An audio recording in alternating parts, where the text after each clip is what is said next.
This channel does not exist.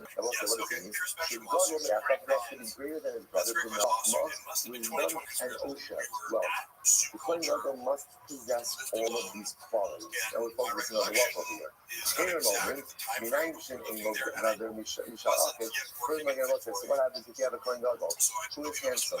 Who is strong? Who is wise, but he's not wealthy? He's lacking wealth. What do you do in that case? You might just have a little man. The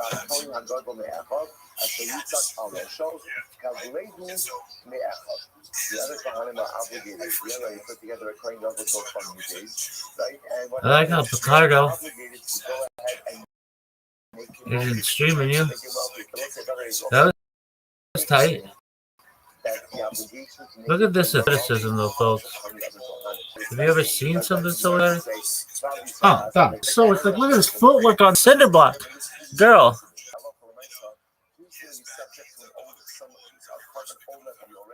Only someone who has the ability to experience poverty. A king never experience poverty. He is a king. Kohen Gadol can never experience poverty because by definition, if he's Kohen Gadol, he's got to be wealthy. We'll see. No, it's interesting. That Klal Yisrael, right? Each Klal Yisrael ultimately again are prepared to see it. He presents the powerful like the Akim Kiyuli Mamlechas Kohen. The powerful cause of Kohen. Dog. Look at this athleticism. No one's even seen this one ever. People be like, dog, you're dancing in the dark up there, big dog. And be like, thanks, lady. And they're going to say, who the fuck calls himself Big Bog? I do. Why? Why the fuck not, baby? Look at this athleticism. Fucking real. Look at this move. Look at this athleticism. You never accomplish. And it's like, think about that just on a look at this level. What does it mean to be a leftless coin? What does it mean to be a coin logo? What does it mean to be a melech? It means that no matter what I do in life, I can never become spiritually impoverished. I can make a lot of mistakes, make a lot of wrongs, do a lot of things that really mess me up and mess up my life and take me off the rails. But at the end of the day, I'm never impoverished. At the end of the day, the personalistic spiritual coffers are never empty. There's always something in the heart. There's always something in the soul. And that should be the specific expression during this season. A lot of times you come to the Lord and you're so, you don't know, so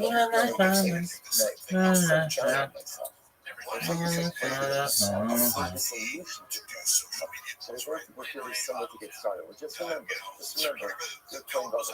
Just remember that you're a melech. And both of those individuals never taste impoverishment. Right? There's always something there.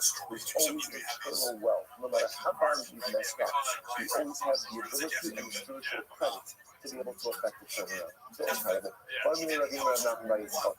No such thing as Karamah. Wasn't this a fascinating case? What happens if the king gets so now here's what we've established. So just see us create the circle over here, right? What have we established? That at least the king and the Nasi and the Kohen don't bring a cover over the Yored, right? And why don't they bring a cover over the Yored? Because during a cover over the Yored, you have to be able to experience poverty. These are the things poverty. Now remember again, let's go forward. That's why the Mishnah says they're not subject to their unique covenants when it comes to these cases that are in the Torah. Yes, called usually signs. You must make them take our Gasha, because those are Avedas for which the liability is of an older Yored. So therefore, they're not subject to this. Now we're asking three follow-up questions. What happens if the king gets Saras? Everyone said, well, what is that? And again, if the king gets Saras, he can't be king. Rashi points out that the Rashi from the style of the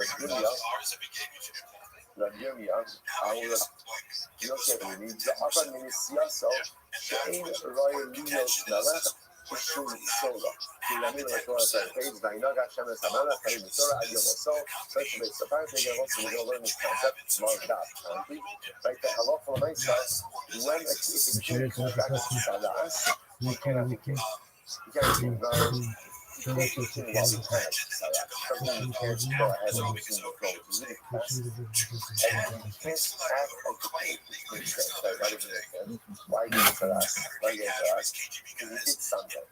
You did something. So you can't go ahead and be the leader of the people if you yourself are not modeling the right kinds of behavior. Baby, look at this athleticism. This is really unprecedented. Look at this move. Look at this move. Look at this move.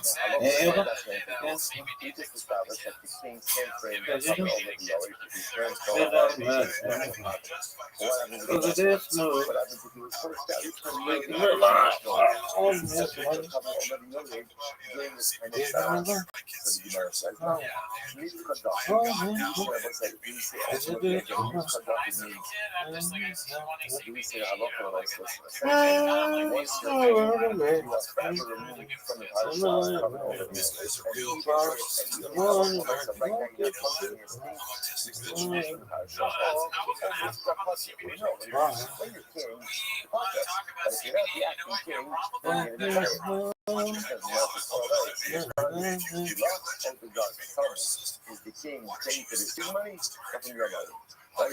So, what does this mean? So the thing is like this. Essentially, one of the advantages of being king is not just the king of the power. The king also comes with opportunities for personal financial advancement. They both say it's fascinating. The notion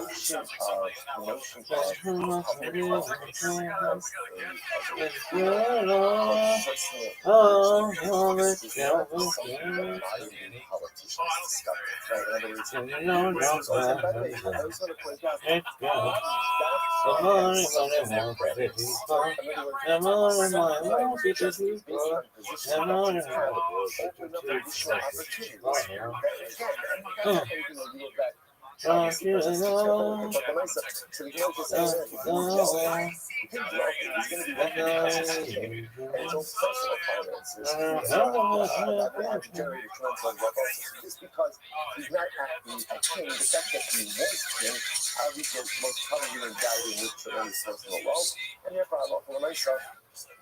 He is always partner from partner from the videos. It's incredible. Kind of people that see a partner to us. Ultimately, when it comes out,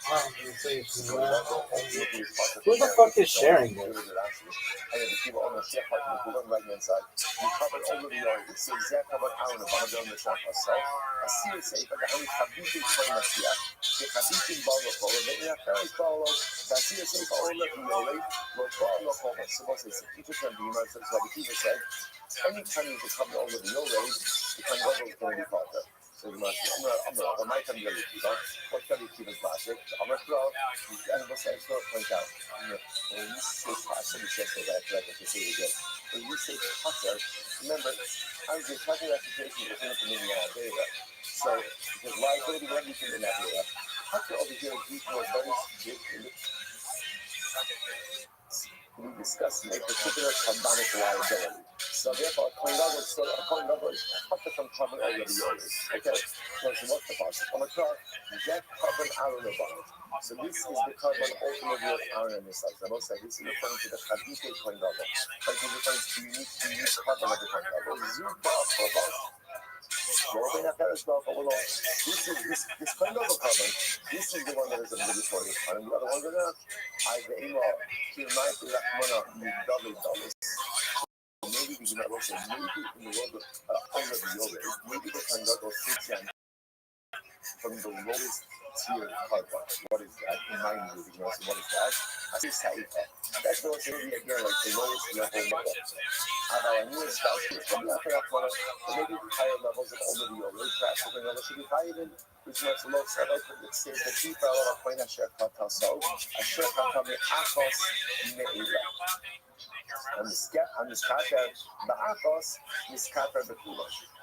One who could achieve atonement from anyone of music atonement to all of them Amos Canada Aquas, Amos Canada. So essentially, again, the only thing when you type in all of the other is you can be tied to any of the extreme forms of the carbon. But again, once you have subject to poverty, by definition, ultimately, again, you're subject to the lowest level. That's a slow something that's having anything.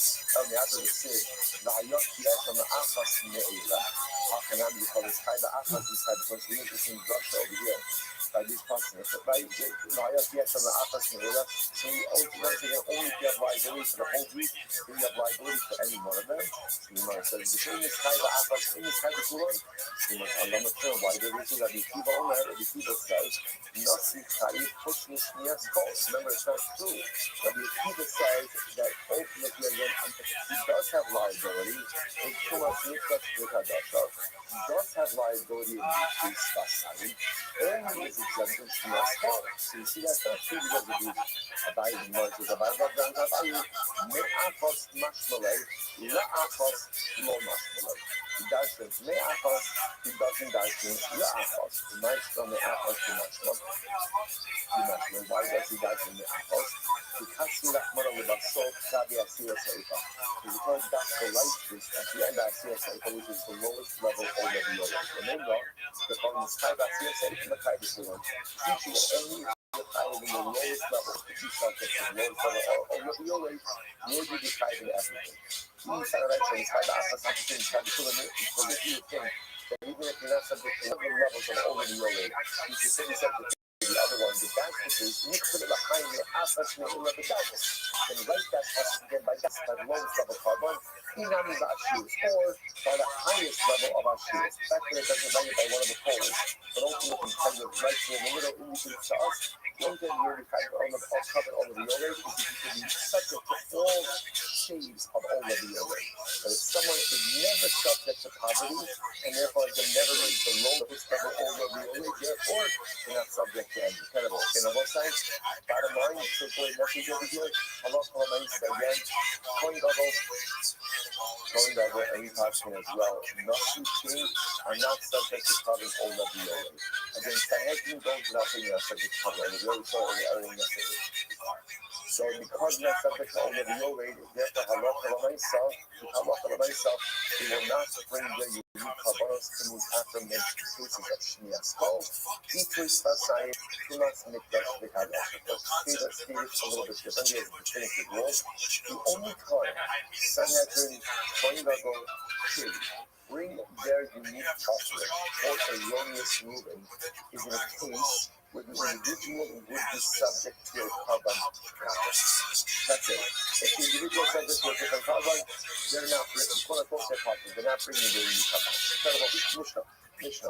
Paramisha Shabbatorah, Hayavan Azor Kars, actually doesn't have us. So say, Hayofid maybe disposed to you. Well, it's actually interesting Mishnah, and generally Halacha for Garden Kabbalah. And it's funny out there, really. And out there in the Torah, that ultimately, again, if performed intentionally, would carry with a punishment of Christ. And ultimately, again, an unintentional violation would bring a covered katos. So again, I will say when the individual brings his katos, what is the katos? The other may be kispa usira. So ultimately, again, the individual will bring his sheep or a dog. That's a katos, a sheep or a dog. But rule one, in that same case, hanasi seer, if the king went ahead and issued a erroneous ruling, and then followed through on it, the king would bring a seer, that's the king's unique offering. Mashiach will be ultimately again, Kohen Gadol, they issue an erroneous ruling and people follow through on it, they bring their part. So we'll say that's the type of case. Right? That's the paradigm that is an operating which is entirely Masechta. Yeah. What about let's go, Chalim? What about the case of bless you? What about the case of Odizara? Ayofid Bahanasi Bamashiach Nadim Sira. So the case of Odizara, ultimately again, the individual, the Nasi, and the Kohen Gadol all bring the Sira. Who bring high the Sire.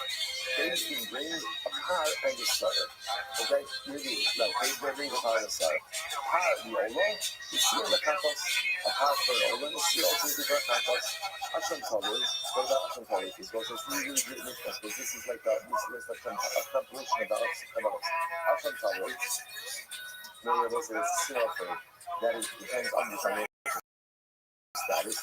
And yet, Messi Hayafis. Those things that I just want to play with, just like the Hashka of an Asham Talmud. That was a think to yourself, I don't know, it's a seeking sensitive. Why not go ahead and just say, you know, everyone brings the same problem, but after all, why make people feel this one has more, this one has less? They will say, do you know one of the most important is sobers in Yiddishkeit? I'm not saying the most important stuff, it's important stuff, is I can understand in life, some people have more, and some people have less. Sometimes we become so preoccupied with people's feelings that we put feelings above reality.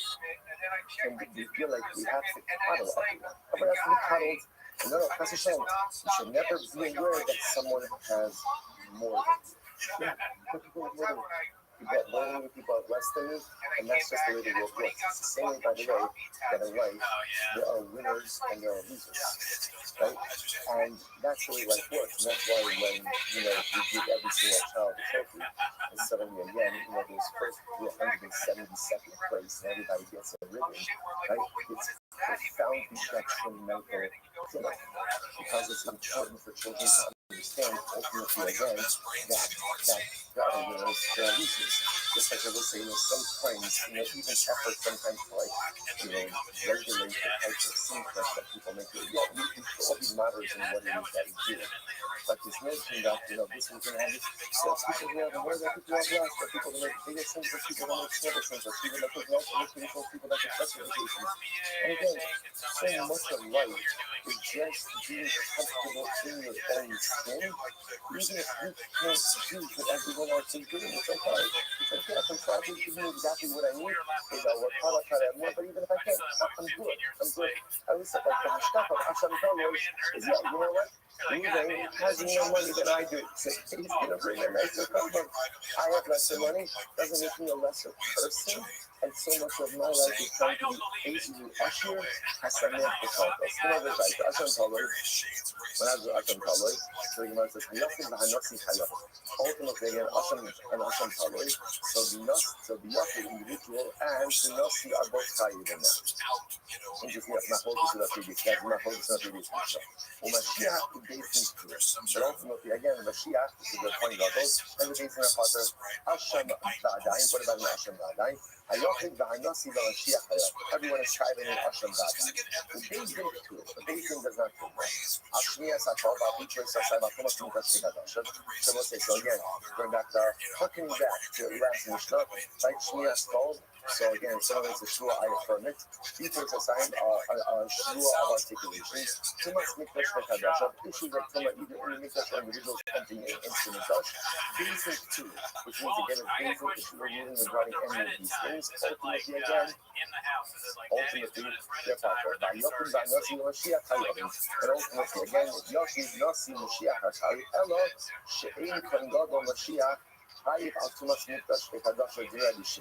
ultimately, again, the Shimon says that the Kangodo is not high for any rule in his language like most of the Mikdash. He wants to remind everyone what carbon he brings. He wants to come over the way of the laws. I not see maybe Sawyer. Okay, kind of on one side. So this is a really nice Mishnah. It is a little bit of like a catch-all of all the information we're bringing up the Torah. So Tanya, the Shimon says as follows. The Shimon, you know, some cloud. Kol shayach b'Hashem Talmud. And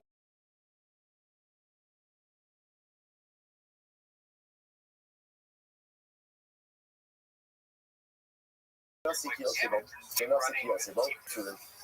knows very important. That's pretty much in line with what we said in the picture. So with the exception of Nasi. The Choshu Ba'asham Dadai, anytime the individual is having Asham Dadai, Nasi Mashiach with Yotze Bayan, no, sorry. The Choshu Asham Dadai, anytime the individual is having Asham Dadai, so Nasi Mashiach Yotze, and that's Mashiach will do the same thing. If it is in two, it's very important. Shnia Sakon, Bitus, Rasan, Tumas, Mikash, Vekadashot. Those things we just mentioned before. What's halacha? Beijing 2, Beijing is better. Nasi Mashiach Hayel. And Nasi Mashiach will be Hayel. Elo, Shema Nasi Hayel Shmias Hakol. If Nasi is not Hayel Shmias Hakol, as we spoke about before, why not? Because remember, again, that's a matter of testimony, and the king has nothing to do with testimony. But Mashiach, because and Kohen Gadol doesn't have liability regarding matters of community service. The whole Shiva Olivia, anytime he says to Olivia, Nasi Kiyotivo, fights up, and even though Olivia, Nasi shares the same halacha. Mashiach will be in Turin, and Mashiach will be in I says, no, a second, how do you It's a contradiction. I'm the same Mashiach, and because we got the Kadasha. You said before that the Mashiach is not Chayiv, which must make us pick out Dasha. If you must make us pick out Dasha to the Potter, about the Shia Sakol of Ibn Sasan Chayiv. And most remember again, these things are only considered to be agreed. So when you're making it similar, because you must make us pick out Dasha, the Nasi is Potter. But the other part of it, with name Shnia's called B2 Sasan, then Nasi will be Chayiv. Why? 1 second. In a Sefer, Kol Shuba already already Nasi Kiyotzivo, Mashiach will be in Turin. Hatani, Mashiach will be in Turin. And we say, not based in Turin, just like the Beis is covered all of these cases, meaning again, Shnia's called B2 Sasan to Nasi Kiyotzivo, Mashiach Turin. So to the controversy popularity, that's a contradiction with the same point that is liability. You might say, that's on the base, contradiction. On the field, that Yeshua no, it's not a contradiction. And the Dallas, we're talking about two different cases. One is talking about the lowest level of common OWA, and one is talking about, again, not the lowest level of the Rashi. Dallas, the impoverished of the impoverished. So Rashi says over here, Mashiach,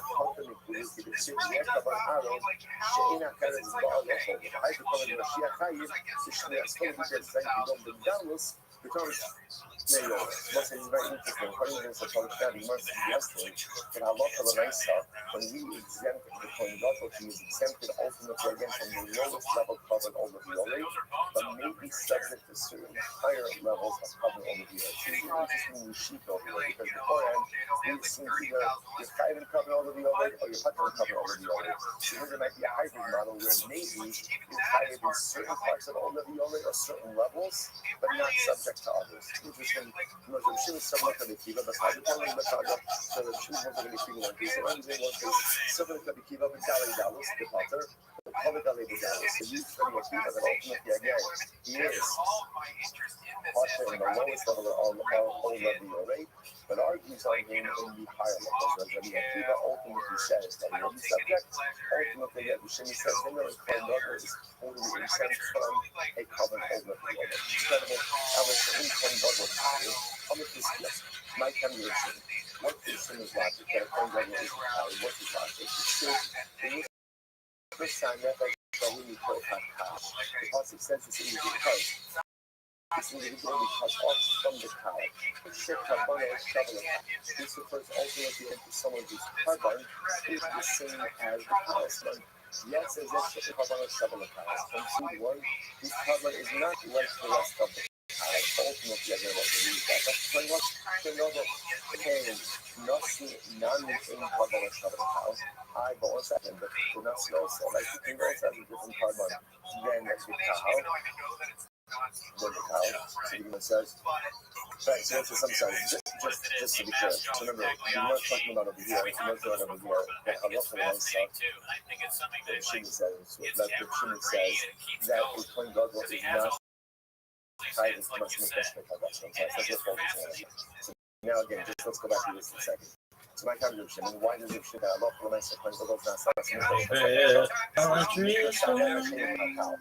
must make us pick up what it says, but ultimately again, for in practice, the thing that is in the colors. What are we dashing from here? Who's liable for this? Someone whose carbon is the same as everyone else's carbon. The answer is that Shein Kavanah Shabbal Cow. This comes to exclude ultimately again someone whose carbon is not electrical. Now, Rashi understands this to mean that it's talking about someone who is disposed for together with the cow. If I said that, this means that the same carbon. Okay, Nasi is not in Kavanah Shabbal Cow. That's not included because the Nasi's carbon is not right with Sibol's carbon. Which is the Shabbat, the Kapara, or at least the Nasi is the same as Cloud Yisrael. Why is very interesting? Because the Nasi is included in the general atonement of Cloud Yisrael on the Sifra. So in that respect, there is some carbonic symmetry between the Nasi and the rest of Klal Yisrael. He's at least included ultimately again in the covenant of Klal Yisrael, about Klal Yisrael. To which the Gemara says, "In King Kohanim Nami Lo Shavu L'Kal Shekafar Yom Kippurim." Gemara says, "Yo Kohanim Shavu L'Kal B'Shem Mitzvah Shana." Yes, if that's the case, it's not going to be the issue. Here's the issue: Kohanim ultimately are not the same as the cow. It's like Kafar Yom Kippur. Because remember again, Kohanim have their own Kafar of Yom Kippur. It's true, but Kohanim shovel the cow to share mitzvahs to the Shana Kula. Kohanim at least are the same as Klal Yisrael because they are the same in terms of other forms of atonement throughout the year. Mashiach Nami are shovel the share mitzvahs to Shana. While again, the Mashiach brings other ultimate things also, just like Klal Yisrael other mitzvahs throughout the year. And say the following: Misha Takaso Shavel Yechidim.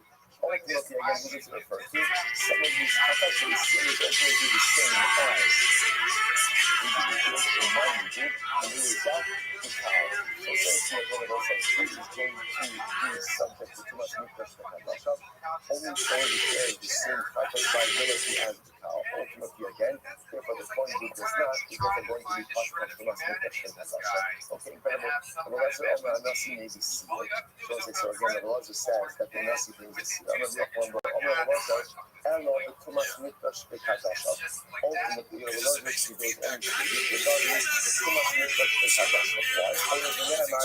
Corey's both to the couple of. There's ultimately again, since Corey's is mentioned there, it's treated like a chatas kavu. Ultimately, not like a cover over the way. Therefore, there will be like these are like the ones that couldn't come out. Because you think the ones that talking about everything, different all of the cases. So the Martin Nipsey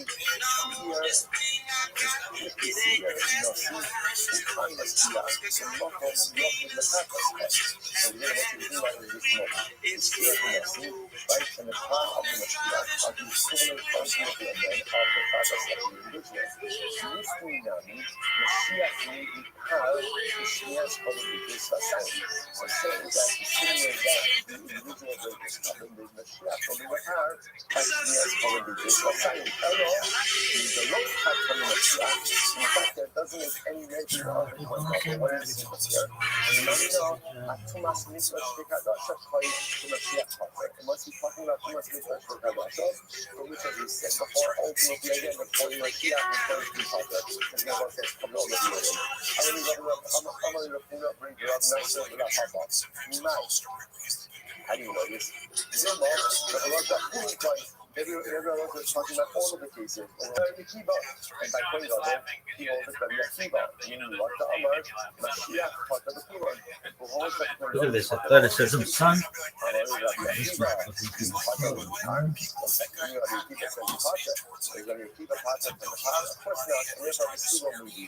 nothing more to discuss about this. Already,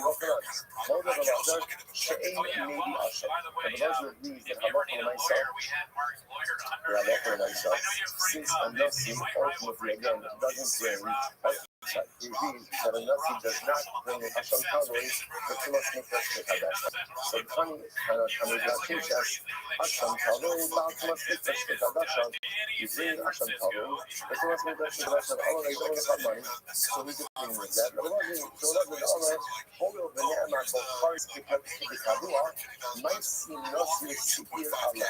Since ultimately again Tumas Mikdash V'Kadash has a different place, even though again the punishment is a cover over the Yoreh, but we treat it as something that has a chatas kavua.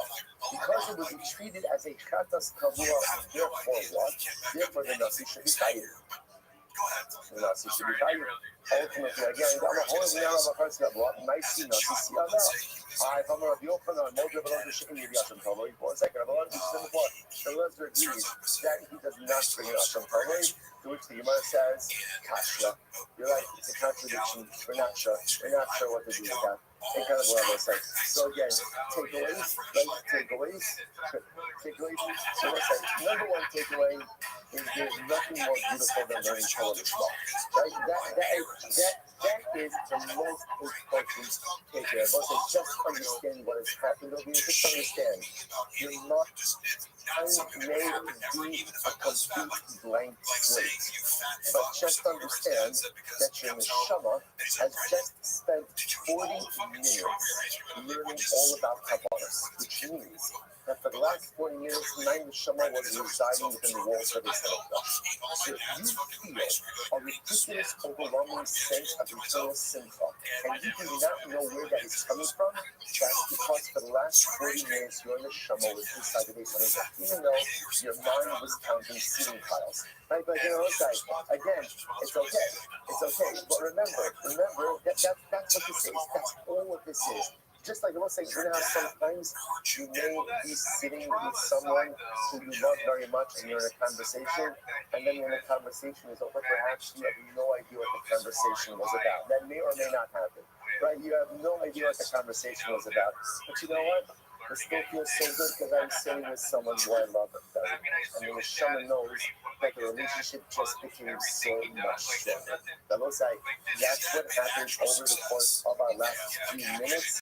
I always say, but again, in seriousness, keep our principles. Our principles are about saying, and by the way, tomorrow, coming attractions, some beautiful Agartha, some great halacha. But I must remember, again, I'm actually going to see, I'm going to try to, there must be also like a table that tablizes all of these halachas. But again, I will say, remember, pieces of information that we emerged from today, individual, right? Whatever the individual brings, and katos, halacha, and I said, that is when the Nasi, the Sanhedrin, and the Kohen Gadol are bringing their unique kavanas. If the individuals bring their Asham Talmud, ultimately, again, they are exempt from their unique kavanas. That's pretty much everything today. A nutshell. It is, again, only Machlokes is a Nasi subject to cover only. That's the fundamental Machlokes. The rest of Allah, hold it for the stress on our side, not for opportunity tomorrow. I can't do another day here. I never watched that Page Frequency documentary or whatever it was, where it exposed all like the lies of his, like before I met him. Because I met him, I was like, oh, this is a guy, Chappelle Lacey opens for like, I had a clean slate as much as people, so he just seemed pretty normal to me. And I didn't have an incentive once the subreddit like attacked me for like appearing in his world. I was like, oh, these are crazy people. So why would I seek out more information about this person when I feel unfairly attacked? I think, oh my god, this last minute I think it's a lie. By the way, the chat is saying that you guys are on Baja. I think that you guys have a great idea of the reality show. I haven't watched that, but my thing has always been documentary on specifically the Greco Pop, because that is like the most important aspect of his work. I want to work. I'm being serious. I want to work on it. I was talking to Adam Sandler and Yassil Puig the other day about this. We were discussing ideas and all that. And they were like, "Yeah, you got to do this. Like, this is your thing." That's something. But I do think that the main thing. Good morning. Let's begin. I was here this morning dedicated. I called Kathy Pollock. Who wrote the stuff? Like, how did he come up with the jokes? Memory of solid. What is people's reaction to it? And then obviously Bob comes in and we interview him at some point, or the director does. I would like to contribute some things. Like I could add a few key, not everything, but I go like, I was there for the conversations where, I'm. Sorry about that. How are you? You're setting up family. It's difficult because I edited for Brendan. I learned how to edit for Brendan, and I was like, it is short. Which one of those, even though we know that they commemorating all tragedies of Cosby's throne. All tragedies of Cosby's throne. Nevertheless, this is a day that was designated. Also remember this whole bunch.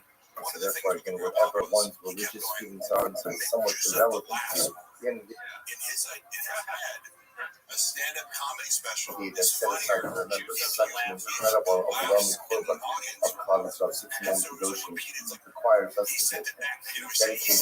I will learn this morning.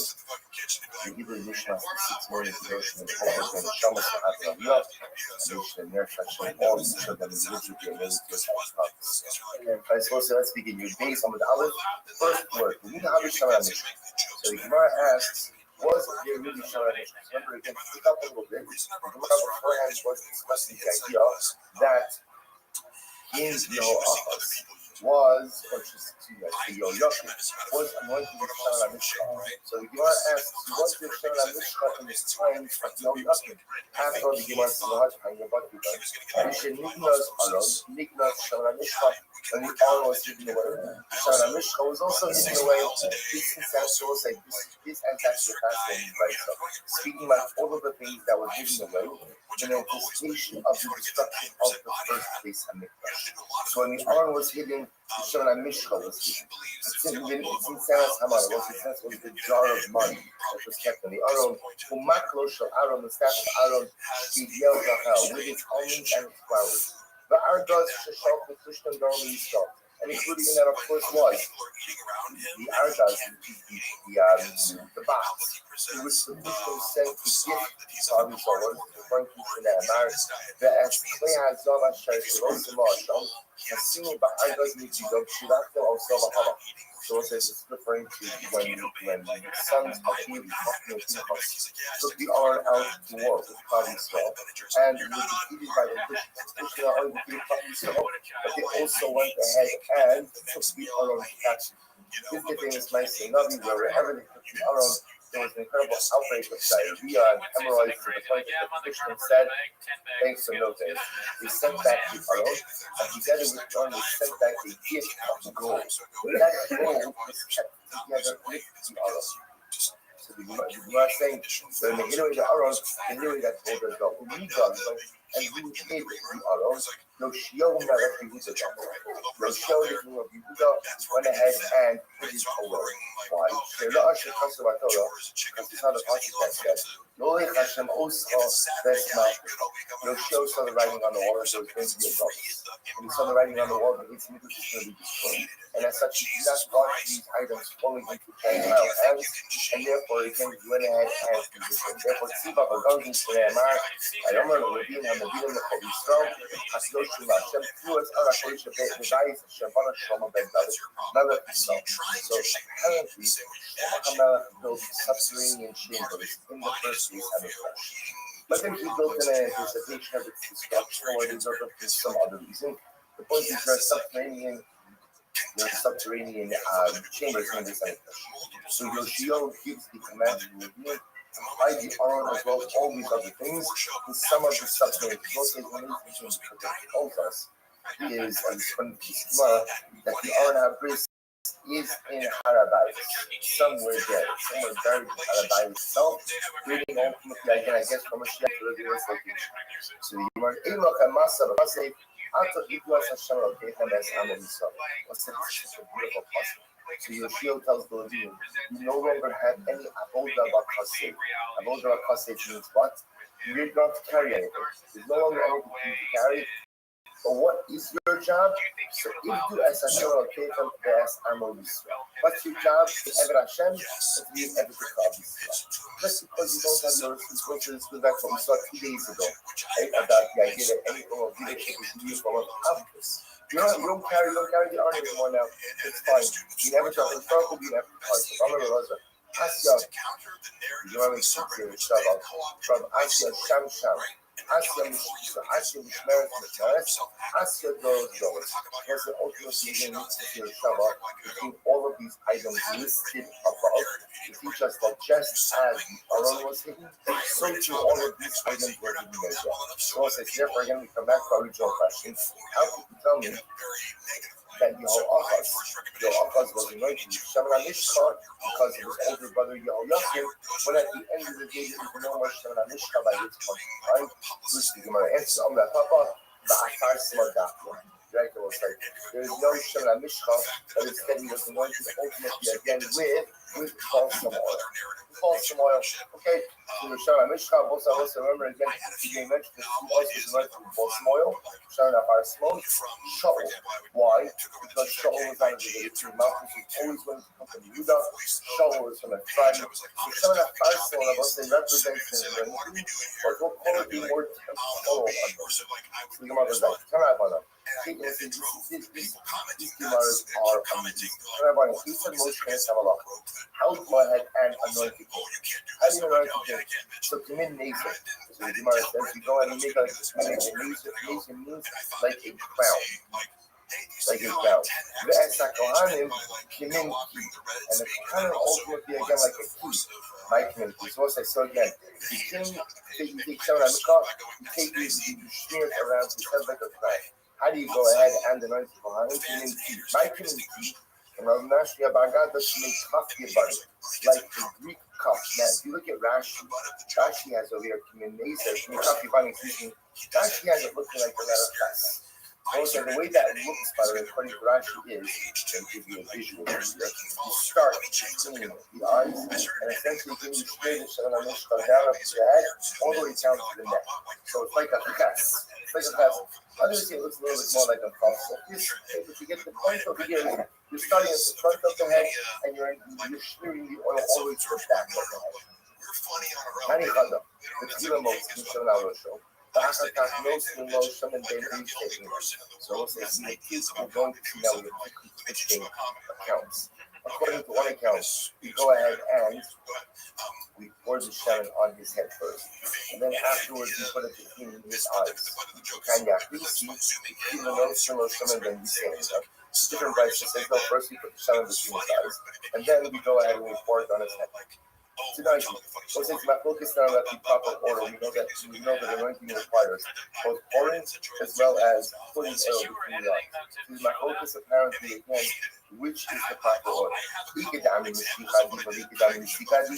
So some say, again, I will say that the anointing between the eyes is the most important part, and others say no, it's the pouring of the oil on the head that is the most important part. My time is the man the Omar you'd see that. I'll say what is the reason for the opinion who says that the pouring is most important? Like I say, Vayitzo Mishnah HaMishka Al Rosh Alon Vayimshach also the Kachon. Also, because again, the pasuk itself says what? Vayitzo first. The pasuk itself says you pour the oil before you anoint the oil or you dab the oil, you smear the oil. You see that it's more important. The opinion says that no, the smearing is more important. He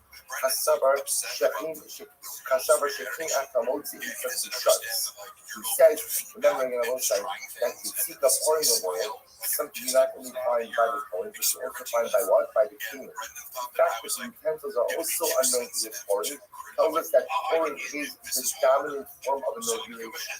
So you must either obviously by Yusuf or somebody else. And here's the problem. We're ordering the pasuk is first by Yusuf forth, and then by Yusuf anointed. Okay, come on. Let's see what you say. Why is it It's really unprecedented. Where is he? Baby, I've never seen anything more unprecedented. Where is he? Two parts to the anointing. Dog. One is the pouring of the oil over Now this motherfucker's gonna learn about how to rebuild the Beit HaMikdash. Why? Why the fuck not? People be like, motherfucker, you know everything about the beginning of this bitch, but now when you get this thing called duct tape, you be like, yeah, bitch, and you love it. Be like, no, we don't. It sucks. And be like, get over it. I got a teleporter in this bitch. Really? Maybe. Why? Like you assholes can't even get a working website. Your shit sucks. Yo, dog. This shit a Beit HaMikdash. Boring. This shit sucks. Give me some Jew, bitch. American Girls Drop Ninjas considered a thing. Really? I'm the toughest motherfucker here in the Also, this is beautiful Gemara. Let's listen to this. There are two droplets of Shem HaMishka that were constantly hanging on the edge of Aaron's beard. Let's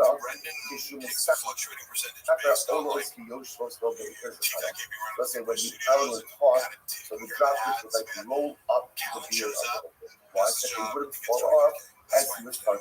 So So two droplets of Shemin HaMishcha that sit on the edge of his beard, and when he would talk, they would roll up.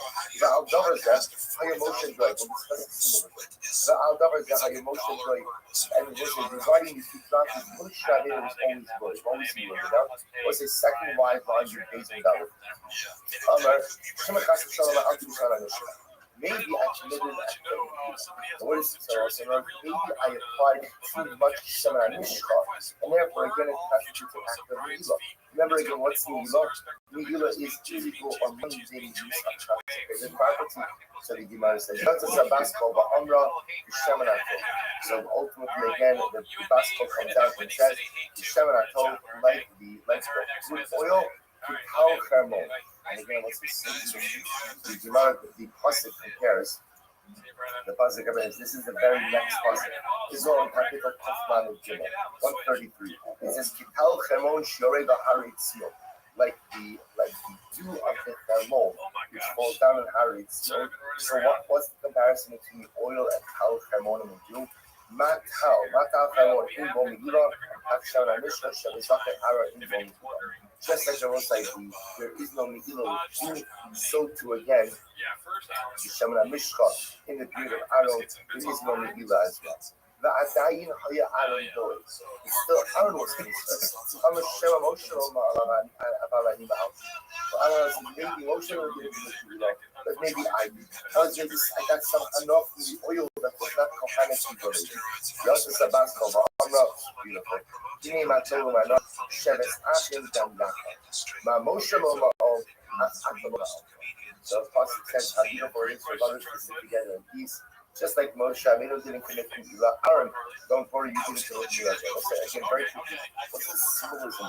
The Shemin HaMishcha is always sitting in the beard of Aaron. Let's say when the Shemin HaMishcha put on, applied to someone, when they're inaugurated for a new service. Shemin HaMishcha represents newness. Shemin HaMishcha represents excitement. Shemin HaMishcha represents uses for something new. Chazal were telling us what the Shemin HaMishcha always remained on the beard of Aaron. It was as moist, it was as wet as the beard of fire. To tell you that Aaron's excitement for the community Gola, Aaron's excitement for Zavodas Hashem was as fresh every single day as the first day he did. And ultimately, again, in global medical hospitals, we know that the greatest challenge our youth has ever said is not the execution of God's commandments. Generally speaking, we just don't say English, yes, and it's also observing our greatest challenge. Come on, you can watch this shit all the time. You can only learn about the Beta Mikdash right now, baby. Regardless of our Cohen, why? Because this shit fucks. That's obvious. Everybody does it? It's the worst. Look at this athleticism, though. Folks, you know about athleticism? Look at this move. Look at this athleticism. Look at this. This motherfucker's not even doing it like Rambo.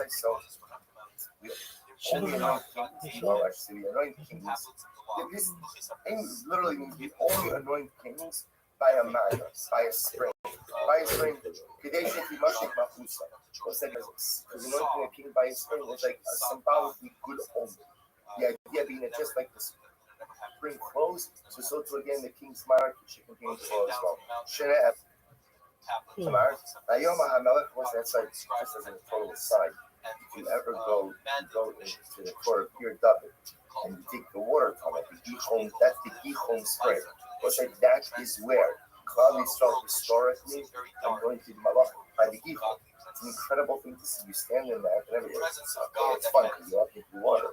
But more fun than walking through water was they stand on the spot, or literally again, Malchit Beast, David were anointed. That's the spot. So the Gemara goes like the Gemara says, "Shneimar, Yehuda Melech Olam Kikuim Ochem Ashabi Adonechem Forar Kol Salai." Oh, no, yeah. I might was it this place where Hashem's presence will always be felt. Place where every person originally I wasn't going to be able to. And then when I saw this tomorrow, I can't miss this. So also listen to this. I'm going to be Ani. Hi man, the boy leader.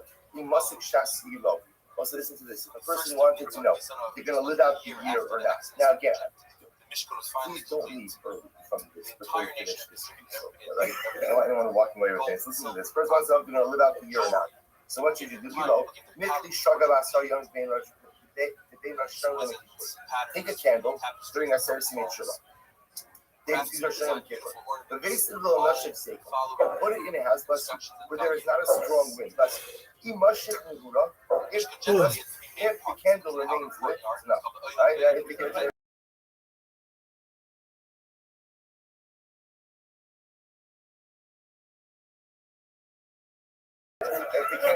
a person knows that they're going to live out here. So this, take a candle during Shiva, place it in where there is not a strong wind. If the candle remains lit, you're going to live out the year.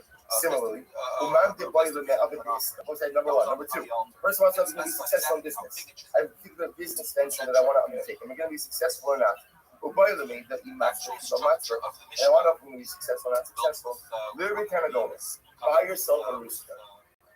Buy yourself a rooster. Shaman is shaman. The rooster gets fat. Matzlich. You know, say that's a sign you're going to be successful. Number three, I'm going to I'm going on a trip and I want to come back. I want to make it back or not. So what should I do? So what happens? So it's like ultimately I can go to a home that is darkened. Not that it's pitch dark, but that is darkened. You see the shadow of the shadow. Later the hadar, then you know ultimately again that you're going to come home over there. Don't say, so just I want to point something out here. What is going on in this schema? Right? What are you talking about? So first of all, so let's say, so the Marsha, again, I'm going to owe you to say the questions. We have to be inside.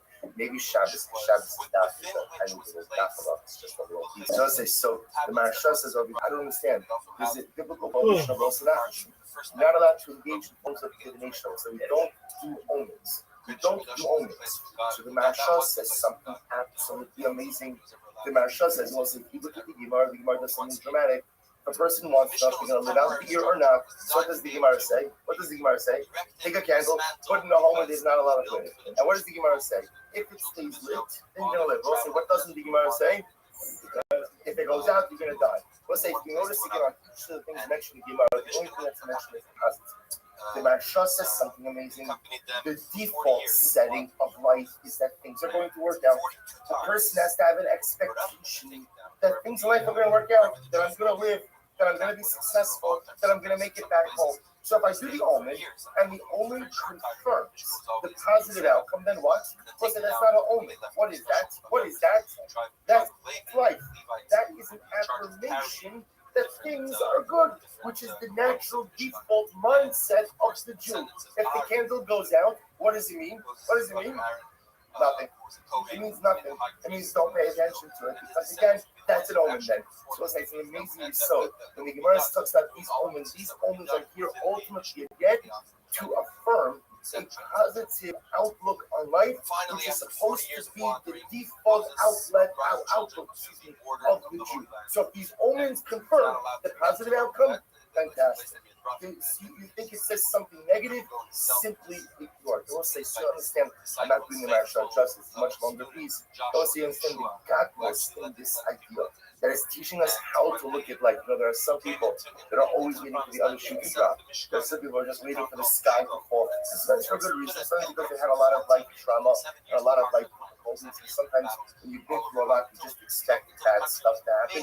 It's understandable, but that's not what the Baruch Hu wants of us. The Baruch Hu wants to have a positive expectation for life, that things are good, that things will work out, that life is beautiful.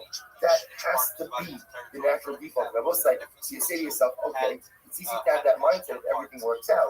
But again, you realize the true test of our spiritual metal. I'm supposed to have that outlook even if things don't work out. It didn't work out this time. It'll work out next time. It didn't work out for the last 25 years. Baruch Hashem, the next 25 are going to be great.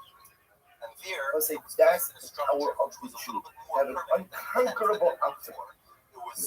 Have an unconquerable positive outlook on life. That's what these signs do. But let's look how the Gemara ends off. The Gemara says, but my suggestion, the Gemara says, is don't pay attention to omens. Why? The Gemara says, because you know what the problem is? The problem is, as beautiful as that Marshal is, if you're the guy who lights the candle and then it goes out, suddenly it's not going to be easy to shake that one off.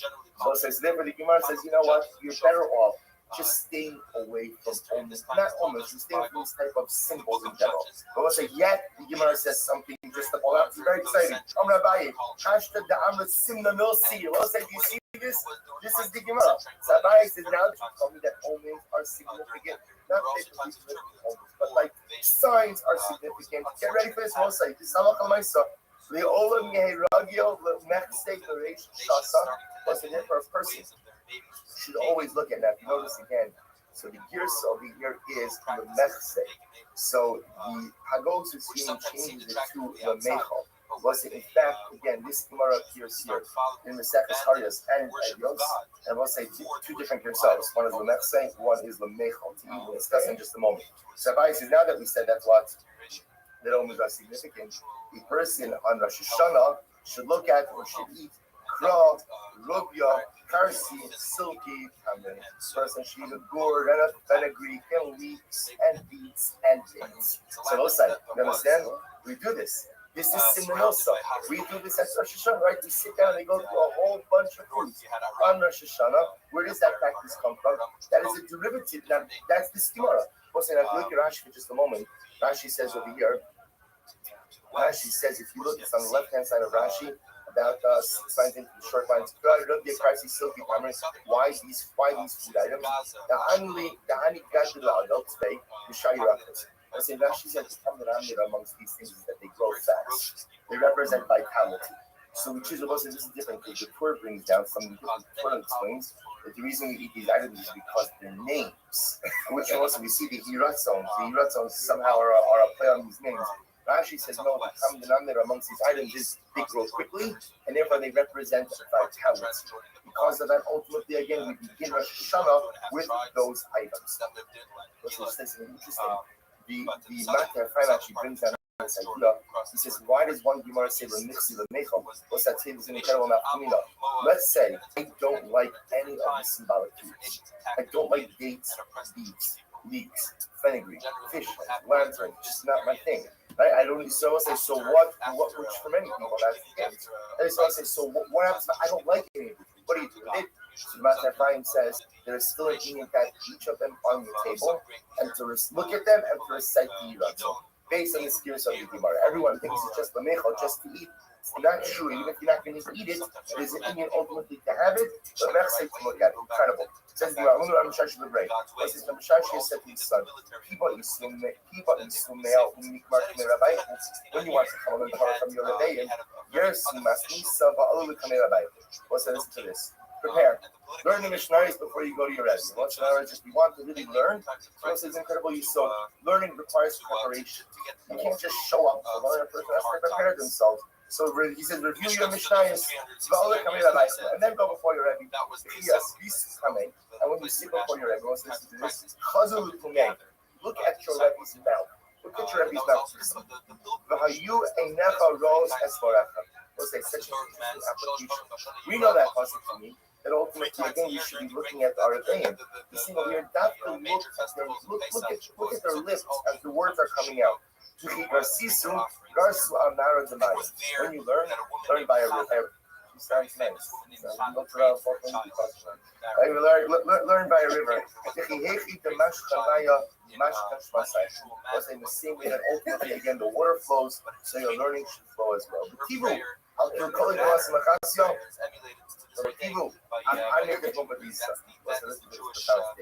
And better to sit, better to learn in the garbage heap, or better to sit, I say, live in the garbage heap, and don't live in the palaces of Kukubisa. Let's look at guys for just a moment. The Muslim Khamdi from the William Laura Travis Yafa, Hayaban, about Visa Hava Travis Mal, the commonly mutab lo lodder ba ashbal Muslim Khasia, you lodder about Visa. Better to live in a garbage dump than in a mansion, excuse me, Muslim Khasia, a mansion of Kukubisa. What does that mean? Apparently, Muslim Khasia was an incredible Muslim Torah. Mogadishu not as much. Interesting. You have to think Mogadishu is one of the major Torah cities. I guess at different points in history was different, quality was different. Better to live in a garbage heap in a Makom Torah than to live in a mansion in a place that is not a Makom Torah. Furthermore,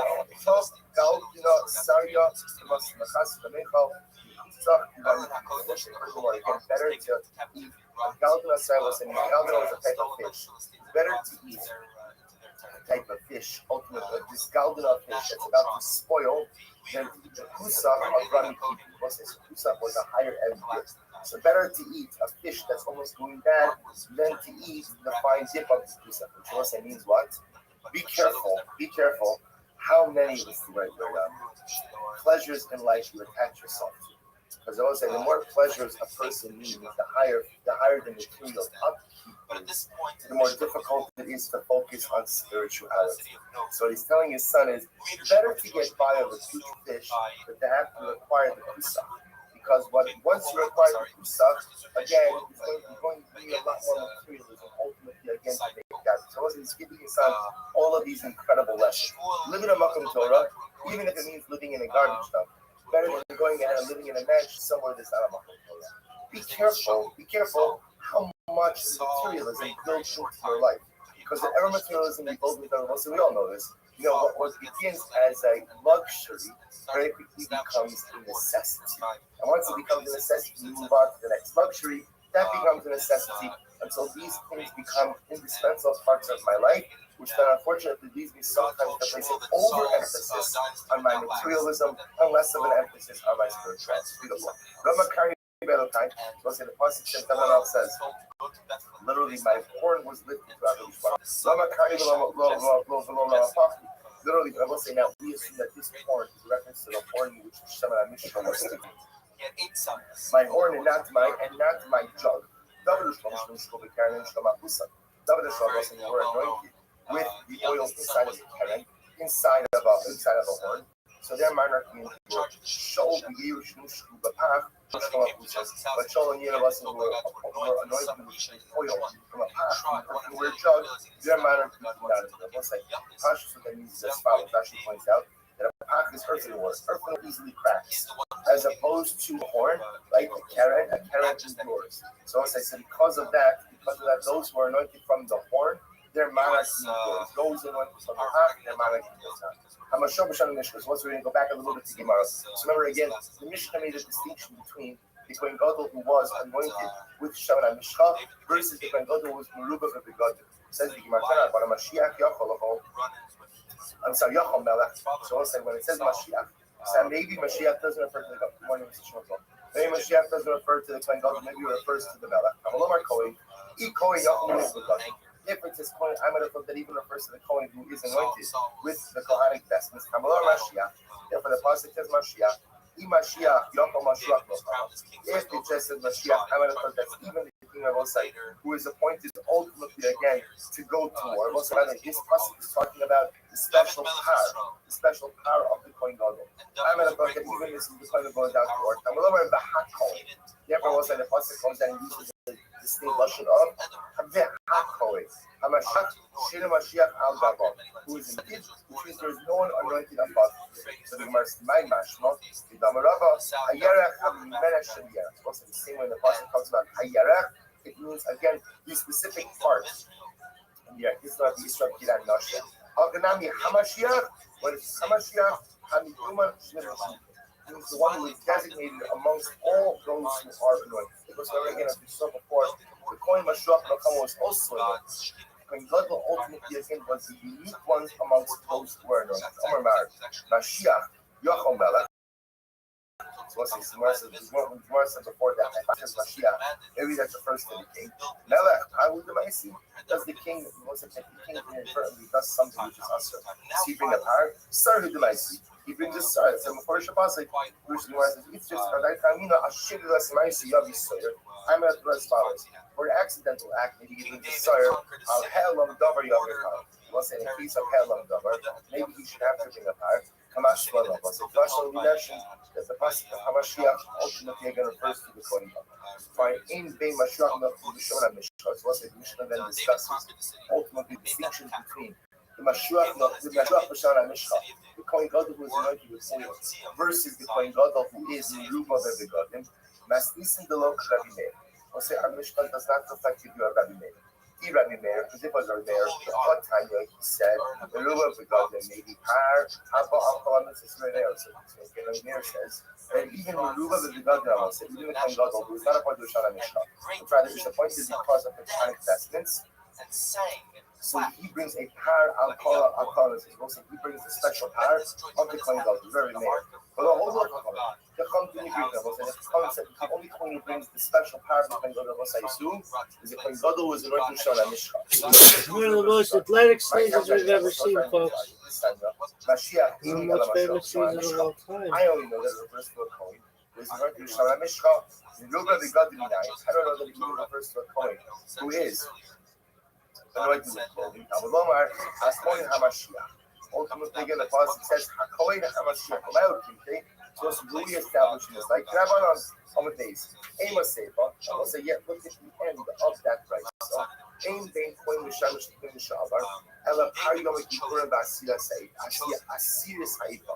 Well, so yet, what did the end of the price say? The end of the Mishnah said, excuse me, that there is no distinction between the Kohen Mishamish, or what's the Kohen Mishamish means? The active Kohen God who was serving, the Kohen Shavar, what's he was the Kohen Shavar? That was the fill-in Kohen God. He was the Kohen God who again filled in when there was something going on with the first Kohen God. So there is no distinction between the two except Par Yom Kippur, the special Par Yom Kippur, and that serious Eichel, is the meal offering given by the Kohen God every day. So who does that reflect? Son of Rabbi Meir. That ultimately again reflects the view of Rabbi Meir. The Sanya, that probably born, Irabo, so the Kohen God, not of our. So listen to this. If something happened to the Kohen God, there was some type of psul, and they had to remove him from office, but Umino, Kohen Acher Tachta, and they appointed a replacement Kohen God, Harishal Trojan Avos. So this is actually amazing. What happened when Kohen God number one comes back to work? What happened when he comes back to work? So what happens. So the first one had to be able to come back to work. He's now the practicing Kohen God. Bashini, Komitzos Hakunalo. So the shady is still, of course, a full-fledged Kohen. The Rabbi Meir. So we'll say ultimately, again, these are the Rabbi Meir. So we'll say Rabbi Meir ultimately holds that the first one is like full-fledged Kohen.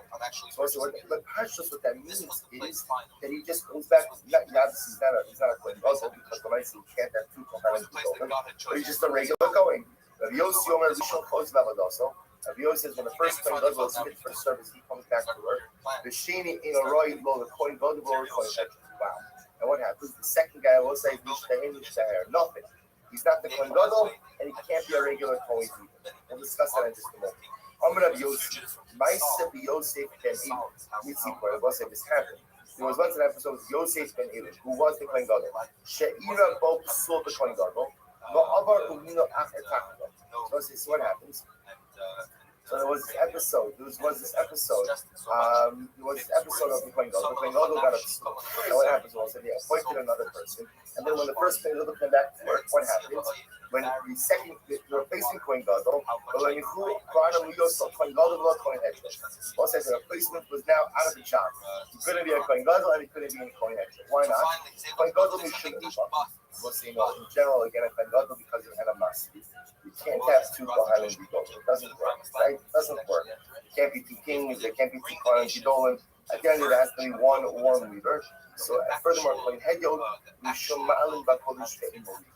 And we'll say you can't go back to being a Kohen Hedron either. Why not? Because it was like once you've been a Kohen Gadol, you can't go back to being a Kohen. It doesn't make sense. Ma'alim Bakodesh Ve'imoli. I don't say based on this. They should have on the sefer there. You can tell me that they should have some people should have on the sefer that you are there. Rabbi Yosef, excuse me. Sefer there, or Christain. He said yes. They should have on the sefer there. Yes, that is the way to utilize stuff. Yosef, our Rebbe.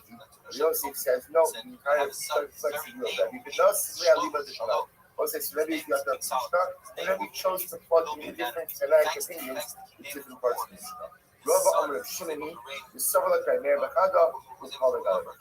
Rava says, going to Rabbi Shimon, and also Rabbi Shimon holds like Rabbi Meir in one piece. So this is Rabbi Meir in the other. This is the Sanya.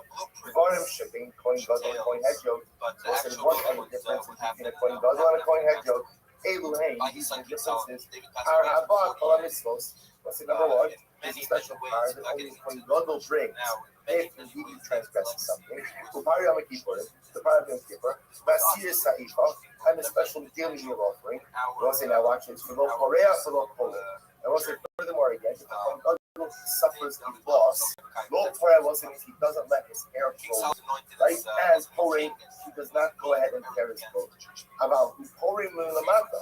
So we'll say, what can the Kohen Gadol do? We'll discuss it again. as Jews in their Prepare land his clothing from his bottom. and ruled We'll over by discuss what that king means in just a who wrote moment. down his The history. hedgehog Wise means man, however, but a hedgehog means Rabbi also in this case, records a hedgehog means what? that A Hashem regular asked Kohen Shlomo prepares his clothing from the top what he for our wished. babies. Request, Name the request, Tamil request, program. request. What shall I give And you? we'll say neither of them. Solomon said to God, Excuse me, and the for Kohen great Gadol love doesn't and have the kindness. I ability can read it to all, go and dot, even dot, funny even for his clothing, But even he for asks his for enemy's this now. daughters. Musa You have Allah thrown me over people and as the Kohen Gadol lords, can only marry as a the dust of Vesiva. the earth. The Asr Now give me Amana, wisdom and he cannot and marry. knowledge. Kohen Gadol can marry an Amana. I shall Just for how this it's people I come and in, definitely for Kohen shall Gadol go ultimately to again allows you to shall get go to to the judge year on the these clock. great people of We the must for give wisdom, owning. for Kohen Gadol understanding to be able to could lead. go ahead To and make the people offer God was so Kabbalah pleased even with when his he's answer owning. to What's this very good. request. And he knows the period. He said, this See, is death and since you burial. did not They ain't request all riches, was it possession, really for up you the didn't request carbon the life of during your the enemies, time of you haven't Animus, requested he long can life, eat of that carbon but you very much. requested wisdom and They ain't a knowledge holy. that He you should doesn't see lead the my portion people. of carbonos offered during the time of Animus. Dot, dot, dot. Makriv Chilik Barosh, Wisdom and we know knowledge are that Chilik granted, Barosh. We'll say if and Kohen Gadol has to riches, offer a carbon, possessions, he will honor, have to cut the line. such as Like the he king can go before he ahead did and not offer possess and first. which will not We know which that Kohen will Gadol. not We'll say, be so and after again, so King he is Solomon permitted had to all. take his portion He of had asked any for carbon he asked for before wisdom. any other color. And finally, With now the Shamish destruction of the Bishmona Holy Temple Kalim, finally begin. and he wears 8 different To garments. the north of The Chalavodah Israel, so the he wear Phoenicians, Ino Shira very Ela famous Bo. for many And I will things. say again, the entire Avodah of Yom Kippur is only kosher with him. Or it's only to be done. I will say first 5 days on days. Patra to must be kosher kadasha. And I will say ultimately again, if he inadvertently rules regarding, we saw this a couple of days ago, regarding if he erroneously was regarding something to do with the Beis Hamikdash and the laws of Tumah. So ultimately again, he is Patra. Patra means he doesn't have a special carbon on that. The Chulan Noagim the Meruba Tibad. I will say the truth is all of these items, all of these requirements, which apply to a Kohen Gadol who is anointed with Shem HaMishcha, also apply to a Kohen Gadol who is Meruba V'Begadim, with one exception, Chutz Nipara Maybe Akala Mitzvahs. We'll say for one thing, which is a special power that is brought into stipulation. With the Kohen Gadol permits something that is imperishable by Karis, only a Kohen Gadol who was anointed with oil brings that power. The Kohen Gadol who is Meruba V'Begadim, who is anointed with putting on the vestments of the Kohen Gadol, does not bring that power. Kula Noagim B'Mashiach Shavar. And we'll say all of these halachos of the Kohen Gadol also apply to what? To a replacement Kohen Gadol who is now out of the job. Right? The replacement Kohen Gadol, once the original Kohen Gadol comes back, it's called Mashiach Shavar. Chutz Nipayim and Kippur Masiyah Seif. The exception again, the Party Yom Kippur, and the meal offering. The Chulan Inut Noagim from Mashiach Milchama. I will say none of these things apply to the Kohen Gadol who was anointed for the purposes of war goods, with the exception of 5 things that Steve in Minnesota, namely, Lo Horea V'Lo Hore. He suffers the loss of a close relative. He does not allow his hair to grow. Right? Nor does he care his clothing. Name is Tamil Krova, the clothing. He cannot become coming to his relatives. In Musar Allah B'Suba, he has to marry a B'Suba, V'Asr Ba'amana, and he cannot marry an Amana. Umashir Shalatzeach, and he has the ability to his death, ultimately to what?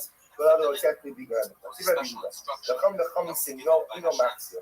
And I will say ultimately again, the Kohen Mashiach Machama, his death does not allow Yirotzeach to come back from. So the focus of Yudin Chachamim about whether or not the death of the Mashiach Machama allows Yirotzeach to come back. Ahai, you might have Shimini.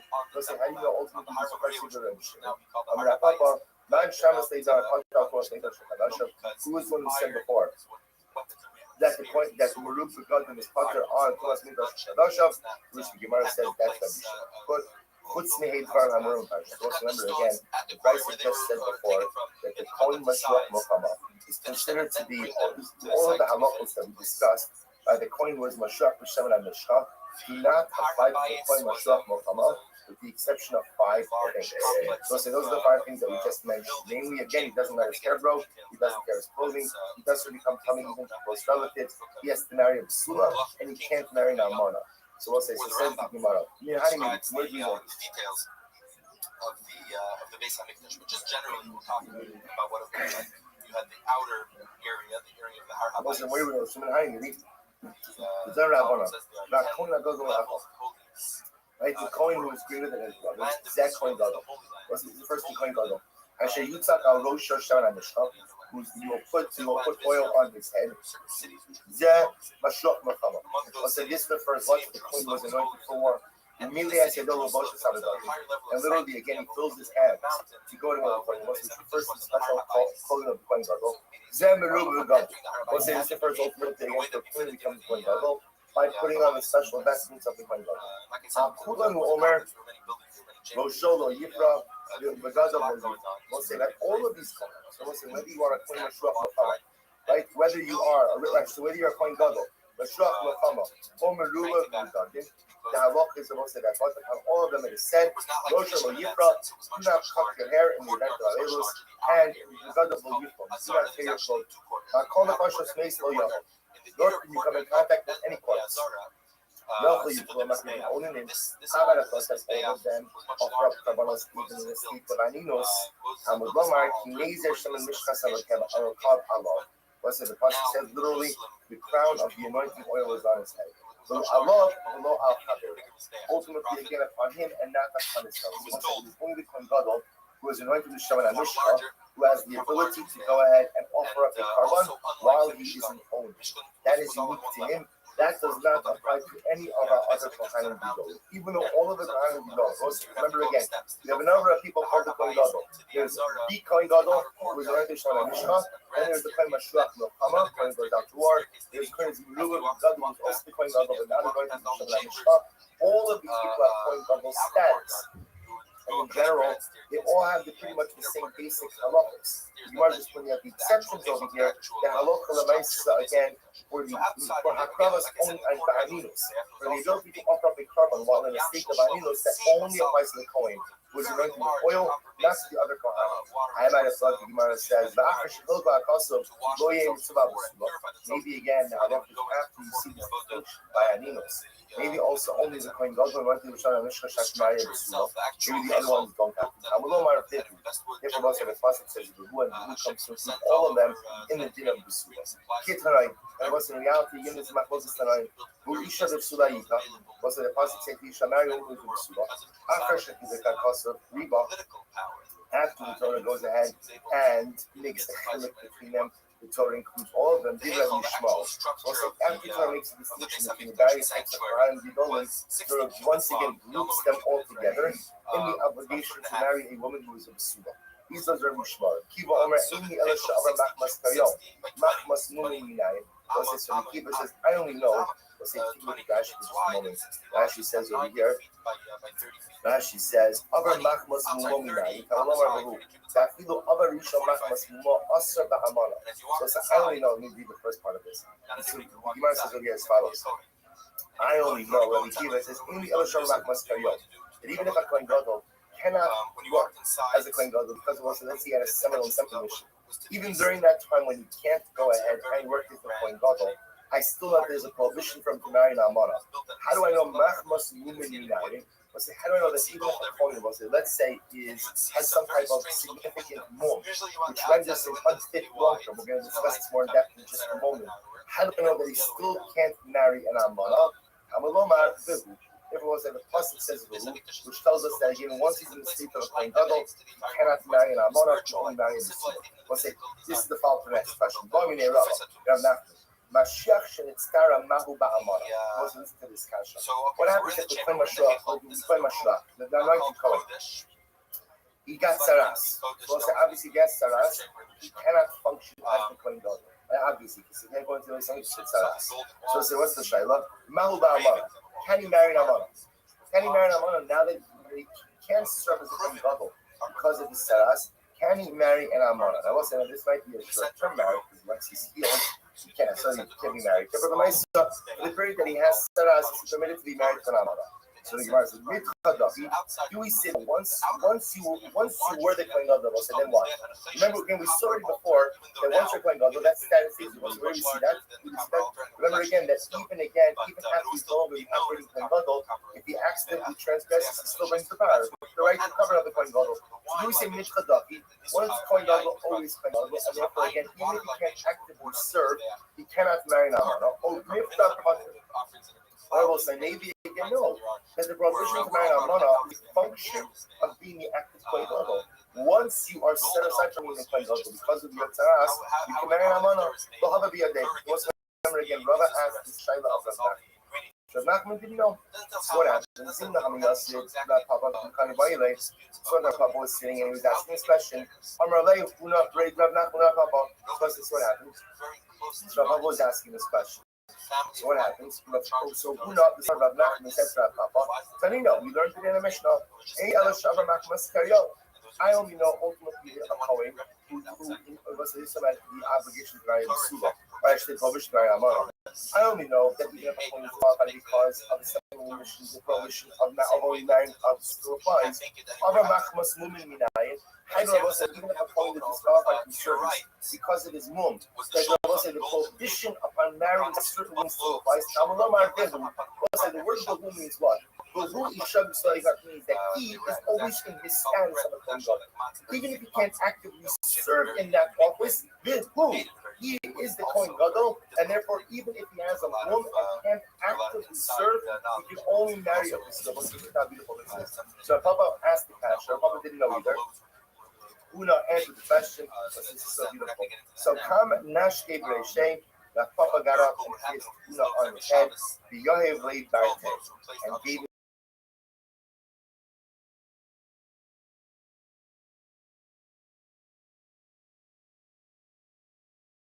his daughter and but after he did that, he went ahead and gave him a kiss and he gave him his daughter. Let's do another mission. Kohen Gadol, remember again, we referenced this before, it's actually very fascinating. Kohen Gadol pouring in the matter over head of the matter. Most of the please, then Kohen Gadol goes ahead and pouring in the matter. Most of means what? Tears his clothing in the event that Chas Shalom is a loss, because Kriya on the bottom of his clothing, the head of the matter. The regular Kohen could do Kriya on the top. Kohen Gadol Makribonim, a Kohen Gadol could go ahead and offer up a carbon even in the state of animals, below all health, but he cannot eat it. He can offer it, but he can't eat it. The head goes to a Makribonim. So say regular Kohen can't offer it and can't eat it. Can't offer it and can't eat it. Tomorrow. Amarav, Lamata, Mamish, Lamala, Mamish. So what does it mean when the Kohen Gadol does Kriya on the bottom and the Kohen head does Kriya on the top? So we'll say Rav says, that's literally again, it means the bottom of the garment and the top of the garment. So we'll say bottom of the garment would be like by the hem, right? And top of the garment would be ultimately again by the neck, by the neck. So the Gemara says, Shmuel says, no. The mata becoming sama. The mata means we'll say below the neckline. We'll say kind of see like a t-shirt. So the neckline, I don't know what the right technical term is. Like I'm sorry, like not a shirt, like on a t-shirt, like the neckline is like reinforced, right? So let's say, so the Gemara says, Shmuel says, Lamata means below the reinforced neckline. That was it. The piping of the shirt. Sounds like piping. So the piping, so very hard the piping. So but right below the neckline. So the Kohen Gadol, let's go work backwards. The Kohen Hegel will say, when he cuts Kriya for a loved one, he cuts Kriya at the neckline. They cut the top of the garment. That's Lamala. Lamata means that the Kohen cuts not at the neckline, but rather in the garment itself. What's the top of that? Because when you cut in the garment itself, then what happens? The tear might not necessarily be visible. So as a focus, ultimately, Lamala becomes a the Zev is Zev itself. So let's say Machlokas, Rav, and Shmuel. Ultimately, again, where we are actually cutting. Are we cutting ultimately? What does Lamala Lamata mean? Rav says Lamata means little at the bottom of the garment. That's when God was cutting. Lamala means top of the garment. That's when the Kohen Hegel is cutting. Shmuel says no. Lamala means at the neckline. That's where the Kohen God. That's where the Kohen Hegel is cutting. And Lamata means what? Lamata means below the neckline. That's where the Kohen God is cutting. May say. Akola Mason Shmuel Rasa Mabno coming Safa Shalom. You know, I'm coming south for shalom. So I'll say, actually, we'll stop over here for today. We'll pick up in Eretz Hashem with this made steak tomorrow. Shkoyach. And so everywhere we look, we see tzimtzum, we see this contraction of God's presence. There was one spot in the universe where there was no All will say good morning. Let's begin. Our shir this morning is dedicated by pouring back the memory of Solomon, Sarah Basavar, the Shmuel Ben Zechariah, and the Shabbos Hadar Aliyah, and his family. Most as you know, today is Yom HaShoah, day in which one of the days, even though it's an interesting thing, because even though we know that Tisha B'Av is the day that we commemorate all tragedies of Klal Yisrael, all tragedies of Klal Yisrael, but nevertheless, this is a day that was designated to also commemorate this program. So therefore, again, whatever one's religious feelings are is somewhat irrelevant. At the end of the day, any day that's set aside to remember such an incredible, overwhelming korban of Klal Yisrael, 6 million Kedoshim, requires us to be attentive. So dedicated. How we're learning this morning, the Hebrew Nishmas, the 6 million Kedoshim, and the hope that the Neshamas will happen on Aliyah, Restream, Restream, all each of them individually, and maybe to Klal. I suppose let's begin. Your days on the Aleph. First word, so the Gemara asks, was there really Shana Mishra? So remember, again, pick up a little bit. The Gemara beforehand was discussing the idea that King Yehoahaz was, or just the Yoyakim, was anointed with Shana Mishra. So the Gemara asks, was there Shana Mishra in the times of Yoyakim? After the Gemara says, and the Nignas Aron, Nignas Shana Mishcha, when the Aron was hidden away, Shana Mishcha was also hidden away. This is actually a fascinating advice. Speaking about all of the things that were hidden away in anticipation of the destruction of the first Beis Hamikdash. So when the Aron was hidden, the Shana Mishcha was hidden. It's in Senas Hamar, was the jar of mud that was kept in the Aron. Umaklo shel Aaron, the staff of Aaron, Shkiyel Rahel, with its almonds and its flowers. The Argos Shashal Kushkan Darn Yisrael, and including in that, of course, was the Argos, which is the box in which the Christians sent to gift Klal Yisrael. What is this referring to? Shnei Amar, the Esklei Hazav Asher Shivosama Hashem, Hasim Ba'argos Mishidov Shilachel Al Savahala. So this is referring to when the sons of Eli, Chachmi and Pinchas, took the Aron out to war with Klal Yisrael and were defeated by the Christians. The Christians not only defeated Klal Yisrael, but they also went ahead and took the Aron captive. This is the famous Ma'aser Navi, where wherever they took the Aron, there was an incredible outbreak of diarrhea and hemorrhoids to the point that the Christians said, thanks but no thanks. They sent back the Aron, and together with the Aron, they sent back a gift of gold. That gold was kept together with the Aron. So the Gemara is saying, when they hid away the Aron, they hid away that gold as well. And who hid the Aron? Yoshio Melech Yehuda. Yoshio, the king of Yehuda, went ahead and hid it away. Why? Because we saw the passage that said,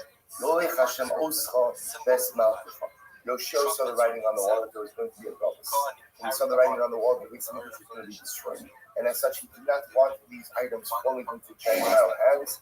And therefore, again, he went ahead and he did them. Therefore, Tziva Baganzum Shnei Amar, Ayomer Levin HaNavidim L'Chol Yisrael, Hakdoshim LaHashem, Knuas Ara Kodesh Be'ez Shabbat Shlomo Ben David, Melech Yisrael. So apparently, Shlomo HaMelech built subterranean chambers in the first Beis Hamikdash. Whether he built them in anticipation of its destruction or they built them for some other reason, the point is there are subterranean chambers in the Beis Hamikdash. So Yoshio gives the command to remove hide the Aron as well as all these other things in some of the subterranean. Which also is an amazing thing because what it tells us is, as from this Gemara, that the Aron HaBris is in Harabayis, somewhere there, somewhere buried in Harabayis itself, waiting ultimately, again, I guess, for Mashiach to come to the location. So the Gemara, Eimach HaMasa B'Kaseh, Ata Iglas Hashem Al-Kerechem Amon Yisrael. So Yoshio tells the Levine, you no longer have any Avodah B'Kaseh. Avodah B'Kaseh means what? You don't have to carry anything. There's no longer anything for you to carry. But what is your job? So if you Hashem Elokeichem ve'es Amo Yisrael. What's your job? To be an Ever Hashem, and to be an Ever Klal Yisrael. Just because you don't have your responsibilities, goes back to what we saw 2 days ago, right? About the idea that any form of leadership is really a form of office. You don't carry the honor anymore now. It's fine. We never thought it was wrong to be an Ever Klal. Remember, Elazar. Asya, To David, my the father, Gemara makes it zero Shabbat from Asya Sham Sham, Asya Mishmeres, Asya Doros Doros. Because the ultimately we're going to make zero Shabbat between all of these items listed above to teach us that just as Aaron was hidden, so too all of these items were hidden in Israel. So once it's therefore again, we come back to our original question. How could you tell me that Yoachaz was anointed Shemra Mishcha because of his older brother Yehoiakim, when at the end of the day there is no more Shemra Mishcha by this point in time? First the Gemara answers, Amra Papa, Ba'afar Smada. Right, it's like there is no Shemra Mishcha, but instead he was anointed ultimately again with balsam oil. Balsam oil. Okay, so the Shemra Mishcha, also remember again, we may mention that who else was anointed with balsam oil? Shemra Parsimon. Shaul. Why? Because Shaul was out of the king. Malchus was always going to come from Judah. Shaul was from the side. So that first one, I will say, represents the anointing, but will probably be more temporal. This is one of the these Gemaras are amazing. How to go ahead and anoint the king? How do you anoint the king? So Kamin Nazer. So the Gemara says you go ahead and make a Nazer means like a crown. Like a crown. The Kohanim Kamin key. And the Kohanim ultimately again like a key. My community. So once I saw again, the king, you take Shem you smear it around his head like a crown. How do you go ahead and anoint the Kohanim? My community, like a Greek cuff. Now, if you look at Rashi has over here, Rashi has it looking like the letter Ches. So the way that it looks, by the way, according to Rashi is, to give you a visual over here, you start between the eyes, and essentially you smear the Shalom Mishka down up the head, all the way down to the neck. So it's like a Ches. It's like a Ches. Obviously, it looks a little bit more like a cuff. So but you get the point over here is you're starting at the front of the head, and you're smearing the oil all the way to the back of the head. Tani Chada, Betchila Motz, Mishal Arosho, the Achakak knows in low Shaman Ben Nishte. So we'll say, we're going to see now we have 2 conflicting accounts. According to one account, we go ahead and we pour the shaman on his head first, and then afterwards we put it between his eyes. The Tanya Frisi, Betchila knows in low Shaman Ben Yisei. Different prices says no. First we put the shaman between his eyes, and then we go ahead and we pour it on his head. Tonight, also it's my focus on the proper order. We know that anointing requires both pouring as well as putting oil between the eyes. This is my focus apparently again, which is the proper order. So some say, will say that the anointing between the eyes is the most important part. And others say it is the pouring of the oil on the head that is the most important. My time in Jaman the Amar Yitzika. What is the reason for the opinion that says that the pouring is most important? By Siv, by Yitzok Mishemet and Mishcha al Rosh Halom, by Yimshach o Solakacho. Also, because again, the pasuk itself says what? By Yitzok first. The pasuk itself says you pour the oil before you anoint the oil, or you dab the oil, you smear the oil. See, it's more important. The opinion says that no, the smearing is more important.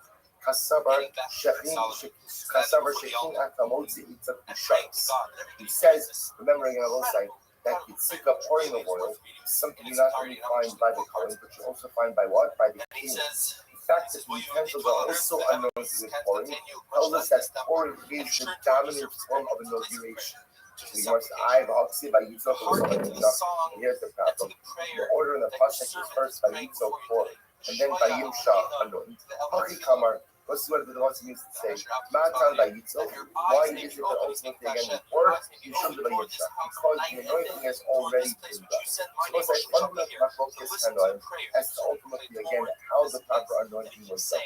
2 parts to the anointing. One is the pouring of the oil over the head, one is the streaming between the eyes. Which one was done first? So once just you should know, the Grace of Pascha, the Rambam passes that first load skin and then no skin. The Rambam passes that really the brother was first to go ahead and pour the oil and then to go ahead and smear it with his eyes. Okay? Where is this about? What about it? These Gemaras are amazing. Shemen HaTov, Yorei ala Zakan, ala Zakan, kind of Adam. Like good oil that flows down the beard. It flows down the beard, that flows down the beard of the older Aaron HaKohen. So it's the pasuk over here. The pasuk over here is quoting. Let me read you the pasuk again. So the pasuk over here is in front of the Shaman Atol Arosh Al Harosh Yori Al Zakan Arosh Yori Al Sos. So what Shaman Atol is flowing down the beard of Aaron HaKohen. So the Gemara says it's a reference ultimately again to the Shaman HaMishcha. Remember again, Aaron is anointed by Moshe. It's anointed by the Shaman HaMishcha. Listen to this beautiful Gemara. Kimin shtei tipos margolios hayutuyos la'Aaron b'shikah. There were two drops of Shaman HaMishcha that were constantly hanging on the edge of Aaron's beard. Amar Papa.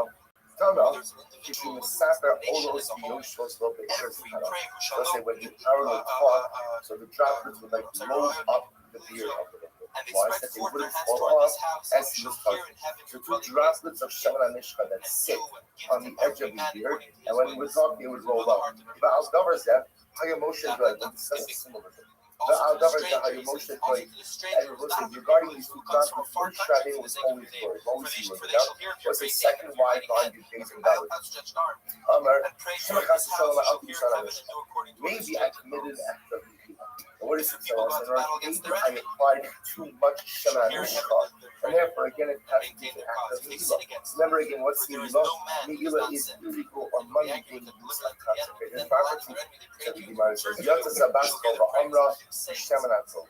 So ultimately again, the Basko comes out and says, Shaman HaTov, like the good oil, Kal Chermon. And again, this is so beautiful. The Gemara, the pasuk compares. The pasuk this is the very next pasuk. It's all in Hakut of Koflan and Gimel, 133. It says, Kal Chermon Shorei B'Hari Tzion. Like the dew of the Chermon, which falls down in Hari Tzion. So what's the comparison between oil and Kal Chermon and the dew?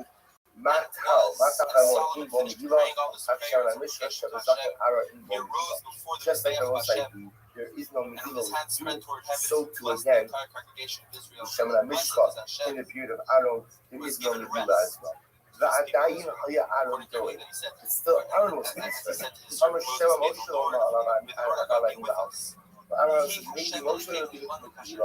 Maybe I did. Well, are you seeing this athleticism? Look at this move. Like, this motherfucker's still blabbing about this fucking house. You were talking for so long, my man. Just like Calm Moshe, down. Get me both. Don't again, very quickly. What's this? Dog, look at this athleticism. Shaman HaMishcha is always sitting in the beard of Aaron. Let's say when is Shaman HaMishcha put on look at this move. When they're inaugurating. Look at this move. Give me an update. Represents newness. Shaman HaMishcha People represents demand an update. Shaman HaMishcha represents I can tolerate. The Chazal were telling us was that the Shaman HaMishcha always remained on the beard of Aaron. It was as moist, it was as wet as the day it was applied. I tell you that Aaron's excitement for the community, Somebody shit on this excitement motherfucker. for Zavodas Hashem was as fresh every single day as the first day he came. And ultimately, again, incredible medical hospitals. So, that's the greatest challenge. The greatest challenge our youth is not the execution of God's command. Generally speaking, we can handle that. We can handle Shmiras HaMitzvot. What in the fuck is this? Challenge is feeling the newness, it's feeling an excitement, it's feeling like it's something special that we have the opportunity to do. Regardless of Aaron HaKohen, was not simply that he complied with the divine mandate. That's obvious. Every Jew has to comply with the divine mandate. Regardless of Aaron HaKohen, is that he felt an excitement like the day in which the Shaman HaMishcha was first applied to him. So you might go back to Rabbanon. It's a beautiful Gemara. In motion, let's say so. We only anoint kings. We anoint kings. This literally we only anoint kings by a Maya, by a spring. By a spring. Kadesh Mahusa. Was that because anointing a king by a spring was like a symbolically good omen. The idea being that just like the spring flows, so too again the king's monarchy should continue to flow as well. Shena Emar, Nayom HaMelech was that side, just as a total aside. If you go into the Torah Pir David, and you take the water tunnel, the Gihon, that's the Gihon spring. Was like that is where Klal Yisrael historically anointed Malach by the Gihon. It's an incredible thing to see you stand in that. It's fun because you're walking through water. But more fun than walking through water was to stand on the spot where literally, again, Malchit base David were anointed. That's the spot. So the Gemara goes back to the Gemara says, Shneimar, the Gemara Melech, Ohem, Kichui, Mochem, Es Abdi, Adonechem, Borarik, Nosel, Agdichos. Oh, good. Alright, Yami.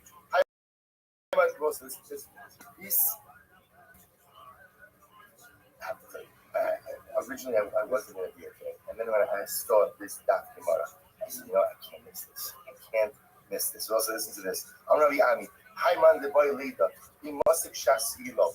Also listen to this. The person wanted to know they're gonna live out the year or not. Now again, please don't leave early some of this before we finish this piece over here, right? I don't want anyone walking away with this. Listen to this. First one said they're gonna live out the year or not.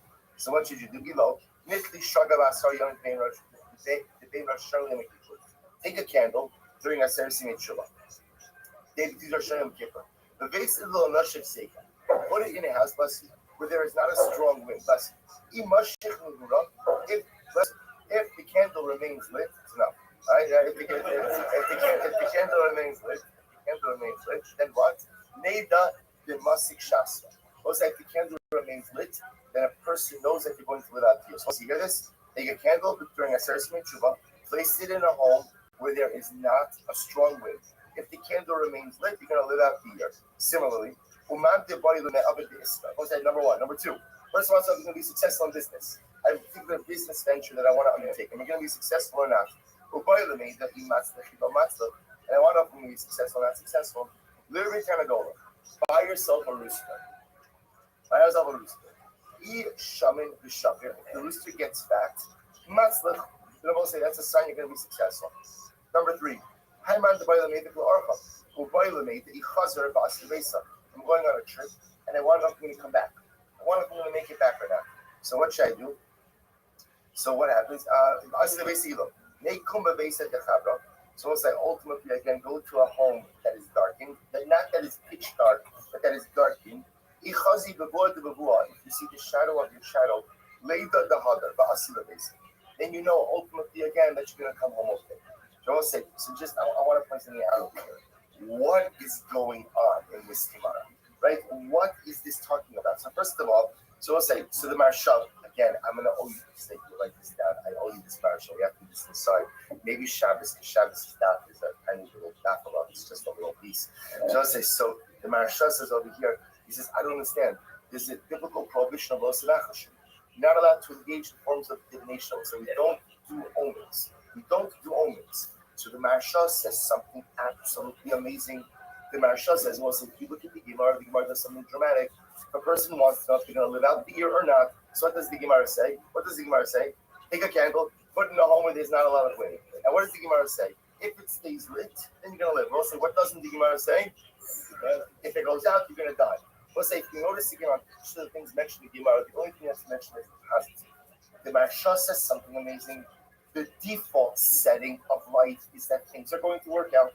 A person has to have an expectation that things in life are going to work out, that I'm going to live, that I'm going to be successful, that I'm going to make it back home. So if I do the omen, and the omen confirms the positive outcome, then what? Well, so that's not an omen. What is that? That's life. That is an affirmation that things are good, which is the natural default mindset of the Jew. If the candle goes out, what does it mean? Nothing. It means nothing. It means don't pay attention to it because, again, that's an omen then. So it's an amazing result. When the Gemara talks about these omens are here ultimately, again, to affirm a positive outlook on life, which is supposed to be the default outlook of the Jew. So if these omens confirm The positive outcome, fantastic. You think it says something negative, simply ignore it. Don't say, so you understand, I'm not doing the marshal justice, much longer piece. I want you understand the godless in this idea that is teaching us how to look at life. There are some people that are always waiting for the other shoe to drop. There are some people who are just waiting for the sky to fall. And sometimes for a good reason, sometimes because they had a lot of life trauma and a lot of life difficulties. And sometimes when you've been through a lot, you just expect bad stuff to happen. It's understandable, but that's not what the who wants of us. The who wants to have a positive expectation for life, that things are good, that things will work out, that life is beautiful. That has to be the natural default. So you say to yourself, okay, it's easy to have that mindset if everything works out. But again, herein lies the true test of our spiritual mettle. I'm supposed to have that outlook even if things don't work out. It didn't work out this time. It'll work out next time. It didn't work out for the last 25 years. It's okay, Baruch Hashem, the next 25 are going to be great. I'll say that's the power of the Jew. To have an unconquerable optimism, to have an unconquerable positive outlook on life. That's what these signs do. But let's look how the Gemara ends off. The Gemara says, "V'lav milsi." But my suggestion, the Gemara says, is don't pay attention to omens. Why? The Gemara says, "Dilma chol shadaiti miskamazai." Because most you know what the problem is. The problem is as beautiful as that marshal is. If you're that guy who lights the candle, and then what? It goes out. And suddenly, it's not going to be so easy to shake that one off. So therefore, the Gemara says, you know what? You're better off just staying away from omens. Not omens, you're staying from these type of symbols in general. But let's say, yet, the Gemara says something just to follow up. It's very exciting. Abaye, hashtag the Amr Simla Milsi. Let's say, do you see this? This is the Gemara. So Abaye says, now that you told me that omens are significant, not favorably related to omens, but like signs are significant. Get ready for this. We'll say, this is Le'olam Yeheragil Lemechse Bereish Shasa. What's it there for a person? Should always look at that. If you notice again, so the girsa over here is Lemechse. So the Hagos is changed into Lemechol. Was it in fact, again, this Gemara appears here in Maseches Harias and Hagos. And we'll say two different girsos. One is Lemechse, one is Lemechol. We'll discuss in just a moment. So Abai says, now that we said that that omens are significant, the person on Rosh Hashanah should look at or should eat kra, rubia, parsley, silky, and the person should eat a gourd and a fenugreek and leeks and beets and dates. So those sides, you understand? We do this. This is Simonilsa. We do this at Rosh Hashanah, right? You sit down and they go through a whole bunch of food on Rosh Hashanah. Where did that practice come from? That is a derivative. That's this tomorrow. Also, I have to look at Rashi in just a moment. Rashi says over here. And they didn't even like it. About signs into short lines.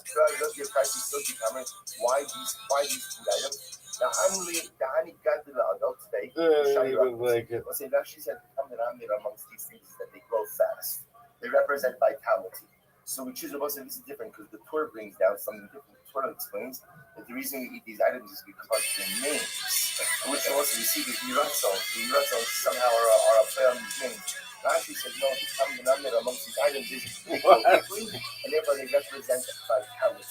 Because of that, ultimately, again, we begin Rosh Hashanah with those items. What the fuck is this? The Makkah actually brings down Hey, this she's idea. standing. He says, why does one Gemara say Don't need to. what's that kid is an incredible nafkamina? Let's say I don't like any of the symbolic foods. I don't like dates, beets, leeks, fenugreek, fish heads, lamb's heads, just not my thing. Right? I don't so I'll say, so what which for many people that's the thing. And so I'll say, so what happens? I don't like it. What do you do? Woman, this is the worst content I've ever There's seen in still my entire life. each of them on your table and to look at them and to recite the Yiratzon. Based on the skills of the Gemara. Worst Everyone thinks it's just Lamechal, just to eat. content It's true, even if you're not going to eat ever. it is an Indian ultimately to have it, but Mechse to look at. This is, Incredible. but this Then is you are, worse. I'm Shashi Lebrei. What's his name? Shashi said to his son, Kiba Yisumei, when you want to come and tell from your Rebbe, yes, you must do so. To this. Prepare. Learn the Mishnayos before you go to your Rebbe. What's the words? If you want to really learn, it is incredible. You show So much shit on this. You can't just show up to learn. A person has to prepare themselves. So he says, review your Mishnayos, and then go before your Rebbe. And when you sit before your Rebbe, let's listen to this. Look at your Rebbe's mouth. Look at your Rebbe's mouth. Say, say such We know that pasuk that ultimately again we should be looking at. He's saying over here, Dafka, look at their lips as the words are coming out. When you learn by a river. He sounds nice. Learn by a river. Was in the same way that ultimately again the water flows, so your learning should flow as well. Listen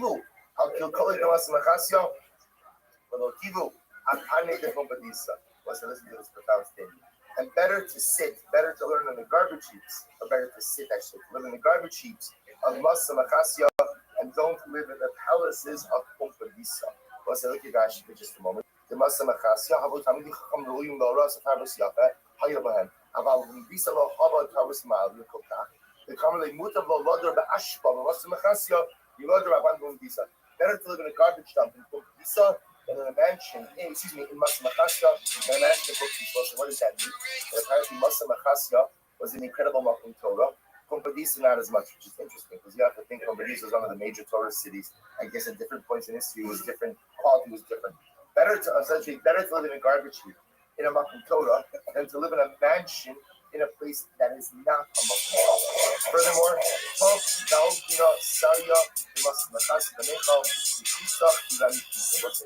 again, better to eat a Dalgina was a type of fish.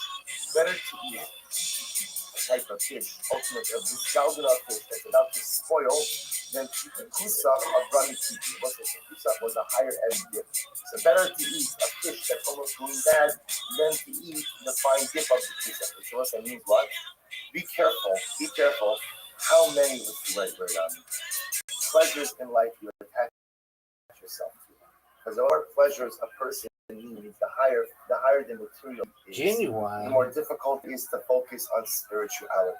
So what he's telling his son is better to get by on the putrid fish than to have to require the kusach.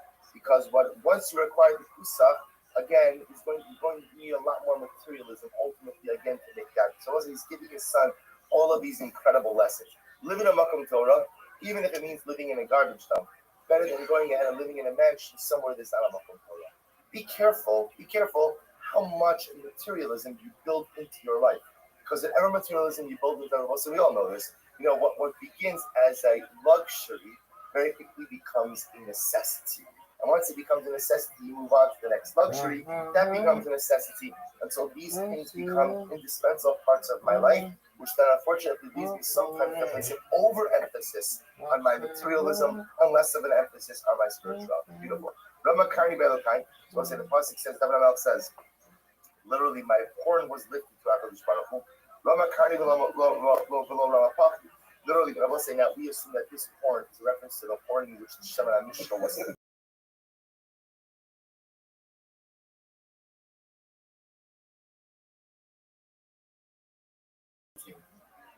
with the Karen inside of a horn. So their monarchy endured. Shol b'yerushim shubapach lonim shkamapusan. But Shol and Yeruvasim who were anointed with oil from a path, from an earthenware jug, their monarchy did not endure. We'll say, Pashtus, what that means is as follows. Rashi points out that a path is earthenware. Earthenware easily cracks, as opposed to a horn, right? A Karen endures. So as I said, because of that, those who are anointed from the horn, their monarchy endures. Those anointed from the path, their monarchy does not. So once we're going to go back a little bit to Gemara. Remember again, the Mishnah made a distinction between the Kohen Gadol who was anointed with Shemana Mishka versus the Kohen Gadol who was removed of the Gadol. Says the Gemara, but a Mashiach Yachol Melech. So also when it says Mashiach, that maybe Mashiach doesn't refer to the morning. Maybe Mashiach doesn't refer to the Kohen Gadol, maybe it refers to the Melech. If it says Kohen, I'm going to thought that even refers to the Kohen who is anointed with the Kohanic vestments. Therefore, the pasuk says Mashiach. If it just says Mashiach, I'm going to thought that even the king of Osai, who is appointed ultimately again to go to war. This pasuk is talking about the special power of the Kohen Gadol. I'm going to thought that even this Kohen goes out to war. Therefore, also the pasuk comes down and uses a distinct lashon of Kohen. Hamashiach, Shira Mashiach al Gaval is anointed, which means there is no one anointed above. So the Gemara says, "My mashma, the Damarava, Hayarach Hamiyimena Shaliach." Also the same way the Pasuk talks about Hayarach, it means again the specific part. Yeah, it's not Gilad Nasha. Haganami Hamashiach. What is Hamashiach? Hamidumar Mishnuta. It means the one who is designated amongst all those who are anointed. Because remember again, as we saw before, the Kohen Malachama was also anointed. Kohen Gadol ultimately was the unique one amongst those who are anointed. Mashiach, Yochel Melech. So what's this? Gemara said before that if I'm at a phone, the Pasuk says Mashiach. Maybe that's the first thing. Melech, how do you see? Does the king, was it the king inadvertently does something which is usher? Does he bring a par? Sir, who do I see? He brings a sir. So before Shabbos, which Gemara says, it's just yeah, baby. That's what I'm doing. I'm going to do as follows. For an accidental act, maybe he brings a sir. Al Helam Dover Yavir. We'll say in the case of Helam Dover, maybe he should have to bring a par. Kamash Shlomo. We'll say Kamash redemption that the pasuk of Hamashiach ultimately again refers to the Kohen Gadol. Fine. In Bein Mashiach B'Shon HaMishcha. So what's it? Mishnah then discusses ultimately the distinctions between the Mashiach B'Shon HaMishcha, the Kohen Gadol who is anointed with oil, versus the Kohen Gadol who is Meruba Bebegadim. Masnisin Delok Rabbi Meir. We'll say our Mishnah does not reflect the view of Rabbi Meir. The Rabbi Meir, because it was Rabbi Meir, the Hot Tanya, he said, the Ruba Begadim may be par, Haba Al Kolam Mitzvah Meir. So Rabbi Meir says that even Meruba Begadim, I will say, even the Kohen Gadol, who is not appointed to Shana Mishcha, but rather is appointed because of the Kohanic vestments, so he brings a par Al Kolam Mitzvah. We'll say he brings a special par of the Kohen Gadol, Rabbi Meir. But the whole of the Chacham didn't agree with him. The Chacham said the only Kohen who brings the special power of the Kohen Gadol, I assume, is the Kohen Gadol who is anointed with Shana Mishcha, not Meruba Begadim. My time during there, what's Rabbi Meir's logic? This Sanya, Mashiach Ini Ela Mashiach Shana Mishcha. I only know that it refers to a Kohen who is anointed with Shana Mishcha. Meruba Begadim Inayim. How do I know that it even refers to a Kohen who is anointed with clothing? Talmud HaKohen HaMashiach. Ultimately, again, the pasuk says HaKohen HaMashiach. So who are we establishing this? Like Rabbanon on the days. Aim a sefer. We'll say, yeah, look at the end of that right. So aim bein koin mishamish koin mishabar. Ela parweki purim ba'asira saif. Asira saif. We'll say, yeah, what at the end of the rice? The end of the Mishnah said, excuse me, that there is no distinction between the koin mishamish. So we'll say koin mishamish means the active koin god who was serving. The koin shabar. What's the koin shabar? That was the villain koin god. He was the Kohen Gadol again who filled in when there was something going on with the first Kohen Gadol. So there is no distinction between the two except Par Yom Kippurim, the special Par Yom Kippur, and that serious Sefer, which was the meal offering, giving Kohen Gadol every day. So the Gemara says, who does that reflect? We'll say that ultimately again reflects the view of Rabbi Meir, the Sanya, because that's what we learned. Irabo Psul, the Kohen Gadol, Ba'avar. So let's listen to this. If something happened to the Kohen Gadol, there was some type of psul, and they had to remove him from office, Umino Kohen Acher Tachtav, and they appointed a replacement Kohen Gadol, Harishon Chozer Lavados. Also, this is actually amazing. What happened when Kohen Gadol number one comes back to work? What happens when he comes back to work? So what happens? So the first one has the ability to come back to work. He's now the practicing Kohen Gadol. Vasheni Kol Mitzvos Hakuna Avot. So the Sheni is still, of course, a full-fledged Kohen. So we'll say ultimately, again, these are Rabbi Meir. So we'll say Rabbi Meir ultimately holds that the first one is still a full-fledged Kohen. So we'll say what that means is that he just goes back. Obviously, he's not a Kohen Gadol because the Maisi can't have two Kohanim Gadol, but he's just a regular Kohen. Rabbi Yossi Omer Rishon Chos Lavado. So Rabbi Yossi says when the first Kohen Gadol is fit for service, he comes back to work. The Sheni in a roy, the Kohen Gadol, the Kohen Head. Wow. And what happens? The second guy will say, nothing. He's not the Kohen Gadol, and he can't be a regular Kohen either. We'll discuss that in just a moment. Amr of Yosef, Maisa Yosef ben Eben. Mitzi Parabah said this happened. There was once an episode of Yosef ben Eben, who was the Kohen Gadol. She'ira both saw the Kohen Gadol. Va'avar umino acher takta. So this is what happens. So there was this episode of the Kohen Gadol. The Kohen Gadol got upset. And what happens was they appointed another person. And then when the first Kohen Gadol came back to work, what happens? When the replacing Kohen Gadol, also the replacement was now out of the job. He couldn't be a Kohen Gadol and he couldn't be a Kohen Head. Why not? Kohen Gadol is Shuleva. In general, again, a Kohen Gadol because you're at a Masi. You can't have two Kohanim Gedolim. It doesn't work, right? It doesn't work. There can't be two kings. There can't be two Kohanim Gedolim.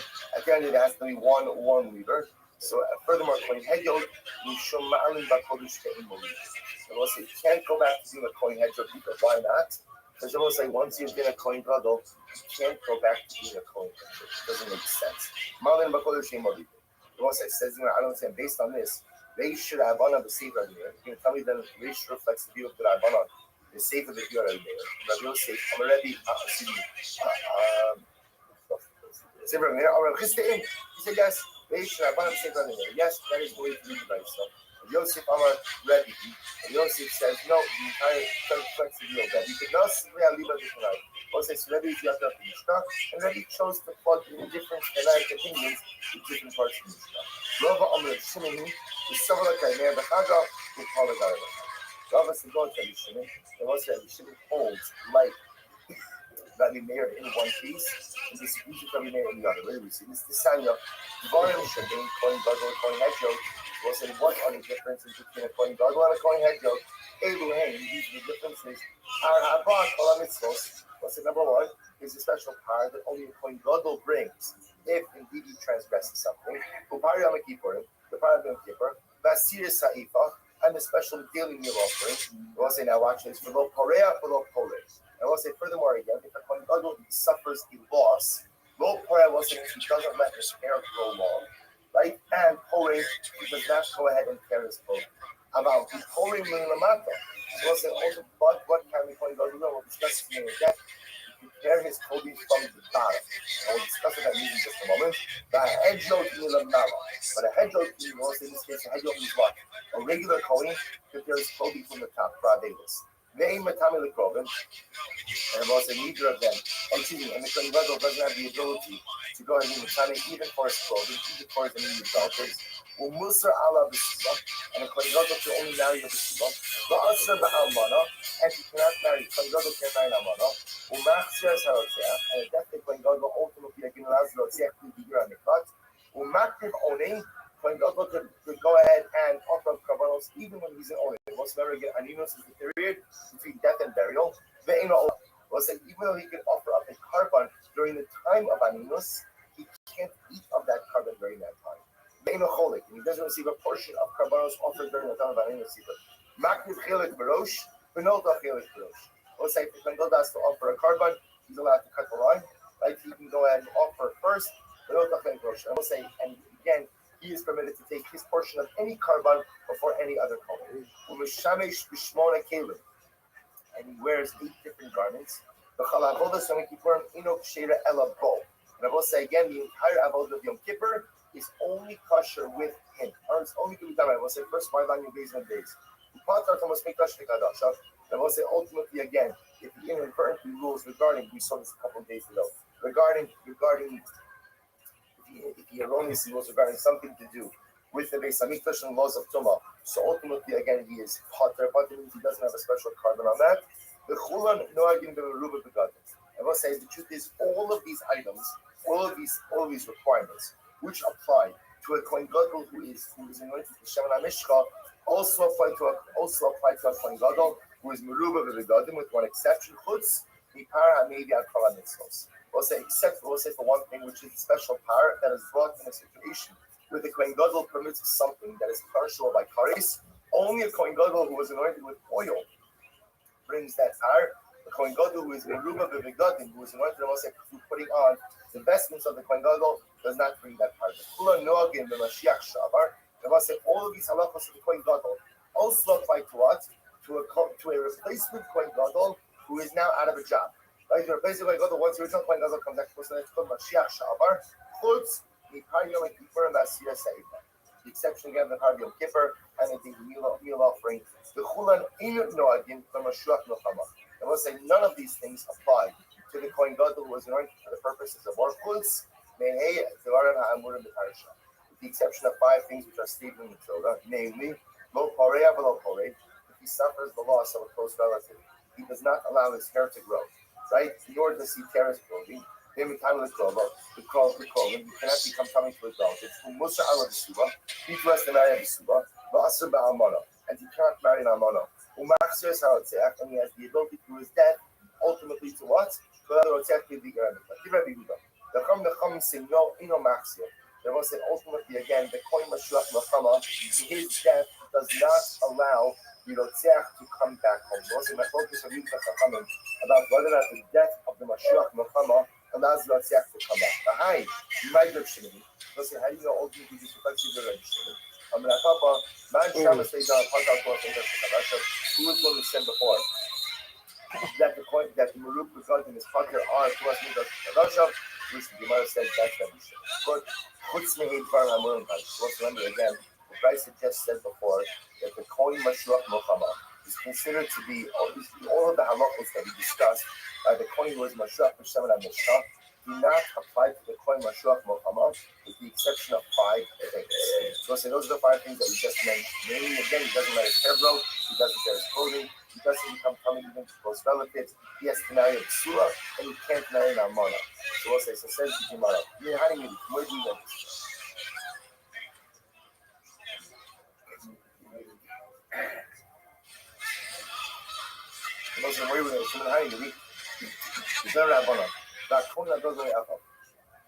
right, the Kohen who was greater than his brothers, Zach Kohen Gadol.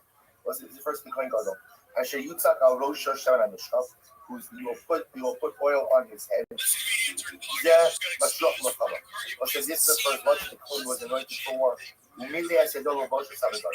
And literally again he fills his hands to go away with it. Was the first and special Kohen of Kohen Gadol. Zem Gadol. It's the first ultimate thing against the Kohen becomes Kohen Gadol by being on the special vestments of the Kohen Gadol. Akulan Omer, Lo Sholo Yisra, the God of Lo Yisra. We'll say like all of these Kohen. So whether you are a Kohen Mashiach Melchama, right? Whether you are whether you are a Kohen Gadol, Mashiach Melchama, or Meruba V'Gadol, the halach is the most of that. Folks, look at this athleticism. This might be the most athletic man. It is the most athletic person we've ever seen. Look at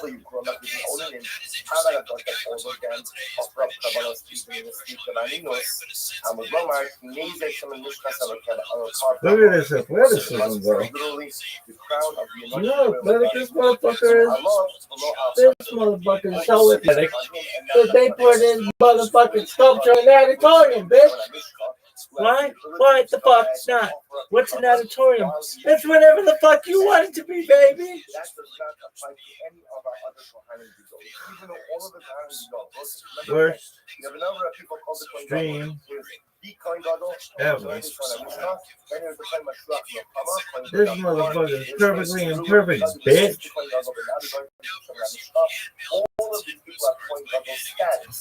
Look at this athleticism. Folks, look at this athleticism. Exceptions over here, the halacha again for Hakravas and Ahinos, for the ability to offer up the carbon while in a state of Ahinos that only applies to the Kohen, who is anointed with oil, not to the other Kohen. I like thought the Gemara says, maybe again, the halacha is after you choose by Ahinos. Maybe also only the Kohen Gadol and Roger Yisrael, maybe the other ones don't have to. I'm a little more 50. Branded. All of them in the din of the Kitharai, and what's in reality, limited to my focus on who you should have Sulaim, what's in the positive, you shall marry over to the Sula. After simply that cost of Riba, after the Torah goes ahead and makes a split between them, the Torah includes all of them, Dibra and Yishmael. Also, after the Torah makes a distinction between the guys, Text of Ryan and Gidolim, the Torah once again groups them all together in the obligation to marry a woman who is a Sula. These are very small. Kiva Omer Imi Ela Sha'avar Machmas Kayom. Machmas Mulinayim. What's this? Because this is, I only know. What's it? That's the moment. Rashi says over here. Rashi says, Avar Machmas Mulinayim. Hawalomar Baru. Dashido Avar Risha Machmas Mumo Asra Ba'amana. So I only know maybe the first part of this. So the Gemara says over here as follows. I only know that Kiva says Imi Ela Sha'avar Machmas Kayom. But even if a Kohen Gadol cannot York as a Kohen Gadol because it was, let's say, he had a seminal initiative. Even during that time when you can't go ahead and work with the Kohen Gadol, I still know there's a prohibition from Tanai and Amana. How do I know Machmas Lumen Minayin? How do I know that even if a Kohen worker, let's say, has some type of significant norm, which renders him unfit, we're going to discuss this more in depth in just a moment. How do I know that he still can't marry an Amana? Kamalomar Vihu. It was in the Pasuk says which tells us that even once he's in the state of a Kohen Gadol, he cannot marry an Amana, he can only marry a B'shuva. We'll say, this is the follow to the next question. Bamine Rabba, Rav Nachman, Mashiach Shenitztara Mahu Ba'amana. Most of this is discussion. What happens if the Kohen Mashiach, the anointed Kohen, he got Saras? So obviously he gets Saras, he cannot function as the Kohen Gadol. Obviously, he can't go into something with Saras. So say, what's the Shaila? Mahu Ba'amana. Can he marry an Amana? Can he marry an Amana now that he can't serve as a Kohen Gadol because of his Saras? Can he marry an Amana? I will say this might be a short-term marriage once he's healed. He can't, so he should be married. But the Maisa, the period that he has Saras, he's permitted to be married to an Amana. So he wants to be Mikadafi. Do we say that no? Once you were the Kohen Gadol, so then what?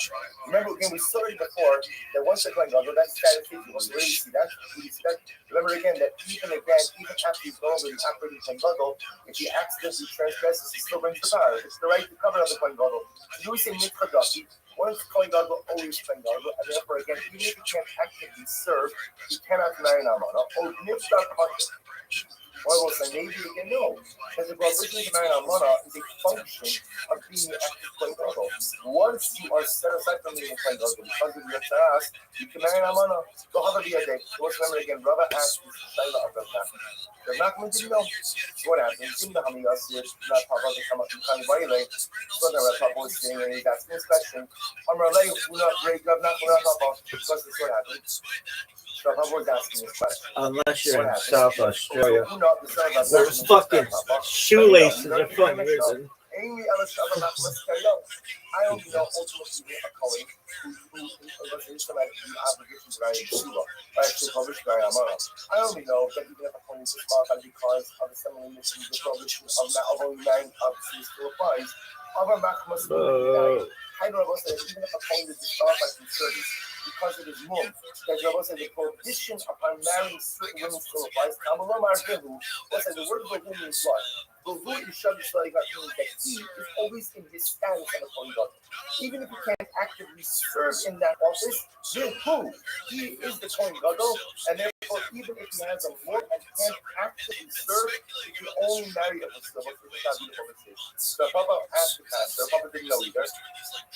Una answered the question, but this is so beautiful. So come Nash gave her a shame, that Papa got up and kissed Una on his head, the Yohev laid back and gave him his daughter in marriage.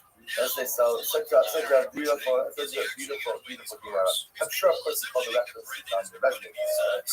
But the nice after that, he went ahead and gave him a kiss, and he gave him his daughter. So let's do another mission. Kohen Gadol, we'll say, remember again, we need reference to this one. It's very fascinating. Kohen Gadol pouring in the matter of the head goes in the mouth. Most of them, please. But Kohen Gadol goes ahead and pouring in the mouth, which means what? Tears his clothing. In the event that Chasam is a loss, he does kriya on the bottom of his clothing, the head goes in the mouth. But the regular point is to do kriya on the top. Kohen Gadol matriboni, a Kohen Gadol could go ahead and offer up a carbon even in the sleep of Ayinos, for the ochel, but you cannot eat it. If you offer it, but you can't eat it. The head goes to matribolo. So say regular Kohen can't offer it and can't eat it. Can't offer it and can't eat it. Tomorrow. Amra, lemata manish, lemala.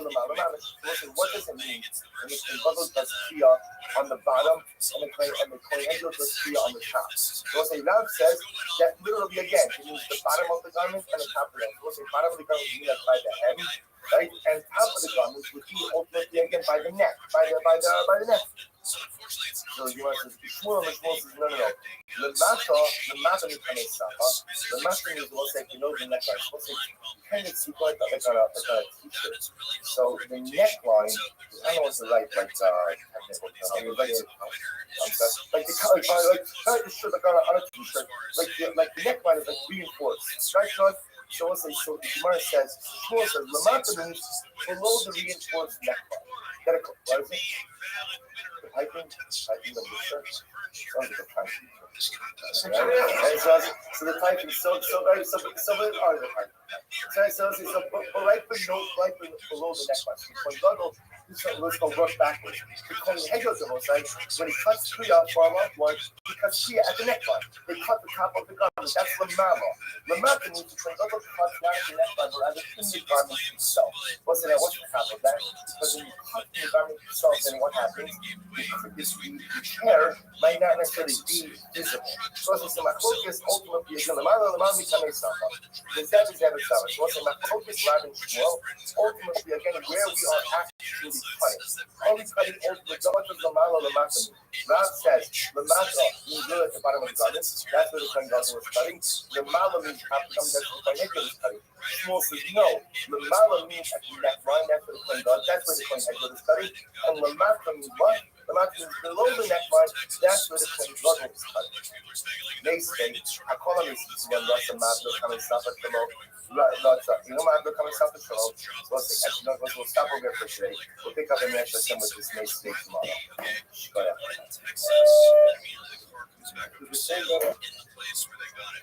I guess never underestimate the power of some internet sleuths because they'll find everything. So Brendan immediately spoke out on his Instagram saying the winner was really not happy with his truck and turned around and sold it the next day. Hey, I mean, I love V8s, but getting more badass V8s on the road, I wouldn't really say it's like a noble cause. But also painting this dude as the bad guy who sold it to make a quick buck makes Brandon kind of look like he's completely innocent. I have no idea. But the fact is, it ended up for sale in the city that his manager lives in. all right, well, good morning, such a slow spark sessions continue on. In such parties being by taking all of our sponsors today. Annual commentary from the top Shin Day Club. We also talk about ourselves. Dedicating all the results of this year in Swiss. We sort of tell us the commentary sponsors for the month of Elul. Involving the Torah Ben Colbert. Yes, in the summer of his father, Adam Ben Ashafin, Bashkin, Rafa, Vega, Rachel, Bas, Severs, Rafa, and Zivos. About you and all Saudi Swell. For the National I'm going to tell you, surely we begin to hear Mishma Shabbat from father. I like Yitzhak, Ayu, Ben Haba, Yaakov, Zippono, Rafa, and the Kumis Francis for the Gabin Shinko. The connection of the York Shina's grandmother, Rachel, that's the all of the Nisham Tagnami, the families in the Torah, all those who will travel to the Torah Israel. Also, dedicate our learning in the schools of our precious brethren killed in the terror attack in Ramot, 4 precious soldiers killed in the attack in the armies of Gaza City. Also, the American Commentary and Session of the Club, who should provide money for all the good practices and families. People families are tremendously come up. The American Session bring our has to be told to allow our soldiers to be successful. All my cities, they have give Claudius spells the most elusive Rafa. The Rafa that has a baby like the last 2,000 years of the Rafa's trouble. Shower us with the soul of trouble to allow us to dry all of our tears. For us to comfort all of the widows and all of the orphans and all of the almost all of the broken parents who are going to be attending so many different desires. There was a really overwhelming thinking about again our avoda, keeping their action to our heart to move proudly so forward, how the shamas and tyrants just results in infrastructure to usher in an unending era in the service of this thoughts. This week I've let us begin. Today's God is God Chas. We are picking up the Mir Hashem. Okay, we're picking up the Mir Hashem on. Picking up on. Anyone else? Yeah, there you go. Let's get it all done. Are you fucking serious? On that class. So Mir Hashem, we are actually on Zion on the base at the Mishnah. So the Mishnah says also. So a lot to do today. So today we've got a lot of drush, spark, Hashem, maybe some very interesting. The nice part about today's daf. Well, there are many beautiful things about today's daf. No one is just Torah. It's beautiful. They got this motherfucker talking about building a play place and not really a lot of my focus, which is good. A lot of like derivative sources. really? What is he bitching about? Pretty much what you get. Right? In other words, that's in the halacha. And then the Mir Hashem will kind of explore out about how we arrive at that particular how you're at that particular conclusion. Good. So let's say with that, let's go. So Mishnah days. In Chayavim, Ella al Helam Davar Ushigas Ma'aser. So let's remember again, this is the continuing course over and over and over. Now, also, one of the things to keep in mind, if you notice, we're vacillating a lot between halachas, as opposed to the first parak, which was pretty much all about the erroneous psak of the base. Like that's what it was all about. We begin to see again, second parak, starting really again with the halachos concerning the Kohen Gadol, but now threw in a little bit of sneak matter, and then we also goes back afterwards to the discussion about the base. So now the Mishnah begins. In Chayavim Ella al Helam Darim Shilgas Ma'aser. So remember again, in general, base din is only Chayiv a par Helam Darim Minat Sibur. If what? If there's two things, because this was yesterday's stuff that we reinforced over and over and over. What do you need? You need Helam Dara. Helam Dara means a mistaken psak, and we know all the attendant details to that. What kind of psak? A psak that uproots a detail in a mitzvah, but not a mitzvah in its entirety. Okay, so you need Helam Davar in Shigiras Maisa. Shigiras Maisa means that then there is accidental activity based on that erroneous psak. Okay, the but that same applies to a Kohen Gadol. So a Kohen Gadol, that a Kohen Gadol is only chayiv his par if what? Helam Davar, erroneous psak, Shigiras Maisa. Difference between the Kohen Gadol, remember again, and the Beis Din. Just keep in mind all the situation yesterday. That was the difference. Beis Din paskins for who? Klal Yisrael. Kohen paskins for who? Kohen Gadol. Good. The Lobab was from me. I have an Ella Halam Davrim Shigas. Singing by Bodhizara. By Bodhizara, ultimately, again, what is only liable in a situation, once again, where there's Halam Davrim Shigas. I must say, why is Mishnah saying that? And remember, Bodhizara gets its own carbon. There's a seer. So you would have thought that because the carbon is different, also the criteria is different. It's not. It's the same thing. It's always Halam Davar Shigas Maisa. The erroneous psak followed up ultimately again by inadvertent accidental action based on that erroneous psak. Says you know, where do you know this from? It's on Rabbanon. Yishku. So most of the pasuk says Yishku, they will go ahead and then they'll make a mistake. Right? They'll make a mistake. Let's show the pasuk is in Kal that's the name Yishku. So it's not about a Yishku Yachol Yechayav Al Shigas Maisa. You might have thought that maybe there's liability just for accidental. Alomar Yishku v'ne'elam davar in chayavin ela al helam davar shigas ma'isa. Okay, so we'll say therefore Allah provides you need both helam davar, erroneous psak, followed by accidental activity. The chelim Mashiach, so to that the davar. Meanwhile, where we know this one, the sid the ashmas ha'am. Hari Mashiach Tzivo. We saw the Kasha yesterday. That the Torah itself equates me ashmas ha'am, the ashmas ha'am, which is an additional phrase, equating ultimately again the halachas of the Kohen Gadol with the halachas of the tzibur. Below ba'avodas kochav and ela halam davar shigas myself. So we know that from Ramos say that the same halacha applies to Avodah Zarah. And namely again only chayiv for Avodah Zarah, both erroneous psak, inadvertent activity. First one line, the fishias avodas kochav, and we know the asma. Since Avodah Zarah is unique, why is it unique? Because remember again, it has a seer, it's a different kind of carbon. So I might have thought, I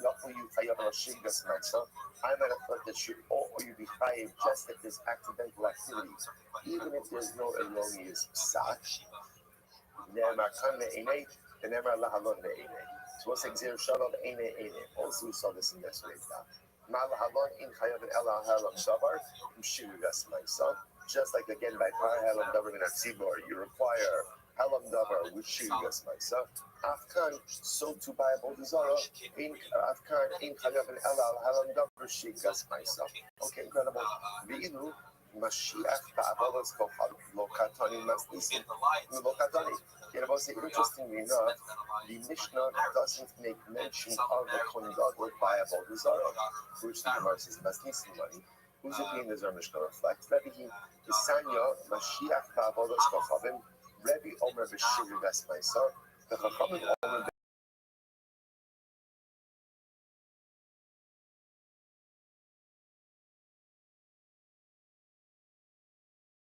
Helam Davar. Who delivered? He does Avodah Zarah. By accident, he does Avodah Zarah. He says the Kohen Gadol is chayiv for his unique carbon by Avodah Zarah, even without an erroneous psak, just accidental activity. That's the sheet of Rebbe. And the Chachamim say no.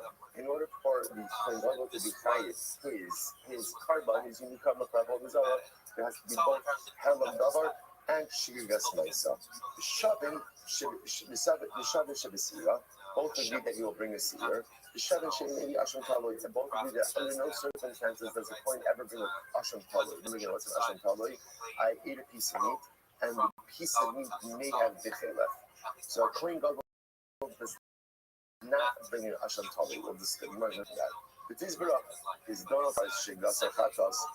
Now again, does the Mishnah make any mention ultimately again of the donor by Shigas Chatas? Does make any mention of the criteria for this is an avira which unintentionally is kares, unintentionally chatas.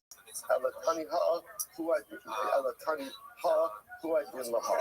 Hachanan tani ha huadin laha. So the point we're making over here is the Mishnah include all pieces of information. Rather, the Mishnah says, we understand that by saying A, it also includes B. My time to Rebbe. So we'll say, what's Rebbe's logic? Let's jump back for just a second. Rebbe said that halacha l'maisa. Rebbe said that halacha l'maisa. Point out what's seir for Avodah Zarah, even without helam davar. As long as there's just shigas ma'isa, accidental activity. Where does Rebbe get that? Across the deeper point on nefesh hashageges bechet bishkaga. So the Gemara says hanefesh. That refers to the Mashiach. That's the Kohen Gadol. Hashageges, that performs accidental activity. Zenasi, that refers to the king. Zenasi bechet bishkaga. Rebbe Savar chet ze bishkaga yehei. Rebbe says, in order to create liability for Avodah Zarah, all you need is accidental activity. Rabbanon Savi, Misha Chatasa Bishkara, Yotzam Mashiach Shem Chatasa Bishkara, Ela Behelam Davar. So Rabbanon is saying, no, it only refers to someone. It only refers to someone whose only responsibility is when he performs the shogeg. This excludes the Mashiach, Kohen Gadol, where there's only liability if there's helam davar together with shiras ma'isa and shavin, and both agree should be seira kiyachid. Ultimately, again, that he offers up a vote offering just like an individual. We know from the Kran, the nefesh achas echad. Sorry, the nefesh achas echad yachid, the echad nasi, the echad mashiach. We want to tell nefesh achas. All of them are included in this phrase nefesh achas. And therefore all of them open up or offer up the seer for Avodah Zarah. I says the Gemara, says the most important before we go on. In that Machlokes Rebbe and the Rabbanon and Rebbe and the Chachamim, ultimately again we passing like the Chachamim. Namely again, that in order for the Kohen Gadol to have liability for Avodah Zarah or for anything else for his unique carbon, what has to happen? Helam davar and shiras ma'isa. That's how you pass. You always need two. Beis Din needs both of that criteria for power helam davar and tzibur, and ultimately again, Kohen Gadol requires both of those criteria for his personal liability as well. Hapakas ire shavin shemini asham talim nalan. But everyone agrees that a Kohen Gadol doesn't bring a nasham talmud. Where do you know that from? The keeper of a Kohen Ashir Gasa Asher Shagad. Pasuk says that ultimately again the Kohen will find Talmud Ashir Gasa Asher Shagad, or the shogeg that he was shogeg. Will be competitive. Rebbe Savar. So Rebbe says this refers to someone who the entirety of his name shogeg. What does this mean?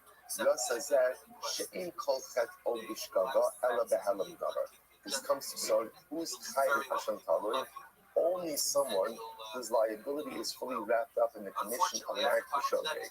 But someone who requires another level, like the Kohen Gadol, who also requires what? Helam davar. Such a person is not subject to Hashem Talmud. So the Gemara says, maybe kol ksiv. Does the pasuk say kol? Does it say kol? The Gemara says, in the imke nichtav asher gasa. Could you say asher gasa? Lama li asher shagag. Why does it say asher shagag? Hakol shmoron ba'adisha kol chet ol bishkaga. To teach you who is liable to Hashem Talmud, someone whose liability is engendered by the commission of an act of shogeg. Yasa Mashiach she'ein kol chet ol bishkaga ela ba'avodas kachavim. Below the Shabbat says Ella, the Elam Dabar Im Shigadas Maisa. So let's say so essentially to distill this down, the drush is as follows. Who is Chayiv ultimately someone whose liability is contained in an act of the shogeg. Again, shogeg is not for example, or again, just the act of shogeg is not enough. By the way, it's need for liability, right? He needs what? A kadlam davar, a mistaken psak. Such a person is not subject to asham talui. Okay, incredible.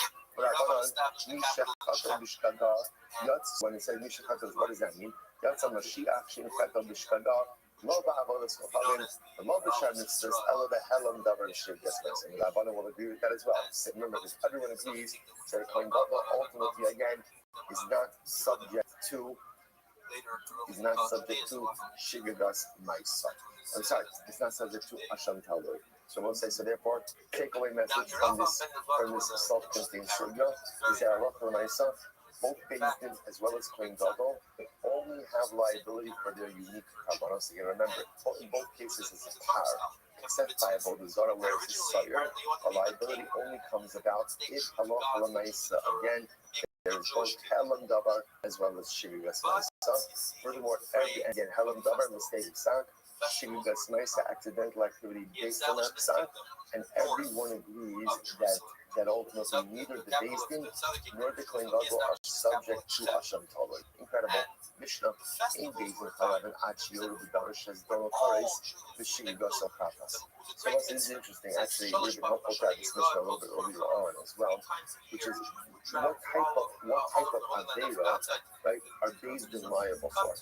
Right? So the Mishnah it's not any Avera, it's only type of Avera where intentional commission of the Avera would result in Kares, and unintentional commission of the Avera results ultimately in Chatas. So Mezid is Kares, Shogeg is Chatas. So to the same criteria by the Kohen Mashiach, the Lo ba'avodas kohavim Achiyoru al davar shezedono Kares b'shirigas kasel Chatas. The same halacha applies to Avodah Zarah. So let's say, so therefore, just to give an example of this, if Beis Din Paskin, or the Kohen Gadol Paskin, they're Jarati Tazo.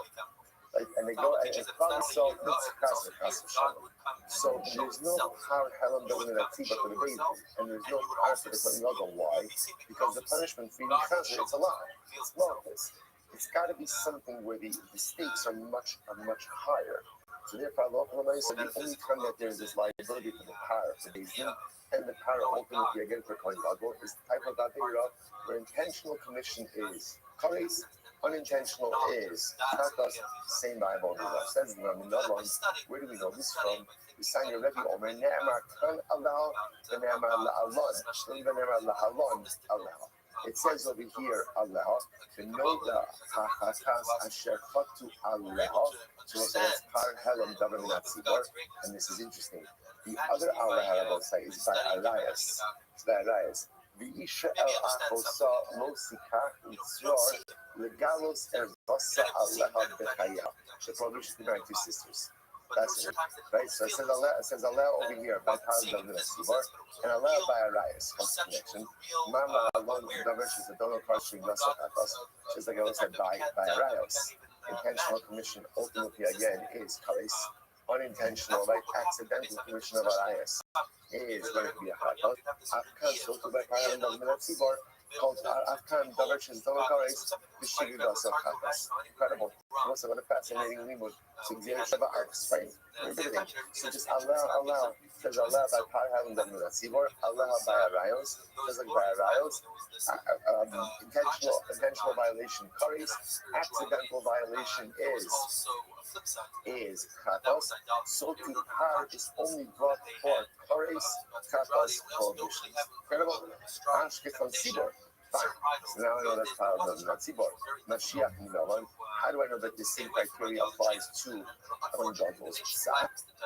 So the Gemara says la'ashma sa'an hari Mashiach Sibor. As the pasuk says ultimately again la'ashma sa'an again. What's interesting is we're always using the same language. Once I know something applies, like Par Helam Davar Minatzibor, then what? That extra phrase by Kohen Gadol, the Ashmas Ha'am. What is that? What is that? Because remember again, the Kohen Gadol is not asking for the populace. Who is the Kohen Gadol asking for? Who is he asking for? Himself. So what is that? The Ashwa Sa'am, all coming to link the process.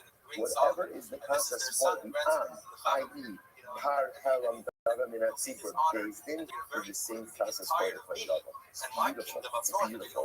So the verse is as follows. So the verse says, Yashba Sa'am, Har Mashiach Sibur. So the verse says, what about Nasi? What is true for the king?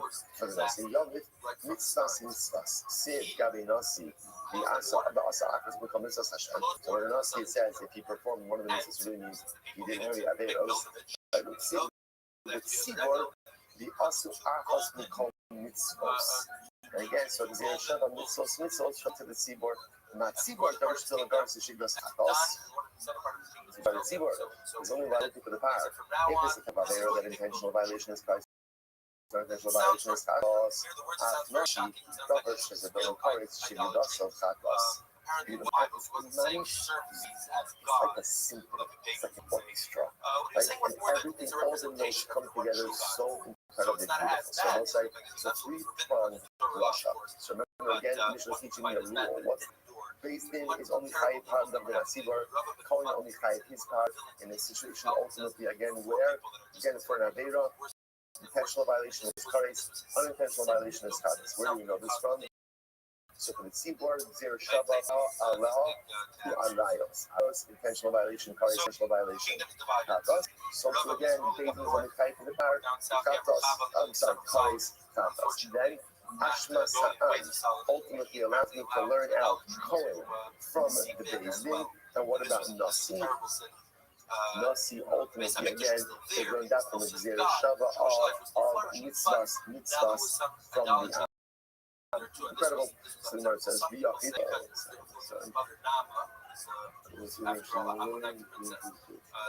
The Gemara says, Yachid Amakra, your Nefesh. The however, this applies ultimately again to a Yachid to an individual as well. Ultimately, any parts is in Nefesh, and ultimately again we can learn out Tachton and Onion, learn out a lot of psukim ultimately again from the earlier drushes. It's incredible. So same halacha also applies also in Avodah Zarah. So to by Avodah Zarah, there's only going to be liability if they constantly regarding something again which intentional violation is kares, unintentional violation is katlas. So by the way, the Yokid piece means Rashi. So it's out of here. Yokid means Simagia. An individual only brings a carbon katas for an Avera, which is done intentionally, carries liability of katas, and unintentionally carries the penalty of katas. Right, that's that's ultimately again, but I say it differently. An individual only brings a chatos when he inadvertently violates an avera that is subject to kais. So it's simple. Good. So the Moshe Shalom is called the Baals, called the Hanus Bible, the Zalabal, the Pishas, and all this called the Liban, the Atzma. So in general, Avodah Zarah is singled out, trying to be reckoned on itself. Because remember again, Avodah Zarah has a different carbon, has a seer as opposed to a par. So Avodah Zarah has been singled out to be judged on its own. Yachol you, Hayav and Achila, Abdavar Shem, Zon Karis, Shidas Lakatos, you might have to know some Avodah Zarah, you should be shy for everything, even if it's not Karis. So you must never have Me'ine, never Lahalon, Me'ine, Gzer Shabbat, Me'ine, Malahalon, just like private Beijing. Davar Shem, Zon Karis, Shidas Lakatos. Again, Beijing is only Kai the power for something that intentional violation is Karis or intentional Katos. So to buy a Avodah Zarah, Davar Shem, Zon Karis, Shidas Lakatos. Incredible. So Ashke Chatzibah. So I understand now that's true for when the tzibur is doing Avodah Zarah. Yochid, Nasi, Mashiach, Minavan. How do I know that these halachas concerning Avodah Zarah applies to all these other individuals as well? Or Merkach, as the Pasuk says, the Nefesh Achas. Nefesh Achas. Echad, Nefesh Achas, right? Echad Yochid, Echad Nasi, Echad Mashiach. Kulan Bichlal Nefesh Achas. Fascinating. So we'll say, so this is very interesting Russia. Nefesh Achas teaches you that the same halachas that we went ahead in the fight with Tzibor also apply to the Achas, to any singular personalities. Who are the singular personalities we're talking about? The Kohen Gadol, the Nasi, and some regular individual. the Yilotach from the Elyon, and ultimately, again, furthermore, we can go and learn out the latter subjects from the earlier subjects, from the earlier psukim. Sunny from dematically. So it says, remember again, all of this begins with what? All of this begins with Xer Shava between Par Halam Davinat Tzibor and Arayos. And Arayos, Aleha. So the Gemara says, Honey from dematically la la Xer Shava Kidama. So this works well if you accept the initial Xer Shava, right? Everything is both the initial Xer Shava. And Rabbanan dematically la Aleha la Arayos. It's Saros. But here's the problem. The Rabbanan use Aleh for something different. What does Aleh teach us? So let's say, back to your Rama states. Back to your Rama states. I know, for that might actually be like a trigger word. Right? So let's say, so remember again, if you remember, one of the interesting things is that you begin with Sekasi Bamas. Let's say, what happens if Reuben is married to multiple women and he dies? There may be a direct correlation between those two facts. Right? So let's say, so ultimately, again, he's married to multiple women, he dies. And now let's say that it happens to be that, let's say, one of his, and he has a brother.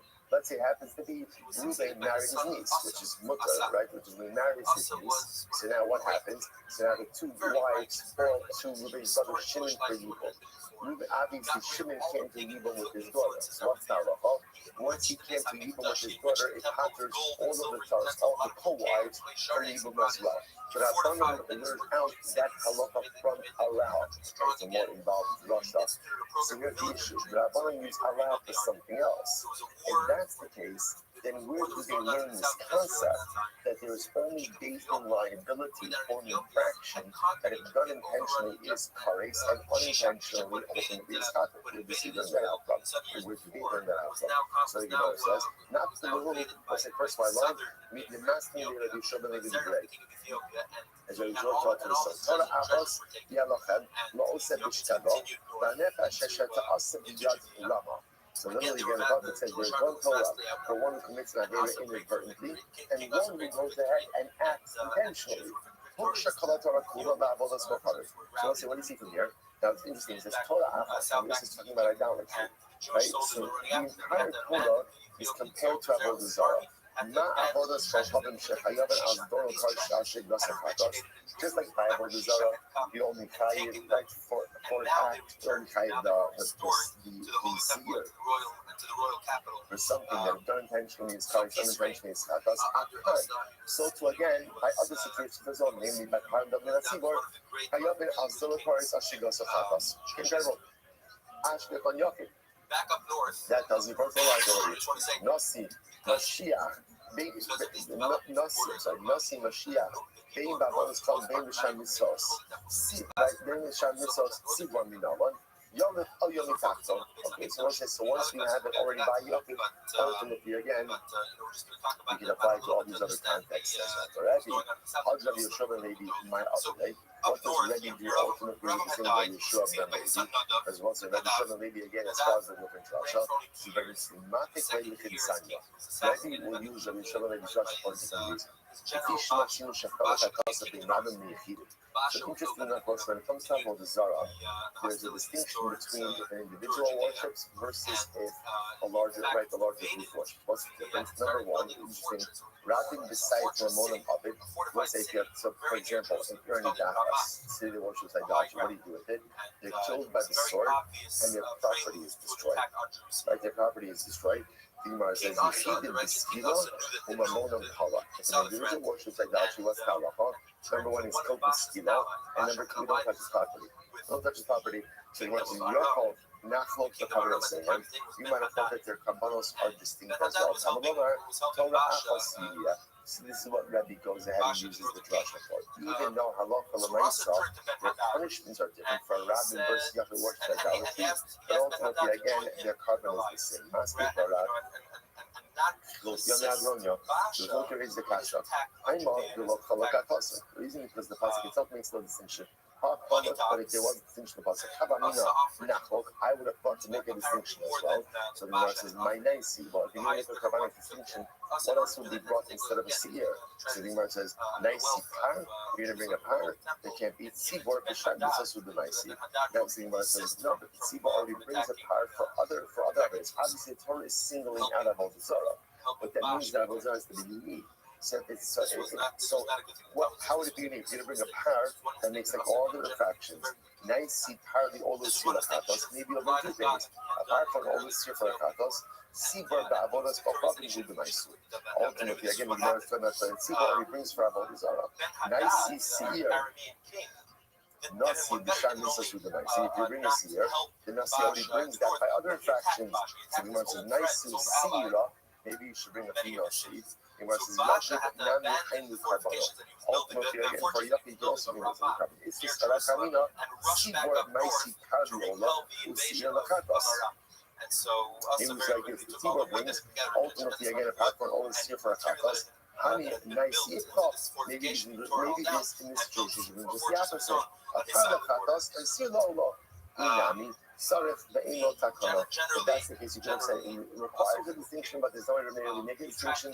Kamash Malon, the Moshe Halok, Lamaisa, again, Torah Akash is Kamash Malon, Torah Akas, the Maisi call Akad, Sirat Yachid.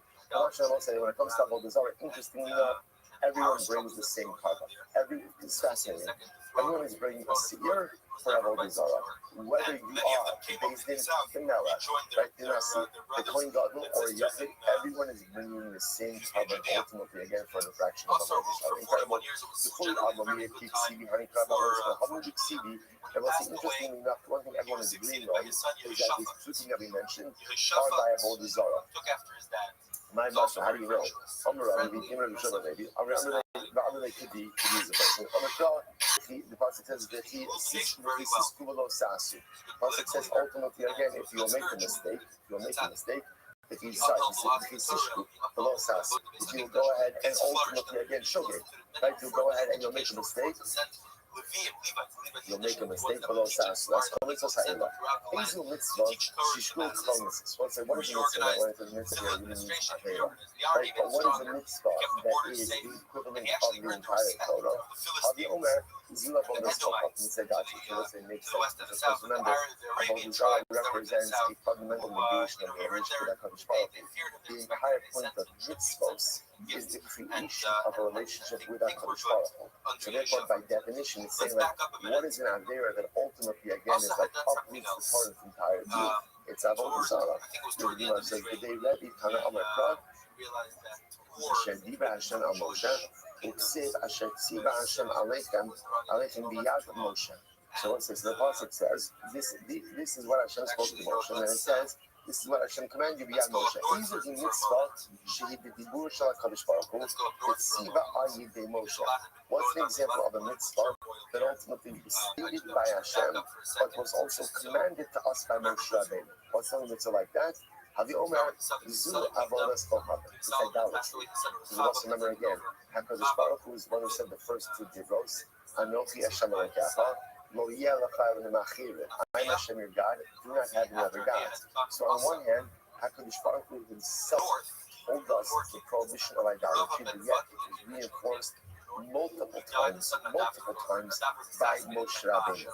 The Tana, Anochi, that ultimately the first two divros were talked about Israel. Just as in a song.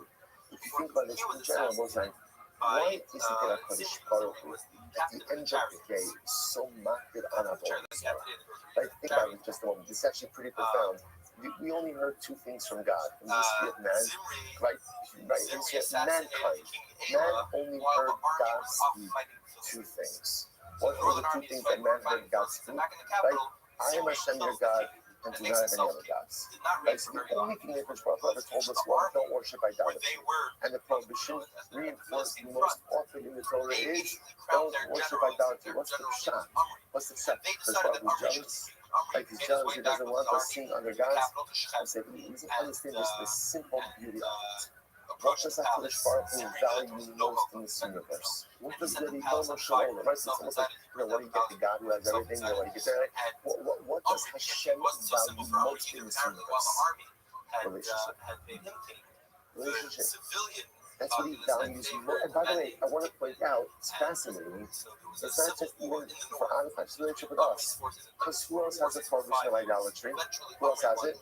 Shem is B'nai Noach. But what Baruch Hu says to humanity is what I value most is a relationship with you.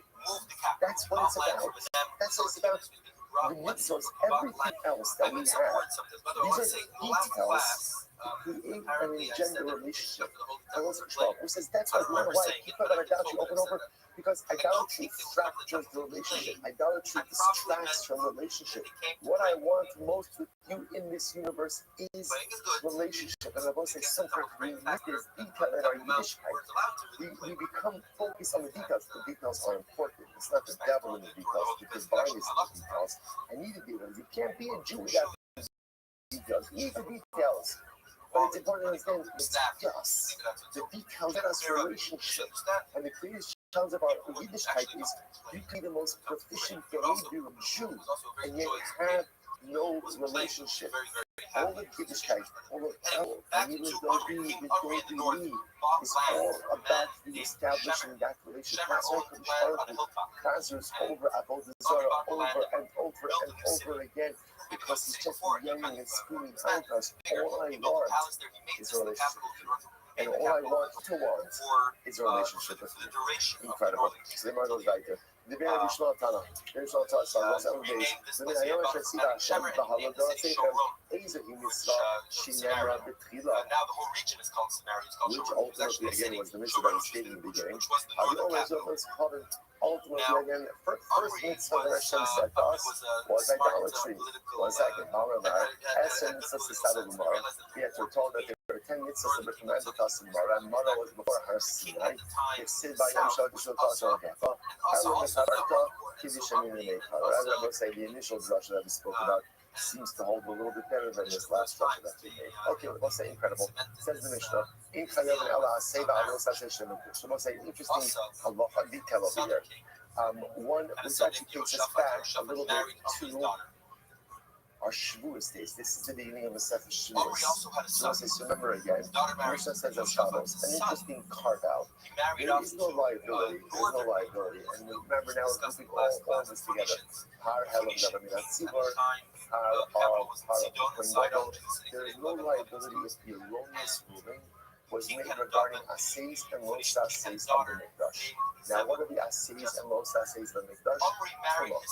Tumah. So, for example, if the Beis Din made an erroneous ruling, and they said, you're allowed to go into the Beis Hamikdash in a state of Tumah.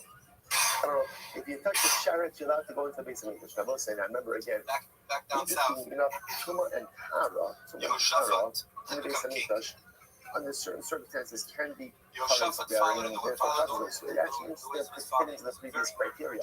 But Allah for reasons that we will see, Allah said, based on the Kohen Gadol, asking regarding what we call Tumas Mikdash Mikadashav, which means anything to do with Tumah in the Beis Hamikdash, there's no power. Ein Medin, the Gemara says, Ein Chayav El Asal Seshuvelash, Ein Medin Asham Talui, Ala Seiva Alos Seshuvelash. Furthermore, bringing Asham Talui regarding an Asimos Sase dealing with Tumah in the Mikdash. Aval.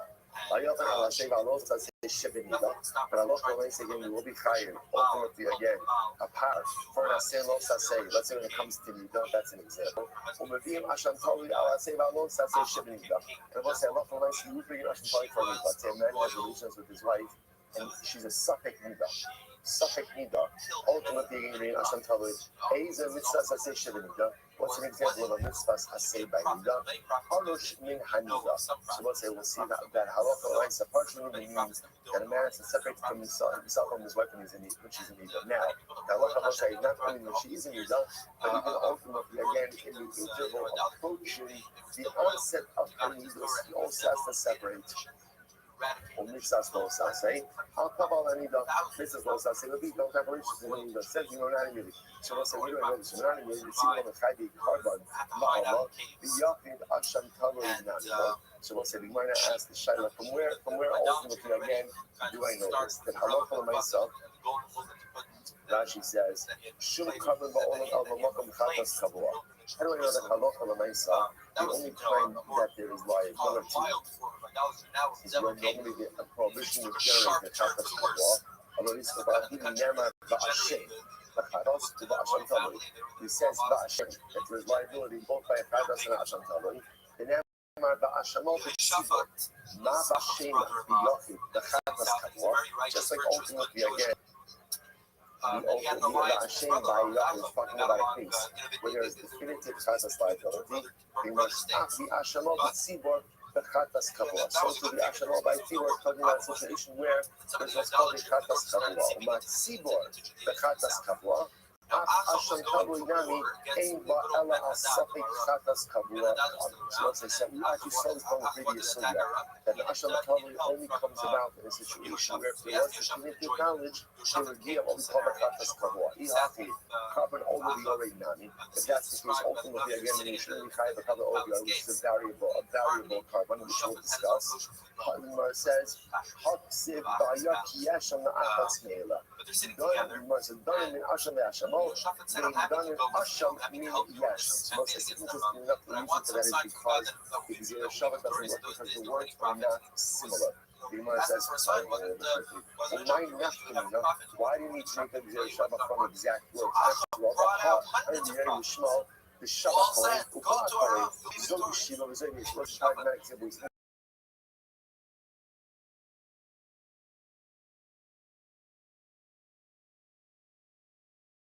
The Shabbat ultimately again checks initially when it comes back check and the Xer Shabbat is based on the Shabbat coin, the Ba'at coin, even though what the words are dissimilar. So you see somewhere you can make a Xer Shabbat based on dissimilar words. But oh, Neila from the Hashem to Hashem is Hashem Shabbat Sid. But Kamei Ba'ashem, on the Ba'at says you have done him Ba'ashem in Mitzvah Hashem, Min Ba'ashem Mitzvah Hashem. When we can make a Xer Shabbat, when there's a choice. It's making Xer Shabbat ultimately again between similar words versus dissimilar words. We will always go ahead and go with the similar words. The Neila, Ba'asham, the Nisiyas Abba Min, Ba'asham, the Nisiyas Abba. I'm making Xer Shabbat, Ba'asham, the Nisiyas Abba, right? Why not go ahead and make a Xer Shabbat from those two? Done in Va'ashim Mitzvah Hashem Asher Lo Se'asena. Make Hashem Mitzvah Hashem Asher Lo Se'asena. So it's a lot of ways. Those are two exact phrases, and therefore a lot of ways we never learn out from that. Shmias Kol. Ubitu Sasai B'tumas Mikdash V'Kadashov. Shelo Nemar B'Hed Hashem Mitzvah Hashem Asher Lo Se'asena. See if I will say halach l'meisa. We're essentially establishing the criteria or idea of Shabbat between the context which have these phrases. Hashem, Umitzvah Hashem, Asher Lo Se'asena. If you have those three, ultimately, again, we create the halachic bridge. But it's important to understand that ultimately, Shmias Kol, Bitu Sasai, and Tumas Mikdash V'Kadashov do not share those phrases, therefore we cannot make the Xer Shabbat. So I'm not sure my saying unless I don't want to hold the truth. We have to that. Bottom line, no idea. But what's the thing? This is why I mentioned this Mishnah. The good thing is, remember, no one's arguing on the Mishnah. As the Mishnah said, it is exact halacha. All the Gemara can finish trying to show us how the Mishnah arrived at its conclusion. Halacha l'maisa, fascinating part. That's how much. So by the way, just so you understand, just remember, if you want to chazir these dapim, the good news is just chazir the Mishnahs. Just have these chazir the Gemara also. But again, the Mishnahs tell us everything we need to know in these sugis. In this last piece, whereas up until now we've been focusing on this idea that in order for there to be liability, there's not a passing regarding something where intentional violation is a chatos, intentional violation is kares, unintentional violation is a chatos, there's a carve out. What's the carve out? It's basically passing regarding anything what we call Tumas Mikdash V'Kadashov. Remember, get back to what's Tumas Mikdash V'Kadashov? They passing erroneously either about something to do about Tumah of the Mikdash itself or Tumah of the individual entering into the Mikdash. If they go ahead and they passing erroneously in one of those areas, there is no Halam Davar Minat Sibor. That applies to the Beis Din. And remember again, the body fact is going to apply to Beis Din, apply to the Kohen Gadol, and ultimately going to apply to a Nasi as well. What is that based on? It's based on the criteria of the Xer Shabbat of the Hashem, of Mitzvah Hashem, Asher Lo Te'asena, and the Hashem. Ultimately, Tumas Mikdash V'Kadashov does not have that phraseology. Therefore, not included in these halachas Yerosai. Disciple Elisha took over. So now Yoshafat went to Elisha's home and he became very hungry. Sorry for the case. Have a great day, everyone. Took off his royal garments, dressed himself as a commoner, and came hungry to Elisha, asked him to go to war against Moab. Elisha assured him of victory, and they went and they went to battle, and they were victorious over Moab. But unfortunately, the troubles weren't over. A combined force of Edomites, Moabites, and Philistines marched on Jerusalem.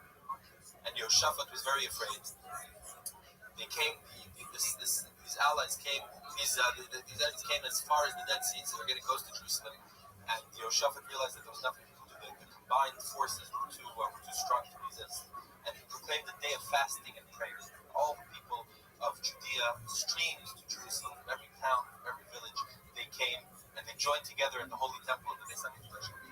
And Yehoshaphat stood in front of the congregation and he Sponsor, implored God to good save them. morning. Let us begin by thanking all of our sponsors for this morning shir. The prayers were Our answered. annual commentary was A true prophet of Hashem, dedicating told all the the people Shul that they were instructions victorious. this The year battle as is not exclusive yours, for but the Sales God's. Tavos You're not Sha'ani even going to staff have to and fight. third sponsors for the month of Sure Elul, enough, Habo Alinu Yehoshaphat Tova, and Medic the Over, soldiers who were now Elias and confident Shamas of his in the parents, words of the Avram prophet. ben They Asher marched Pinchas, into battle singing, King the Ravens praising of God. Bas, Zelig in And hopes when they got there, they found that nothing the but telos corpses of and our spoils. Gila Apparently, and that all of means those this fathers will combined be force answered that's in combined this to month arm. and the month. The Philistines and Surely the we will Edomites give and it the to Eli Moabites Nishmas started David fighting from his the other father, tribes that Rabbi started Ari fighting from each other. Yitzchak Aryeh, Armies Ben annihilated each HaChavar of other, Yaakov and all that Kipor was left Rabba. for the Jewish army Our to do Dafyomi was to collect the sponsors spoils of for war today, and return home Alan victorious. Meirowitz, wishing a happy birthday, a happy 22nd birthday to his wife Sue.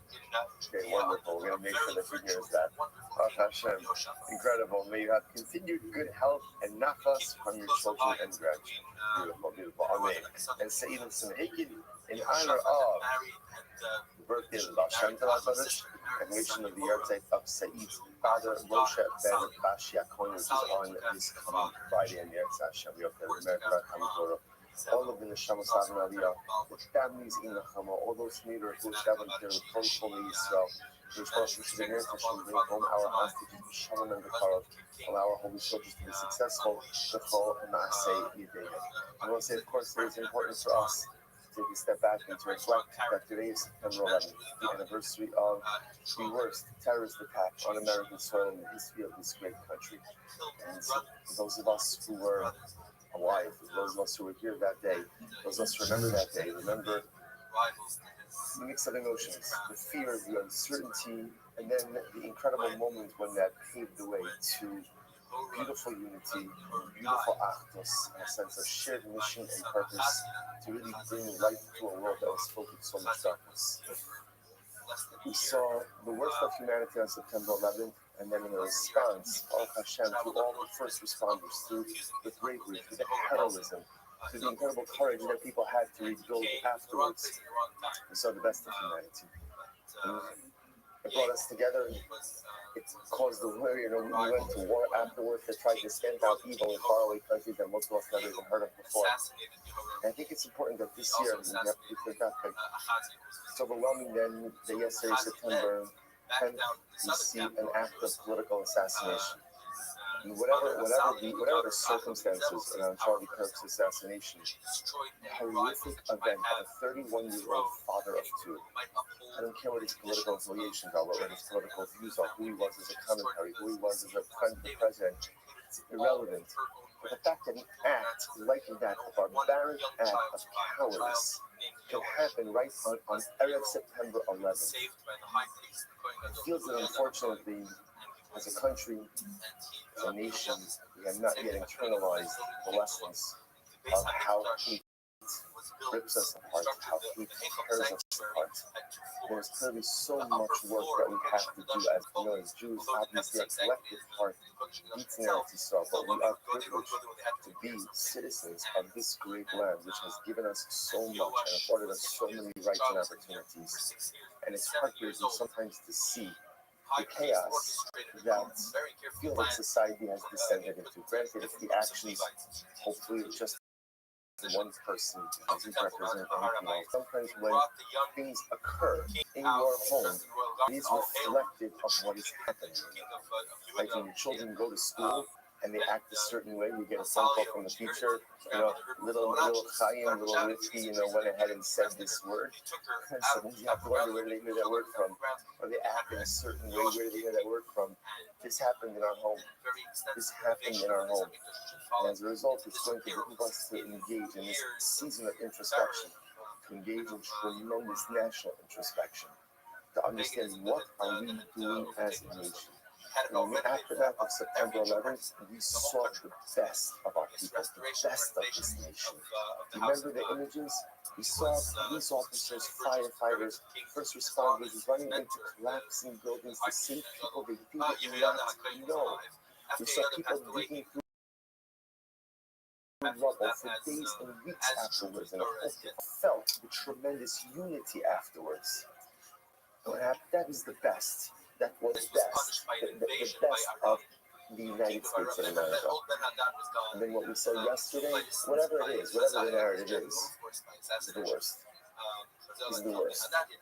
Is the worst. So we have to really, there's going to be a cheshbon nefesh, a tremendous cheshbon nefesh, as a nation, as individuals. At least here in September 11th, we hope that the neshamas of all those who perished in terror attacks, their families in the Chama, those who so heroically went in, rushed in to save their fellow Americans, those neshamas in Hashem should have their families in the Chama. So the Baruch Hu should have Hashem not only shower his providence to start our ancestral homeland, but Hashem should help to give the leaders of this country light, moral clarity, strength, and wisdom to be able to get this nation back on the rails. And Yetz Hashem to be able to allow us to appreciate and to discover all that is great about the United States of America. And Yetz Hashem continue to shower his bracha upon this great country and all of her citizens. I will say, with that, let us begin. We have the Greek Zuchos today, Baruch Hashem, to begin Parak, and a really, really great Parak. I know that you think that I was just talking about yesterday's daf. No, today's daf. After yesterday's, it's called Journey, but actually you'll see moments of Emes La'anito. So let's begin. Today's daf is we're picking up at the Mishnah Pesach days, 90. Kohen Mashiach. Shechata v'achakach ad Mishichaso. So Kohen, remember Kohen Gadol, who went ahead and sinned, and interestingly enough, then afterwards he was literally moved from office. Now, moved from office doesn't mean he did anything bad.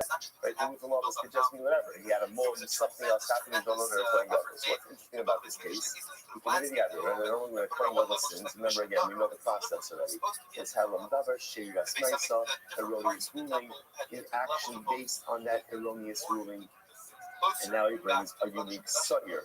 He brings the Sawyer. So now, so the Gemara says, what happens if he so in ruling, he sinned, but he didn't yet bring his carbon, and now he's no longer Kohen Gadol. So what carbon does he bring? Does he bring the carbon of a Kohen Gadol, or does he bring the carbon ultimately of a common man? Same idea. The king goes ahead and sins. Right, same idea. Helam Davar Sheiras Maisa, erroneous ruling, unintentional action or accidental action based on that erroneous ruling. But he didn't get a chance to bring his carbon while he's still the king. What's that halacha? Kohen Mashiach may be par, but not really Sawyer. So I say the halacha is, in both of these cases, these individuals bring the same carbon that they would have brought had they still been in office. Since the sin ultimately, again, it sounds like what's happening over here is that the sin and the recognition of the sin occurred while in office. Therefore, the carbon that is brought is the carbon that would be brought in office, even if they are no longer in office. On the other hand, the Gemara says, Mashiach sha'ar Mishichasal, v'achar kach chata, v'chinasi sha'ar Migdulasa v'achar kach chata. So this is very interesting. Second case, case number 2 is where the Kohen Gadol and the king sinned after they left office. In other words, same type of sin, which is Helam Davar Sheiras Maisa, so an erroneous ruling, and then ultimately again action based on that ruling. And now they go ahead and they sin. But again, the Kohen Gadol does it when he's no longer the Kohen Gadol. King does it when he's no longer the king. So after they left office, what's the halacha? Kohen Mashiach may be par. Interestingly enough, the Kohen Gadol will still bring the same carbon as if he was Kohen Gadol, but the king does not. So apparently, again, once a Kohen Gadol, so really, to say a little bit differently, the Kohen Gadol essentially is always halachically to be treated as the Kohen Gadol, even after he's no longer the functioning Kohen Gadol, whereas the king is only treated as king when he is actually the acting king, the acting monarch. Incredible. All right, so let's analyze. So he says, Hashti Yishomar Avram Mishichasal, maybe par. So let's say, so now the Gemara says, the Mishnah seems a bit redundant. Why? Because if at the end of the day, if you're telling me that Allah myself, if even after the Kohen Gadol left office and he sins, he still brings the same carbon as if he was in office, then the Gemara says, then do I need the case, do I need the case of where he's seen in office, didn't bring the carbon, and now is no longer Kohen Gadol, that he brings the same carbon? Of course, it's obvious. In other words, it will say, if you're telling me that even once he's no longer Kohen Gadol, if he sins, he brings the power, then of course, if he sins while Kohen Gadol, but doesn't get around to bringing the carbon for after he's Kohen Gadol, of course he brings the same power. The Gemara says, you're right. You shouldn't be turning Gabi Nasi, but say, you don't know, can ace be like that. You shouldn't be turning Gabi Nasi. The Avar, the Yusiyasa, the Akakak, the head of Nasi. So I'll say, you're right, the Gemara is just trying to preserve symmetry. Since the Mishnah spoke about the case, ultimately again, of a retired king, right? The king was no longer the king, who sinned, and then it will say at that point he's treated just as the. Therefore, the Gemara, the Mishnah just brought the parallel case of a Kohen Gadol who sinned when he's no longer Kohen Gadol, and to tell us that even in that case, the Akar may be part. You're right, you didn't need to say it, but to provide Mishnah symmetry ultimately again. Ultimately, we did. Listen, really know this. So remember, listen, two cases in Mishnah. Case number one, the king and Kohen Gadol sin while they are king and Kohen Gadol. You don't get around to bringing the carbon until they're out of office. So everyone agrees what's the halacha. They bring the same carbon as if they were in office, right? So the Kohen Gadol will bring his power, and the king will bring his son. Case two, Kohen Gadol and king sin when they retire, out of office. So what's the halacha? Kohen brings the same carbon as if he was Kohen Gadol, and ultimately again, king does not. King brings the carbon of a commoner. So I asked, do you remember that? From where do you know this? Namely, that a Kohen Gadol, even after he's no longer in office, essentially still has the status of Kohen Gadol, and therefore will bring the carbon of the Kohen Gadol who made a mistake. And I mean, he will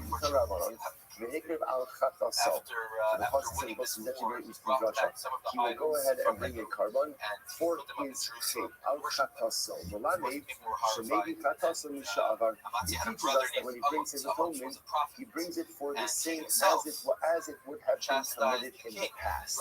Which is interesting. So in other words, the Gemara is actually over here that the Kohen Gadol essentially always retains some element of his status. Shiyaho, because I would have thought, myself, and what's interestingly enough, the Gemara quotes over here a couple of interesting Kavachonas. I would have thought the following: a Nasi brings Shivas myself. So now, what does that mean? The Gemara is suggesting a Nasi doesn't need Talam Gabar, he just needs Shivas myself. Remember again, this is my focus in yesterday's daf. So a Nasi doesn't need an erroneous ruling. Remember, right? Good. So the Nasi doesn't need an erroneous ruling. He just needs accidental action. So I might Nasi should be that's myself. Maybe Katasim Shahar. Yet Halacha myself. Once the Nasi's been removed from office, he no longer brings his unique Nasi carbon. I would have thought Mashiach. Maybe the Shin just myself. Govern Shin just myself. What culture came? There's certainly a Kohen Mashiach who requires both Helam Davar and Shigagas myself should not bring the carbon of the Kohen Gadol once he's no longer in office. Therefore, the pasuk says Zikr Al-Chatasom Lamed Shemedi Al-Chatasom Misha'avar. He goes there and brings the same carbon as if he was in office. Why don't you switch the Kavachomer? Learn how to Nasim Kavachomer, the Kavachomer. Uma Mashiach, myself, maybe Chatos Misha'avar. So the Kohen Mashiach, who doesn't just bring the Shivas myself, right? It's not just an accidental act that's enough to generate carbonic liability. There has to be Helam Davar, a mistaken ruling. And yet, Allah he brings his unique carbon even when he left office. Nasi Shemedi Chatos. somewhat under the Mishinas control Maisa, of a the Nasi who Aristocracy does bring who his were sin put offering, it even with just an through. accidental And act. now he was able to Ain't no assert din, himself and Shemedi to Chataso Mishahar. consolidate He power. certainly He should built bring up his the unique defenses of carbon the even after he left country office. after And the Lomar Asher the Nasi Yachta, we'll come back once in this drasha again. When the Torah speaks about the unique liability, the seir of the Nasi, the way it phrases it is, if the Nasi will sin. The Gemara says, Kishu Nasi in Kishu Hadyot. There's only liability for his unique carbon when he is the king, but if he's no longer the king, ultimately again, there is no liability. So I'll say, so bottom line, halacha myself, what do we emerge with? So two important pieces of information, two which are four. Number one, if the Kohen Gadol and the king sin when they are Kohen Gadol and king, even if they don't get around to bringing their carbon until they have left office, they bring the same carbon as if they were in office. So therefore, again, the Kohen Gadol will bring his par, the Nasi, the king will bring his sire. What happens if they both sinned after they left office? So here's where their paths diverge. Halacha l'maaseh, the Kohen Gadol will still bring the same carbon of a Kohen Gadol. Mark bases that on the Joshua and the Ikrit al Chataso. He will offer up his sin offering as he would have done it in the past. The Kohen Gadol even after he left office. If again, Helam Davar Shigaga myself, he brings his power. But the king, once the king has left office, he no longer brings the monarch's offering, but rather again, if he sins, he would bring the same carbon as a commoner. Incredible Mishnah. Kato Ashel Ismana, that is the reverses. What happens if Kohen Gadol and king sin before they were appointed to their office, never brought their carbon, and now were appointed to office? So what do they do now? So Kato Ashel Ismana, if they sinned before they were appointed, the Achatat Ismanu, then of course they were appointed to their respective positions, are Yotos. They're treated like commoners. In other words, since the sin occurred when they were quote unquote regular people, if halacha l'maaseh their carbonic liability is that of a regular person. Rabbi Shimon says it depends. In Bodolahem Achelo Nismanu Kayot. Interesting, Rabbi Shimon makes this dependent on Yediyah awareness. If they realize their transgression before they were appointed, ultimately again, then they're chayav to bring a carbon. We share this matter. This is very interesting. However, if they only realize their transgression once they were appointed to their respective offices, then interestingly enough, they're potter. The Shimon says, because also remember again, the Shimon's logic is like this. And essentially, if they remember before they were appointed to office, great. They did the sin. Awareness incurred liability. If awareness only came once they were Kohen Gadol and Melech, so by definition they're in a different state, and Kohen Gadol and Melech cannot bring the kavanos of a hegel, of a regular person. This Gemara says, Rashi, just a moment, Rashi says, it's the first short line in Rashi. Shimon Omer, in Nogolahem Achlo Nismanu Chayavim, Shimon Kata V'Yediyah Vayim. Shimon says, in order for there to be liability, there has to be both the sin and the awareness. Realizing the point, so Shimon said like this: if there's sin and awareness before they become king and Kohen Gadol, great, they bring the carbon of a commoner. If halacha remains forever, there's sin, but awareness only comes after the Kohen Gadol and king, no carbon. A's of the Nasi. By the way, who is this Nasi? Who's the Nasi? The Gemara says, Zeh Melech. Since we've been using this term now for a long time. Now the Mishnah defines it. It's the first of the king. Shneimar, we call mitzvos Hashem Elokav. Because the passage we're talking about, it says he committed one of the averos, or transgressed one of the mitzvos of Hashem, his God. What do we actually from this? She'im al Gabav El Hashem Elokav. We're talking about someone who is answerable to no one other than God. Like someone who only has God above him. Who is that? That's incredible. Go say that's around. Not easy. Go say from where do we know this? From where do we know this? Turn around, so let's say so. The Pakshas is quoting the first ruling in the Mishnah, which has to do with the sin committed before being appointed to office. Where do we know this? Turn around.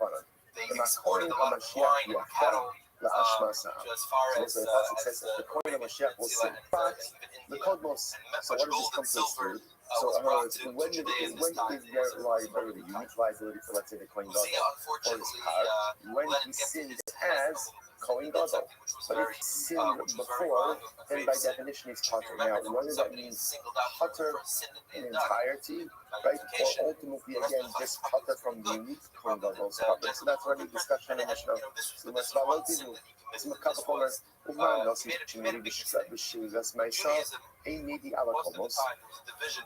Right, so ultimately again, just like the Nasi the king, who brings even just the accidental act without Helam Davar, ultimately does not bring a carbon for sins committed before his appointment to his mother.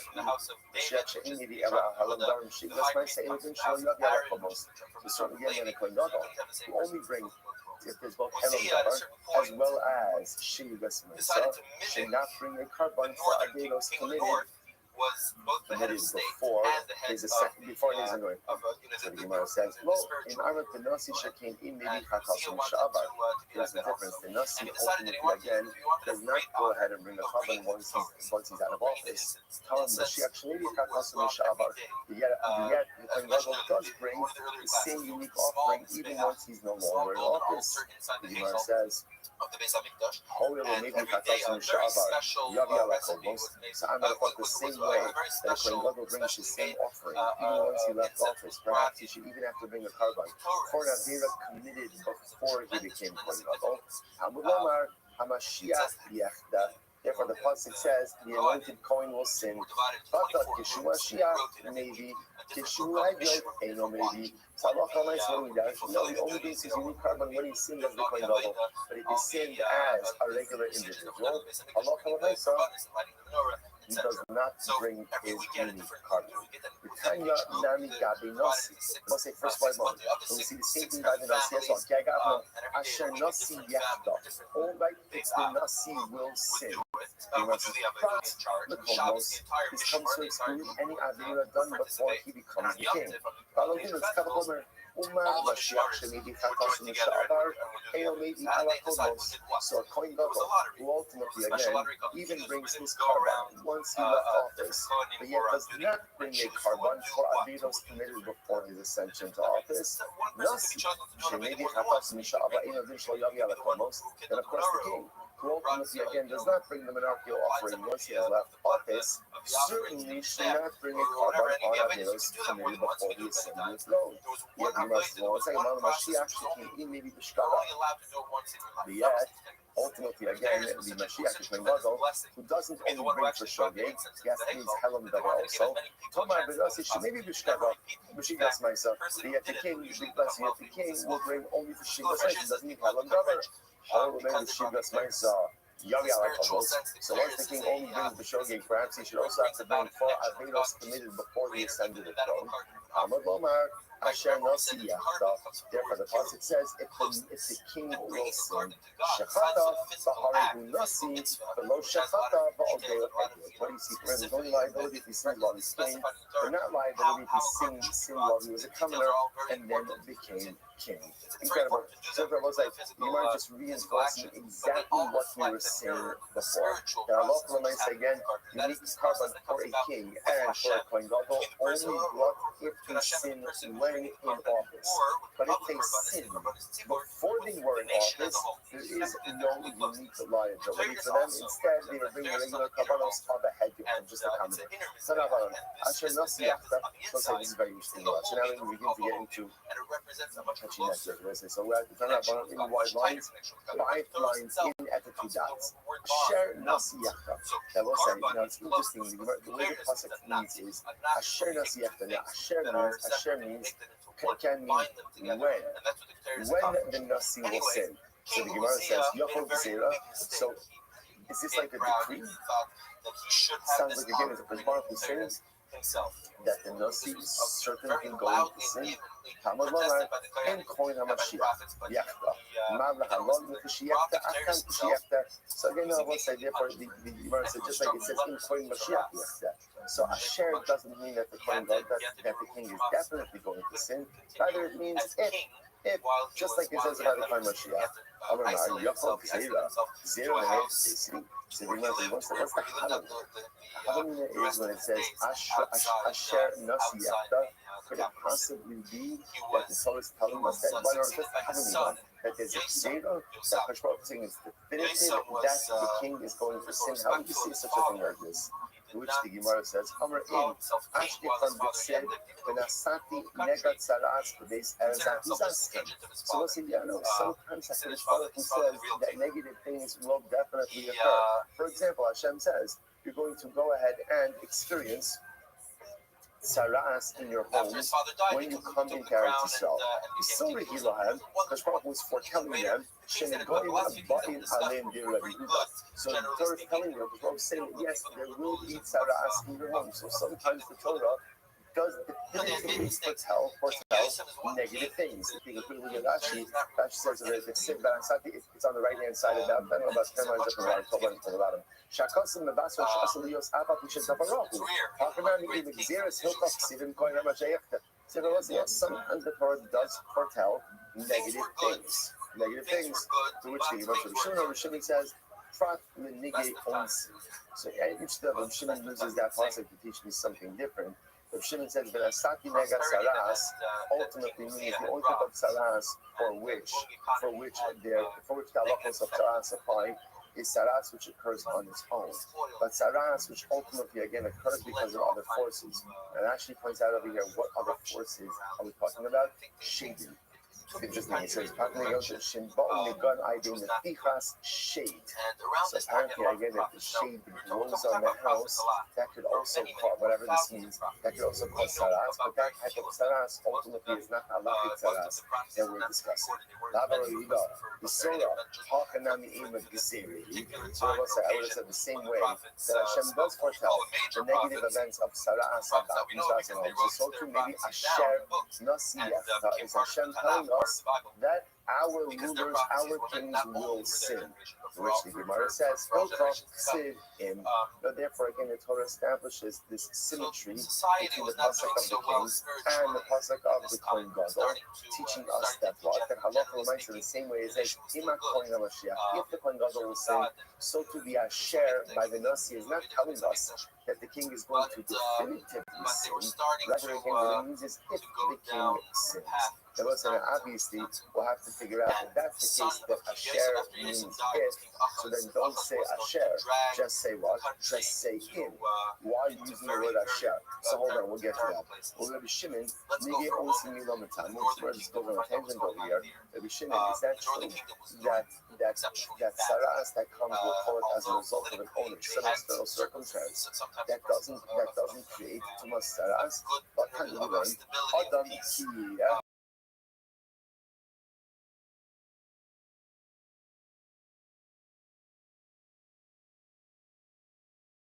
To this is from the time that the mitzvah been going forward. Meaning, imagine for a moment, like it was the day that Moshe Rabbeinu gave us halachos of saras, okay? And somebody had a saras leaching on your skin. Moshe Rabbeinu gave it to us on a Thursday, and somebody had it on their skin already on a Wednesday. So now they learn halachos of saras, like, oh my gosh, this leaching that I have on my skin is saras. Halacha is, saras is only considered to be saras from the time that the mitzvah was given going forward. So the Gemara says, Balodinu. So the Gemara says, Balodinu is Kalchomer, Pamei Zav, or Tom Genegoim, so ultimately again, Mishtumas Zav, and Mishtumas Negoim, Ma Zav Min Adiba Ve'ela. Just like again, a person is only coming with Zav from the time that the mitzvah is given going forward. Negoim, Min Adiba Ve'ela. So to by saras, it is only from the time ultimately that the mitzvah was given going forward. So the Gemara says, in Aret Bezav Shekin Emet Hamid Ba'onis, Homer Benegan Shemet Hamid Ba'onis. This is conviction. But yet, Moshe, there's a big difference. Zav is not a time bonus. What does this mean? So Moshe, remember again, the Shiva Drachim both players has Zav. If the emission that Zav is experiencing is coming about because some type of extenuating circumstance. For example, he ate something, or he wasn't feeling well, some other external circumstance that caused it. He's not coming. He's not coming yet by Nigoyim, whatever the cause for the saras, ultimately again, saras is coming. I want to say, just keep in mind that's the contradiction. But just before we said, Rav Shimon said that if saras occurs because of a result of quote unquote opponents, like shaving, that's not matame. Here it's saying it is matame. Adam Kiya min Haki Bordeila. Ultimately, and after the passage says, is saras from the time the mitzvah was given and for Rava says, ultimately, again, this comes to exclude Nige Ruchos. If Shapapa Omar, Papa Nige Shach, so also Ruchos will be shaded, or again, Papa says it comes to saras as a result of source. Incredible. Alright, the Moed goes like, Tanavano. Asher Nasi Yechta. So we'll say Salah Halacha is if the Nasi will sing Prat, L'choda. So what does this come to exclude? Ultimately, again, this comes to exclude. The Gemara says a chola. The Gemara says it sounds like this. Torah says if the king will sin, he brings a particular carbon. Now the Gemara says the chola excludes if the king is sick. So I understand. How do they call it? So the king gets sick and he's not the king anymore. What are you talking about? This is very interesting. It comes to exclude a king who got salas. Because what happens to a king who has salas? Essentially, he's forced to abdicate the throne. That's the most said by King Uzziah. King Uzziah was stricken with salas. He was on the Torah until the day that he died. The Beis HaChopshus. He sat in literally Beis HaChopshus means what? The house of freedom. The Yosam ben Hamela al Habayis, and ultimately his son Yosam took over the monarchical responsibilities. We become a Beis HaChopshus. Listen, what does this mean that he sat in the house of freedom? Beforehand, was he a slave beforehand? So says, before we get to that, because this is going to be a tremendously beautiful piece. Before we get to this, what we see over here is that halacha, I might say, interestingly enough, a king who has saras cannot practice as the monarch. He is removed from office. Where does something king go? Don't say what's the pshat. Makes a lot of sense because at the end of the day, remember, saras comes about because something is in it, something is broken. So the leader has the greatest obligation to lead by example. If the now say, now obviously you're saying yourself, but 1 second, every single leader has flaws. Every single person has flaws. You know, there's a difference between the flaws that I possess internally versus the flaws that everyone sees and knows about. So therefore, you must have something amazing. To be a leader, again, one doesn't have to be perfect, but at least clap a foot, at least from the outside, one has to give off the image of someone who's trying to become better. So if the king is afflicted with saras, obviously again is a very visible display of their shortcomings. Such a person cannot be king. Incredible. I will say, by the way, it's sometimes very good at. Sometimes in parenting, parents feel like a little bit hypocritical when they ask things of their kids that they themselves are not doing. Okay, so we'll say, I want to say something. Most of parenting is about being a hypocrite. Now, what do I mean by that? I will say, of course, we all want better things for our children than we want for ourselves.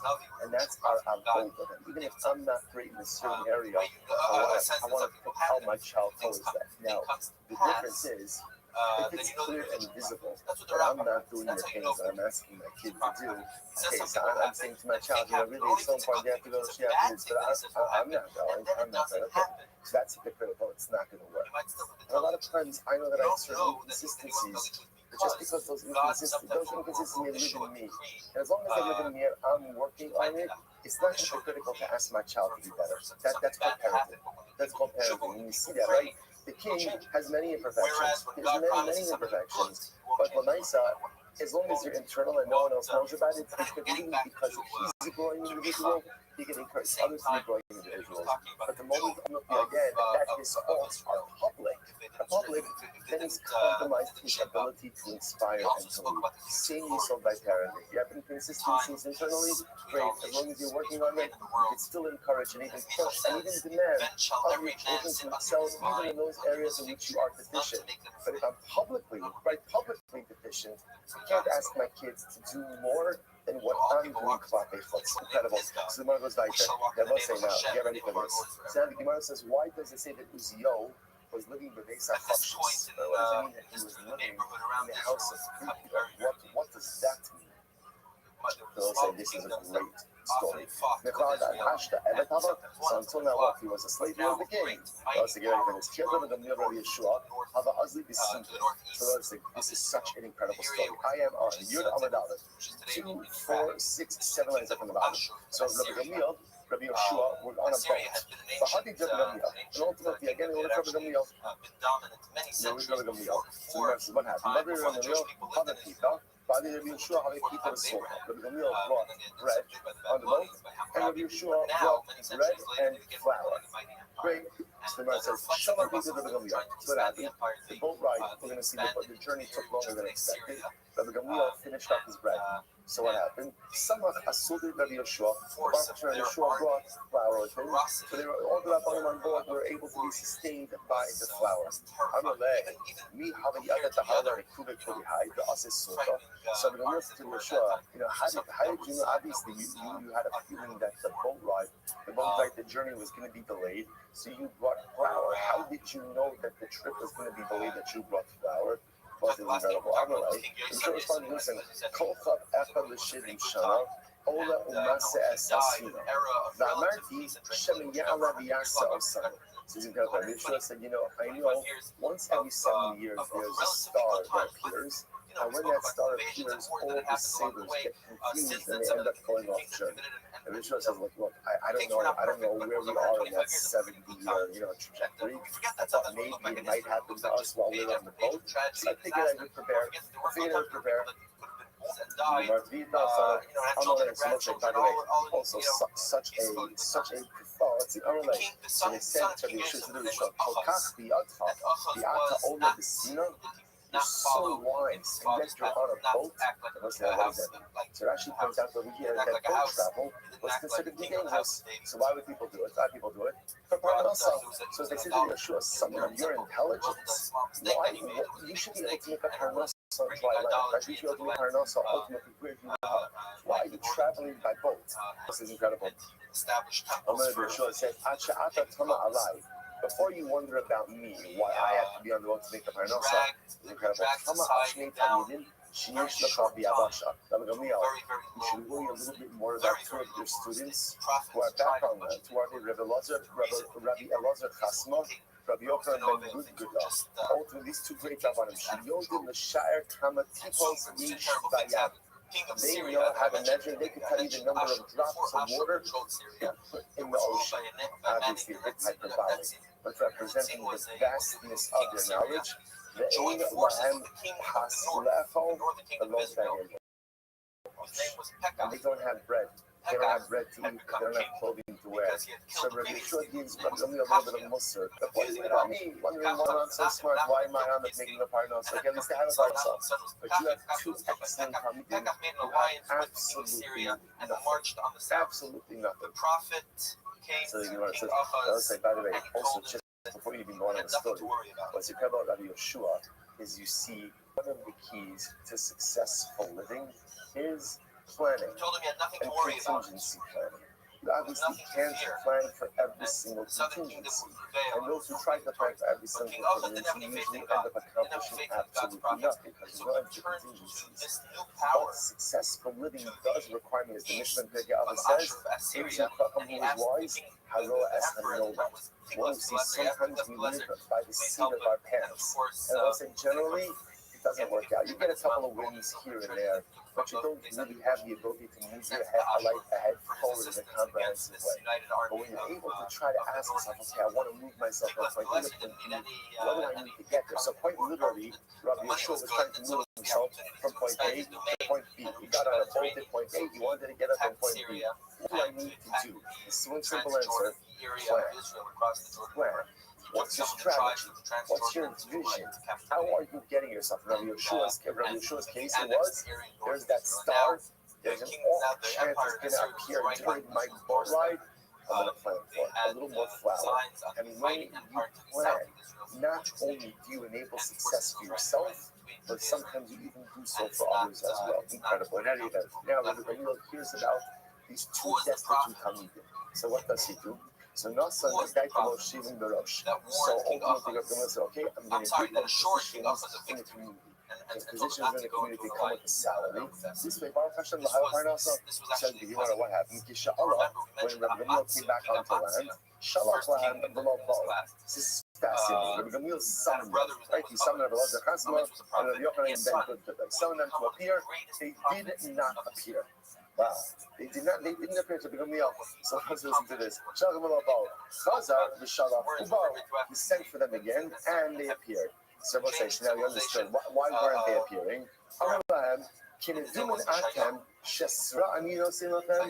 I understand why you didn't appear. You didn't appear out of humility. Why? Because you think I'm giving you such covet. I'm appointing you to communal positions of leadership. It comes with so much covet. So I'm not giving you covet. Avdus, right? Positions of communal leadership are not covet. It's a servitude. It's a servitude. I'm not giving you glory. I'm giving you servitude. The leader is a servant to the people. Shne'emar.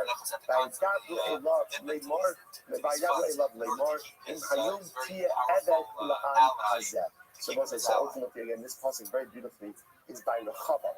Rechavam was the son of Shlomo HaMelech. When he became king, he was young. He wasn't sure what his style of leadership should be. So actually, interestingly enough, just it's a fascinating story. He had two different groups of advisors. He had the seasoned advisors of his father, of Shlomo, and he had his friends who he appointed to cabinet positions. His friends told him, rule with an iron hand. Come out of the gate, show the people who's boss, right? Flex your muscles. His father's seasoned advisor said, be humble and show the people that you're their servants. Show the people that you are there to serve them. And if they see you as someone who is singularly dedicated to their success, that's how you will be a successful leader. So listen, so just coming full circle, that's why the Pasuk says, after Uzziah got Saras, the Pasuk says he was placed, where did he live? The Beis HaChavshis, in the house of freedom. Why was it the house of freedom? Because as king, he was a slave to the people. He didn't have a ultimately again when he was removed from the monarchy. That's ultimately again when he was free. Rabbi Gamliel wants to give these two guys a position of prominence. They refuse because they think like they're being humble. Like, I don't want the covet. Everyone says it's not covered. It's not covered. Positions of leadership within Klal Yisrael ultimately are one thing and one thing only. Office. But what the leader has to remember is that it's a privilege to serve. It's a privilege to serve. Remember again, what does the Eved Ivri say when he doesn't want to go away from his master? There's a beauty in the service. There's a beauty in the servitude. Because when a leader knows that he has the ability to make a difference in Klal Yisrael, with all of the difficulty and all of the angst and all of the pain and all of the exertion and all of the stuff that comes with servitude, at the end of the day, to be a servant of Israel, ain't it supposed to go anymore. There is no zero. Gemara goes back there. Gemara says, taking this thing. Gemara says, incredible Gemara. Asher nasi yachtash. Remember again, we had this before. The Torah uses this strange version of Asher. So originally we thought Asher when the nasi will sin, which sounds like that definitively that king will sin. To which the Gemara already kind of bypassed that, saying it can't mean that. It's exactly the nasi is going to sin. So the Gemara said, no, Asher really means the same thing as im. They really both mean the same thing. If that's really what it is over here. So this is beautiful Gemara. Asher nasi yachtash. You know what these 10 be? I'll review from Ben Zakai. Ashrei Hadar, Shanasi Shalom maybe covered al Shividas. Wow. Praiseworthy is the generation whose leader brings a sin offering for his Aved. Isn't that incredible? Praiseworthy is the generation whose king sins, whose leader sins. A Nasi Shalom maybe covered. Tzarech Atalomar Mal Hedyot. Now Shingosu maybe covered. Tzarech Atalomar Mal's Dono. Don't say why. Because we'll say if the king is willing to admit his faults and ultimately again bring the carbon, which is a very common thing, and Allah has come the power that will inspire the common man to do the same thing as well. And if Halakha again the king is willing to bring for his shogeg, Allah has come the power will be willing to bring for his major intent. So also this is incredible. Shuvah of a leader essentially inspires shuvah in the followers. So the king, that's why it says, so interestingly enough, Excuse me, Yochanan is actually the play on words. Asher is the from Lashon of Ashrei, praiseworthy. Praiseworthy is the generation who has a leader who sins. Now, let's say, now it has a leader who sins and does tshuva. It's not has a leader who sins. Has a leader who sins and does tshuva. Because if the generation has a leader, first of all, who's humble enough to acknowledge his sins, who's humble enough to do tshuva, then he will inspire that same level of humility and tshuva ultimately again in his followers as well. But let's say it's so beautiful at this point that the Amshin of Rebbe is this theory for this. The Amshin of Rebbe says there's a different shot to this. Ashrei Adar, Shanasi Shalo, maybe Kamashay Gosim like this. Amshin of Rebbe says, praiseworthy is the generation who has a leader who sins. Means what? We'll say, when we make mistakes, something amazing happens, which is we become much more understanding and forgiving of the mistakes of others. Like before I commit an Avera, so again, I can't understand. This happens all the time. I can't understand how people do certain things. And in the moment I commit an Avera is the moment that I recognize the fragility of humanity and I become so much more understanding of people. One of the most important components of leadership is to not be judgmental of your constituency, is to accept the shortcomings and flaws of people. If you can't accept the shortcomings and flaws of people, every single thing gets you upset, and you always feel wrong, you always do this, you can't lead. You can't lead. A leader has to be able to see the good in his flock with all of their ideas, with all their shortcomings. What kind of leader is able to see the good in people despite their shortcomings? A leader who sins as well. Someone who recognizes his own humanity, someone who sees his own flaws, is able to be so much more understanding and accepting of the flaws of others. And a leader like that will be effective in moving his flock. Again, moving them forward. Ashrei Hadar. Ashrei Hadar. Shalom Shalom. So two lessons. So number one, if the leader is about tshuva and is humble enough to do tshuva, his followers, his constituents will do the same. And the leader who sins, thereby recognizing his own fragility, will be so much more accepting of the shortcomings of others. Incredible. Let's give a Says, to what purpose is the multitude of your sacrifices unto me, says the cash. One second, it's Ve'is Asher Chata Min Veshishane. And so here's the issue. Now, Gemara kind of opened up a Pandora's box. How so? Because Gemara's darkening that Asher means Ashrei. Asher means Siyachta. If the leader will sin, Ashrei Hadar, praiseworthy generation whose leader sins. So now, one second. Every time the Torah says the word Asher, Asher really means Ashrei, praiseworthy. Well, now we've got big problems. Why? Listen to this. And if someone will go ahead and sin regarding the Kodesh, so what? That's good. That's a good thing. Ashrei Shloya. Shloya, if you sin regarding the sin, it does call by Rabban Ben Nevat, it's sin. Asher Chota, Vasher Hefti. But it says that Rabban Ben Nevat sinned and caused others to sin. So again, Ashrei, is that praiseworthy? Hakanani, the Ashrei, the Ashrei Hadoru, shining up and the shining up everywhere. No.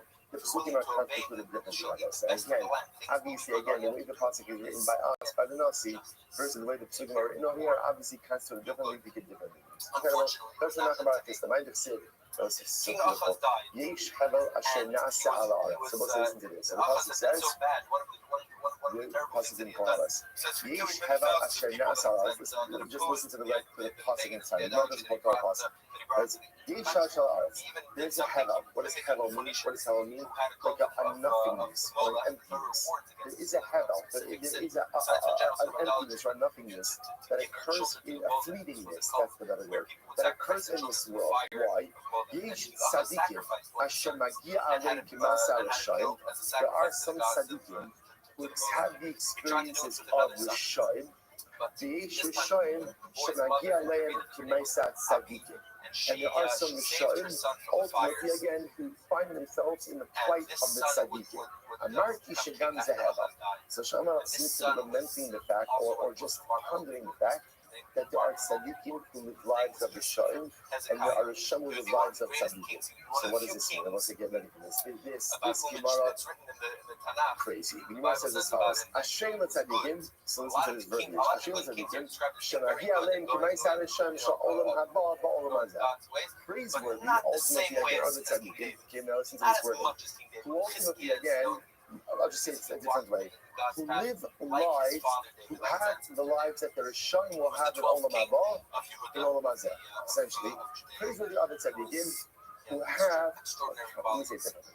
I want to say what happens to a Rasha. The assumption is a Rasha will have a good Olam Hazeh and a detrimental or a suffering Olam Haba. Because every person has mitzvahs, and therefore the Rasha ultimately again, whatever he needs reward for gets in this world, and the world to come, he goes and he suffers. So the mercy is seen like this: a tzaddik ultimately again who suffers in Olam Hazeh, like the Rasha's Olam Haba, praiseworthy to him. So praiseworthy ultimately again to the tzaddik who suffers in this world, like the Rishayim will suffer in the world to come. Woe to the wicked,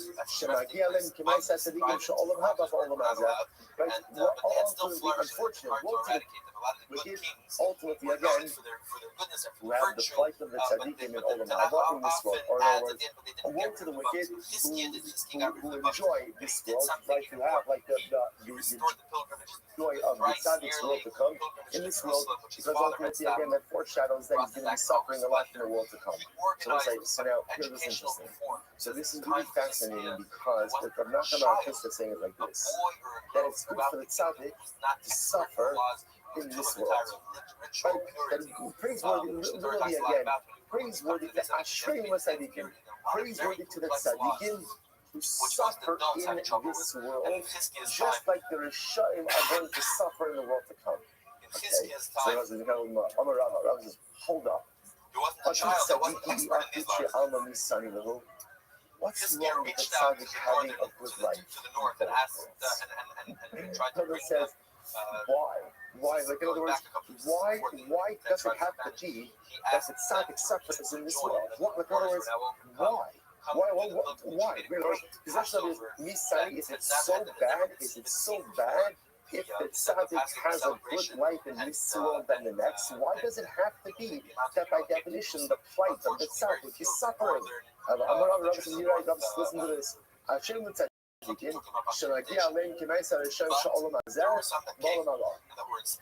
So ultimately again, praiseworthy to the tzaddikim. Ultimately, let's listen to this: who have a life in Olam Haba, like the Rishayim have in Olam Hazeh, meaning the assumption that the Rishayim enjoy Olam Hazeh. So the tzaddikim here Hashem on the beautiful Olam Haba, just like the Rishayim have in this world. But again, it doesn't have to mean that the tzaddikim will suffer, right? The tzaddikim might have a good life in this world as well. Arilaham the Rishayim. Woe ultimately to the Rishayim, Shemagialein Kimaisa Tzadikim Sha'olam Hazeh, Ba'olam Hazeh.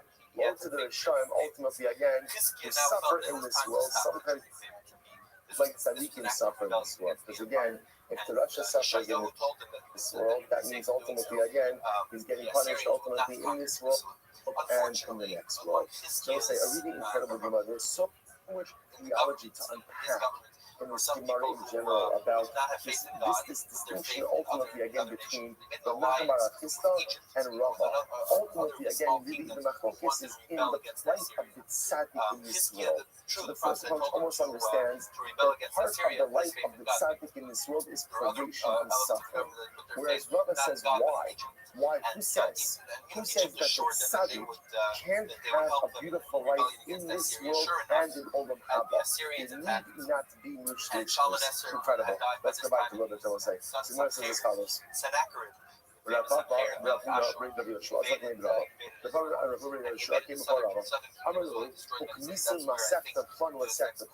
So Rava said to them, tell me, are you well versed in this Masechta and that Masechta? Give me a little fire.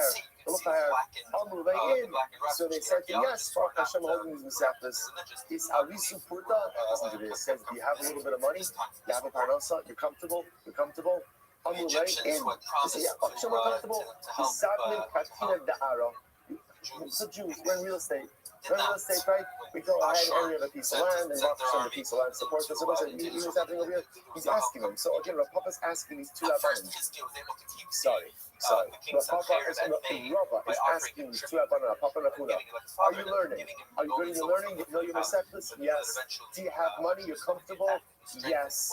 To which Rav Papa said, Kari alayu, Ashrayim with Tzadikim, Shemagi alayim, Kimaisa Hashem ba'olam hazeh, Kimaisa Hashem ba'olam hazeh, and from its water source. And the water source was outside the city. Praiseworthy to the tzaddikim who Relatively have easy to the place lives of the Rishonim snipers, in this world, archers, where they could in get this they world. could pick In off other the words, people coming what from Rabbi was water saying was starve it doesn't just have to starve be the the starve Rishonim the city. who are So what successful Chizkiah in did was he Olam built a Hazeh. tunnel, which The we toured tzaddikim today. can also share Here in the David, bounty of it's quite an this incredible world as experience. well. You go Praiseworthy through are the you go tzaddikim through this tunnel who have which they had built with the it's same almost type of miraculous Olam the way they Hazeh built it of the Rishonim. to bring Just like water the into the city Rishonim are to prepare for materially the siege. successful, tzaddikim should be materially destroyed successful as any well. opposition, Amar Abba destroyed Harchel all Rabbi the Yochanan. neighboring So it says, all the neighboring countries. first wide line. Right, actually, we'll stop over here for today. We'll pick up with this. No, they're not telling incredible what you want today. Absolutely, God wants it. By the way, this is I want to cover attractions. This is going to be great tomorrow, pretty much to the end of the Masechta. I feel like we earned this. We earned this. Baruch Hashem. If you make it to this point in the Masechta Hariyos, you earn these kind of beautiful Haggadah. You might as well say more tomorrow. I think tomorrow we're going to start at 5:45 in here. So I'll put it out in the chat. Give us an extra 5 minutes. Shishkai, everyone. Different people that Sancheriv had put there. He also brought people to populate the northern areas, what had been the northern kingdom of Israel. He brought them from the island of Kuta, and they would be known as Kuti. They would also become called Samaritans because they lived in the area of Samaria. Somebody put out there. And there would be a source of a lot of trouble for the Jews in later centuries. Sancheriv, after destroying all the opposition around Israel, after destroying many cities in Judea, he descended on Jerusalem. Jerusalem was packed with pilgrims that would come for Passover, and also with refugees from all the cities that had been destroyed. And the people were terrified. The terrible, terrible armies of Sancheriv were approaching. He came with an army of 185,000 troops encamped outside Jerusalem with chariots and fearsome weapons. And he sent forth a general, Rav Shaki. Rav Shaki came to the walls, came outside the walls of Jerusalem, called out, and he spoke Hebrew, and he said, well, you had confidence this in year, Egypt. as he's Leaned on Egypt like a reed that turned out to be a broken reed that just pierced your hand. sponsors What for the did month of El Abad, the Tova Bene Cooper for Yes and Show for his parents. Avram Ben Asher Pinchas, Figo Rezel Bas Zelin Zikon Rocher and the Hope our blasphemy, real blasphemy. This is Hashem here Is in so and all the clients will be discussed on client during these months ahead. so terrible for the Talmud to think about. The Talmud never even called it a curse. Arbi Ben What it is Haver it's Yaakov cursing Zikon the Bracha. Hashem. The merit And of the our Talmud doesn't want to call it that, so it always calls it blessing. It's a sin, but it's a euphemism for cursing. Rav Shaki. First of all, Lucia Mazel to our father of Nathan on the occasion of the birth of his grandson this morning. It's not here, so we're going to have to say afternoon. So it's only, it's only a partial. I'm sorry, but I think and Mazel Tov to Baruch Meir Dubin. Not here this morning, but whose daughter got engaged, Baruch Hashem, yesterday. Mazel Tov. Lord God of Israel, who thrones over the So we crew. got engaged, You alone Baruch are Hashem. God over all the kingdoms of the Mazel earth. Tov You created to them. Ruben Mishpacha. Bend down your She spear. continues Simchas and Cloudy. So of course we Open dedicate your our eye learning. and see. So we Hear the got words the of terrible terror Sancheriv, which sent attack to in blaspheme the Lord. Ramot. And now Hashem save us out of his hand. That all the She kingdoms just of the provided earth the may know that Hashem to you all are of God, those who have been and you are taken the from Lord, us and Lord, for you all alone. of those who have been And injured. the prophet Mishpacha Isaiah Shenir brought Hashem. God's answer Bring back, home and all he of our spoke no hostages. Allow our holy uncertainty. He said soldiers to be that successful. the B'chol Assyrians Amasi will Yedeihem. not And we're take saying the that we city. really As terrible as the we just have situation to looked, daven. We have to. Jewish people would be victorious. Probably so holy. And the truth is, we do The so message came from much. We Yeshayahu. do so The much. Lord has heard your prayer. Just, I guess, Of what's important Sancheriv, just he has means us to spoken. do, I God guess, has it's spoken. just, I don't know, And he has said, push she ourselves a little bit more, despises you. do She a little laughs bit at more, you in scorn. take care of each She other a laughs little at bit more, Assyria in scorn. love each The other a little virgin bit daughter more, of be more Zion, tzedakah, be more the daughter chesed, of be more Jerusalem, Torah, shakes her davening, head at you. prayer, I don't know, Sancheriv. whatever, for all of Whom the have above, you scorned? Whom because have we you don't cursed understand the against? plan that a Against Baruch whom, when has you raised your for our voice, people, lifted and your eyes just as we against the think God of Israel, that against the Holy One of we've reached Israel. the kind of Isaiah the stood on the pinnacle of walls of the pain city. for Just Am imagine Yisrael, the people something else huddled in happened, and I'm fear. sure I do not And doubt the that our pain prophet is going to Yeshayahu speaking God's intensify words to them and as the saying, he shall not details come come into out this about Sancheriv, this, the shall names not come of into this those city, who he we shall have not lost, the shoot an names of those arrow who are injured. into the city. No He question shall that not the come pain before will with get shields, better though before it cast is up soon, a but mountain we hope against that it. the On the merit same of way our by hold which that he we will came, continue to do that it. we We will shall not give up, and return we will into the not city. relent, He shall not we will come, not fall into the abyss of says chaos, Hashem. of I will despair, and shield of this hopelessness. city.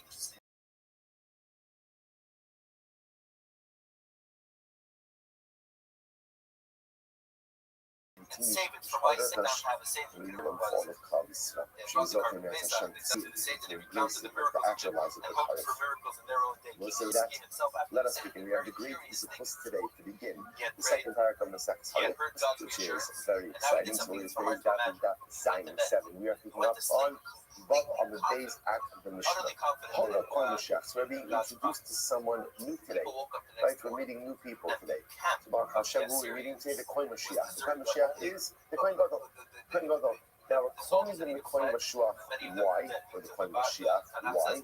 Because at the end of the day, he is anointed with oil. Remember, again, technically speaking, there are 2 ways in which you could inaugurate a Kohen Gadol into office. What are the 2 ways?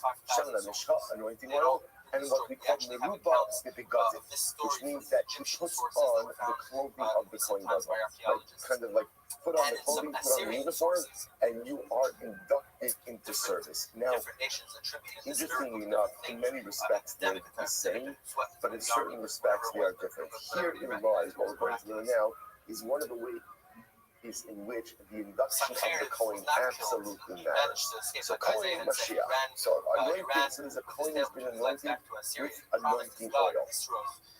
So what's the halacha? So Gemara says, Kohen Mashiach v'yatzmo, I'm sorry, Kohen Mashiach v'yatzmo shogeg, v'asa shogeg. See, here's the case.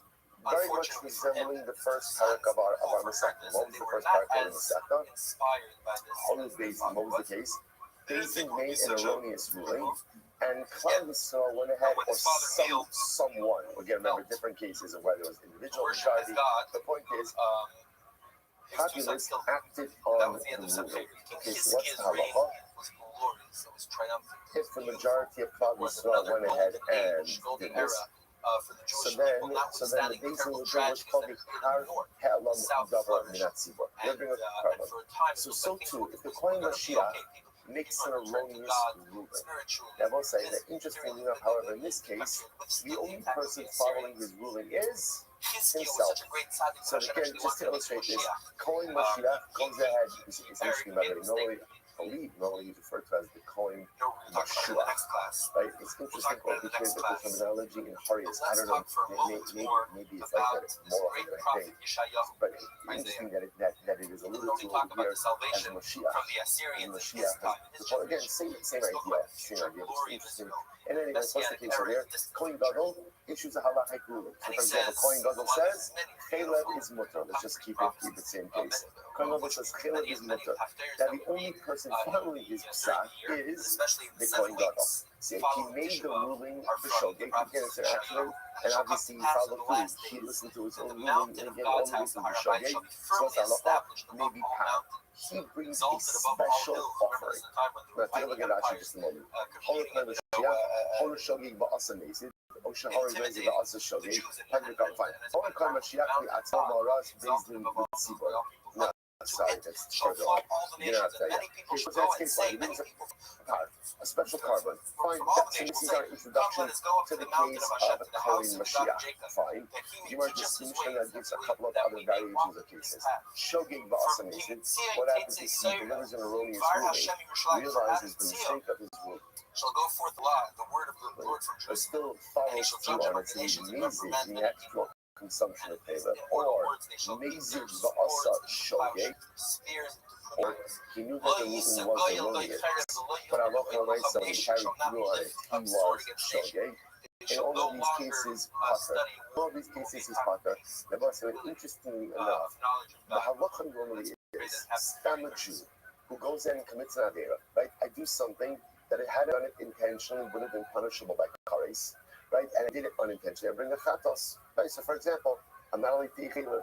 If I accidentally ate chelev, I bring a chatos. Interestingly enough, the Kohen Mashiach, because of his status, never brings a personal chatos. So, if his ruling was delivered b'shogeg, and he followed his own ruling b'shogeg, he brings a card. That's his office. A little bit. He brings a pile. Anything other than that, he doesn't bring a pile. He's pater. Now, understand, what does pater mean? Pater means that he doesn't have any carbonic liability, meaning the Kohen Mashiach never brings a personal chatos. That's the point. Never is prosophagus. Now again, we're saying Potter, there's no carbonic liability. Obviously, he committed an Avera, so whatever liability for Baruch is going to give him. But for myself, there's no carbonic liability. Take a quick look at, actually, last piece of Mishnah. Sharas koin Mashiach mi atzmo, Sharas based in the tzibur. Because the Mishnah is off by saying essentially, because essentially, the custody of a kohen gadol for himself runs parallel to the way that based in paskins for the general populace. You see the similarity, right? Based in paskins for the populace acts on the psak of the based in brings a par. Kohen gadol paskins for himself, he acts on his ruling. Kohen gadol brings a par. So there's that virtuous kingdom that Hiskiah had built. Parallelism ultimately again between the Kohen Gadol's carbon and the Beis carbon. Horas, Kohen Mashiach. Yatzmo, Karas Beis Tzibur. Now take a look at that. Sharas Beis Kohen Mashiach, Yatzmo, Karas Beis Tzibur. Here Rashi explains this. Ma Horas Beis Tzibur in Chayavim. Ela al ha'elam davar in shigadas ma'asos. You must remember this phrase. Just like when Beis Din was a ruler. When is there liability for a Beis Din? When is what's called ha'elam davar. Ha'elam davar means an erroneous psak. Literally means the words are obscured. That means an erroneous psak in shigadas ma'asos. With inadvertent action, a mistaken action. So two pieces, right? Erroneous psak, but inadvertent erroneous psak, coupled with or followed by erroneous action. Those are the two components you need for a Beis Din to be chayiv. So to Horas Kohen Mashiach Yatzmo, same thing applies to the ruling of a Kohen Mashiach. Nothing that stands in the way of Eno chayiv, ela al ha'elam davar in shigadas ma'asos. Kohen Gadol is also only liable if he has these two components. Ha'elam davar, mistaken erroneous psak, right, followed by inadvertent commission of an avera. Those are the two components that make you chayiv. Keep the price of the Gemara. The ashma sa'am hare Kohen Mashiach. See what? If he holds Beis Din, fine. So again, Rashi didn't go through the other cases. So we'll say, this is our Mishnah. This is our Mishnah, Kohen Mashiach. Let's analyze. So the Gemara says as follows: Shogeg va'asa, Shogeg may be part. So the Kohen Gadol goes ahead and delivers the ruling to Shogeg, and then actually acts on his own ruling to Shogeg. He brings his par. He brings his bull offering. His cow. She says cow. So the Gemara says, Pshita. That's obvious. That's what we just said in the Mishnah. And Rabbi Nachman, what's the case? So it's very interesting. Keep going. Shahola Ashacha Ve'izakam. Hola. So let's listen to this. What's the case? The Kohen Pascha, let's just keep it easy. The Kohen said, Caleb is mutter. He forgot the logic of his ruling. He delivered a psak. He forgot what was the logic of his ruling. Ubishar Shatah, right? Ubishar Shatah, Hamar, Haridi Osa, Das Hola also.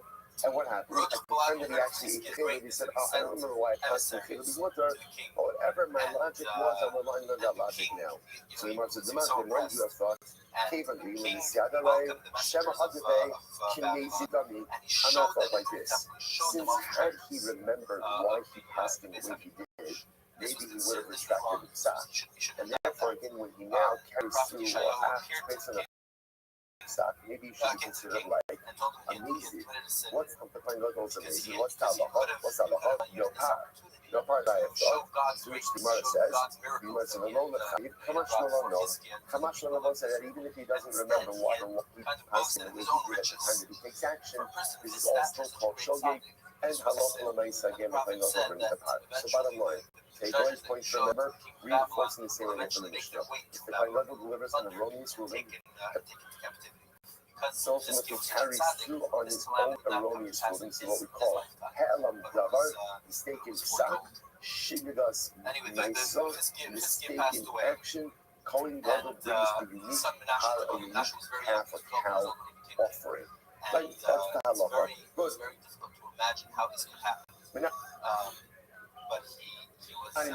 Where do we know this from? Where do you know this from? Says the Gemara. The Tanakh already. Ashma sa'am. Hare Mashiach Tzibur. So let's listen to this. Let me just read through the pasuk, right? So the pasuk. So I'm sure most of you have it on the margin of your Gemara.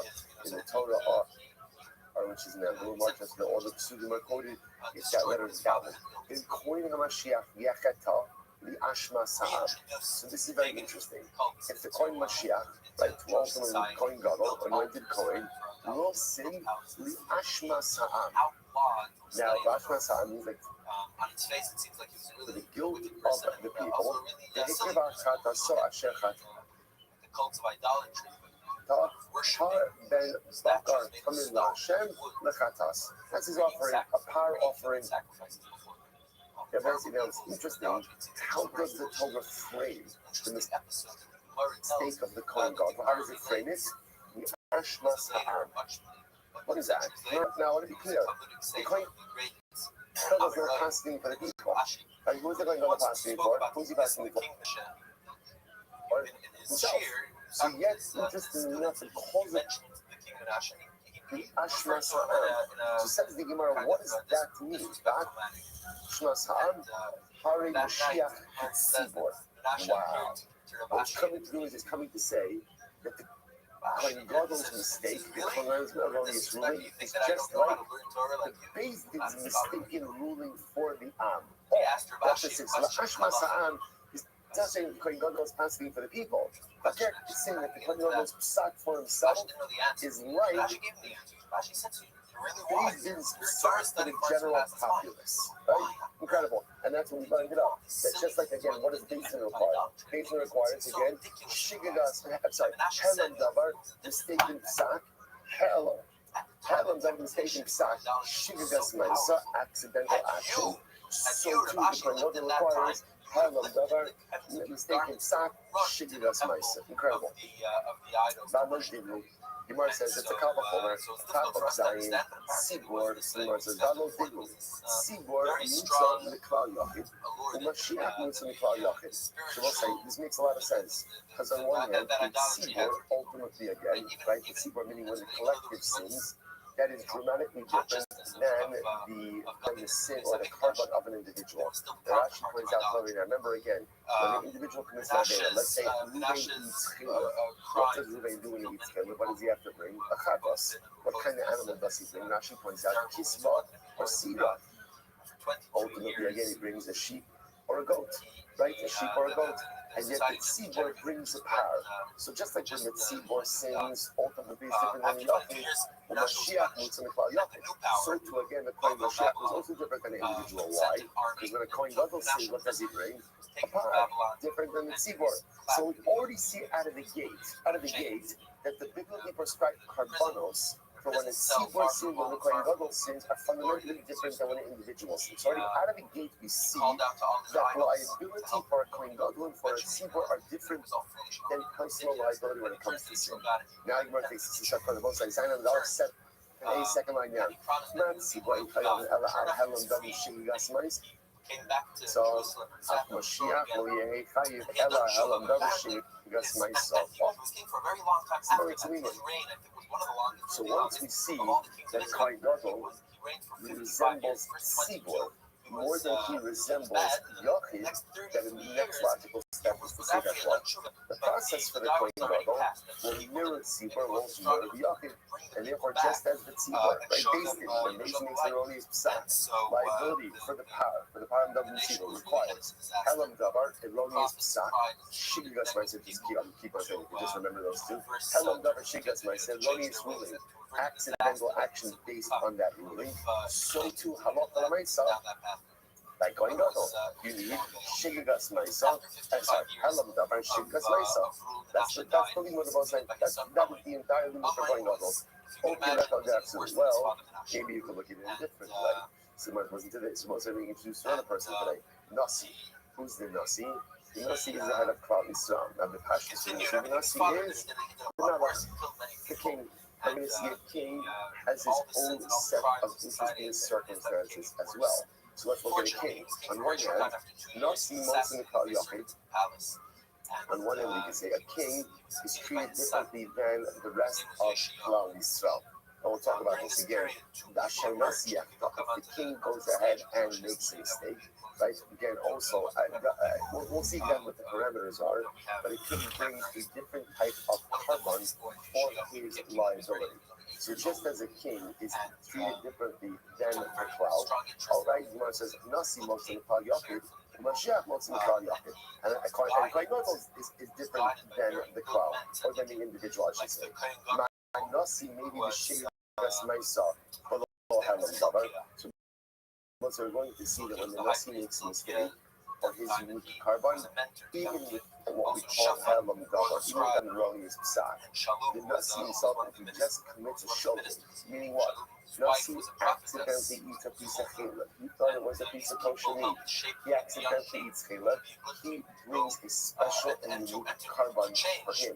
Now that is what we call Shigdas Maisa without Halam Davar.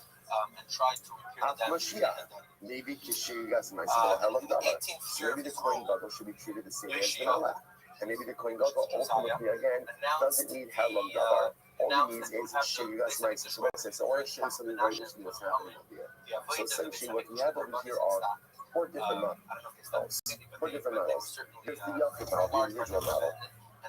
So the Yachid goes in and commits an Avera. What does he do? He brings a Chatos. What's the Chatos? The Chatos is either a sheep or a goat. That's model one. Model two. Ultimately, Beis makes a mistake. If Beis makes a mistake, delivers an erroneous ruling. The tzibur has to, or the Beis has to bring Har Halam Davar Min HaTzibur. That was first paragraph. In order for there to be liability, what does the Beis need? Two steps. Halam Davar, mistaken ruling, Shigdas Maisa. Accidental action based on that ruling. Now I'm introduced to two more individuals. Kohen Mashiach, Kohen Gadol. If he makes a mistake, and ultimately again commits an Avera, brings a par, and Nasi, we haven't seen the Nasi's carbon yet, but apparently same thing. Now here's what's interesting. The Gemara is trying to understand the process for the Kohen Gadol, because the Torah is very explicit about that. So the Shaila is like this. Here's what I know. The Kohen Gadol is not going to be like the Yachid, that's for sure, because his carbon is already different. The Shaila is which construct does he slide into? Does he slide into Beis Din, or does he slide into Nasi? And what's the Nafkamina? The Nafkamina will be, does he need Halam Davar in addition to Shigdas Maisa? Does there have to be a mistaken ruling in addition to inadvertent action? If you put him in the construct of Beis Din, he needs both Halam Davar, Shigdas Maisa. Put him in the construct ultimately of Nasi, all he needs is Shigdas Maisa, accidental action. So that's the two sides of this. Where it says, I'll tell you, I'm going to resolve this. Mira Unidona, who does the Kohen Gadol more resemble? Sibor Betar, they in Hashem Gadol. Tell you, the Kohen Gadol, the truth is, more resembles the tzibur, more resembles the Beis Din than he does the Nasi. Why? Because ultimately, again, the Kohen Gadol's carbon is a par, just like the carbon of the tzibur, the carbon of Beis Din. Furthermore, again, a Kohen Gadol does not bring Hashem Taloi. I'm also going to talk about this more. What's an Hashem Taloi? An Hashem Taloi is where you may have committed an Avera that have done intentionally personal by colors. I'm not sure if I did it. Whether that would be a case of I ate something, it may have been chela. To be Hashem Taloi. So interestingly enough, a Kohen Gadol is not subject to Hashem Taloi, neither is the tzibur, or Beis Din ultimately subject to Hashem Taloi. So the Gemara says, "Mat tzibur eino chayev ela al halam davar im shigdas maisa." Mashiach lo yeh chayev ela al halam davar im shigdas maisa. So therefore, I will say, based on these two similarities, namely that a Kohen Gadol doesn't bring in Hashem Taloi, and a Kohen Gadol's carbon is a par, both of which resemble the tzibur. This is the tzibur, so sort of make more sense to say that Kohen Gadol's carbon is like the tzibur, just like Beis Din requires Halam Davar and Shigdas Maisa, so to the Kohen Gadol should require Halam Davar Shigdas Maisa. Or, okay, that's what Darab so. I can make a counter argument. Nasi maybe Sira Babalas Chacham, maybe Asham Vadai. Ultimately, if the Nasi makes a mistake and worships idolatry, he goes and he brings a seer and is subject to an Asham Vadai, bringing Asham. Mashiach, maybe Sira Babalas Chacham, maybe Asham Vadai. So Kohen Gadol shares those same similarities. So the Gemara says, so maybe once again, maybe you should group the Kohen Gadol together with the Nasi. Nasi, maybe the God Shigdas Maisa Mashiach, maybe we should get right. So I should say, the same way that all the Nasi needs is Shogeg, so too all the Kohen Gadol needs is Shogeg. Talmud Lomar, Li Ashmas Ha'am. Sefer Bo saying once again we come full circle. The Torah inserts this cryptic statement of in Kohen HaMashiach Yechtav, if the Kohen Gadol was in to the iniquity or to the culpability of the people. What does that mean? Once again, the Gemara says, Hareyu Mashiach Kitzibor, that Ashmas Ha'am is saying that the Kohen Gadol's process or the Kohen Gadol's liability is the same thing as Ashmas Ha'am.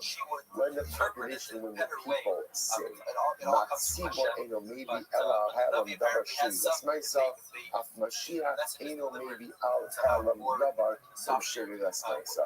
So once again, I will say that phrase, Ashmas Ha'am, is coming to equate the process of the Kohen Gadol to the process of the Beis Din when the populace sins.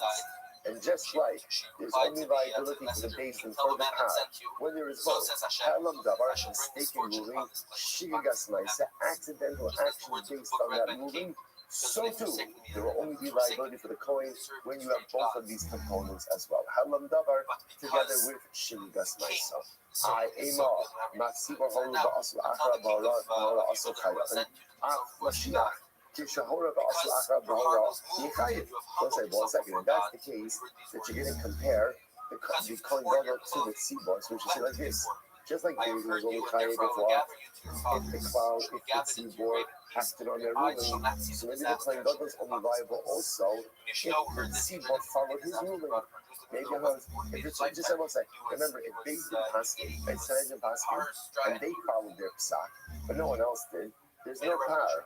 So if we're comparing Kohen to the Beis Din, right, to power on the Tzibor, so we should say that maybe the Kohen is also only liable if people follow his psak. Talmud Lomar, Behikrit al Chataso Asher Chatal. With the Lashon HaPasuk, the Pasuk is the Kohen will ultimately again will offer up for his sin that he sinned, ultimately singular. Amar Shachata who maybe Amar Shachata. Ultimately, again, the Kohen Gadol only brings a carbon for his sin and not for anyone else. So we'll say, even if other people did follow the psak of the Kohen Gadol for some reason they heard about it, they followed it, that's not his liability. His liability ultimately again is for his own action. So we'll say, so just pause over just a second, because this was a very substantive and meaningful unit of Gemara.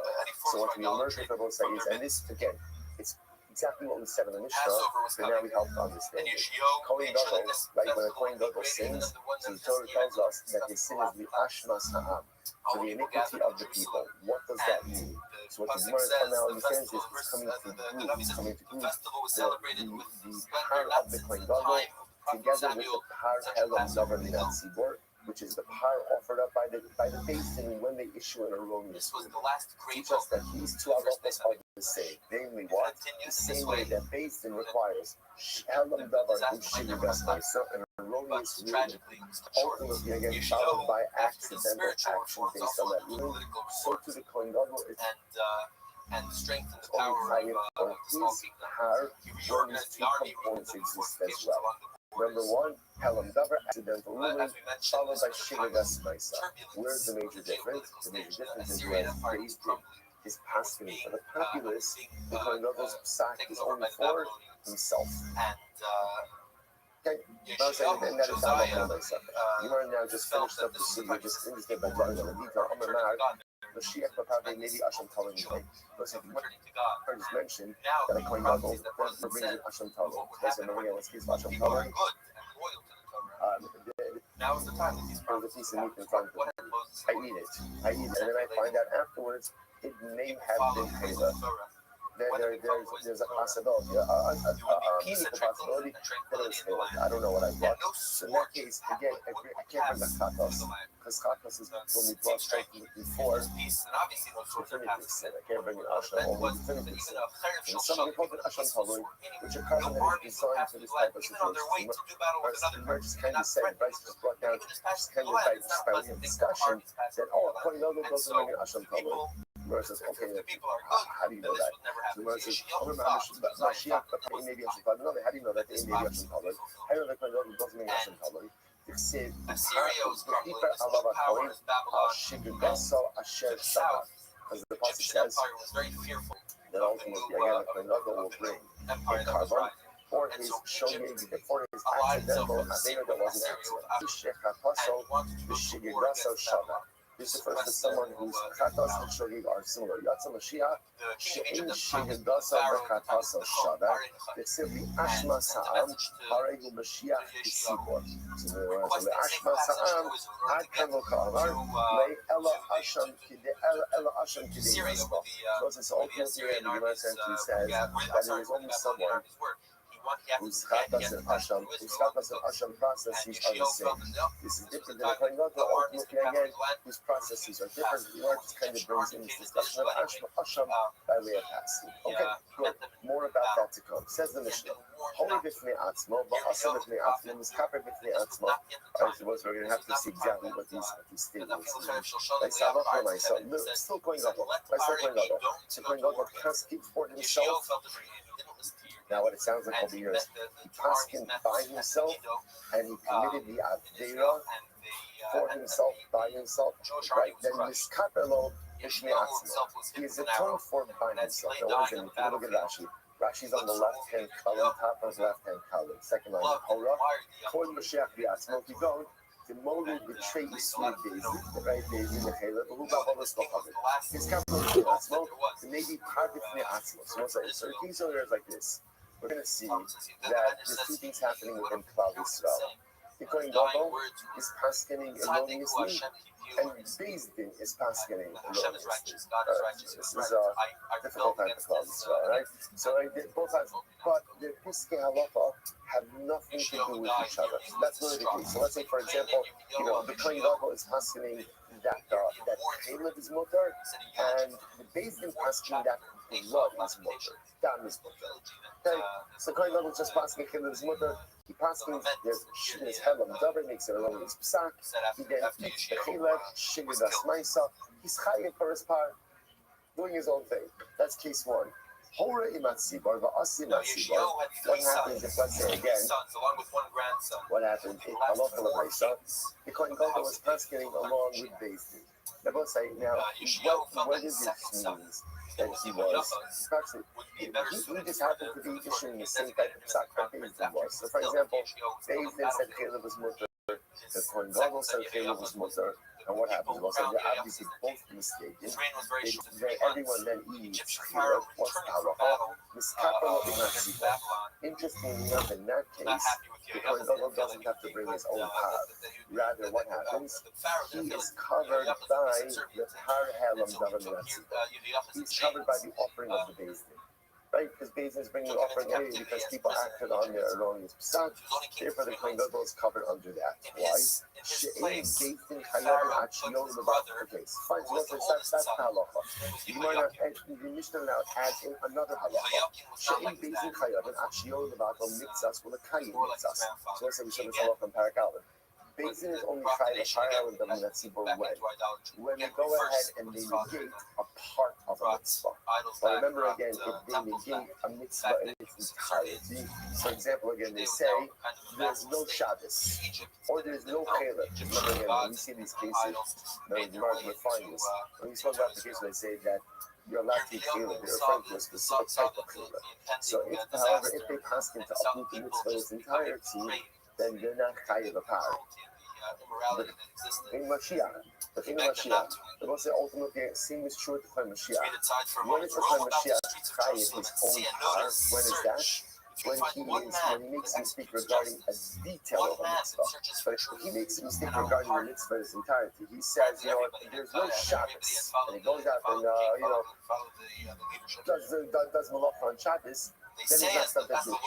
So again, there's all these similarities between the Kohen Gadol and the Mitzvah. The Gemara says, good. But even on Mashiach, even by idolatry, in my idolatry, Therefore slays them the ultimately, lion again, out of there's the only forest, liability the wolf if of the they negate desert waste, part the leopard of lies in wait against part their of the cities. mitzvah, Here part Yirmiyah of uses the the metaphor avera of a lion. of Another idolatry. place Okay, he says that we'll the see lion that's what has all left this his means den. in Gemara. So Gemara The says, lion is the new how do king you of know this? Babylon. How do you know this? Nebuchadnezzar. Turn up on It's interesting Horror because in Matsibar, Nebuchadnezzar's also royal Matsibar, logo had a lion. Yavi Palias, as well as the Gemara really judging for the second case.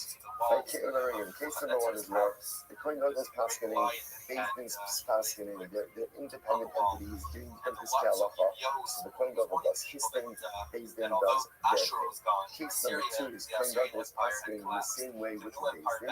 So again, everyone's Kohen Gadol is saying Caleb is mutter, Beis Din is saying Caleb is mutter. In that case, Kohen Gadol doesn't have to bring his own car, rather what? He's covered by the pot from government Asibar. So now you really know that from Tanah Abanon, Horim Asibar, Basim Asibar, but if the Kohen Gadol paskening together with the Beis Din, Behold, I will raise the Chaldeans to and the God he is committed the speaking. Aver together with the Behold, I Sibar, will raise the Yachol Chaldeans, Yavi that Pala, bitter when you nation, want to fuck him, he has watch to the bring his wide own spaces car. of the earth So to the Gemara carpet says, the dwelling V'dinu, places that are not theirs. Omer, Terrible Nasi, and dreadful Mitzvah, are they. Nechal, Yachid, Omer, Shiach, Swifter than Nasi, leopards are Nechal, their horses, Nasi, fiercer than King. wolves at He night. is On their horses they come riding excluded. on from Ultimately, afar. he's not They fly part like of the eagles game. hastening to their prey.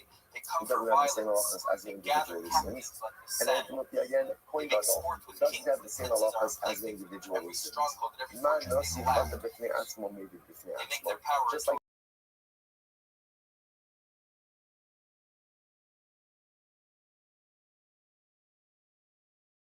Nasi. If the king sins the seaboard, right? He's asking that king of his mother, and the king ate Caleb together with the seaboard. Ultimately, again, he is atoned for with the seaboard. At Mashiach, Chata b'fnei atzmo, maybe b'fnei atzmo. So to the Kohen Mashiach, if he goes and he sins on his own, whereas he made a psak halacha, and he follows his psak halacha all on his own, then he's chayiv. He's chayiv. Ultimately, again, Chata imat seaboard, miskapelo imat seaboard. But if he sins together with the congregation, Kohen Gadol, he is atoned for with the congregation. So one says, that's the past so that's the logic. Teaching us 1 second, there's a flaw. No. In Amrat ben Nasi Shekim is Kappa Nasi, but Yom Kippurim, so here's the big difference. The king, when it comes to Yom Kippur, for example, the king is included in all of the communal offerings for Yom Kippur. Right? So again, Kabbalah's brought on behalf of Klal Yisrael for atonement on Yom Kippur. The king is included. On Yom Kippur itself, there's no unique offering for the king. He's included. The Gemara says, first one, right? Torah Shiach, Shemis Kabbalah and Yom Kippurim. But ultimately, again, the Kohen Mashiach, the anointed Kohen Gadol, the Kohen Gadol, he is not atoned for with the general offerings of the populace on Yom Kippur. All of the Sabbaths, remember again, the Kohen Gadol has his own kabbalos for Yom Kippur. So the Gemara says, "Hold on, his kabbalah and Yom Kippurim, Yachar Yavi Paliasmo." Stefano said, "I would have thought that since he's the same way that he's not atoned for." Together with the Tzibah on Yom Kippur, so maybe in general, like even when he's pasking the same way as the Beis Din, he should have to bring his own atonement.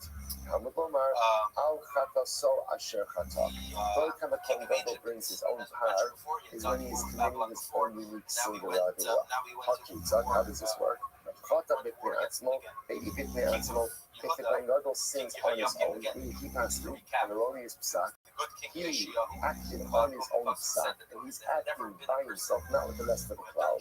Then ultimately brings his own karma. Chatev Matzibor, Miskapel Matzibor. But he sins together with the Tzibor, right? Nobody sins together with the Tzibor. And ultimately, again, he is atoned for together with the Tzibor. Incredible.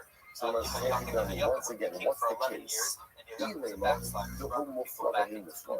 What's the case? If the Kohen Gadol is the ranking sage of Klal Yisrael, ranking sage, right? And the members of the Sanhedrin are not the ranking sages. So Pshita, in this Kappa, the Kohen Gadol should have his own tongue. He should offer up his own power. Why? The Gemara is very interesting. The Gemara says, below Klum. So because if that's the case, if he's the ranking sage, not the ranking sage, then ruling is meaningless. Therefore, he should have to bring his own power. And the rest of Father, so boy, I see you everyone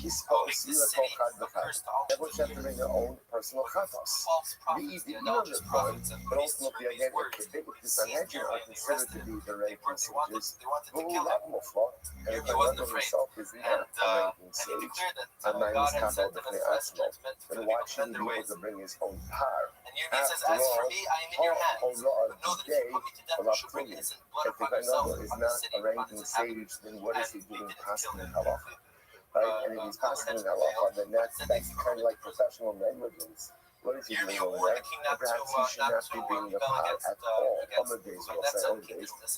And Papa, Kigon Shahayim Muflin Shnei. My father said, no, what's the case?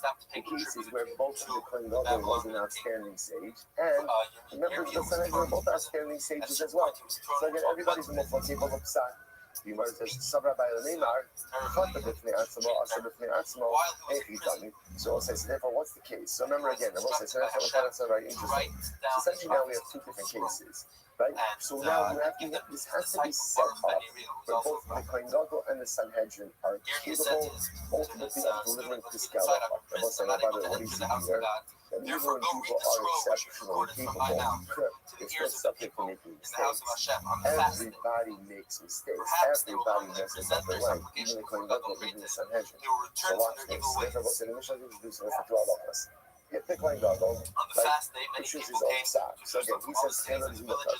And Bezdin said that done is mutar. Okay, and the people acted based on the Bezdin's psak, and the Kohen Gadol acted based on his psak. So therefore, the Bezdin Sanhedrin is going to bring their par helam davar milat tzibur, and ultimately the Kohen Gadol is going to bring his par. If, however, the Kohen Gadol and the Bezdin together, it doesn't mean they're not sitting together. They're not sitting on the same but they both happen to be issuing the same psak. Let's say is mutter. In that case, the Kohen Gadol is going to be covered under the par helam davar milat tzibur, and he need not bring his own carbon. So the Gemara says, the lashon of the Mishnah was b'fnei atzmo versus hora in hatzibur. But like if the Kohen Gadol paskin by himself versus paskin in the tzibur. So the Gemara says as follows: Sabra Abaye Lemimar. What the b'fnei atzmo? What does it mean, right? What's the case where quote unquote paskin by himself, right? They acted on his own. What's that case? The Gemara says, "Yosmi b'shnei makomos."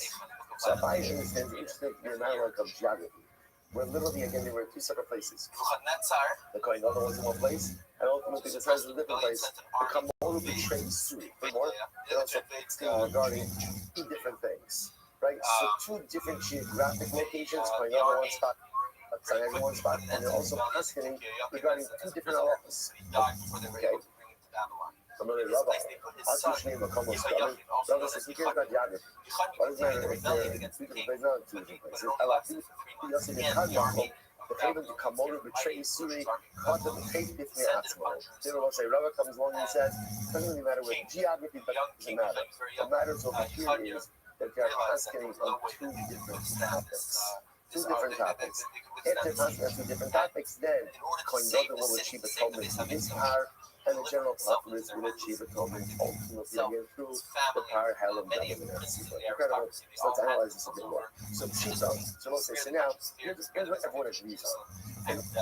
In order for there to be individuated liability for the Kohen Gadol and the general population, Kohen Gadol brings his power, and the tzibur and the Bezdin brings their power. They have to be passing on two different areas of halacha. Now, whether or not they need to be in two different geographic locations, machlokas abayim, everyone agrees they have to be passing in two different areas of halacha. The Gemara is going to get into the weeds of this a little bit. Pshita, take the parasmos. So obviously, so I know passing about Caleb, and ultimately the Sanhedrin passing about Avodah Zarah. Two distinct areas. The Chalukim v'Tanaim, the Chalukim v'Kavaros. Two different Yisurim Tanaim, two different Psukim, and ultimately again two different Kavaros. The group of Har, the angel Har the soil, because the Kohen will have to bring a Har, and the Sanhedrin will have to bring a Har and a soil. Okay. The whole Kamaisu, and you see here, For many, many no centuries, this was fine, the Choshike, Babylon was a Babylon was a so to again, the Kohen Gadol was asking regarding idolatry, and ultimately again the Sanhedrin is asking regarding Caleb. The Chalukim, the Karbanos, same again. Ultimately, totally different Karbanos, Kabbalic liability. You see,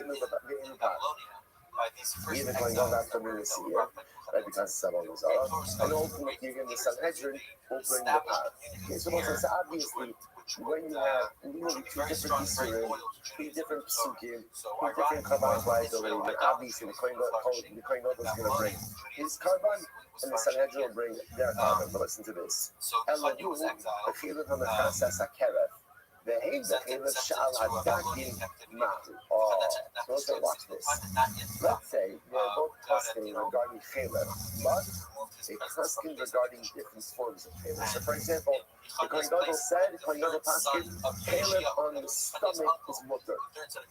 And the Sanhedrin Paskin, Caleb on the intestines is mutter.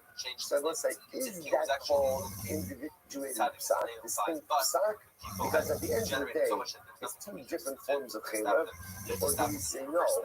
Caleb is Caleb. So what's interesting enough? Well, let's see. We must know.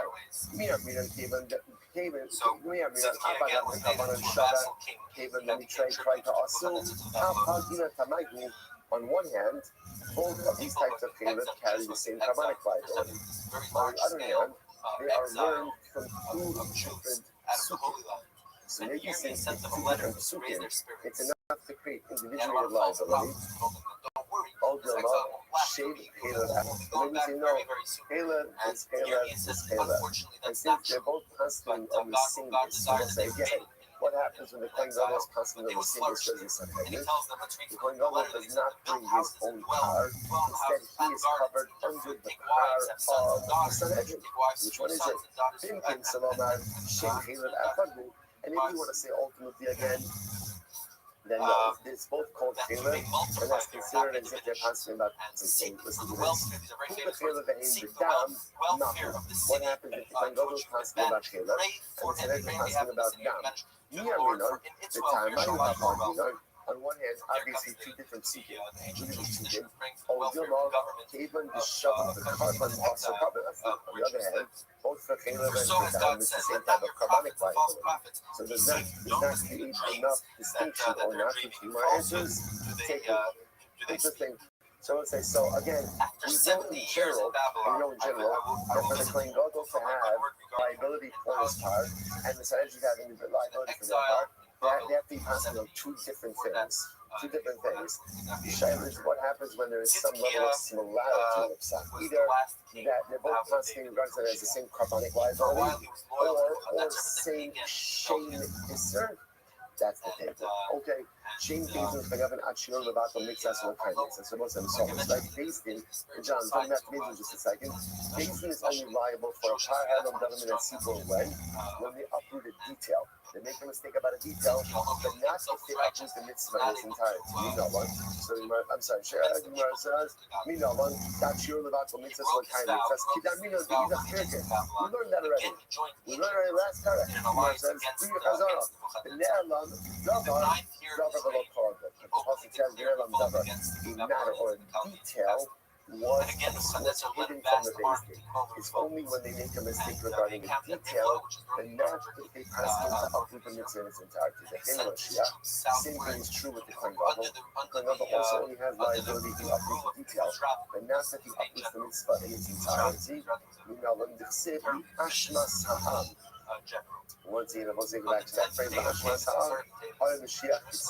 essentially the power of the Kohen Gadol resembles the power of the tzibur, the power of the tzibur in this way as well. Incredible. Seeing what applies in idolatry. You know, where do we know this from? So remember again, in general, I've always singled out. In the meantime, the siege right, because you also remember again, And now what is singled out? It's a based in Paskin that let's say Bika Basin says you're allowed to bow down to an idol. You can't offer it up a carbon, you can't offer up a Torres, but you're allowed to bow down to it. And the seaboard does that. It's not a power. It's not a power, it's a seer. There's a special offering. So Avodah Zarah was singled out in that it's a different type of carbonic liability. So I'm going to put that once it's singled out, maybe the details are different. Even if based in Paskin, totally safe. There's no more Avodah Zarah. Perhaps there should still be collective responsibility for the baby. Somebody might say,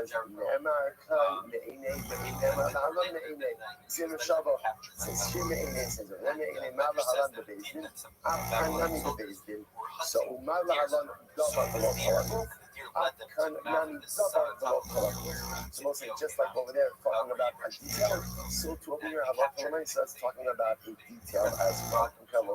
We'll do just the Mishnah, then we'll stop for today. So Mishnah says, so bottom line, so just before we go, so just to take away, right? Take away from this last Mishnah, we absorbing a lot of information today. Only time that there's coin liability is if the coin is passing on its own. Meaning Basin is either not doing anything or planting something different. So coin double passing, Basin is passing, there's liability for the coin, and then ultimately liability for the basement. But interestingly enough, if halacha l'maisa, the coin gadol is passing on the same matter of halacha as the basement, then the coin gadol does not have individual liability. Rather, the coin gadol's liability ultimately again is taken care of by the par elam government. Actually, let's say we're going to stop over for today. Good, great run, excellent track, everyone. We'll stop here. We'll pick up on Mirza Hashem with I can't feel this before. Hey, we'll pick up on Mirza Hashem with the Mishnah tomorrow. Shkoyach. All right, everybody, do another great day, everyone. Set fire to the Beis Hamikdash, to the Holy Temple. Just imagine the sight of the Holy Temple on fire. It was unbelievable. I believe that it was actually happening. No enemy that had been in wars before the invasion, before the Mighty Kings of Ashur had not been able to get to Jerusalem, to the Beis Hamikdash. We were sure that no matter what they did, the Beis Hamikdash would protect them. The divine presence would protect them. And the fact that the divine presence had now left the Beis Hamikdash and it was in flames, something that they couldn't bear to see. The Kohen Gadol, the high priest, took the keys to the holy offices and claimed that he says, I'm not a worthy custodian. I return the keys to you and threw the keys heavenward. Medrash says that a hand came and took the keys from him. And as he turns from that place, the butcher where he used to bring the karbanis, bring the daily sacrifice. His daughter was killed and stopped in the blood. Thank you. I will say good morning, on the Kurov, such as Tospa Hashem to be able to begin what will be our, I think, this is going to be our only full week of Haris. Only full week. It was last week, full week this week, next week already, right? We're finishing in your Tasha. Took their harps and their trumpets. So let's begin by thanking all of our sponsors. To thank our annual Talmud Torah sponsor, the Tilson Shmach Habar for dedicating all the Shem Drashos this year. So those for Ami Sval. Talmud Torah sponsors for Elul Abalim and Tova Bennett Goldberg. For Anias Hashem for his parents. Avram Ben Asher Pinchas, Tigger Hazel, Bas Selig, and Hope. The titles of our Juvan Bam Yisrael will be Hashmuni, the Dinamite, the Ilu Nishmas, David Flums, father of the Ari Flop, Harad Yitzchak, Aryeh, and Chabrat Yaakov, Jifon Lebrachel, and Merit of our Talmud Torah. All the Nishmas Savnavi, the families in the Chama, all those in the Rufushem, killing Kol Chome Yisrael, and Shwab Mishkinyat Hashem, bring home our hostages, the Shalom and the carbon of our holy soldiers be successful. The whole Masih. But so with that, let us begin with a really, really exciting daf ahead of us today. It's really exceptionally exciting. Not just saying that. I was supposed to say today's daf is got both. And tremendous respect to Rebecca for really covering reading down stuff off ground yesterday. We are picking up on Hamlet Days. Find the 3 lines up about in Tanya. Maybe Shimon Haya already do it all that. Not Talmud Lomar, Upar Shini Ben Bakar Tikach Lachatas. So we'll say context. This is talking about, again, when the Levium were inaugurated for service in the Beis Hamikdash. So the Torah over here details the Kabbalos that they're supposed to bring. So what does it say? They should make one of them into a Chatos and one of them into an Olah. You might have thought that the Levium would have consumed the Chatos.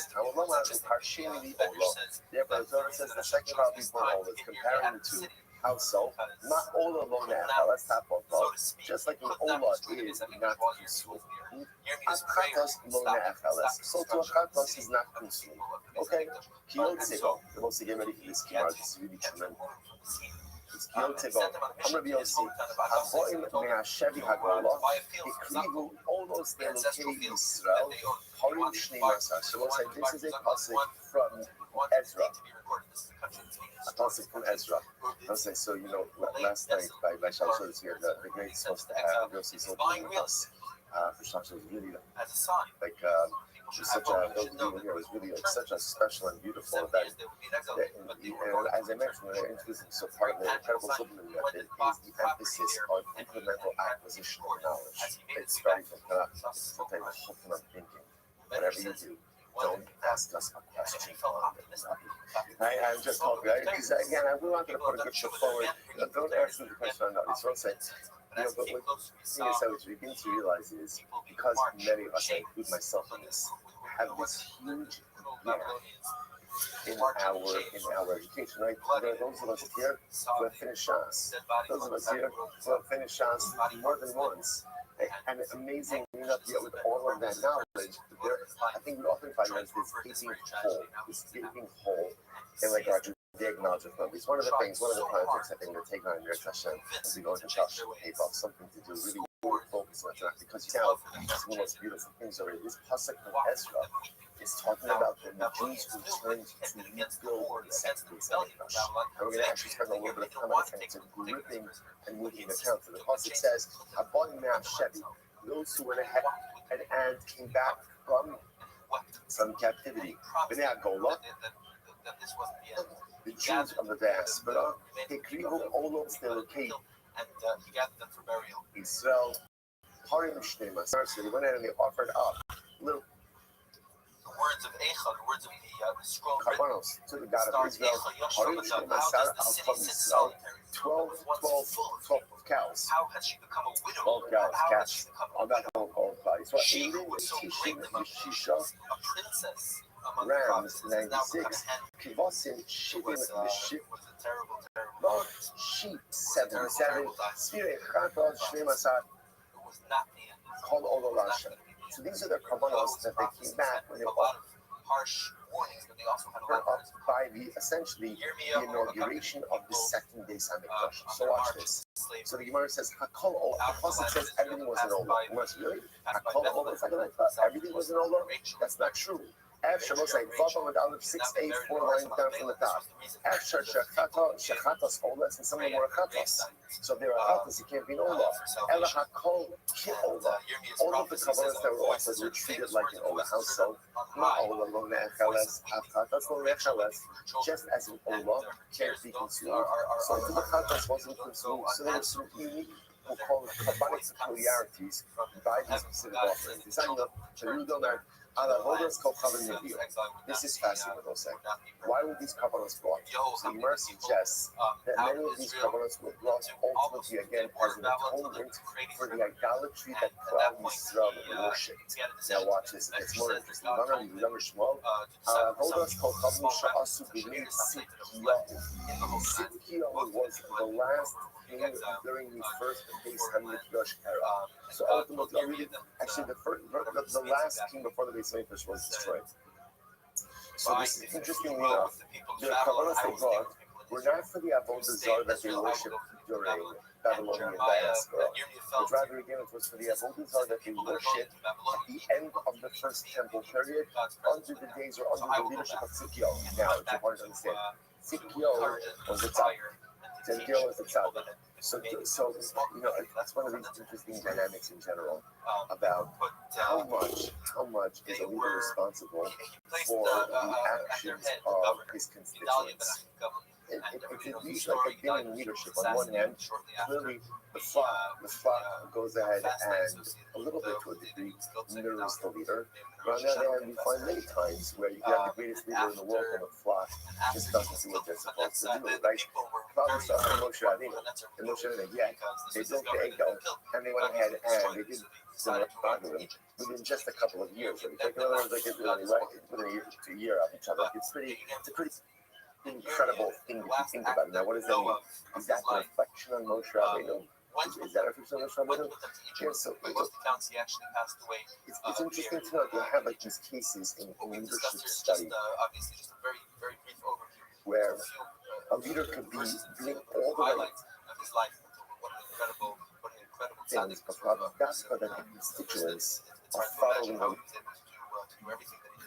So it's just the point to understand, Tzidkiyahu was a great man. He was a great son. But at the end of the day, unfortunately, there was rampant idolatry. But understand, he inherited a lot of these dynamics also. So in any event, this is what's happening over here. The Jews who came back from Babel, you're going to remember Babylonian diaspora, more than 70 years since the days of Tzidkiyahu, are now coming back, and they're part of their Kabbalic process is offering atonement korbanos for the Avodah Zarah during the waning days of the first Beis Hamikdash. Remember, it says, okay, let's analyze this. So Bishon Rabbi Judah, so says, now let's go back for just a second. So remember again, I was saying, this whole sugya is embedded in our previous machlokas, which is in general, how does Har Helam Davar Minat Tzibor work? Right? How is all of this working? Is it ultimately, again, is it the basin that's bringing the carbon?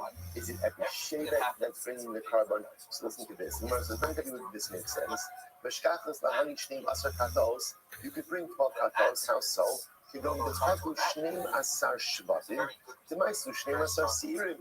Rabbi Yehuda holds that halacha l'maisa, again, it is a Har Helam Davar Minat Tzibor for each tribe. So therefore, again, there would be 12 chatos, one for each tribe, representing the tribal commission of idolatry. Inami, the chatu shiva shvatim, ushara incha v'greira, or could very well be trying to Yehuda, even if the majority of Klal Yisrael sins, the minority is dragged along with them. That's how you can have ultimately again 12 chatos.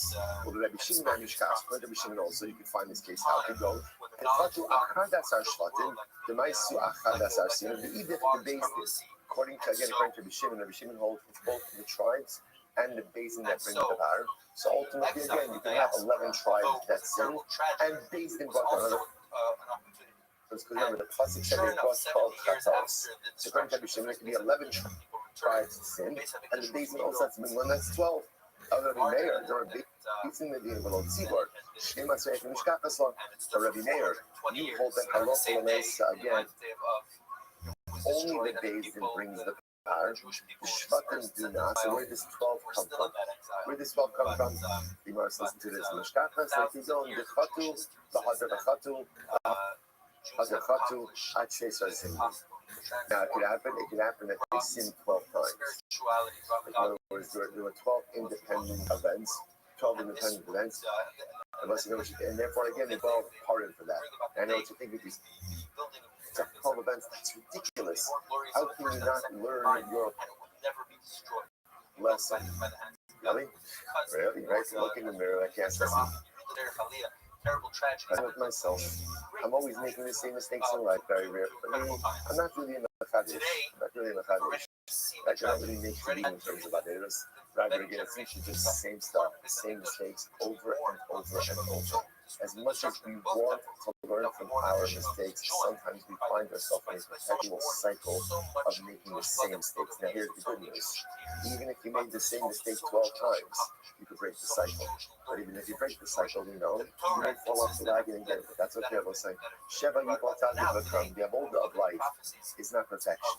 The avodah of life is just getting back up in the aftermath of failure. So saying that here's the bigger problem. So let's get this straight.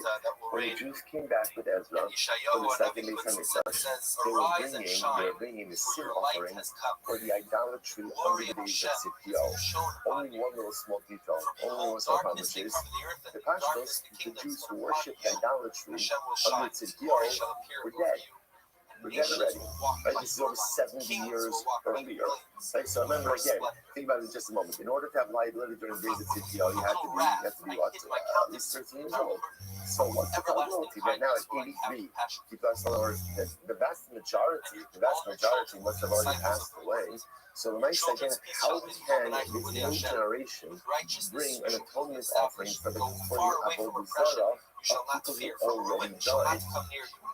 And the Papa says, so I'll say now, by the way, what this question is really predicated on is as follows.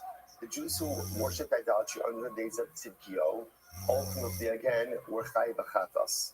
Okay? What's the halacha of chatos shemesu ba'alel? We've seen this many times throughout Shas.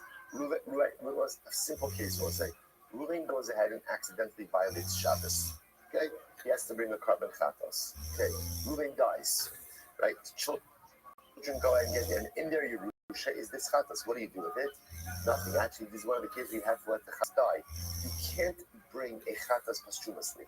You can't. So if the owner of the chatas died, someone said, I understand. The quote unquote the owners of this chatas, meaning the previous generation of Iskio, Sidkio, the pashtas died. So how can this new generation bring a carbon chatas on their behalf? I'm gonna listen to this. When do we say that if the owner of the chatas said you can no longer offer up the chatas, that's an individual? But ultimately, again, it doesn't apply to the congregation. In other words, if the tzibor has a chatas they have to bring, there's no, right? Even if members of the tzibor die, ultimately you still bring the chatas. Right? I will say, get ready for perhaps one of the most powerful lines in all of Shas, maybe in Kol HaTorah. Lefi she'ein misa b'tzibor. Wow. Because there is no such thing as death in the tzibor. You will say individuals die. Tzibor of Klal Yisrael is always alive. The aim misa b'tzibor. If you're by yourself, you could die. You're part of the tzibor. Ultimately, again, the tzibor is promised eternality. I will say, understand the profundity of these words on so many different levels. Aim misa b'tzibor. So let's say, first of all, this is the mitzvahs of Klal Yisrael. This is why I will say. This is why no matter what we face, right? No matter what we face, no matter what we're staring at, yes, often what we're scared about is what's going to be the collateral damage, what's going to be the level of sacrifice we're going to have to make. But our success, our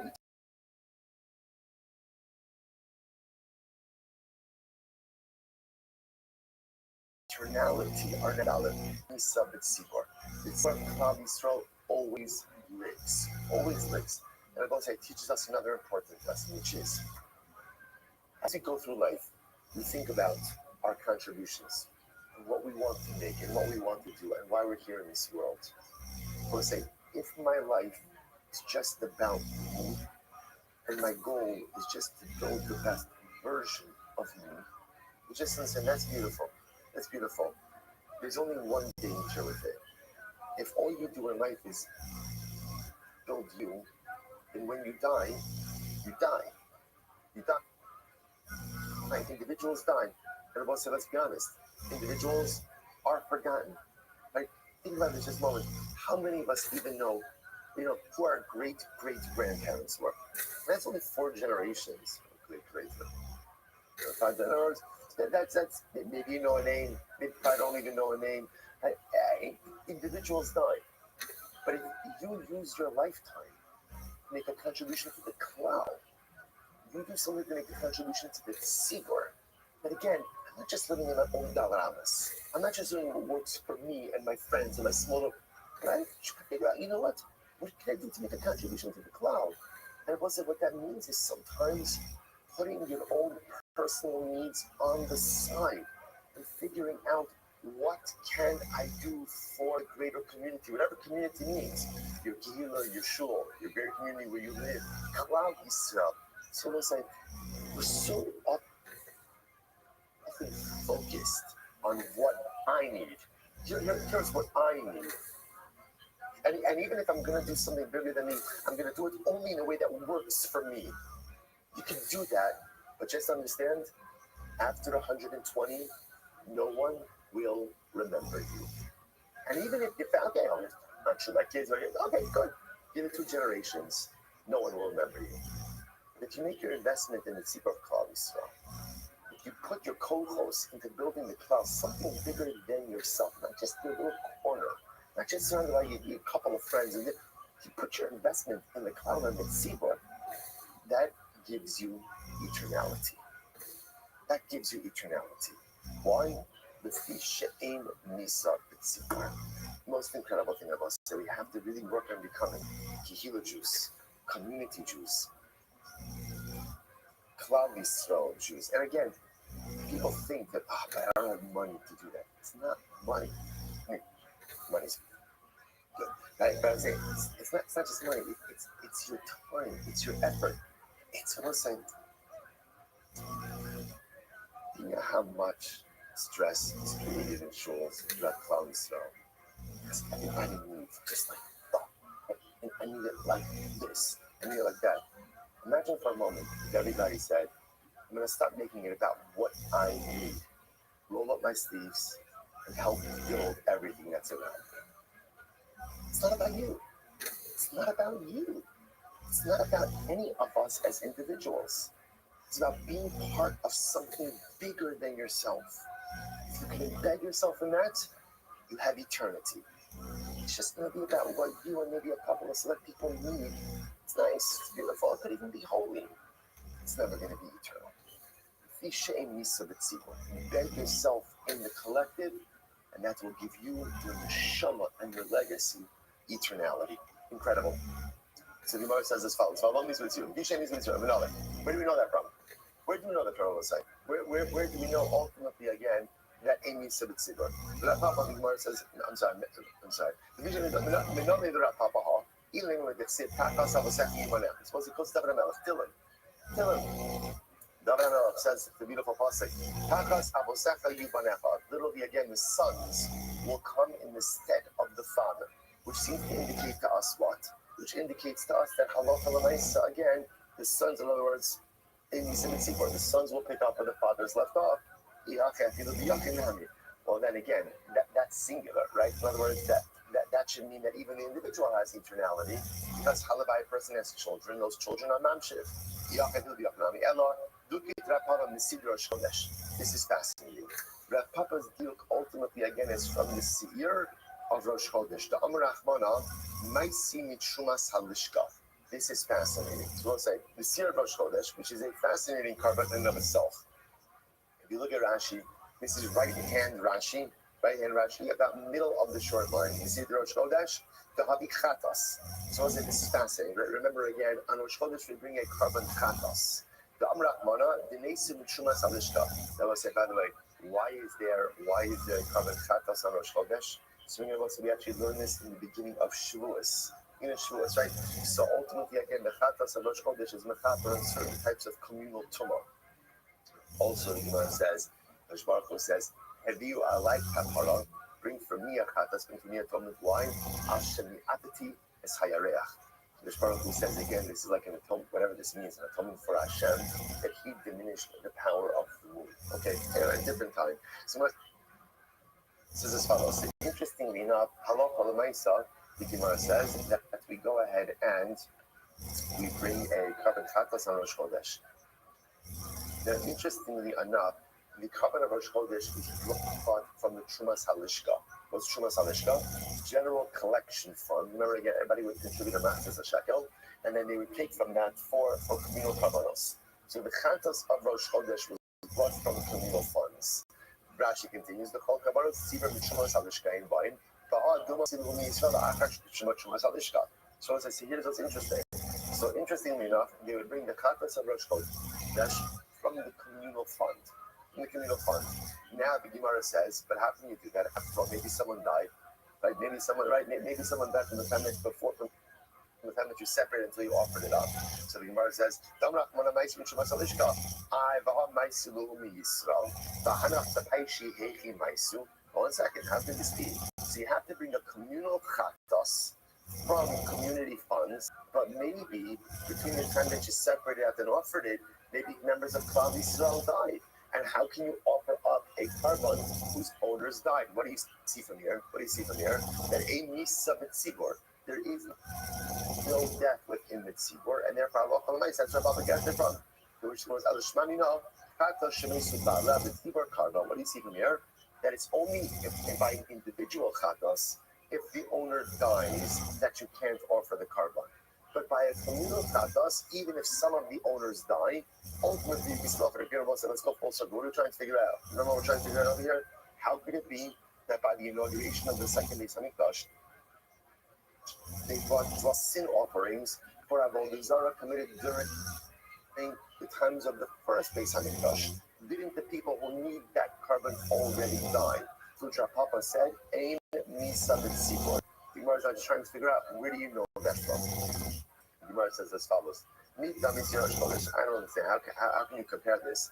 Nobody's in the tzibor. There's a very big difference. In other words, maybe no one died. Maybe no one died in Klal Yisrael from the time that you separated out that carbon and you offered it. Maybe no one died. That's a big difference. Talking about more than a 70-year gap, right? That's not a fair comparison. At the time that rather than Papa understands it from here. The Pasuk says, we will say this is about Egla Arufa. Egla Arufa, again, decapitated cat. You find someone murdered between two cities. We don't know who murdered him. Measure to the closest city. Elders of that city come out, decapitate the calf, wash their hands over the calf. Okay, more to the process, but that's the cliff notes. So they say, as they wash their hands over the calf, they say, Kapra li'am Paisa Hashem. Literally again, Kapra li'am Hashem. Atone for your people. Asher Padisa. Now, we'll say the rest of the pasuk is Kapra li'am Paisa Hashem. Achidin namaki b'am Paisa v'nekapra l'madam. So it works like this. Ruya kaparazu shetachapra al yotzi mitzrayim midichsiv asher padisa. Interestingly enough, if you look at the wording over here, the elders are saying, Hashem, atone for your people whom you redeemed.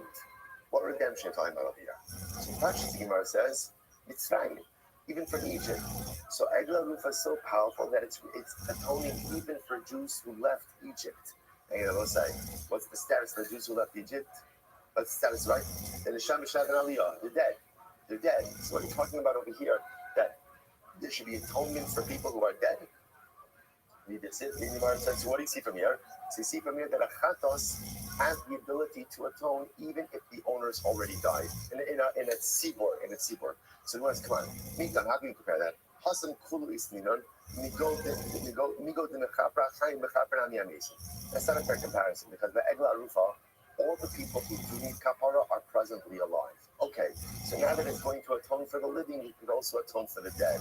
Halacha, mihavu chayim. The most fascinating by Ezra, by the second Beis Hamikdash, it's quite possible that there was no one alive from the days of Tzidkiel. There's no one alive from that. So how can you atone for it? How can you atone for people if no one from that original group is alive? I will say this is an overwhelming bracha. Get ready for this. It turns out, listen to this, that there were a lot of Jews alive during the inauguration of the second Beis Hamikdash, who saw the first Beis Hamikdash. Incredible. 7 years later. Now, where does the Gemara get this from? This is shocking. The Gemara says, the Rabbi Me'akahanim Alavim V'Rashi Avos. So the pasuk says, interestingly, there were many of the Kohanim and the Levian and heads of households, Hazikenim, Ashero as Habayis Harishon. So the pasuk says explicitly, there were many Kohanim, many Leviim, many heads of families, many elders who were still alive. First again, I was like, can you like imagine that? Can you imagine being one of those Jews, right? We've been waiting 2,000 years just to catch a glimpse of our beautiful Bayit Shlushim Yedizocha B'Simhira B'Yameinu. Can you imagine again those Jews who were Zocha to see destruction and then Baruch Hashem able to see rebuilding of the Beis Hamikdash. So apparently there were a lot of them. So he marks in 1 second. Now remember, all the pasuk says is what? All the pasuk says is that there were a lot of Kohanim, Levi, and elders. There were a lot of people. It doesn't say they were the majority, right? It just says that there were a lot of them, but still maybe they were, in the very context of Klal Yisrael, still considered to be a minority. The Gemara says, no, listen to this. Listen to this. First white line, Suppose that this is wild. The Gemara says that when Klal Yisrael saw the second Beis Hamikdash, the sound of crying eclipsed the sound of joy. I will say this is fascinating. There are two different reactions when they saw the Beis Hamikdash, second Beis Hamikdash. Right? There was the cries. Now the Pashas, the Gemara is assuming, who did the crying come from? The crying came from the Jews of the first Beis Hamikdash, and the second, and the cries of Simcha came from the Jews who never saw the first Beis Hamikdash. So I will say, isn't this incredible? That in general, so for Baruch finish the proof. Say for the Gemara says the fact that the crying was louder than we'll call the sound of joy, indicates to us what? That there were more people crying than being joyous, which indicates us something fascinating. That apparently the majority of Jews who came back and saw the rebuilding of the second Beis Hamikdash were leftovers. Leftovers is the wrong word, but we're holdovers, right? We're part of that generation who saw the first Beis Hamikdash, which is wild. Which also tells you apparently just about the longevity of those individuals. It must have been a lot of elderly people. But I will say that it's incredible. So Gemara says the fact that the crying was greater than the joy, ultimately again indicates the majority of fellow were in fact holdovers from the first temple era. I will say to me it's also so profound that whenever Klal Yisrael rejoices, it's an incredible thing. Our rejoicing is also a mixture of two things. There is always laughter and tears, even in this simcha. I want to think of just a moment, right? What's going to happen when we have the third Beis Hamikdash? You can see this redoing itself. You can see on one hand, probably they are going to flow water. Because in that moment, when we are Hashem to see our third Beis Hamikdash, first thing you know what's going to come out. What's going to come out is like 2,000 years of pent-up pain. 2,000 years of, it's almost like,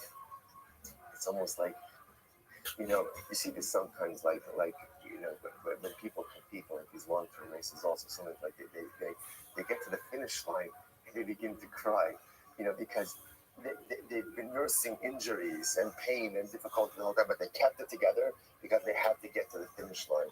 When we get to our third Beis Hamikdash, and we arrive at our national finish line, there's going to be just a tidal wave of tears. Because the pain that we had to keep in check all of this time, because sometimes you have to keep pain in check because I need to move myself forward. And at the same time, just the unbridled laughter and joy that's going to come from seeing that Beis Hamikdash, from seeing Mashiach, and then Kriyas Hamikdash, families being reunited, and all of these incredible things, we're going to see this. I will say it's important that we learn this, because what we're learning right now as a lesson in history, in Yeret Hashem, very soon is going to become our reality in the present. This profound mixture of pain for everything that we've had to endure, coupled with the incredible laughter and joy for everything that we finally have, we will be so to it in Yeret Hashem B'Kara. The Gemara says, "I b'ham mezidin avu." Still, there's a problem. How are the Jews bringing a carbon to atone for Avodah Zarah? They were mazed. Once again, a chatas is brought for inadvertent transgression. These Jews were not shogig, they were mazed. So how could they bring a carbon for mazed? To which the Gemara says, you're right. Hora shah haisa. The Gemara says, this is fascinating. Hora shah means an exception was made. An exception was made. Ultimately, the Baruch allowed them to go ahead and bring a chatos, even for an intentional, ultimate, unintentional. The ilote mahaki, elim tishin b'shisha, kvasim shiva b'shiva, kineged mi, I'll say furthermore, because you look at these kavanas, these numbers are very interesting, right? There are 96, Elin, 77, 77 kavasim. What are they corresponding to? Ella, horaz, shaisa haya, hakanami horaz, shah haisa. So let's say ultimately it was horaz shah. Horaz shah. And we'll say, by the way, you'll ask yourself, why was there horaz shah? Well, in other words, just say, let it go, let's move on.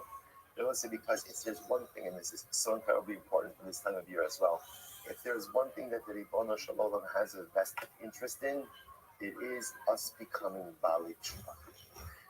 No one is a greater stakeholder in our Tshuva than HaKadosh Baruch Hu. Because when we become Bali Tshuva, we believe in our ability for second chances. We believe in our ability for second chances, we get our act together and we live differently going forward. If Tshuva is not a possibility, then we'll say, what's the point of trying? HaKadosh Baruch Hu needed Klal Yisrael to understand that the second base Hamikdash represented a new start, a new opportunity, a new beginning. And sometimes for people to really believe that they have a new beginning, there has to be something concrete. So the ability for Klal Yisrael to bring these chatas offerings was a tangible display. HaKadosh Baruch Hu forgives you. You're bringing a carbon chatas. But 1 second, only Yeshogi brings a chatas. Not amazing. Torah Shah. The Baruch saying it's okay. Here I'm allowing you to do it. Klal Yisrael brought those carbonas. They knew with certainty that they had been forgiven and that a new chance had been given. Incredible. Tanabanon. Meis Echa Minat Tzibor Chayavin. It's supposed to say nothing more close. It's interesting, Brisa. Meis Echa Minat Tzibor Chayavin. So we'll say, so remember again, this is all par ha'elam davar minat tzibor, right? All the same thing, right? Beis Din goes in and delivers an erroneous ruling. People rely. There's this whole carbonic process. What happens? Meis Echa Minat Tzibor Chayavin. If one of the members of Klal Yisrael died, they're chayiv. Now again, we don't know if it's chayiv. We're going to see what this means. Meis Gemara says, Beis Din Pikurin. Ultimately, again, if one of the members of the Beis Din dies, then ultimately, again, they are pater. So the Gemara says, Man Tano, who is the Tano? Amar Krista, Amar Yizera, Amar Yirmiyah, Amar Rab, Rabbi Meir, it's Rabbi Meir. The Amar, what do Rabbi Meir say? The Amar Beis Din Medin Velot Tzibor. Rabbi Meir's of the opinion, which is by the way, is going to be the halacha l'maisa opinion. Rabbi Meir holds that when it comes to par helam davar minat tzibor, ultimately again, only the Beis Din brings and not the congregation. Now watch this thing where it says Hilchah, meis hecha minat tzibor chayavim. The chaim fully Beis Din. Therefore, again, if one of the members of Klal Yisrael dies, they still bring the par because the Beis Din is intact. However, meis hecha mi Beis Din pturin. The Havile Chatas Shemes Echa Min HaShotzvim. Umishum Hachi Peturin. Now, let's say this is interesting. But if one of the members of the Beis Din died, then what? Then this is interesting. The Gemara suggests that Allah Chalamaisa, the Beis Din no longer brings the par. Right? Why?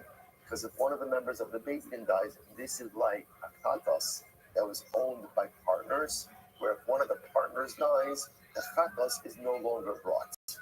Very interesting. The Gemara says, "Maskei v'Rav say if they're not in permission, they're based in imat tzibor, but we can send something to Rabbi Shimon. Rabbi Shimon holds that Allah Hamayis par halam tzibor is brought both by the Beis Din as well as by the tzibor. Therefore, meis echa minat tzibor chayavin. They ain't tzibor meisi. If one of the members of the tzibor dies, you still bring the par. Why? Because like we said, the tzibor never dies. Tzibor never dies. Echa mi Beis Din. But if one of the members of the Beis Din died, okay, interestingly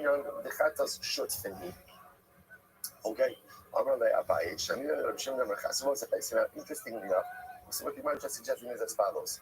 If one of the members of if a member of Klal Yisrael dies, we still bring the par, right? Because again, in Tzibor, in Yisabet Tzibor, the interesting what's being introduced over here is that, so let's just play this out. Based in Paskin that he lives in Mutter. Okay, fine. I mean, not okay, bad. Right? People acted on it.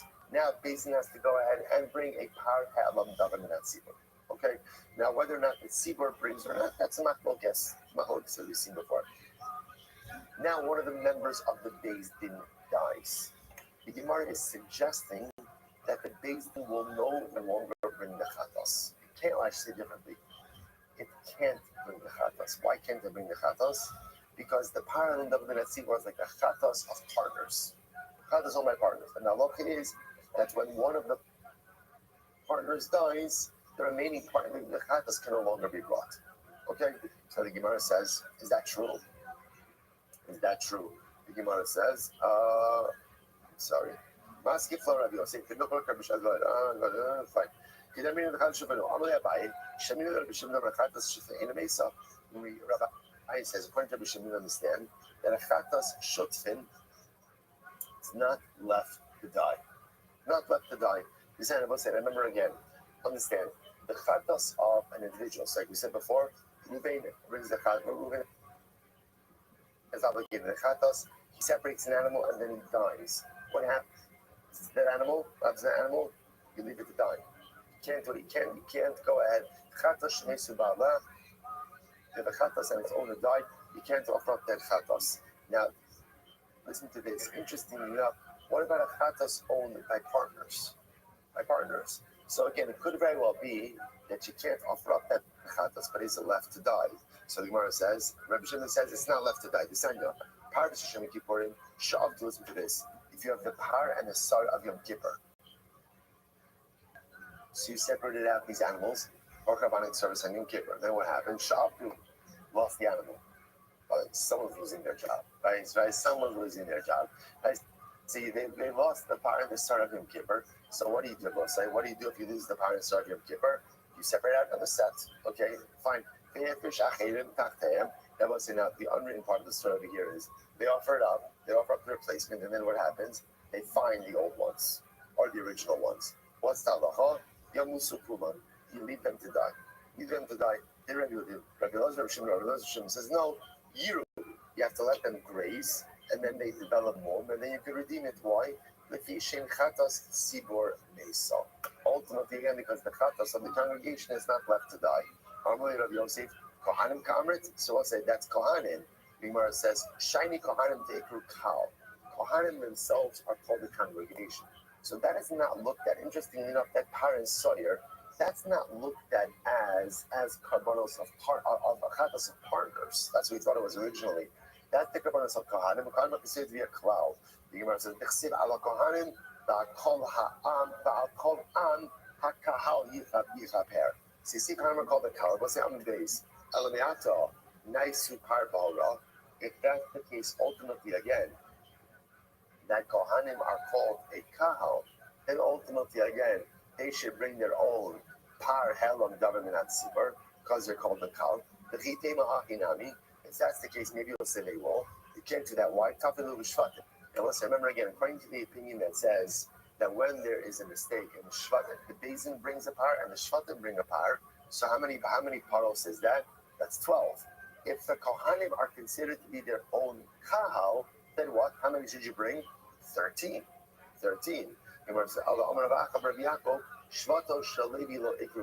No, here's the difference is the shevet of Levi is not called a kahal. This is very interesting. Why not?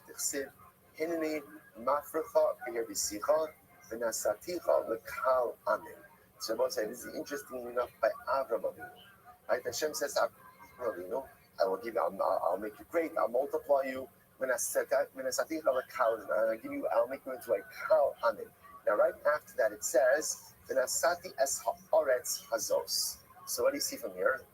Being a kal is associated with Eretz Yisrael, which Rabbi said. By the way, remember we learned this last week already that only the Jews in Eretz Yisrael are called Kahal Yisrael.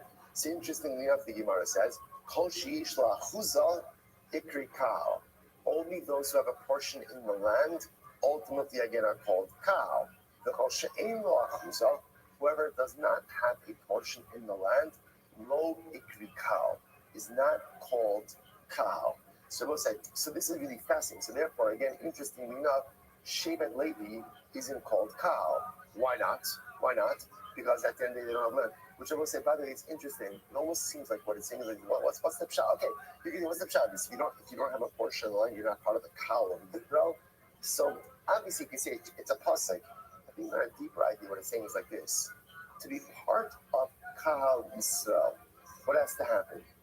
You have to have responsibility for the actual advancement of the land. If you don't have responsibility for the advancement, you're holy, you're beautiful, you're wonderful, but that's not kahal. Right? Kahal Yisrael are people who roll up their sleeves and advance the common agenda of Klal Yisrael in Eretz Yisrael. if you're not working the land in some way, in other words, if you're not advancing the land of Eretz Yisrael, then ultimately, again, you're not part of the Kal. Now, again, not being part of the Kal doesn't mean you're not beloved, but it doesn't mean you're holy. I'll say, bad news is we're also not part of the Kal, right? In other words, but yet again, we're holy, we're beloved, we're part of Klal Yisrael, but the Kal is something very specific. So the Gemara says, in came, here's the problem. If Shevet Levi is not part of the Kahal, then I will say, then again, how are you ever coming up? How are you ever coming up with 12 Shvatim, right? Again, that means ultimately at the end of the day, there's only 11. There's only 11. So they must say, no. Ephraim Umenashe, Keruben and Shimon you. No, there are 12 Shvatim. Why? Why I both say? Because ultimately, again, Yosef becomes 2. Yosef becomes 2.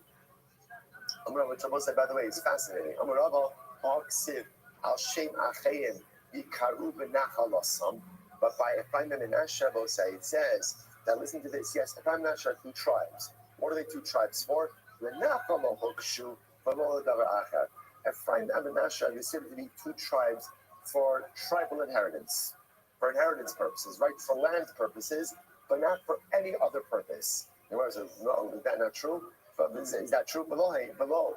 I will say again, Ephraim and Menashe were different in the desert. When we had flags, so remember again, Ephraim and Menashe had their own flags. So they are separate tribes. I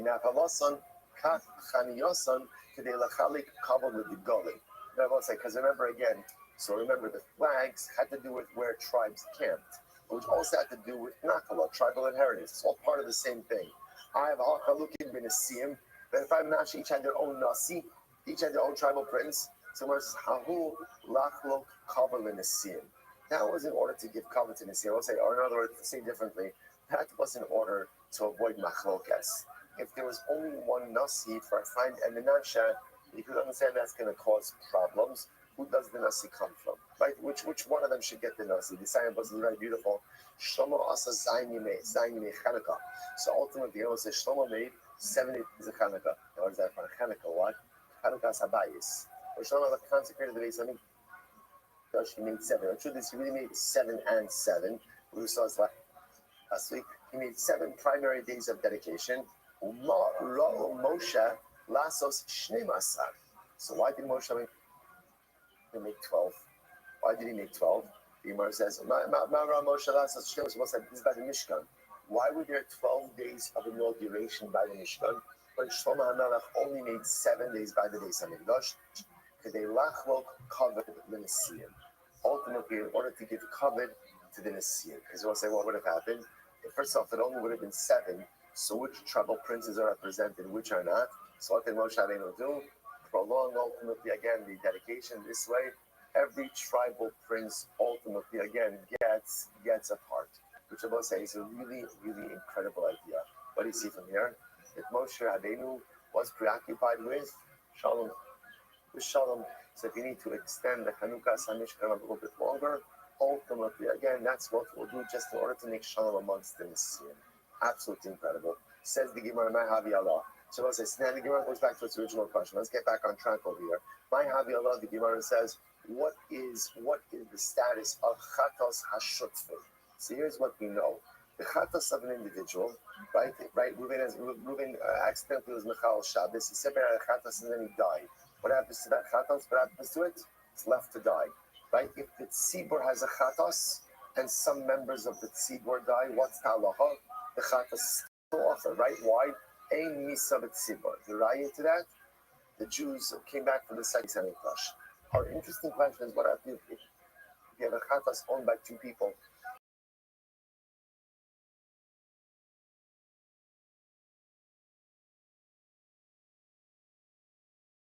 Chatas owned by partners, to which the Gemara says that's my Habi Allah Tashma. So it's a conclusion here.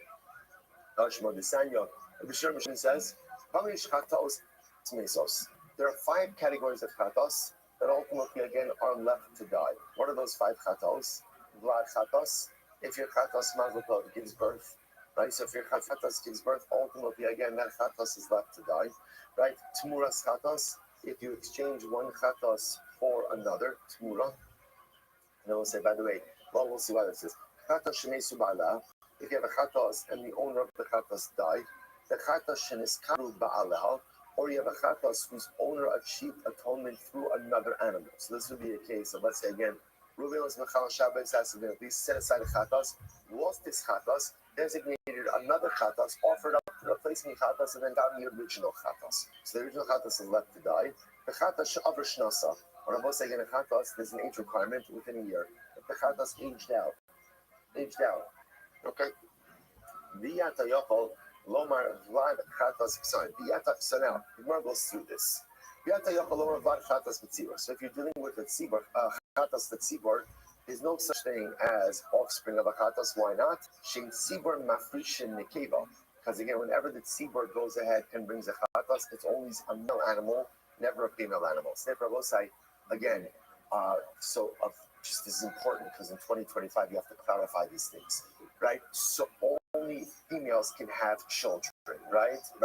Only females can nurse, only females can menstruate, only females, right? So again, there are certain bodies that are only for females that men cannot do, right? So what says, therefore, again, the Gemara says, so by tzibor, there's no such thing, because at the end of the day, ultimately, again, by a tzibor, it's only a male chatos, not a female chatos. And ultimately, again, there's no such thing as the tmuras chatos b'tzibor. Why not? Shein tmura b'tzibor.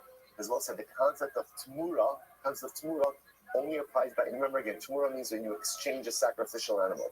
So the halacha normally is, if you exchange sacrificial, there's a penalty. Both the original animal and the exchange animal both become kodesh. The tmura doesn't work by communal offerings. That is in zero sakas. More learns that from a pasuk. Okay. Next, furthermore, again, by a chatas atzibor, there's no such thing as the owner dying. Why not? She'ein tzibor mason, because as we saw before, ein misa b'tzibor. There's no death by the tzibor. She'nis kabru ba'ala v'she'ad rosh nasa lo shamanu. So what I say, interestingly enough, the two cases that we don't know by a tzibor is she'nis kabru ba'ala. What happens if there was a chatas atzibor that and it was lost? The owners went ahead and got a replacement animal. They achieved the atonement through the replacement. Then they find the original. What's the status of the original animal? And shavar shnas, or if it aged out. It aged out. So those are two cases ultimately again where we don't know the halacha by chatas atzibor. So lo shamanu. So we don't know what the halacha is over there. What's so yakol yamusu? So you might have thought ultimately again they should be left to die. So the Gemara says, "Amrit yilmod sasamin amfurish." Ultimately, again, we should learn the unknown cases from the known cases. How so? Mama tzinu beblad chatas atmuras chatas shemesu ba'aleh b'yachid dvar ma'amur v'lo b'tzibor af she'niskaku ba'aleh v'sha'av shnasa b'yachid dvar ma'amur v'lo b'tzibor. So we'll say maybe we should say like just like the first three only apply to individual tzibor, individual chatas, and not to communal chatas. So to again the remaining two, which apply to an individual, shouldn't apply to a tzibor. So what's one second? That's not fair. Why? Why is that not fair? Because at the end of the day, remember again, some of these cases are simply not possible by a tzibor, as we already saw, to which they must Rabbi Shimon, Bechad Makom Gamir. So I'll say, bottom line, the Gemara says that Halach L'Maisa, Rabbi Shimon says it's like this. These 5 cases of where a chatas was left to die, they're a unit. Now, what does that mean they're a unit? Either they all apply or they all don't apply. So therefore, halacha l'mayis, Rabbi Shimon says is like this: since when it comes to chatas atzibor, already out of the gate, 3 of them don't apply, right? Vlad chatas doesn't apply because by a chatas atzibor you only offer up male animals, right? Tmuras chatas doesn't apply because there's no tmura ultimately again by a communal chatas. Or by a chatas owned by communal offering, and ultimately again chatas shemesu ba'aleh doesn't apply. Why not? Because in misa b'tzibor, once those 3 don't apply, then by definition the other 2 don't apply as well by a chatas tzibor, and therefore ultimately again, if you have the case of a chatas tzibor where they lost the animal, went ahead and offered up a new animal, and then found the original one, you do not let the animal die, but rather again you let it graze, develop a mum, and then redeem it. Same idea. Ultimately, if it ages out, halacha l'maisa, you don't leave it to die. Rather, you go ahead and let it graze, develop a mum, and then sell it. So halacha l'maisa, if those five situations where chatas are left to die, the only time you apply it is if you could apply all five. If you could apply all five, great, fantastic. If you can't apply any part of the five, then by definition, the remaining ones do not apply as well. As we close out the parak of parallel dominat sibur, it's important. Just one piece of halacha l'maisa to understand. We pass on Rabbi Meir, meaning that by parallel dominat sibur, who is offering it?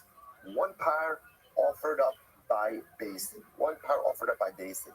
Now look. So now what that does, and again, what that does mean, and this is very important, is if after the transgression was recognized. So again, Beis Din said, halacha l'maisa, again, you can eat chalif, right? So Klal Yisrael went out, some majority of Klal Yisrael went out, someone went out and ate chalif, majority of Klal Yisrael went out and ate chalif, and then it was discovered. So the Beis Din brings a par. The rest of the Shvatim they're covered the par of the Beis Din. If one of the members of the Beis Din dies, before the par is offered, then the par is not offered. So again, that's the technicality. If one of the members of the group does die before the par, then the par not be offered. But Allah Mayor, one par so offered up by the Beis Din. They both say, Hajjun Allah, Cholu Beis Din Mazel Tov. I'm finishing our first back in the second Sarya, so what a parak it was. Tomorrow, the adventure continues. Shkoyach.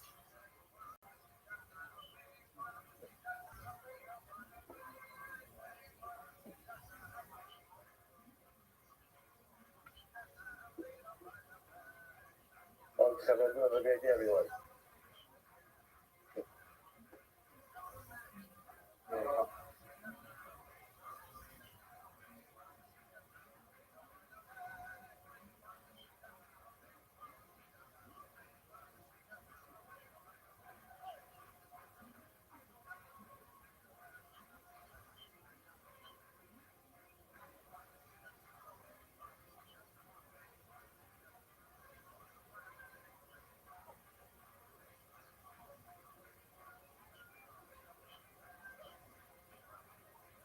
All right, we'll say good morning. Good morning. Let us begin by thanking all of our sponsors for this morning's share to thank. Our annual Talmud Torah sponsor, the Tilson Mishpacha Varis Yisrael, we're dedicating all of the share Joshua's this year as a schus and restore Stavos Sha'am Yisrael. Our Talmud Torah sponsors for the month of Elul, Abba Alinu Latova Ben Goldberg, for the Neshama of his parents, Avram Ben Asher Pinchas, Vega Ezel, Bas Zelik, and the hopes that all the tefillos of our precious kilo are answered during this month and in the months ahead. Shmuli Yom Yibadinovitz, the Ilu Nishmas, Rabbi Ari Flum, Rabbi Yitzchak, Aryeh Ben Achavar, Rabbi Yaakov, Zichron Lebracha. And a week of learning sponsored David Goodman, the Ilu Nishmas, Roy Ben Aryeh. Well, say with that, let us begin. And of course, as always in this course, we dedicate learning the circles of our precious hostages, Hashem, bring them home, the Shalom and the Karav and the merit of our holy soldiers, may allow them to be successful. The Chol Masiyah. Also with that, let's go. Baruch Hashem, a lot to do today, but we got this. We're going to make a run in Eretz Hashem for the Mishnah on the days. Today's dot is Dalet 4. We are picking up on literally the top of Gimel Amud Aleph 3b. Let's go. Okay, says the Gemara. I'm Rabbi Yonason. Actually, the back change, the Gilgal Shas changes it to Rabbi Yochanan. Okay, second line after the top. Rabbi Yochanan. Men sheyashu lahoros, ein chayav ashir kulon. If 100 is interesting, let's say the basin made up of 100 people, and they sat down to adjudicate a case, halacha l'maisa, there's no obligation for par halam davar at sibur, unless, of course, all of them participated in the judgment. In other words, all of them have to go ahead and have waited on the judgment.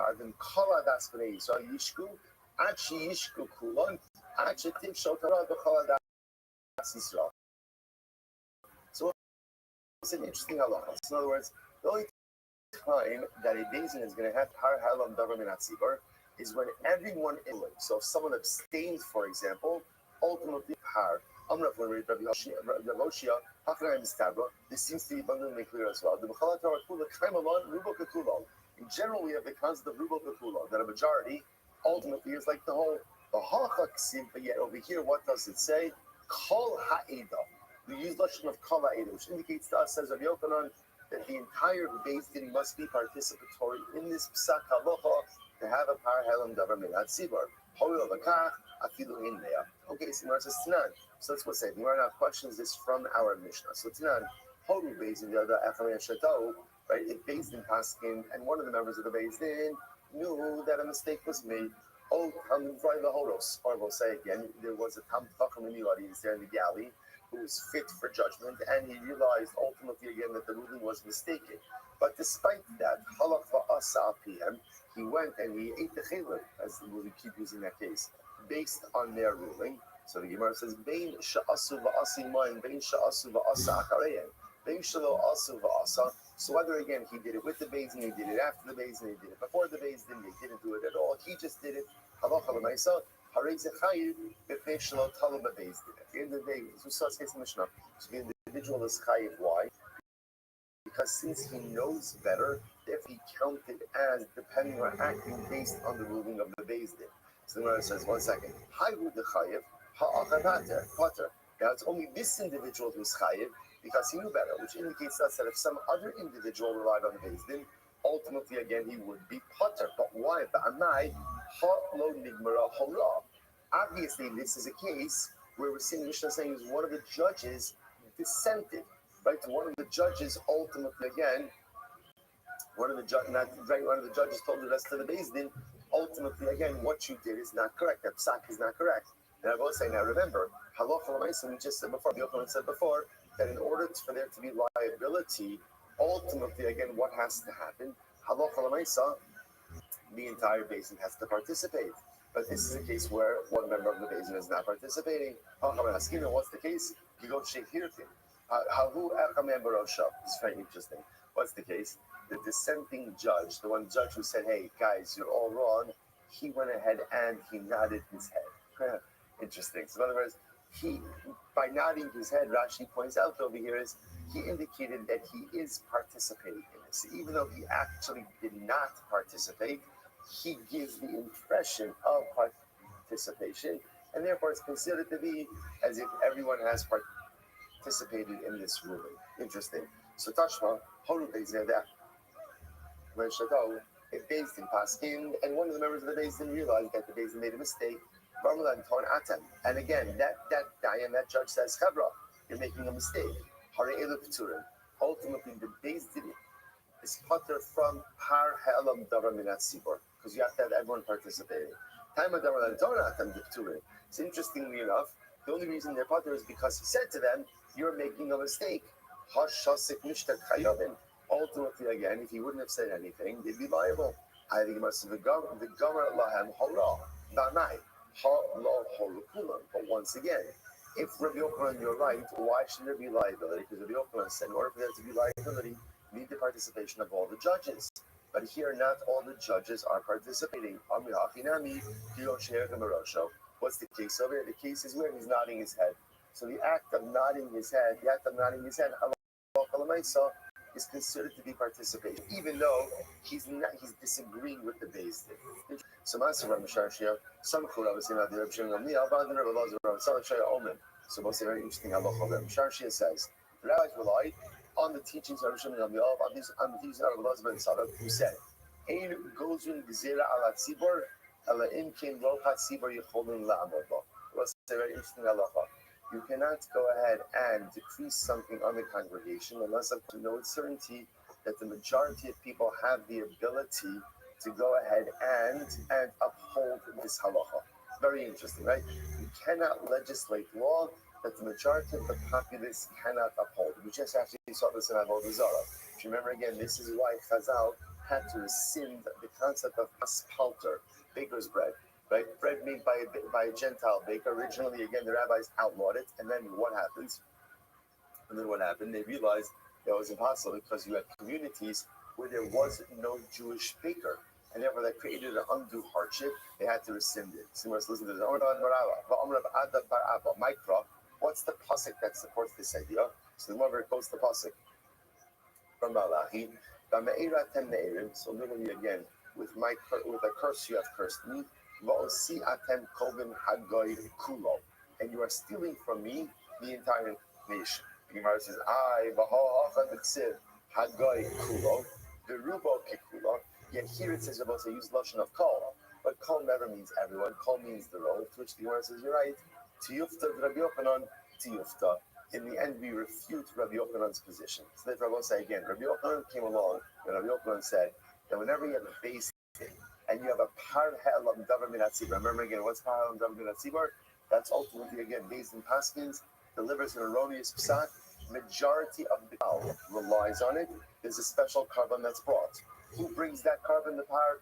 Is it the Beis Din? Is it the populace? That's the machlokas. Okay, we'll get to that. Rabbi Yochanan posited that the only time there is liability for that is when the entire Beis Din participates in the psak halacha. Where does he get that from? Because lashon in the pasuk is in kol adas b'nei Yisrael. The Gemara just went and disproved that and showed that that's not true. Sometimes you could find the word kol, and kol can mean what? Kol can mean majority. Kol can mean majority. So therefore, Allah Gemara is effectively disproven Rabbi Yochanan, and therefore you do not need the entire participation of the entire Beis Din in order to go ahead and have a parallel of David Natzibur. So then what is the meaning of the expression adas? If it doesn't mean that you need 100% participation, what does it mean? So we'll say, watch this. What it means is, in order for it to be a par halam davar, the entire Sanhedrin has to have been in attendance. All 71 judges have to be present. If someone was absent, someone was not there, cannot have a par halam davar minat tzibor situation. Incredible. I'm going to go show. Yoshim is going to say beautiful Gemara. It says 10 judges who are sitting to judgment. Kolar taloy b'tzavar kulon. Literally, again, there's a yoke. There's a yoke on top of all of their necks. In other words, all of the judges carry a sense of collective responsibility for the psak of the Beis Din. So the Gemara says, that's obvious. Obviously, everyone on the Beis Din bears the responsibility for the decision that is going to be made. So to finish up here, how come I'm tafidu talmid b'fnei rabbo? Also, listen to this. It comes to include even a case a student who's on the same Beis Din with his rebbe. I might have thought like this: a student in front of his rebbe is always going to be differential. So therefore, maybe the student knows that the rebbe is wrong, but he doesn't want to say anything. Kamash Shmuel, none of that Beis Din has responsibility. So therefore, again, the student bears responsibility. You can't just be differential. If you're on a Beis Din, you have an obligation to seek out truth, even if it's to the contrary of your rebbe. It's very interesting. Listen to this.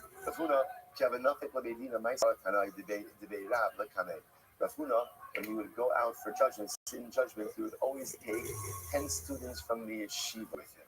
Why? Yomar says, in order that they be able to take literally some of the splinters from the beam. In other words, what's happening over here is Rav Huna was saying, if I'm going to take responsibility for judgment, I want others to shoulder that responsibility together with me. Ravashi,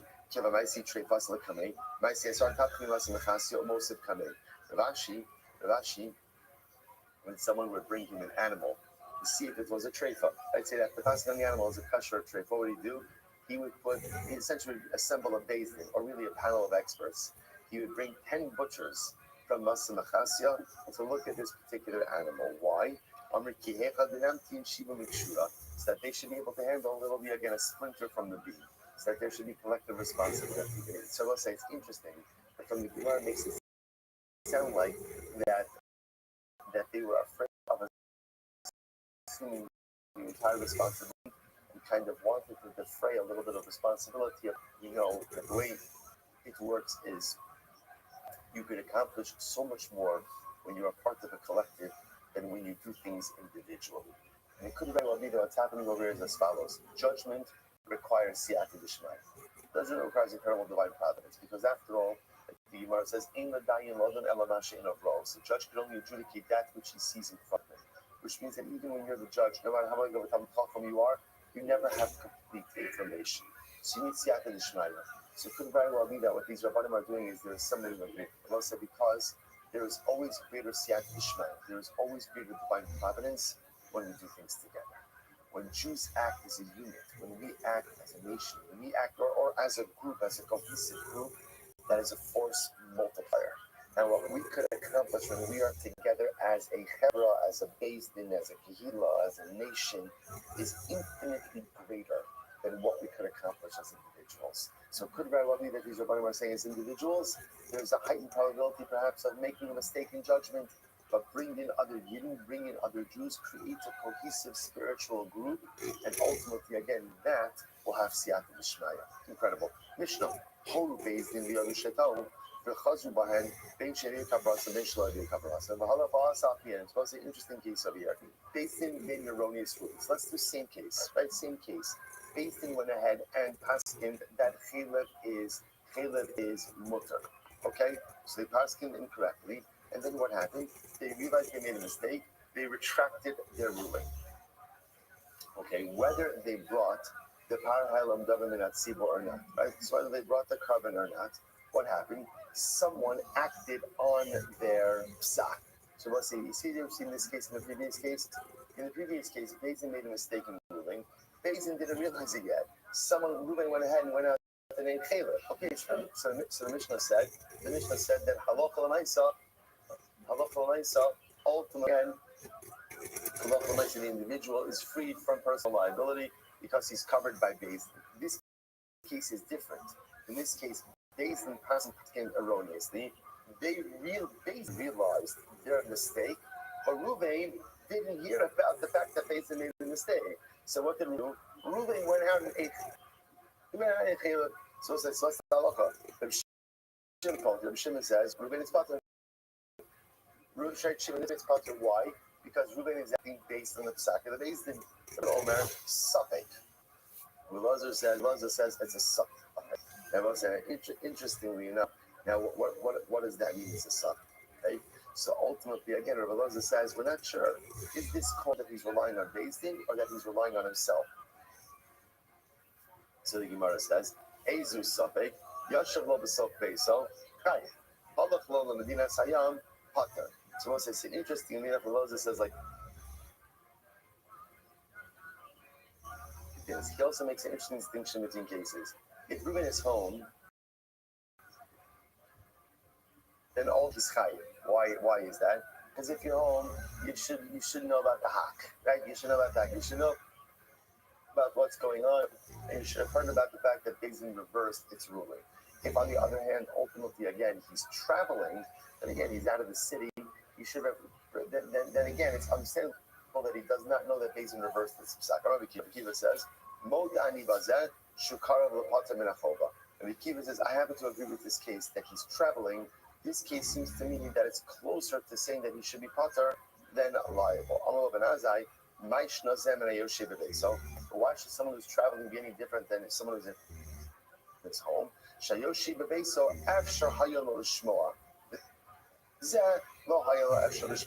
Because again, the Gemara's Ben Azai says at the end of the day, so our Kiva responds, someone who's in his home ultimately has every reason to know information. Someone who's traveling doesn't necessarily have access to that same information. Suppose that's case one. Case two, interesting, Beis Din paskin to uproot, and they made an erroneous psak, but in this case over there, the erroneous psak is to uproot an entire mitzvah. For example, Amru, Ein Nida B'Torah, Ein Shabbos B'Torah, Ein Avodas Kochavim B'Torah. So let's say, for example, they say, there's no such thing as Hilchos Nida. They make a dramatic mistake with an entire segment of the Torah. There's no Shabbos, no mitzvah of Shabbos. There's no prohibition of Avodah Zarah. So we'll say, what's the halacha? Hare eluk tu. Now, what is that? Hare eluk tu. So remember again, we're talking about now the liability for par helam davram minat sibor. So as essentially what's going to say this outside, what we're going to see is par helam davram minat sibor occurs or is brought when a Beis Din made a mistake about a detail in a mitzvah. But when they make a mistake about an entire mitzvah, there's no right. They paskin. We no longer have to observe Shabbos. We no longer have to observe Nida. We no longer have to worry about Avodah Zarah. Then that's a mistake about an entire section in the Torah. This is horrible. If they paskin and they upheld part of a mitzvah and negated part of the mitzvah, that's par helam Minat Sibor case. So, for example, on the Shnin the Batar Vahach Aval Abash,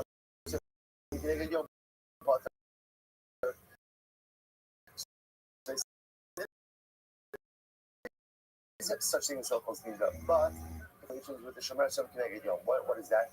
So that has to do with the biblical construct of ninja, where if a woman would see but to observe one carry of purity. So they say that halacha doesn't apply. Say there is Shabbos, but you're allowed to carry something from a private domain to a public domain. So they're making a mistake about a detail. Right? There is, of course, an Israel Baldazara, but you're allowed to bow down. Can't do anything else, but you're allowed to bow down. So ultimately, again, in these cases, you would be chayav par helam davar yatzib. For why? Shneimar v'ne'elam davar. Davar v'lo kolat. Because the way the pasuk instructs, the pasuk says a certain detail was obscured by the Beis Din. It's when Beis Din makes a mistake about a detail that there is par halam daminat sibor. But if they make a mistake about the mitzvah in its entirety, then ultimately, again, there is no par halam daminat sibor. Incredible. So we'll say, so let's analyze this point a little bit, both of these points. So two cases in the Mishnah. I'm reviewing Amrav. My time of Shem. So let's go back to the first case. Case number one in the Mishnah was based in past skins that chaylev is mutter. Right? Based in then realizes it's a mistake. They retract the psak. Ruvain did not hear about the retraction, and therefore Ruvain goes out to eat chaylev. What's Ruvain's status? Rav Shimon says potter. Rav Elazar essentially says really it depends. It's a suffix. I'm not sure. And then again we get into a little bit about was he at home? Was he traveling? So the Gemara says, my time is Rav Shimon. What's Rav Shimon's logic? Who says that he's potter? Basically, ultimately, because at the end of the day, why is Ruben eating chaylev? Why is he eating chaylev? And what's the answer? That bottom line, that's the answer. So therefore, again, the fact that they retracted a piece of chaylev, he's going to tell you because of the psak of Beis Din. He get down the alternate version of this. Amarav, Omer Hayr Shimon. Rashi Yatsa Berov Tzibor Yachida Osa Potter B'Fishlo Nitna Bahara El Lachafkin Shogeg Umezi. So the reason the name of Rav that any psak that went out from the majority of the tzibor and a person, an individual acts on it, ultimately again he is potter. The Gemara says why? Because once again he's acting based on the psak of a Beis Din. So makes the Gemara is the kasha Par Halam Davar Shal Tzibor Usiguri Ovalos Kochadim. Golden Alem de Reb Shimon. So let's say it's very interesting. Let's leave aside about it for now. Let's say Paral of Minasibor. So let's say again, simple case, based in Paskin Chaylev is mutter. Majority of Klal Yisrael went ahead and listened to that. Fine. So we'll say, so now what? Now what do we have to bring this power? So Reb Shimon says, we make a collection. We made a collection, right? We go ahead and we collect for that from Klal Yisrael. You make a GoFundMe page, right? And this is for the Par Halam Davar Minasibor. And Klal Yisrael goes there and contributes. That's what Shimon. Yehuda says no. No, you can take it from the temple coffers. And I was and I watch this. And I even the Gabilahu Habilihoda. And I will say if that's the case that you're collecting it from the general population, then what does that mean? Everyone's gonna know about the Par Halam Davar Minasibor. And that's the case that when Reuben goes ahead and eats the chaylev, how can he claim he didn't know they're already collecting from the general population for the carbon? So what's one possibility is in this case, they made a stam collection. They're fundraising, right? They didn't say what they're fundraising for. Or he wasn't in the city at the time of the collection. Okay,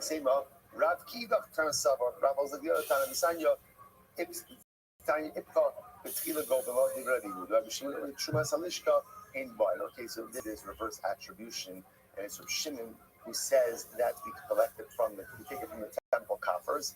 Therefore, it's quite possible there's no public awareness. Okay, well, so what's it sound? So remember, we're focusing now still on our first case in the Mishnah. Based in Paskin, that halacha l'maisa, the halacha l'maisa, chaylev is mutter. They then realized their mistake. They reversed their psak. Shimon did not hear about the reverse. So he eats chaylev. Is liable or not? Different than our case, because in the first Mishnah, Beis Din did not know about the erroneous kite of their ruling, and therefore, again, they're still promoting this back. In this case, Beis Din realized it. So it's Potter, because he's still considered to be acting based on the guidance of the Beis Din. And then Rabbi Elazar really gets into this subject. So let's analyze it a bit more. Tanya, Meir says, Meir Mechayev, Rabbi Shimon Potter. Meir says Yechayev, Rabbi Shimon says Yepater. Rabbi Elazar Omer Sapik. Rabbi Elazar says it's Sapik, Yishum Sumchas Amar Paloi. Sumchas.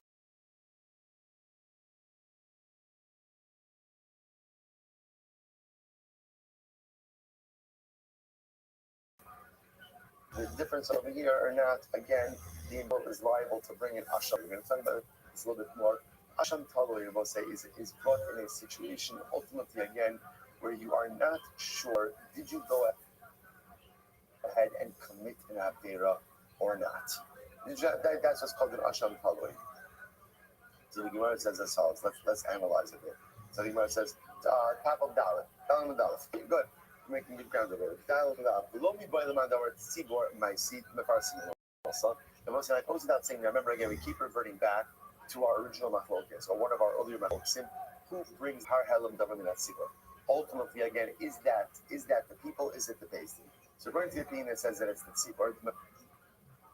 Mefarsim also, because then everyone knows about it. Allah, people man, our Beis Din. The England Mefarsim also. You have a sha'o hava amrila. Right? So I'll say, even according to the opinion that says that it's the Beis Din that brings it, so it's not as much of a piercing of publicity. Still, had Ruben asked, he would have found out. So we'll say it's interesting. What you see over here at root of this machlokes is like how much liability, how much responsibility is there on Ruben to find out about the current state of affairs. I'm Rabbi Yossi. Rabbi Yossi Bazvida. Much of the simplest what could Sumchas's position be compared? So it's like an individual who brought his carbon ben hashmoshes. So remember again, carbon must be brought by day. See, brought by day. Let's say someone inadvertently brought their carbon ben hashmoshes during the twilight period between day and night. Something this Gemara says. So something so something. I'm sorry. Ben hashmoshes. Something about Yom, Niskarpalo, something Mishech Hashecha, Niskarpalo, Shein, Bavin, Asham Taloi. So ultimately, Moses, that would be an example of the case where we're not bringing Asham Taloi. The Lomi by the bar, based in Levin, the Lord Arsim Mosa. And again, it goes to the opinion that says that it's based in that brings it here, because there's no publicity associated with that. But even according to the opinion that says that Tzibor that brings it, there would be publicity around. But the says the Haka, the Safik Miba Od Yom, Safik Mishech Hashecha, each Sha'el lo Ashkat Inish to Mishaile. As I was saying, in this case over here, ultimately, again, there would be no one, so to speak, to ask for clarity. But yet that's different than the case by the Basin, where there is someone to ask for clarity. So back to the Mishnah. So remember again, so far, we have clarity on the position of Rabbi Shimon, right? Rabbi Shimon says that Basin Paskin Chelev is mutter, and Basin walks it back, right? Basin reverses. Didn't hear about the reversal, eats Chelev. Rabbi Shimon says, you're Pater. You're Pater. Why? Because you are considered to be acting on based on the psak of the Basin, and therefore you are covered by that. Then now remember again, Rabbi Elazar just follow the progression. Rabbi Elazar says, Safek. And then the Mishnah introduces the idea, the difference between maybe if he's home versus if he's traveling. Rabbi Akiva says, I hear that, right? I hear that. And I hear Rabbi Akiva says, I think that the one who's traveling, ultimately, again, really, I'm leaning to saying that he's potter much more than saying that he's chayiv. Ben Azai says, Rebbe. Remember, Ben Azai says Rabbi Akiva is Rabbi Akiva's Talmud. So Ben Azai says, Rebbe. I understand what's the difference between someone who's traveling and someone who's home? Rabbi Akiva responds very simple. Someone who's home should know what's going on. Someone who's traveling doesn't have access to information. So Shapir, come on, Rabbi Akiva, Ben Azai. Rabbi Akiva says, good, back to Ben Azai. Listen to this, then our communication would be, let's say Ruvain ultimately again begins to travel. He left his house, but he's still in the city. So let's say, so what would you do in that case over here? The Ben Azai Chayv, the Hababay say, he say, according to Ben Azai, he should be Chayv. Why? Because he's still home. Ultimately, the Rabbi Akiva Potter, the high hifsik badara. Ultimately, again, he's going to be potter. Why? Because again, once you leave your house, you don't have the same access to information. Incredible. Holo Bezin Lakbar, as well as now we come to the last part of the Mishnah. It's going to be the bulk of our Mishnah. So let's say, first of all, asking Rabbi Paskin, the Rabbi Mamluki Paskin is like Rabbi Akiva. Rabbi Akiva named local Maisa, Bezin that at Chedar is mutter, right? And Bezin reversed that's psak. After the Rebbe eats Chela, what's Ruben's liabilities? So we accept this distinction. If Ruben is home, it's chayiv. Why? Because if you're home, you should know what's going on, and you should know about the reverse. If Ruben was traveling, then halacha l'maisa again, even if he just left his house, ultimately he's going to be potter. Why? Because once you leave your house, you don't have the same access to information, and he is considered to be acting based on the psak of the Beis Din, and therefore is absolved from personal liability. Incredible. Next, remember what's the Mishnah say? If Beis Din makes an erroneous psak, and they uproot an entire section of the Torah, there's no such thing as Shabbos. That's not Parahalam Davar Minat Tzibor. What's Parahalam Davar Minat Tzibor?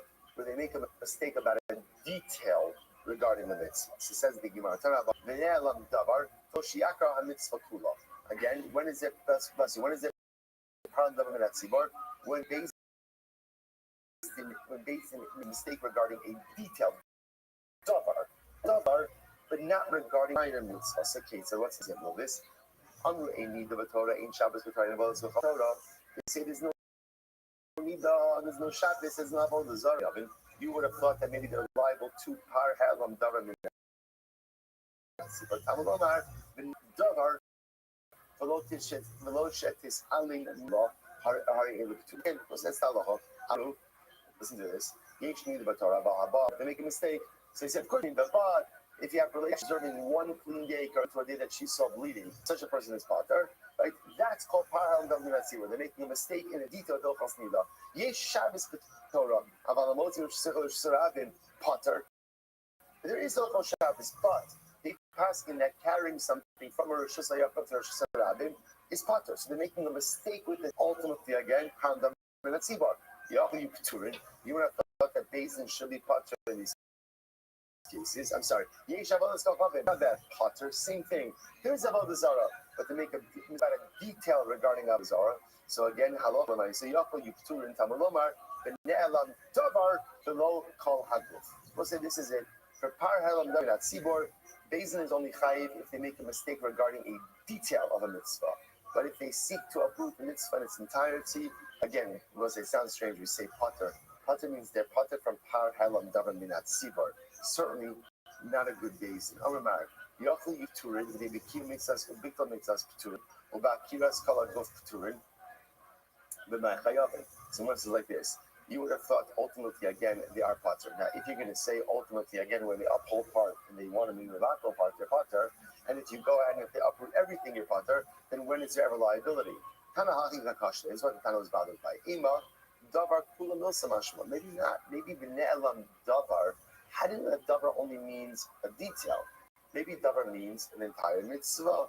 So the Gemara says, Tambalam v'ne'elam davar.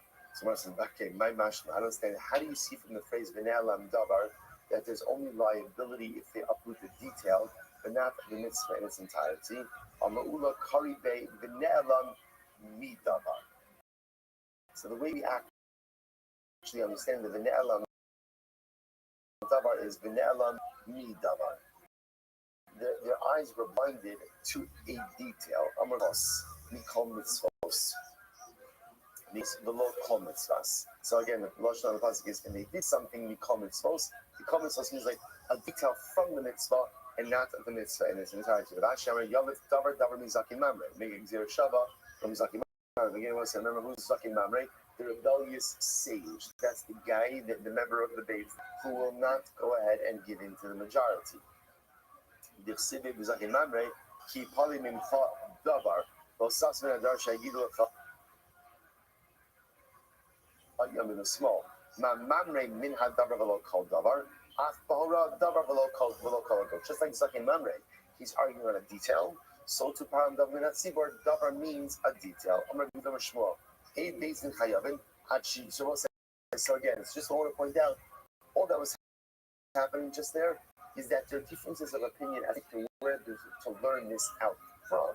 But the good news is everyone is agreeing with the halacha, namely, halacha Maisa, there's only par halam davinat sibor when Basin makes a mistake about a detail of a mitzvah.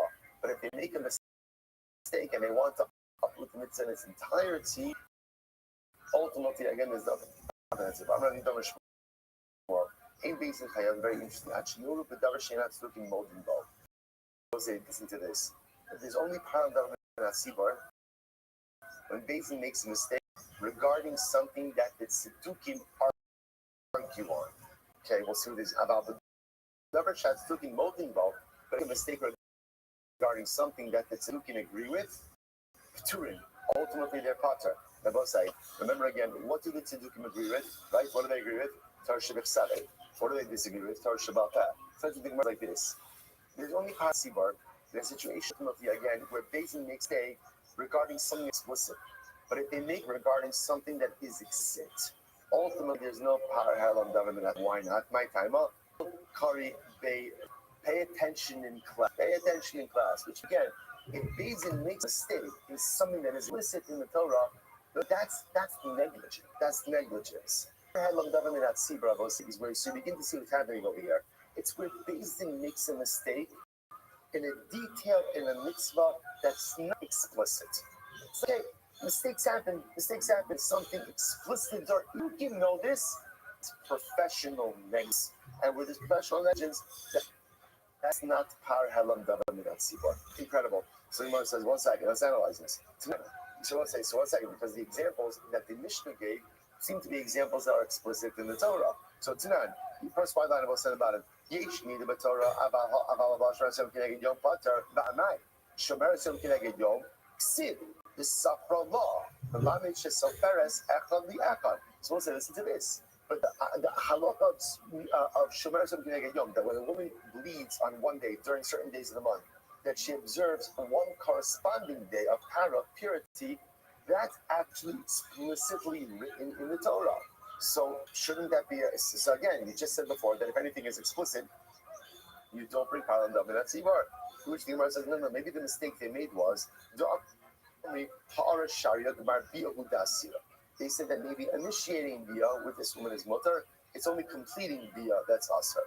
And that makes it. It also says the Pasuk has so ultimately it says if the man exposes her nakedness, which means even initial Bia without completing the act is still certain. So what's their mistake? The Amri Kedarka Sira. They said, it's only Bia Kedarka that's Asr. Bia Kedarka ultimately is good. But that's their mistake. The Mercer doesn't make sense. Mishkevei Isha. The Amri Kedarka Asr. I'm sorry, Mishkevei Isha. Well, say interestingly enough, with relations, it uses Mishkevei. Mishkevei is plural. This means that there are two halachically Bia that are both legit acts of Bia Kedarka, Bia Shalom Kedarka. So to make a distinction between those two, ultimately again, what is making a mistake in an explicit halach in the Torah? To which the Gemara said, Da'ami Kedarka Asr Afidahara. So what they're saying is like this: if it's Bia Kedarka, even initially it's going to be Asr. Shalom Kedarka, Gemara Bihuda Asr Alahara Sharia. If it's Shalom Kedarka, then ultimately it's only completing the act that's Asr, but initiation of the act ultimately again is going to be mutter. All right, Ihachi Afilu Nida Nami. So you make that same mistake with general Hilchos Nida, not just a person Kineged Yom Elo the Olam Kedarka. Rather, in reality, they're making a mistake as follows: with the Amri Ha'ara the Isha Dabahu Dichsiv. Ultimately, and rather the mistake is about Ha'ara, is initiating Biyah, and their thought was this only applies to maybe a bona fide Nida, but not Shomer Shem Kineged Yom. So we're just trying to show how the case of Nida Ishna is a mistake about a particular detail that is not explicit. The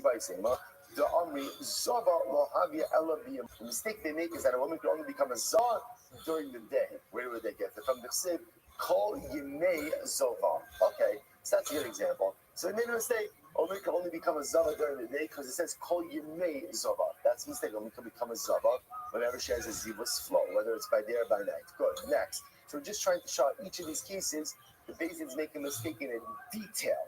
And I should say, in a non-explicit detail. So where it says, Shabbos,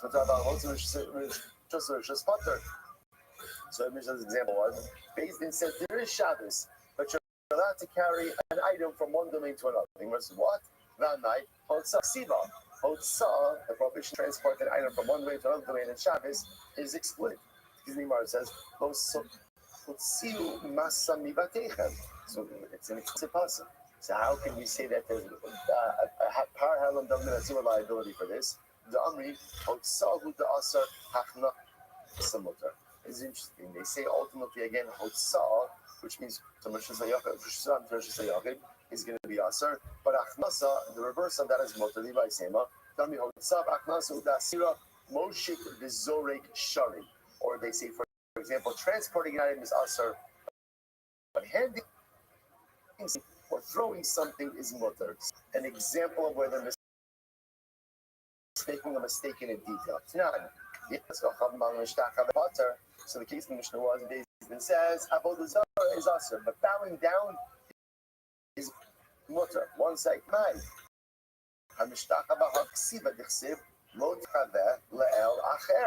it's an explicit pasuk. The Amri ki asira ishtachavia kidarka shelo kidarka sharia. They say ultimately when is bowing down asur? When that's the normal way to worship the idol. But if you bow the way to worship it, it's mutter. So Rashi's example, also what's the good example? It's Ba'ar. How do you go and you worship Ba'ar? Right, it's an all-time crowd favorite. Like you defecate on the idol, right? So the nice again, let's say you bow down to Ba'ar out of Pisa, your potter. Gemara says that can have a Zara.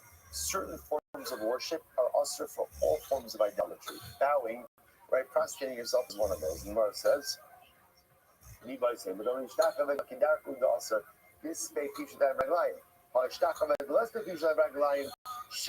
the other mistake they make was maybe only full prostrational bowing is asr, right? But ultimately, again, non-full prostrational bowing is not asr, which is a mistake. So that'd be an example of how dominatio. So I'll say, so bottom line, the Gemara is accepting this idea from Mishnah that the only time that there is har halam dominat sibur is when Beis Din makes a mistake regarding a detail in a mitzvah. What kind of detail? A detail that the Tzedukим would not agree to, i.e., it's not explicit. But if they make a mistake regarding an explicit detail, or they try to root a mitzvah in its entirety, ultimately, no har halam davar. That's incredible. Both like dollar base. But if you'll say, so what about the following? We got this. What about the following? Let's say Beis Din paskins. There is no malacha koresh. The malacha of koresh is plowing on Shabbos. So they say there's no malacha of koresh on Shabbos. Now, what is the halacha of the situation? Me and Mirna came in the kamod of Bekulosa, the kibiton mitzas v'kiu mitzas dami. On one hand, we could say like this: they agree that there's 39 malachas, or at least that there are 38 malachas, right? But they're just disagreeing on this detail. So this is called paskening on a detail in a mitzvah. So therefore, it should be subject to param dominati. Well, oh Dilma, given the akaryon the charisha kolikya kakiras gufta. So we'll say, listen to this. Or what they're doing with this psak is they're uprooting an entire malacha. So maybe uprooting an entire malacha is called uprooting an entire mitzvah, and therefore there's no param dominati liability. What's here is shaila. So on one hand, and that there's malacha. Disagreeing on one malacha. On the other hand, you know they're going ahead and halacha l'maisa. They're going in halacha l'maisa, uprooting an entire malacha. Maybe that's called uprooting an entire mitzvah, and therefore no par halam l'natzi. Let's analyze. So Tashma, yesh nida b'tar v'alal shor some canadian yom pater. Again, going back to Mishnah's case, there is still Beis Din said there is still nida. But if you have relations with the Shemer Shem Kineged Yom, ultimately you're potter. But Amai, Ha'akaryon, L'shomeres yom kineged yom kol ikar. But they're uprooting this entire detail. The Mishnah said when Beis uproots the entire mitzvah, there's no power helam dalam in atzibah. We have to figure out over here is what happens when they're uprooting an entire detail that is part of a bigger mitzvah. So the Shomer Sum Kineged, they're uprooting this entire halach. You don't say Shomer Sum Kineged Kamina Kidashim. No, because we also remember again, as we saw before, they were making a mistake regarding a detail about Shomer Sum Kineged Yom. Not saying that Shomer Sum Kineged Yom is mutter. Tashma, Yesh Shabbos B'Torah, Aval Amoti Rishus Rabban Potter. Remember again, based in Paskin, there is Shabbos. There is Shabbos, but you're allowed to carry something from Rishus Harabim to Rishus Siyach to Rishus Rabim. That night, they're going ahead and they're uprooting the concept of Otsah. Which one says, no. Hasam Nami Kish, we answered this already. What were they making a mistake? They were saying you're allowed to throw something or allowed to hand something. They're making a mistake regarding a detail. Tashma. Yesha will let's go come Matar Bala Mishtaka that potter. Right? There is a Avodah Zarah, but if you bow down your potter, Ba'amai, Ha'akaryon Mishtaka Liquor. They're uprooting the concept of prostration. So once again, no, we answered that. They're uprooting, or they're making a mistake regarding detail, a prostrational detail. They're making a mistake about. Ultimately, the Gemara doesn't answer it, right? So now, Rav Yosef's kasha is a very interesting idea, which is here. So based in Paskin, there is no malacha of plowing on Shabbos. So what is that? Do we say they take regarding a detail of Hilchot Shabbos, right? And therefore, in this parallel government at Sibur, or no, they're uprooting an entire malach. So therefore, that looks like the uprooting of an entire mitzvah. Therefore, no parallel government at Sibur. So both say, the Gemara raises one more kasha, and then we'll answer this. So the Gemara says, "Ain't Shabbos b'shvius maho." This is very interesting. Let's say based in Paskins, Shabbos doesn't apply during the year. That's how they pass. Shabbos doesn't apply during the Shemitah year. So first of all, we'll see why they would say Gemara says b'maytal b'hadin krad. Now, what would lead them to this? What would lead them to this is a mistake regarding the following pasuk.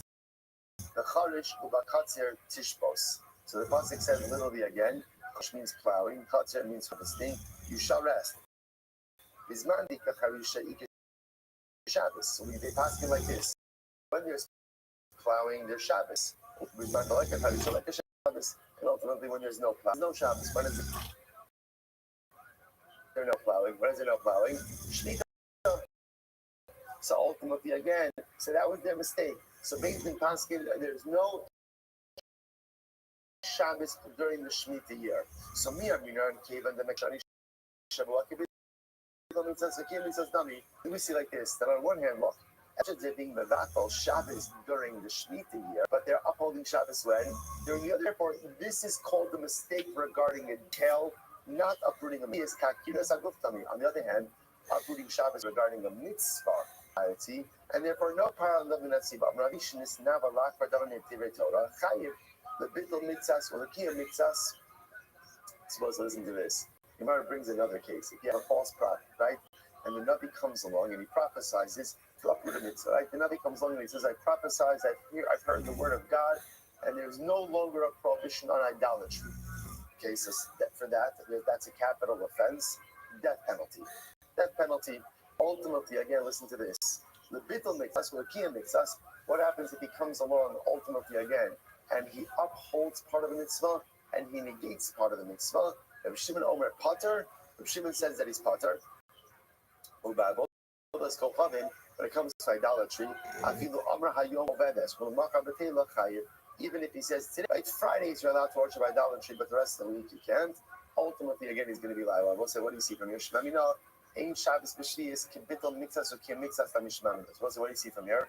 You see from here that halacha l'maisa, when you play around or when there's a mistake regarding a detail, that is, or a particular part of a mitzvah, even if that part represents something substantial, that is still called a mistake in a detail and not an attempt ultimately again to uproot the Torah in its entirety. So therefore, I will say, working backwards, halacha l'maisa, ultimately again, what we see is as follows. Therefore, the case over here of where a person says, Bezin says, there's no Shabbos and Shemitah, that's considered to be a mistake in a detail. By extension, Rabbi Yosef's case, Bezin makes an erroneous psak, and they say, halacha l'maisa again, there's no malach of choresh, no malach of plowing, that is considered to be a mistake in a detail. Not enough rooting of a mitzvah. Never must say, if you bring this all together, it turns out halacha l'maisa. When is there power alam davar min? Ultimately, again, only when Beis Din makes a mistake in something not explicit.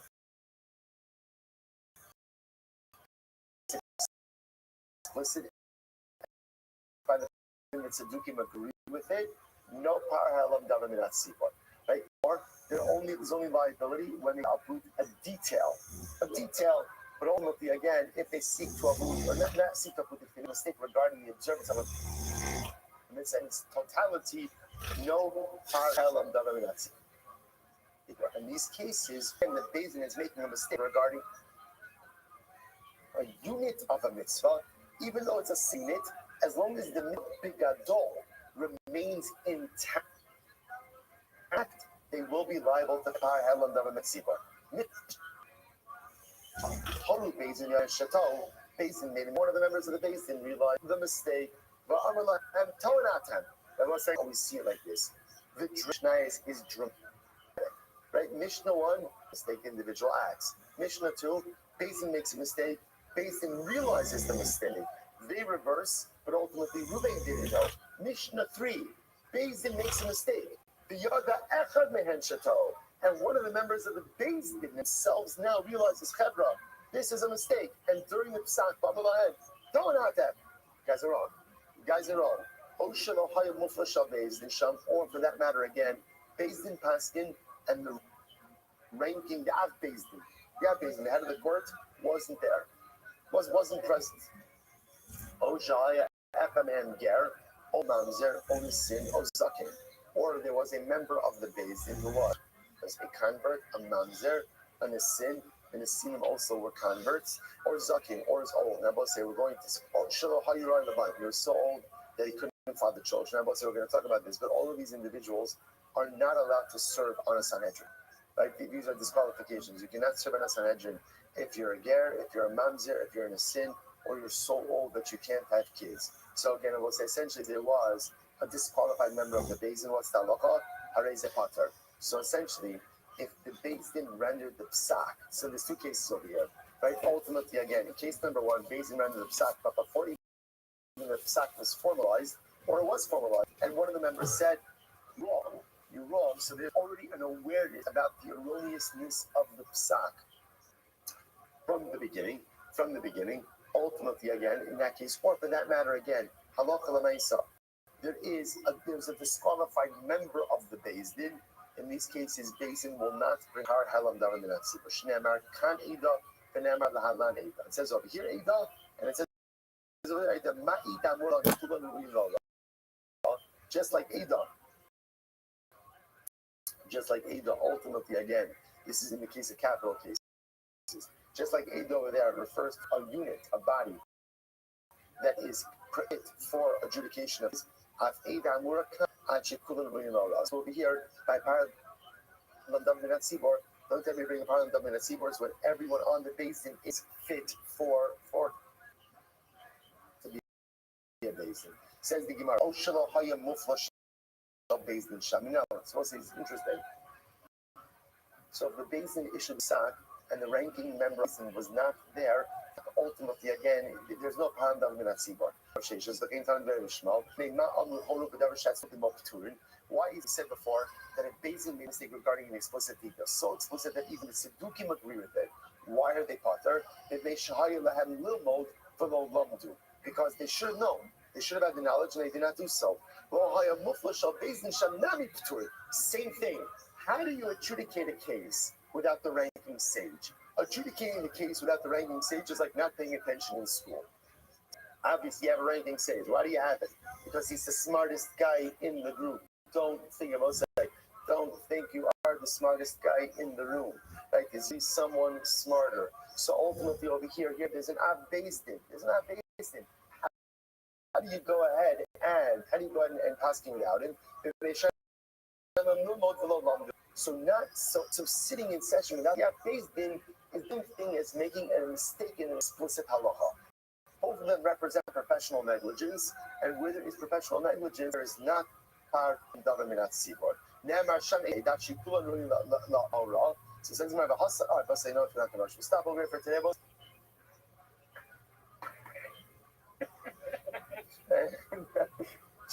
Everyone.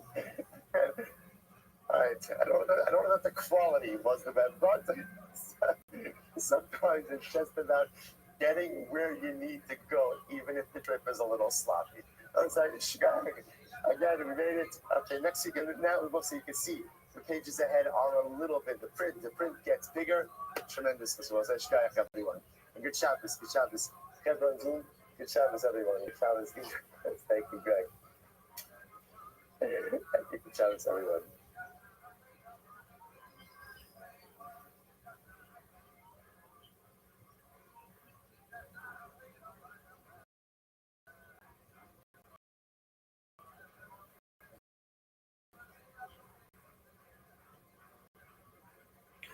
We'll say good morning or good night. Let's begin. So first of all, our Kathy Pollock in memory of Solomon Floret Pollock, Sarah Bas Avram, Shmuel Ben Zechariah, may the Neshamas and Aliyah, the family, and the Chama. Thank the Pollock Mishpacha for their sponsorship. And also by the Wilmer family in commemoration of the yard site of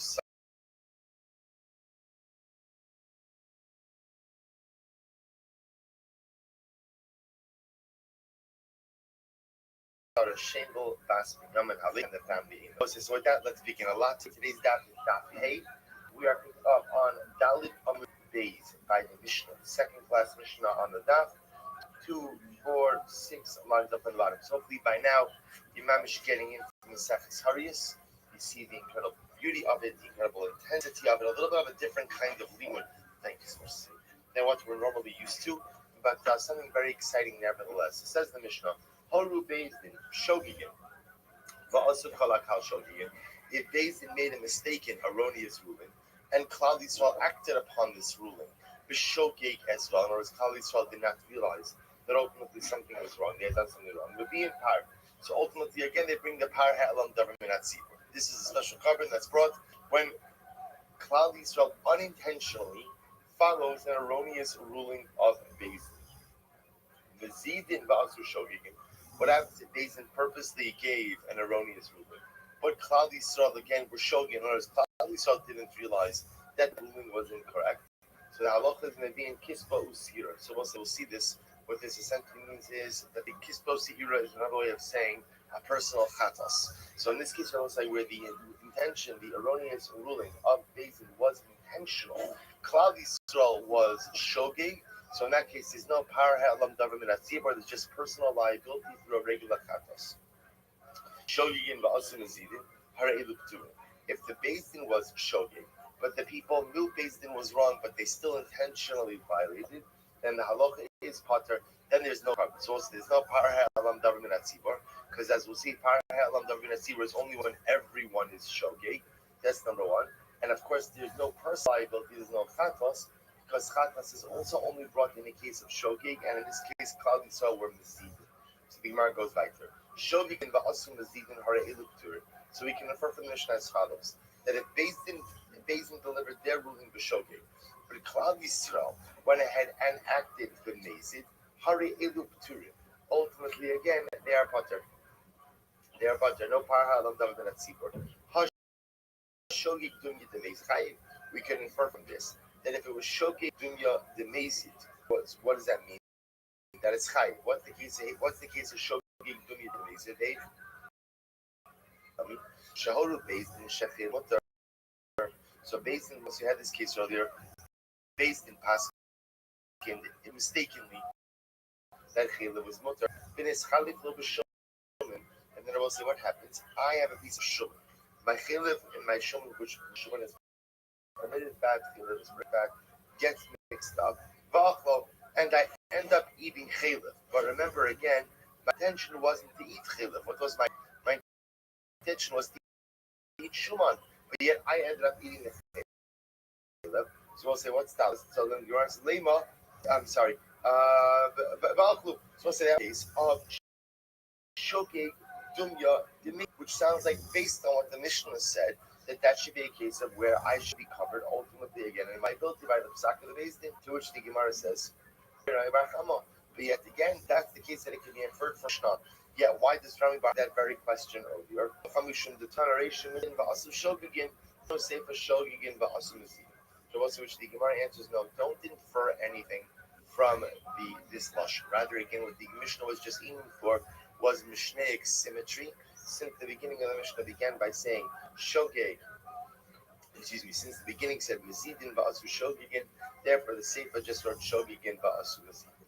We'll say the takeaway from this Mishnah is that in order to be chayiv in a par ha'elam davar min hatzibor, in order to be ultimately for this specific type of carbon, it has to be shogegin on the part of beis din, and beis din must be mistaken, must be shogeg in their delivery of an erroneous ruling, and Klal Yisrael must be shogeg in their reliance on beis din. That is shogeg. Then we can bring the par ha'elam davar min hatzibor. Says the Mishnah, Horu beis din v'asu kol hakal oruban alpiyah. So let's say so beis din delivers their erroneous psak, and what happens? All of Klal Yisrael, or for that matter, a majority of Klal Yisrael, acts on the psak. So we'll say what's that? Mevi and par. So we bring a par ha'elam davar min hatzibor. So we'll say here we're adding another qualification. That qualification number one is that the beis din has to be the shogeg, Klal Yisrael has to be the shogeg. Next qualification I will say is that there must be either kol hakal, which we'll discuss what that means, or ruban, either the entire Klal Yisrael or the majority of Klal Yisrael has to act based on the mistaken ruling of beis din. If that happens, we'll say they bring a power. If it happens to be that the mistaken ruling was regarding avodah zarah, then u'ba'avodas kochavim mevi'in par v'soy. So ultimately, again, we'll say for avodah zarah is not just the power, but there's an additional sa'ir as well. Rabbi Yehuda says something very interesting. He says, Yud Shvatim Mevi and Yud.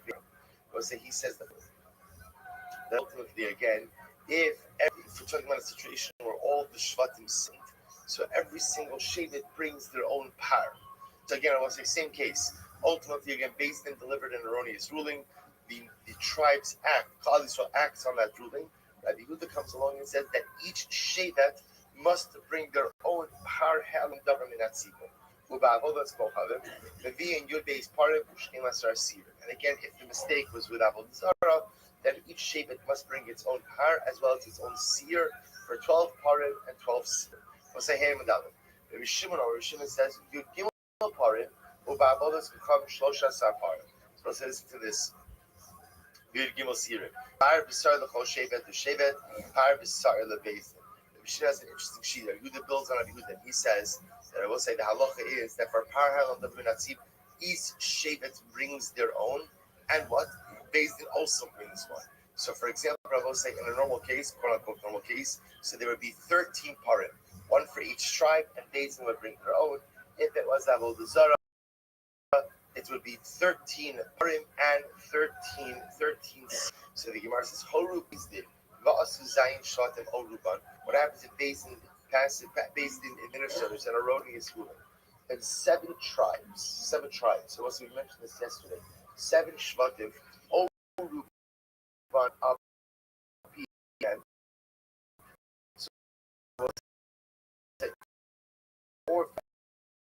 majority of Klal Yisrael. We'll say now in this case here, there is either a tribal majority or a majority. Tribal majority is when 7 of the tribes go ahead and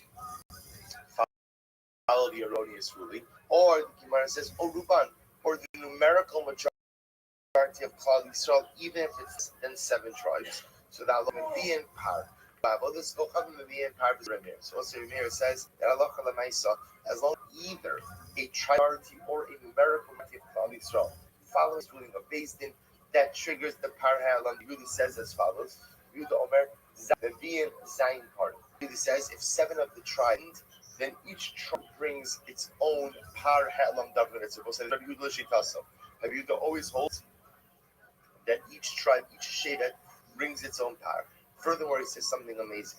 He says, "Ushar shatim shalochatu." What about the other tribes who didn't do anything wrong? Mevian al yudehen par. Ultimately, again, I will say the tribes who didn't sin bring a par for the tribes who did sin. Why? He says, the Gemara says,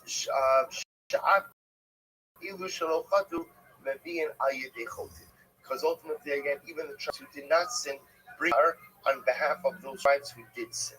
Rabbi Shimon says, "Ches parim u'ba'avodas hochavim ches parim ches siirim har b'sar l'chol shevet b'shevet har b'sar l'beis." What Rabbi Shimon says, no, only the tribe who sinned go ahead and bring. Rabbi Shimon, as in his Vatavosa, he said, Beis Din brings its own carbon. So each tribe will bring its carbon. Beis Din will bring its own additional. Horu Beis Din shal echa min hashvatim va'asa osa shevet afien. This is actually very interesting. What happens if the high court of one of the shvatim, each of the shvatim have their own courts? Let's say one of the high courts of one of the shvatim delivered a wrongful psak, and that shevet acted on that psak. What's the halacha? Also shevet to chayiv u'shedin Rabbi Yehuda. So Rabbi Yehuda said that shevet who followed its Beis Din is chayiv for a par, but the other shvatim are patur. The Chachamim say no. Ein chayavin ela al horoya ela al horios. So here you go the name of the sechta. Horios Beis Din agadol. So we'll say the Chachamim say no. Par helam davar min hatzibur, I will say, is only brought if there is one Beis Din who delivers an erroneous ruling. And which Beis Din is that? That's the High Court, the Sanhedrin. Shene amar b'mkaladas Yisrael yishku v'lo adas also shevet. So I'll say, interesting the way the Chachamim understand this. Adas Yisrael is actually a reference to the Sanhedrin, as we're going to see. So the Chacham disagree, the Chacham say that if a tribal court goes ahead and delivers an erroneous ruling, there is no liability for par ha'elam davar min hatzibur, only if the Sanhedrin issues an erroneous ruling. Tan Rabbanan. So we'll say, we now have the fundamental three machlokes in the Mishnah. We're going to analyze this now. So Tan Rabbanan. Yadu shahoru katou mahuru. So let's listen to this case. Let's say Beis Din realized that they had issued an erroneous ruling, but what? They did not. They didn't realize, or they don't remember what the wrong psak was. If you look at the first Rashi in the Gemara, Rashi says Yadu shahoru v'tol ma shahoru kilomar haru Beis Din shechelim motiv b'dil miktas basu kalapiem ba'achu shogigin chelev b'dam davichad b'shigagas ma'isa bilbad v'chad b'hora v'achar kach Yadu shahoru shelo karoi. So let's listen to this case. Beis Din realized that they made an erroneous ruling. They just forgot what the erroneous ruling was. So they know either we permitted chelev or dam. We just can't remember which one. In the interim, what happens? Klal Yisrael consumed both these things. So Shabbos says, what do you do in this kind of case? So Yachol you might have thought that there be a par halam davar min hatzibur tamlomar v'no. So the pasuk says the sin became known. Below sheyotu achtiv.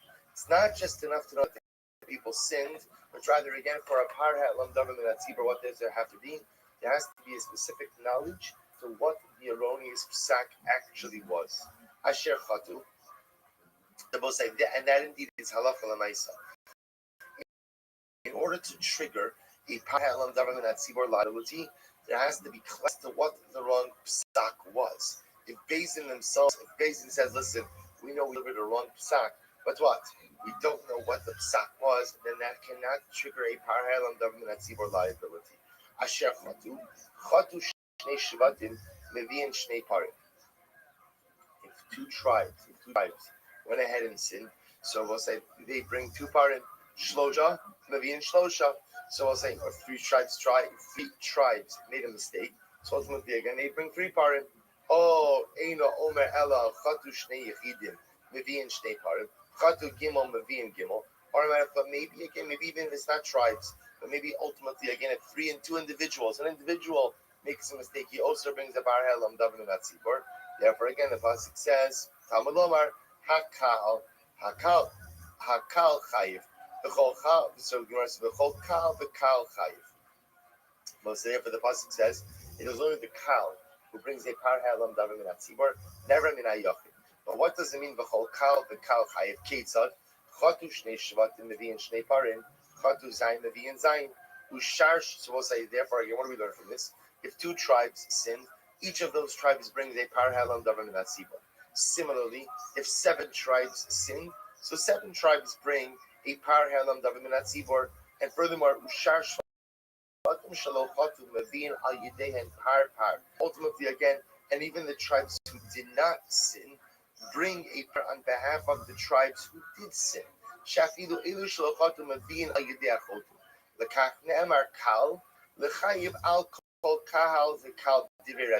we'll say this is the sheet of Rabbi Yehuda. The Rabbi Yehuda sheet will say twofold. Number one, that there is individual tribal liability. That if a particular shevet goes ahead and commits or follows the erroneous psak or the Beis Din, that shevet brings a par ha'elam davar min that tzibur. They both say Rabbi Yehuda's shita is that called shevet v'shevet ikri kahal. He holds. Remember again, the operative word by par ha'elam davar min that tzibur is kahal. Torah says there's only liability when the kahal follows an erroneous psak of Beis Din. The machlokes is going to be what? How do you define kahal? Rabbi Yehuda defines kahal as a shevet. So if an individual shevet follows an erroneous psak of Beis Din and shita shada, they have to bring a par halam davar minat tzibur. That's part one. But not only that, even the who did not sin bring a par halam davar minat tzibur for what? For the tribes who did. For the tribes who did. That ultimately, so therefore again, the Gemara says, "L'chayiv al kol kal b'kadiv Rabbi Yehuda." So Rabbi Yehuda ultimately holds that halacha l'maisa again. The tribes who sinned go ahead and what? Bring a par halam davar minat tzibur, and the tribes who did not sin bring a par for the tribes who did sin. Each shevet, there's always 12. So Rabbi Shimon says, "Zayin shvatim shechatu." So listen to this. Mevi'in zayin parim ubeis mevi'in al yidei and par. Shne'emar matakal v'ne'emar lamalak. Makal omer l'beis din makal. Afkal the beis din makal. So what's Rabbi Shimon says a little bit differently. Rabbi Shimon agrees with Rabbi Yehuda what? In that when an individual shevet sins, so that shevet brings a par ha'elam davar minat tzibur. But he adds in one thing and another thing. He adds in that when a shevet brings a par, who else brings a sign? The Beis Din. What he disagrees with is where in Rabbi Yehuda, the non-sinning will also bring a par on behalf of the who did sin, but yet Lamais again Rabbi Shimon disagrees with that. So what's in Rabbi Shimon's model? The Shvatim who committed the Avera, who inadvertently relied on an erroneous psak of the Beis Din, so they will bring a par, plus the Beis Din who delivered the erroneous psak will also bring a par. That's the sheet of Rabbi Shimon. Rabbi Meir says, "Dayin shvatim shechatu Beis Din mevi'in al yidei par bein beturin." And I say, lastly is the sheet of Rabbi Meir, and Rabbi Meir holds that halacha l'maisa it is only the Beis Din who brings the par halam davar minat tzibur, never the shevet. Shvatim don't bring the par. Only. See, Rabbi Meir says, "Zayin shvatim shechatu." It was in Rabbi Meir's model. The only time you bring a par halam davar minat tzibur is when there's a majority of the Klal, the majority of Klal Yisrael. So again, how we define majority, we see two possibilities: either 7 tribes or the numerical majority of the Klal. Either way, Rabbi Meir says is that so when there is a majority who has sinned, it is only Beis Din who brings the par halam davar minat tzibur, not the shvatim, Ne'emar kal lamata, v'ne'emar kal lamala. Makal ha'amar lamala Beis Din v'lo tzibur. Afkal amar lamata Beis Din v'lo tzibur. The Shimon ben Elazar says Mishmo. So Nimrod will say, what does he say? Shimon ben Elazar holds Chatu shvatim bein rubo shal. If 6 of tribes sin and they represent Klal Yisrael, Osin afal pish inu rubo shal kal, even though what they are not the majority of the kal, nevertheless mevi'in par. So we'll say Shimon ben Elazar comes along and says. We'll say he's coming to define what is majority. So he says majority can take on one of 2 forms. Either 7 tribes, even if they're not the numerical majority, or numerical majority, even if it's not 7 of the tribes. So we'll say first white line. Amar Mar, We'll say furthermore again, what did we say in the Bryce above? That the only time you bring a par halam daven atzibur is when the Beis Din is explicitly clear as to what has to the erroneous ruling they deliver. In other words, the Beis Din is unsure about the erroneous ruling. Beis Din knows we did something wrong. We just what? We don't know what. We don't know what. You don't bring a par halam daven atzibur. Man, we'll say who is the opinion who says this? Who is the opinion who says this? So the Gemara is, I'm Rabbi Timur the low Rabbi Eliezer. So we'll say before we get to who we know it's like, we can tell you who it's not like. It's not like Rabbi Eliezer. Nan, Omer Rabbi Eliezer, Marav Shach, Im Achol Chayiv, no sir Achol Chayiv. So we'll say Rabbi Eliezer is commenting actually in a different case. Rashi points out he's talking about in a case of in Miskrisus, where a person is not sure an individual. I'm not sure if I live or I'm not sure if I ate nosa. So Rabbi Eliezer says that at the end of the day, I can go ahead and gachatas. Why? Because it was like the carbon for eating chalev or for eating nosa is the same. It's a chatas. So Rabbi Eliezer says, who cares? You know you ate chalev, you ate chatas. As long as you know what, then I can bring a chatas because at the end of the day, it's the same liability. So we'll say Rashi points out over here that halacha l'maaseh Rabbi Yeshua says you're potter. Rabbi Yeshua says that at the end of the day, if you don't know the exact nature of your liability, then you are not chayiv. So our Mishnah will say clearly, or the Brisa doesn't reflect the view of Rabbi Eliezer. Because if it was Rabbi Eliezer, even if the Beis Din doesn't know what the erroneous ruling was, we'll say as long as we know what, as long as we know that they permitted something whose intentional consumption would be chayiv karis. As long as we know they did that, then what does it matter if it was chayla, if it was this, doesn't make a difference. So obviously our Brisa does not reflect the view of Rabbi Eliezer. Rashi says, no, it can be even Rabbi Eliezer. Why? Shani Yachad be par helan daven atzibur is a little bit different. Because the pasuk says asher chata al. Because what said the pasuk says that Beis Din is chayiv, or it should say that par daven atzibur is is triggered when Klal Yisrael does something asher chatu aleha. So we'll say, so there's a specificity articulated in the pasuk asher chatu aleha for the specific sin that they committed upon it. I hasanami haksiv. But 1 second. Hasanami haksiv asher chala. So the Gemara says, I'm sorry. Hasanami haksiv asher chata ba. Bless you. Homi bayile the prat lamisase. I will say there that pasuk is coming to teach us something else, which is what? That one cannot be chayiv achatos if they are misasik. I will say misasik means that I was involved in a totally different activity that inadvertently resulted in the commission of an avera. In that case, everyone that's misasik, everyone will agree that halacha l'maaseh again, I am not chayiv achatos in that case. Right? Time with Rabbi Yehuda. So say so now we're going back. So now what we have is the various shitos concerning under what circumstances ultimately again is a par helam daven min atzibur brought. So remember again, Shita Rabbi Yehuda is that the 12 shvatim, each of the shvatim brings their own par. None of that what to say. What should we say? That even the shvatim who didn't sin bring on behalf of shvatim who did sin. What's Rabbi Yehuda's Shita? Rabbi Yehuda kasavar ba kahalik sivi. Rabbi Yehuda says the word kal in some form appears 4 times throughout the parsha of Par Helam Daven Ben Atzibur. Right? He says kahal, hakahal, kahal, hakahal. So what do I use these 4 kals for? Chad l'chayv kol kal v'kal. What is it teaching? That's what? That each and every shevet is chayiv. That each and every shevet is called a kal. Is called an assembly unto itself. That's one kal.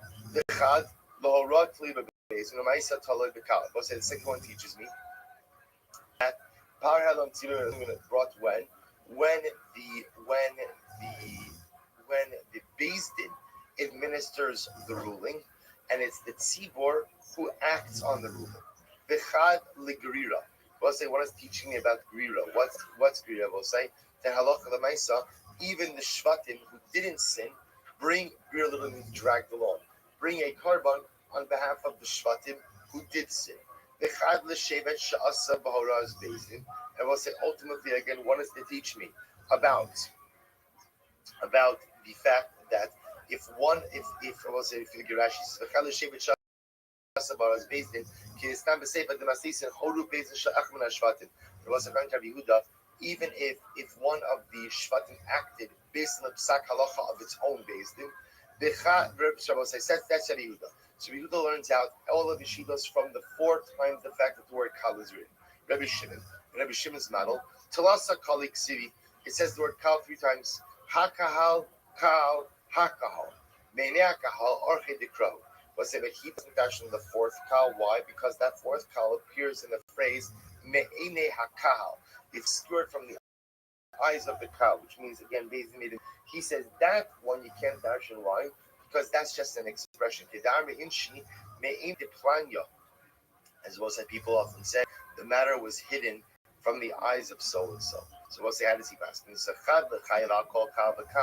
So one kal comes to teach me that each shevet has its own liability for following the psak of the beis din. Utrei achrini ne'emar lemata kal, v'ne'emar lemala kal. It says kal earlier, and it says kal over here. Malahalan beis din makal. Just like we'll say, it says over here that beis din has to be with the kal. Afkan beis din makal. So to we'll say over here, we're only chayiv if what?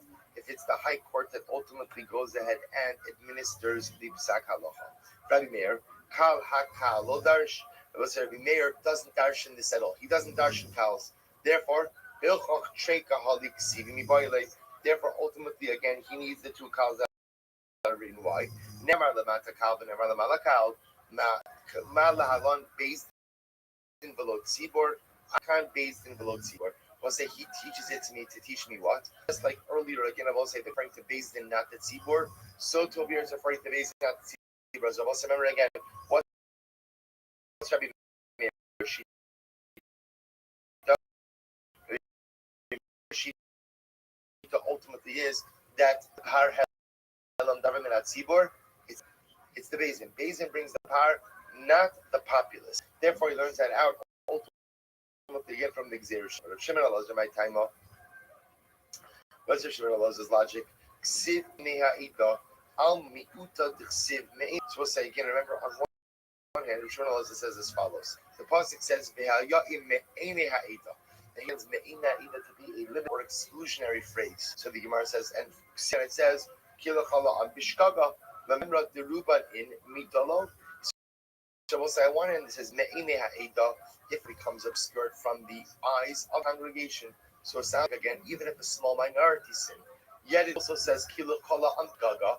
Kala an means everyone sins. So which one is it? Laruba in mitalo sounds only the rove, but not. So in other words, haketza of vehin ruban shalkal. This teaches me the following: if 6 of the tribe, meaning acted based on the erroneous psak of the Sanhedrin, and they represent the numerical majority of Klal Yisrael. Afa Pishen Rubo, or I'm sorry, Ozayin Afa Pishen Rubo Shakal, or if 7 of the tribes followed the erroneous psak of the basis, even though what?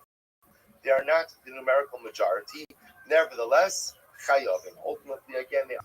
Let's say on the days. Rabbi Shimon, Rabbi Meir, Da'orat, Tliya B'Bezdin, Umaysa Tliya B'Kamina. It was the Rabbi Shimon, no. In order for a power hadlam tzibur obligation to be triggered, the psak halacha has to be by the beis din, but the action has to be taken by the kal. The Gemara says, where do we know that? From Minal Amar Abaye, the Amar Krakos, the pasuk says, "V'haya ime'ene ha'eba nes b'shgaga." Because that's what it says, and it will be the eyes of the congregation nes. The shgaga, the matter was committed inadvertently.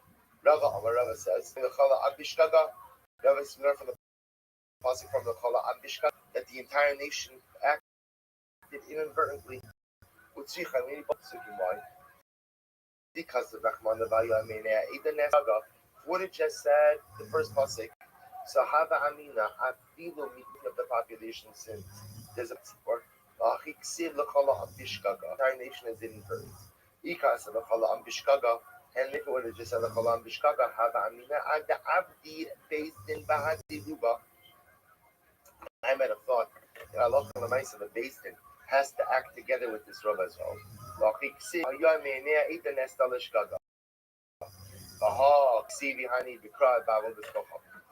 One second, these two was written in the context of Avodah Zarah. So ultimately, we're making the Shav of Ene to teach us that this halacha applies whether Beis Din is delivering an erroneous ruling about Avodah Zarah or about anything else for which there would be a chiyuv. Good fighter. Horu Beis Din shal echad. So let's remember again what did the Mishnah say. If the Beis Din of one of the tribes, delivered an erroneous ruling, so we'll say again that does not trigger par ha'elam davar minat tzibur. Has to be the Sanhedrin. So it says the Gemara, Ibari Lehu, Shevet Echad Rabbi Yehuda, Ba'oraz Beis Din Agadol, Mi Maisu Shar Shvatim Olo. Let's listen to this question. What happens if you have the following situation? Ba'oraz Beis Din Agadol. I'm sorry, Shevet Echad Rabbi Yehuda. But so we'll say, what happens if one tribe acted based on the psak of the Sanhedrin Agadol? So we'll say, so one tribe acted, but it was the psak of the Sanhedrin Agadol. So let's remember again. What does Rabbi Yehuda hold? Rabbi Yehuda holds that each and every tribe brings its own par helam davar minat tzibur. So what happens in the following situation? One tribe acts based on the erroneous psak of the Beis Din Agadol. Mi maisu shar shvatim olo. So let's remember again Rabbi Yehuda's model. Remember also the tribes who did not commit the avera also what? Bring on behalf of the tribes that did. So if one tribe committed an avera based on the psak of the Sanhedrin Agadol, do the other tribes bring one tribe or not?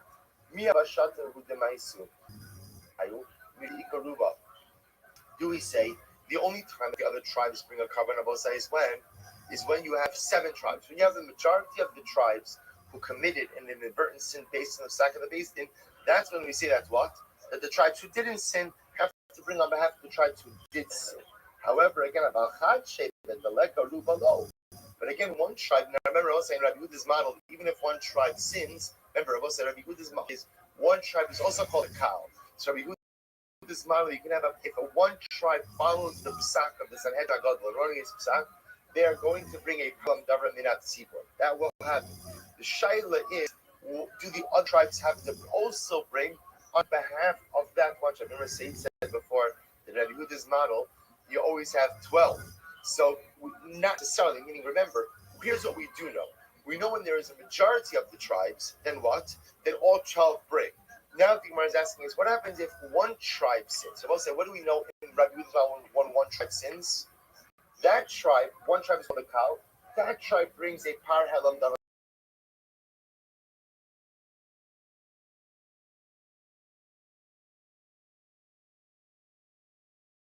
That we know. Do we say the only time that the rest of the tribes bring is a rove of the shvatim sin? Then even the ones who didn't bring, but if there's only one tribe, obviously is not a rove, then the other tribes do not bring.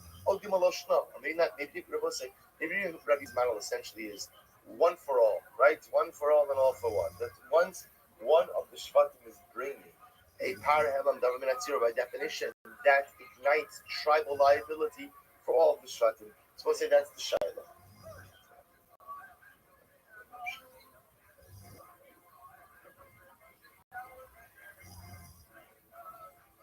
Say thank you.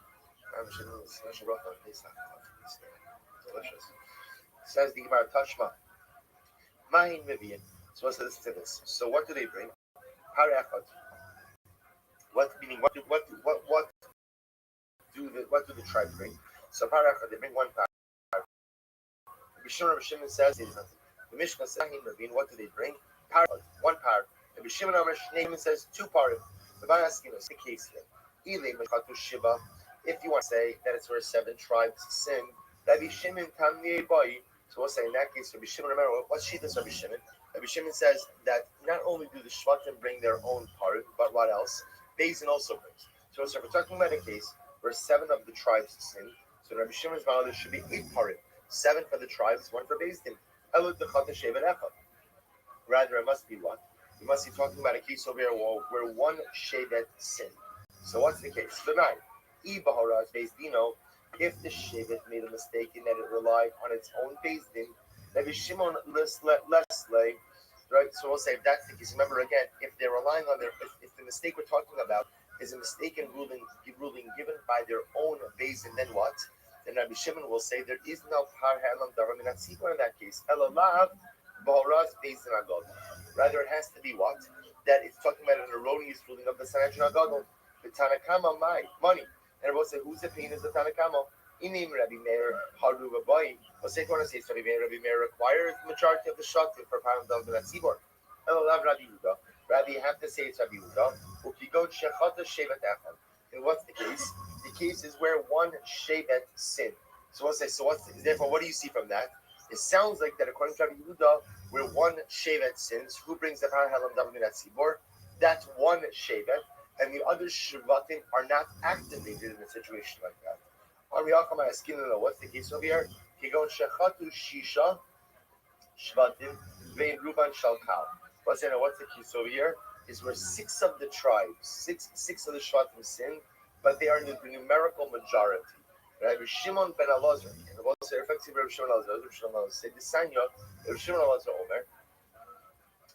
Rose, first white line. Rabbi Shimon Elazar Mishmo. Chatu Shisha. Vein Ruban Shalkal. If six of the Shvatim sin, and they are the numerical majority, Afal Pisha Iman Ruban Shalkal, or seven sin, right? They're the tribal majority, even though they're not the numerical majority. Mevihar. Also, the halacha is they bring a par. Hashma. Rabbi Yehuda Omer is as follows: Shevet sha'asab ba'oraz beivino. What's that? If a shevet acted based on the instructions of its own tribal basis.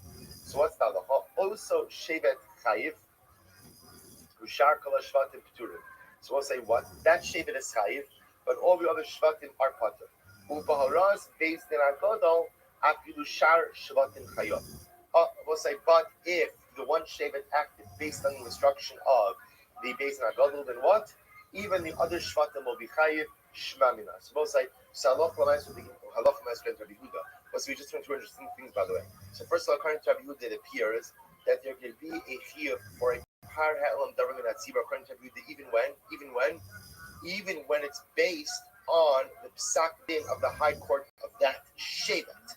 But according to Rabbi Yehuda, if the shevet is following the erroneous instruction of its own high court, then that shevet will bring a par ha'elam davar min hatzibur. But what?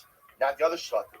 But if one shevet is acting on the instructions of the Beis Din Agadol, then, according to Rabbi Yehuda, that shevet brings a par, and what?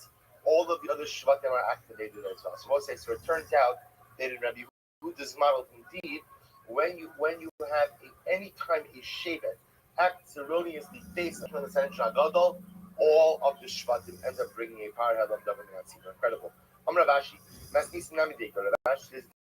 the truth is, this is important by our mission as well. Diktani, but also shevet al pi the pasuk says that particular acted based on the also shevet chayv ushar shala kol hashatim. Telling me then that it's only that one shevet is chayv, but the other shvatim are patur. If that's the case, lama leave there's no shar shvatim turin. The Mishnah didn't need to say. The other shvatim are patur. Hata osa shevet chayv. Since the Mishnah says that shevet is chayv, I would have understood that what. The Chayva, the Tana, Osa, Shevet Chayv, the Meli Yedano, Shar Shvatim Pturin. We'll say, once the Mishnah says that Shevet is Chayv, by definition of the other Shvatim Pater, Elahak Mashmalon, the Behoraz, based on the Shar Shvatim Pturin. Abba Behoraz, based on Agad, Apidu Shar Shvatim Chayovim, Shmamina. Rather, also, we keep moving back to that it's only in the case, ultimately, where a Shevet is following the instruction of its own bin, that shevet will be chayiv, the other shvatim will be pturin. But if a particular shevet is following the error of the Sanhedrin Agadol, then once that shevet has to bring a par ha'elam davar min hatzibur, then what? The other shvatim must do so as well. An incredible sheet of Rabbi. So again, whether or not halacha l'meisa remains there, since the Shitas Rabbi Yehuda said that first of all, a number of novelties. Number one, that according to Rabbi Yehuda, that even if a shevet follow the erroneous ruling of Beis Din of the Sanhedrin, it has to bring a par ha'elam davar min shevet is called a kal. Not only that, but once one shevet has to bring the par ha'elam davar min, then what? Every shevet has to bring. The only exception to that rule is if it's not a ruling of the Sanhedrin Agadol, but it's a ruling of the high court of that shevet. In that case, if the shevet is following the ruling of its own high court, then what? Then that shevet has to bring a korban. The other Shvatim do not. Very strong message of collective responsibility. Absolutely. Arbus. Ivailu. Shevet Echad Shasavaras Beis Din Agadol. So let's listen to this. What happens if you have a Shevet Echad, one Shevet, Shasavaras Beis Din Agadol? Once they follow the Psak Halacha of the Sanhedrin, Sanhedrin handed down the ruling, you have one Shevet who follows it. So the Rabbi Shimon, me, my Silo. So now we're transitioning from Rabbi Yehuda to Rabbi Shimon. Let's remember again, what was Shitas Rabbi Shimon? Shitas Rabbi Shimon was, Rabbi Shimon holds, he builds on Rabbi Yehuda. He says, yes, that each Shevet is called its own Kal. Each Shevet must go ahead and bring its own Paral and Davim in that seaboard. And furthermore, again, when one brings, or I should say, when the majority brings, they all bring. He also adds that the Beis Din also brings its own par. So as Rabbi Yehuda had 12 as a maximum, Shimon has 13 as a maximum. So the Shilas will say as follows. What happens if one Shevet acted on the Psak of the Sanhedrin HaGadol? According to Rabbi Shimon, mi maisi olo. We'll say, so ultimately, again, what happens in that case? Mi maisi olo. So we'll say, what's the level of liability in that particular case? So the Gemara says as follows: Tashma, what do they bring? Par echad. Bring one par. Rabbi Shimon Omer. If you want to say that it's a case of where 7 of the Shvatim sinned, Shnei Parim, what do you mean 2 Parim? Shmona Parim. So we'll say 7 Shvatim sinned, according to Shimon, then what? You would have 8. 7 for the Shvatim who sinned, and 1 for the Sanhedrin. Ella the Chata Shevet Echad. Rather, you have to say it's a case where what? 1 of the Shvatim sinned. Ubemai. We'll say, what's the case? Ilim about us, Beis Dino. If you want to say the Shevet sinned based on the Psak of its own Beis Din, Rabbi Shimon Leslie. We'll say Rabbi Shimon does not hold that there's any liability where a tribe, where a Shevet follows its own Beis Din. The only time Rabbi Shimon says his liability is when it follows Sanhedrin HaGadol. Ela Baros Beis Din HaGadol.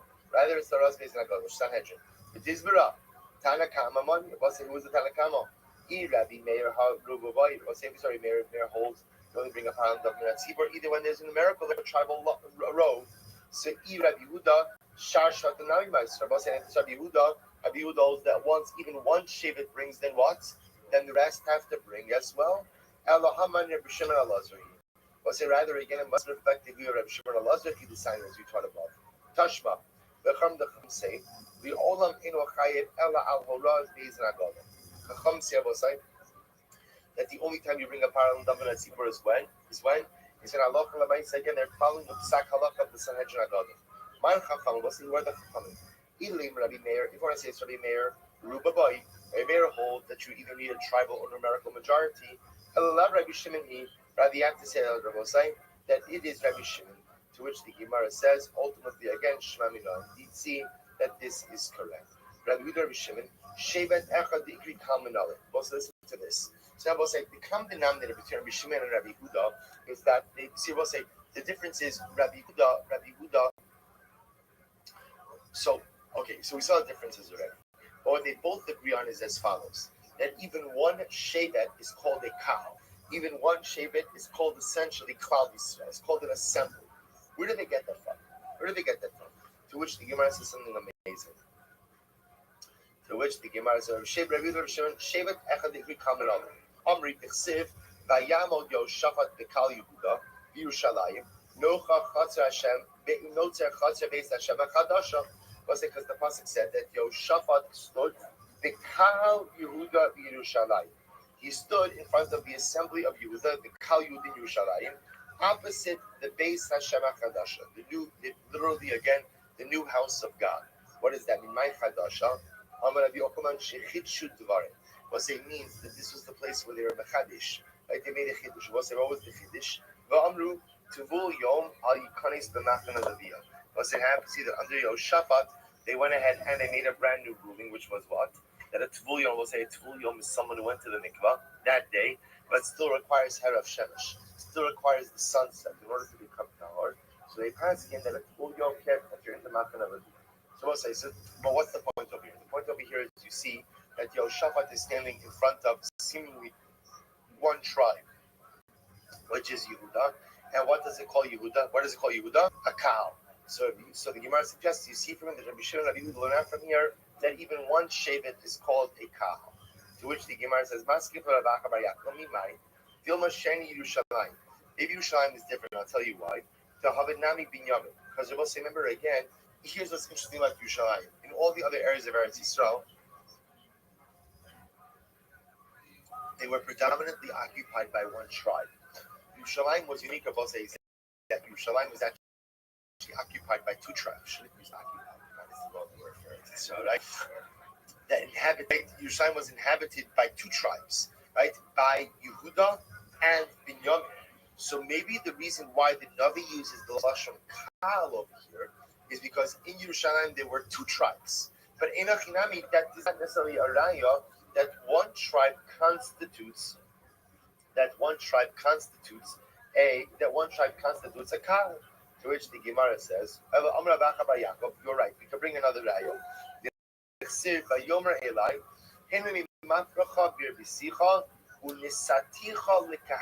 What's that? Kadosh Baruch Hu says to Yaakov Avinu, I will make you fruitful, I will multiply you, and I'll make you to kahal amim.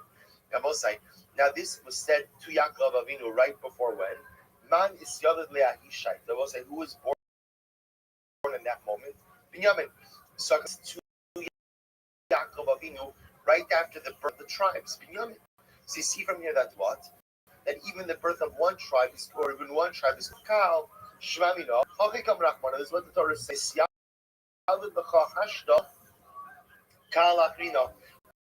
Ultimately, again, who's going to be born to you right now? Another cow. So you see from here, ultimately, that's what it will say, that even one shape is called a cow. Maybe perhaps this is what was wrong with Yaakov.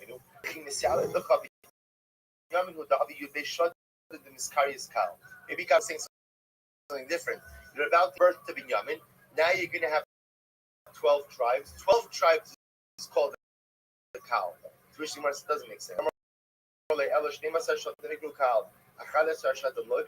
does that make any sense? 12 tribes are called the cow. 11 tribes are not called the cow. Rather, you see from here that even tribes called the cow. So we'll say the Gemara and stop over here for today. But the Gemara ultimately answers. Right? So you see over here that's what? Again, tribe is called the cow. So the Gemara is bringing two different potential sources. Either ultimately again from the fact that the birth of Yaman is called the birth of a kahal, or ultimately again from Yehoshaphat. That Yehoshaphat is standing, and when he addresses Shevet Yehuda, that is called kahal Yehuda. Stop over here. We'll pick up here tomorrow. I'll send out the schedule for tomorrow on Shabbos. Both times the daf will be in there to the afternoon. I'll send it out later. Have a good night.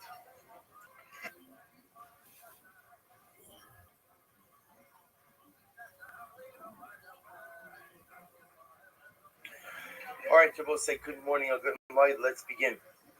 So first of all, our shir sponsored this month by Paul and Kathy Pollack in memory of Solomon Floret Pollack, Sarah Bas Avram, Shmuel Ben Zachariah.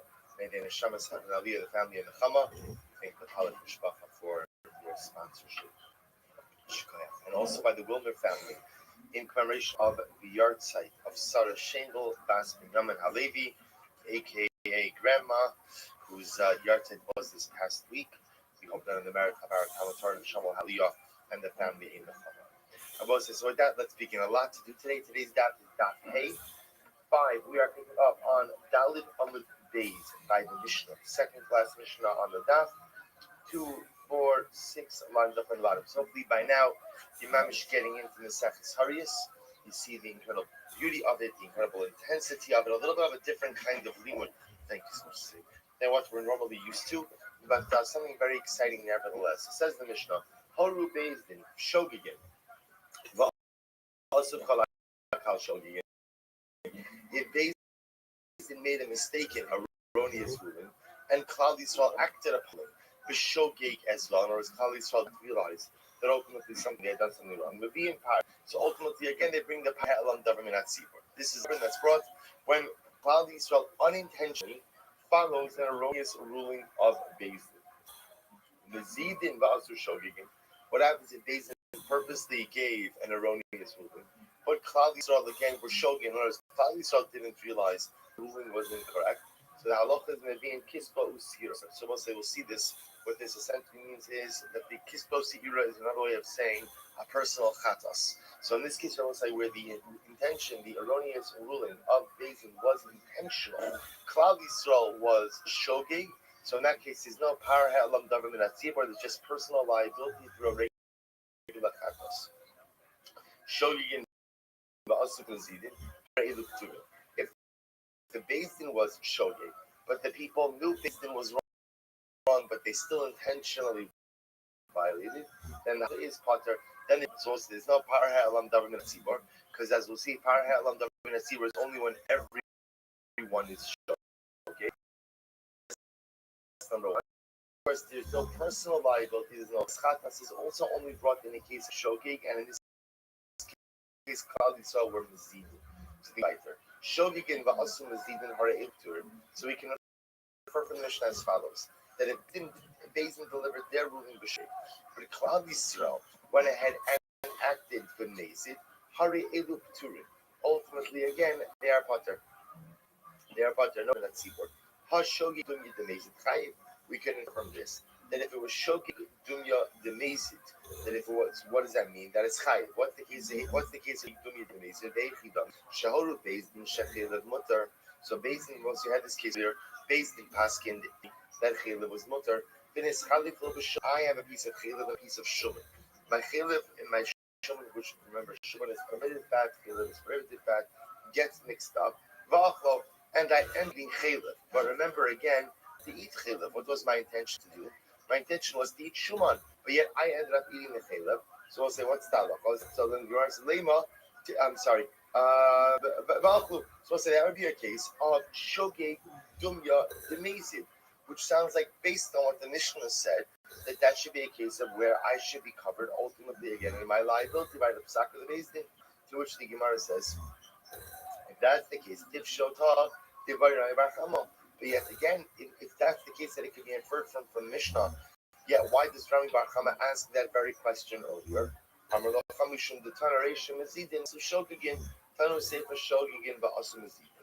So also which the Gemara answers no, don't infer anything from this lashon. Rather, again, what the Mishnah was just aiming for was Mishnaic symmetry. Since the beginning of the Mishnah began by saying shogeg, since the beginning said mezidin ba'asu shogegin, therefore the sefer just wrote shogegin ba'asu mezidin. We'll say the takeaway from this Mishnah is that in order to be chayiv in a par ha'elam davar min hatzipor, in order to be chayiv ultimately for this specific type of carbon, it has to be shogegin on the part of Bezdin and shogeg on the part of Klal Yisrael. Bezdin must be mistaken, must be shogeg in their delivery of an erroneous ruling.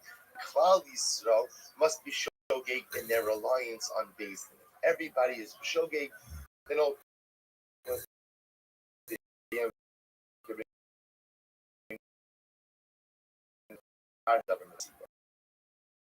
says the Mishnah.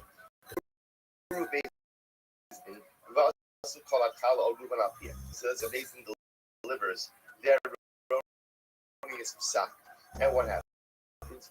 All of Klal Yisrael, or for that matter, a majority of Klal Yisrael, on the psak. So we'll say, what's that? Lacha mevi and par. So we bring a par helam davina too. So here we're adding another qualification. That qualification one is that the Bezdin has to be the shogeg. Klal Yisrael has to be the shogeg. Next qualification, I will say that there must be your kol hakal, which we'll discuss what that means, or bun. Either the entire Klal Yisrael or the majority of Klal Yisrael has to act based on the mistaken ruling of Bezdin. If that happens, mostly they bring a power. If it happens to be that the mistaken ruling of the Zara, then let's go being par this soil. So ultimately, again, we'll say for this Avodah Zara is not just the par, but there's an additional remedy. And says something very interesting. We'll say he says the following: that ultimately, again, if everyone in a situation where all the Jews sinned, so every single Shevet brings their own power. So again, I will say same case. Ultimately, again, basically, tribes acts on that ruling. Rabbi Yehuda comes along and says that even par helam davar. And again, if the mistake was with Avodah Zarah, then each Shevet must bring its own par as well as its own seer for 12 parim and 12 seer. We'll say hey Madallah. Rabbi Shimon says Yud Gimel Parim U'Ba'avodas V'Kav Shasar Parim. So let's listen to this. Yud Gimel Sirim. Par B'Sar L'Chol Shevet V'Shevet Par B'Sar L'Bezdin. Rabbi Shimon has an interesting sheet. Yehuda builds on Rabbi Yehuda, and he says, and I will say the halacha is that for Par Halal Davar Tzibor, each Shevet brings their own, and what? Bezdin also brings one. So, for example, I will say in a normal case, quote unquote normal case, so there would be 13 parim, one for each tribe, and Bezdin would bring their own. If it was Avodah Zarah, it would be 13 parim and 13 seirim. So the Gemara says, Horu Bezdin, Va'asu Zayin Shatim Oruban. What happens if Bezdin administers an erroneous ruling? And seven tribes. So we mentioned this yesterday. 7 Shvatim, Oruban Abiyan. So we'll say, or for that, the majority of Klal Yisrael. We'll say now, in this case, remember again, we're talking about two different things over here. There is either a tribal majority or a numerical majority. Tribal majority is when 7 of the tribes go ahead and follow the erroneous ruling. Or the Gemara says, Oruban, or the numerical majority of Klal Yisrael, even if it's less than 7 tribes. So the halacha is Nevi'im Par. So also Meir says that halacha l'maisa, as long as you have either a tribal majority or a numerical majority of Israel following the erroneous ruling of Bezdin, that triggers the Par Ha'elam Davar Tzibor issue. Rabbi Yehuda as follows: Yehuda Omer Zayin Shvatim Shechatim in Zayin Parim. And Yehuda says, if 7 of the tribes sinned, then each tribe brings its own par ha'elam. It's Rabbi Yehuda L'shitaso. Rabbi Yehuda always told that each tribe, each shevet, brings its own par. Furthermore, he says something on that. He says, Ushar Shvatim Shalochatu. What about the other tribes who didn't do anything wrong? Mevi'in al Yeden par. Ultimately, again, I will say, the tribes who didn't sin bring a par for the tribes who did sin. Why? He says, the Gemara says,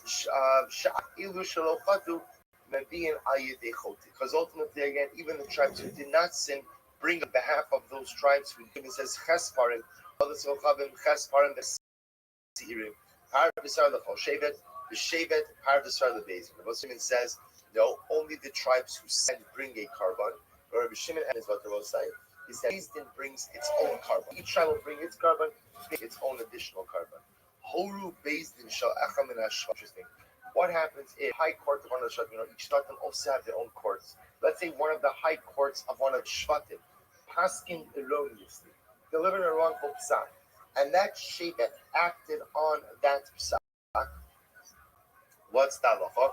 Also shevet to chayid. Ushar kol hashvatim p'tun de Rabbi. So Yehuda also will say that shevet who followed its Bezdin is chayiv for a par, but the other shvatim are pater. The Chachamim say no. Ein chayavin ela al horoya ela al horios. So here you go the name of the sechta. Horios Bezdin al gadol. So we'll say the Chachamim say no. Par ha'elam davar tzibor will say is only brought if there is one Bezdin who delivers an erroneous ruling. And which Bezdin is that? That's the High Court. The Sanhedrin. Shen kavadas Yisrael yishku v'lo adas also shevet. So I'll say, interesting if the Chacham understand this. Adas Yisrael is actually a reference to the Sanhedrin, as we're going to see. So the Chacham disagree. The Chacham say that if a tribal court goes ahead and delivers an erroneous ruling, there is no liability for Par Ha'elam Davar Tzibor, only if the Sanhedrin issues an erroneous ruling. Tan Rabbanan. So we'll say, we now have a fundamental 3 machlokes in the Mishnah. We're going to analyze this now. So Tan Rabbanan. Yadu shahoru k'tau mahoru. So let's listen to this case. Let's say Bezdin realized that they had issued an erroneous ruling, but what? They did not. They don't remember what the wrong psak was. So look at the first Rashi in Hebrew. Rashi says Yadu shahoru k'tau mahoru. Kilaru Bezdin shechelim mutar b'vitzas. Pasu chalapiem ba'afu shogigin chelim b'dam. Davichad shigagas ma'isa. בלבד, ואחד בהוראה, ואחר כך יודו שהורו שלא קרוי, אלא שתל במה שהורו, ואינם יודעים אם על החילב הורו או על הדם. So let's listen to this case.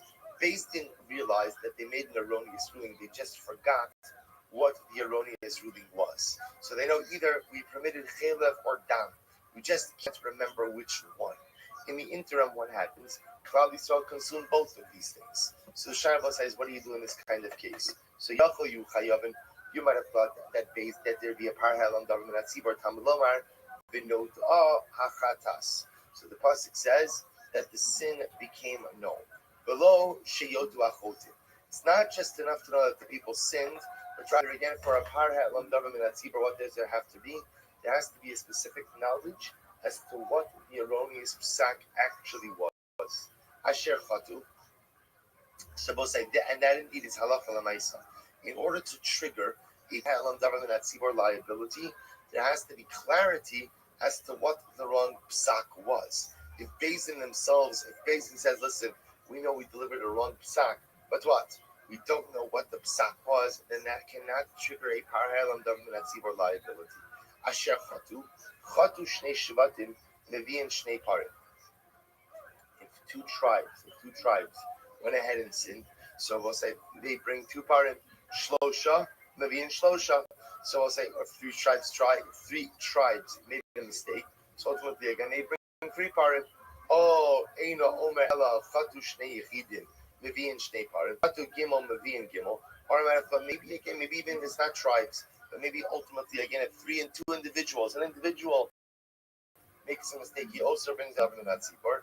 Therefore, again, the pasuk says, Talmud Lomar, hakal chayiv. V'chol chal, so v'chol kal chayiv. Well, so therefore, the pasuk says, there's only the kal who brings our halam davar min hatzibor, never min hayachin. But what does it mean? V'chol kal chayiv ketzad chak shnei shvatim mevi'in shnei parim chatu zayin mevi'in zayin usharsh. So we'll say, therefore, again, what do we learn from this? If two tribes sinned, each of those tribes brings a parhalam davar min hatzibor. Similarly, if seven sinned, so seven tribes bring a parhalam davar hatzibor. And furthermore, ushvatim shalochatu mevi al yedehen par.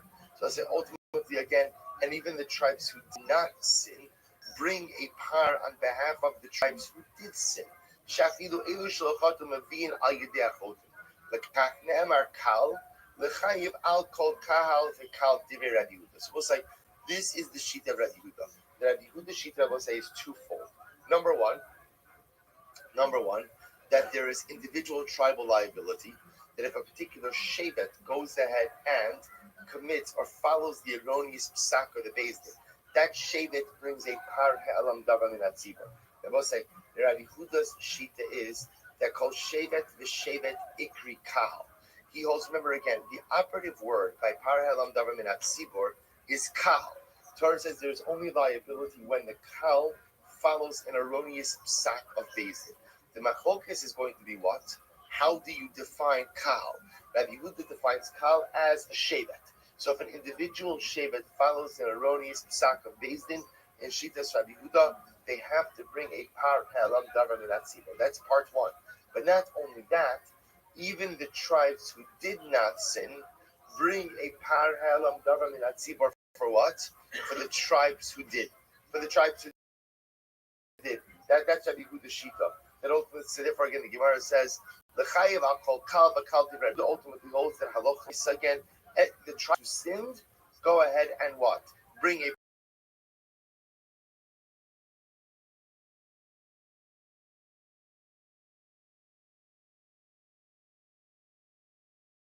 parallel davar min hatzibor. There's always 12.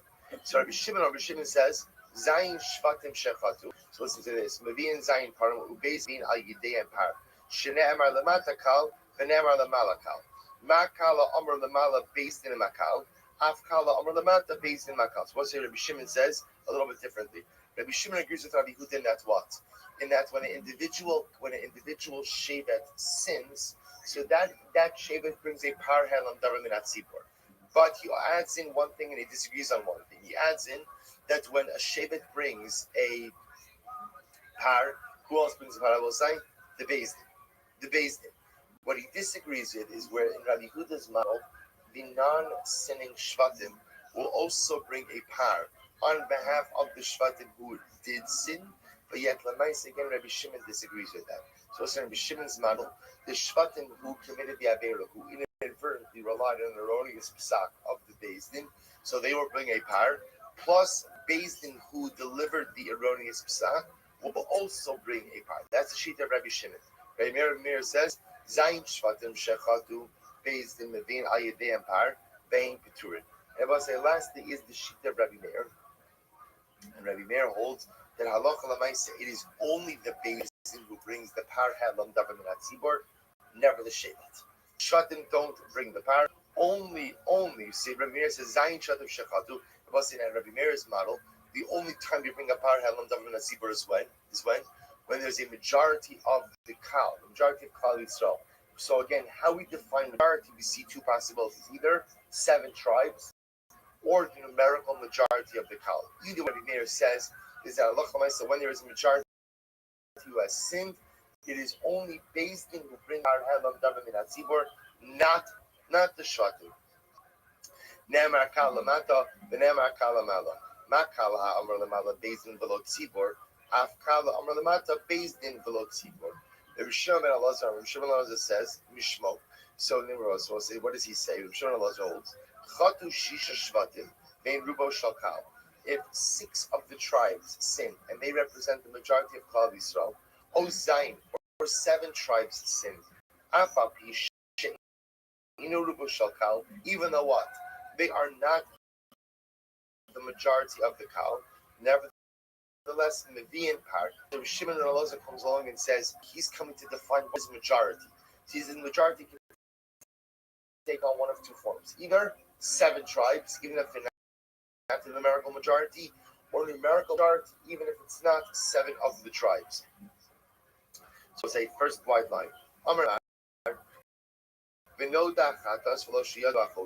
We'll say furthermore again, what did we say in the Bryce above? That the only time you bring a para Adam Dav Min HaTzibor is when the Beis Din is explicitly clear to what? As to the erroneous ruling they delivered. In other words, the Beis Din is unsure about the erroneous ruling. Beis Din knows, we know we did something wrong. We just what? We don't know what. You don't bring a para Adam Dav Min HaTzibor. Who is the opinion who says this? So Gemara says, I'm not the low Eliezer. So we'll say before we get to who we know it's like, we can tell you who it's not like. It's not like Rabbi Eliezer.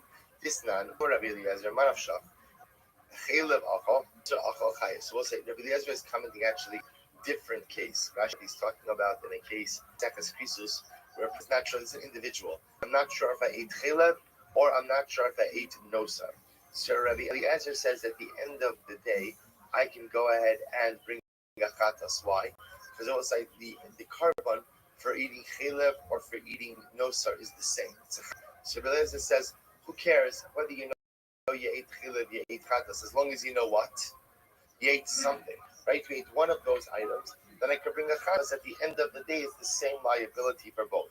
That's Rabbi Eliezer. So we'll say, Rashi points out over here that halacha l'maisa Rabbi Yeshua says you're potter. Rabbi Yeshua says that at the end of the day, if you don't know the exact nature of your liability, then you are not chayiv. So our Mishnah will say clearly, or the Brisa doesn't reflect the view of Rabbi Eliezer. Because if it was Rabbi Eliezer, even if the Beis Din doesn't know what the erroneous ruling was, it will say as long as we know what, as long as we know that they permitted something whose intentional consumption would be chayiv karis.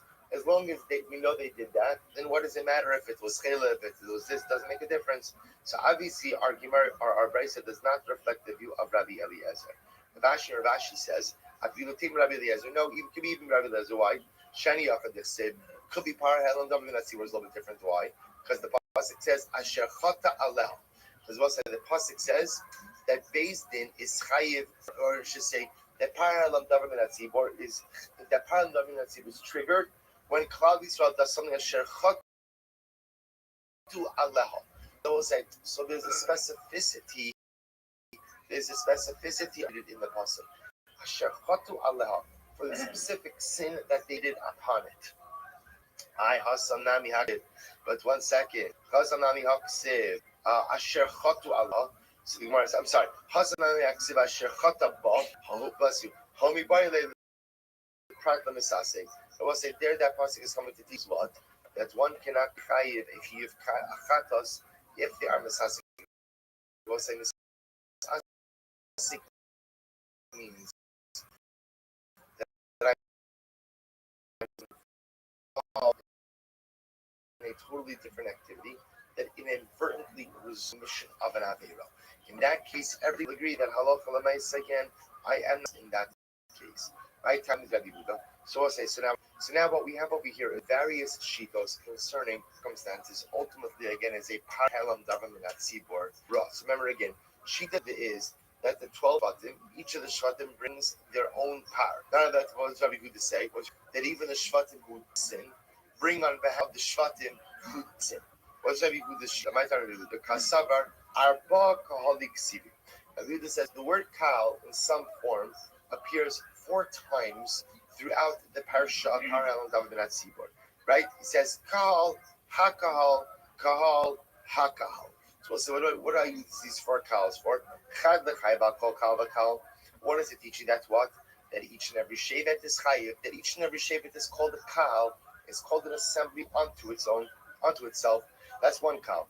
The chad lohorot libabeis u'maisa taloi b'kal. We'll say the second one teaches me that Par Halam Tzibur is only brought when the Beis Din administers the ruling, and it's the Tzibur who acts on the ruling. V'chad legrira. We'll say, what is teaching me about grira? What's grira? We'll say that halacha l'maisa, even the shvatim who didn't sin bring grira literally means dragged along. Bring a korban on behalf of the shvatim who did sin. And we'll say ultimately again, what does it teach me about the fact that if we'll say if you Rashi says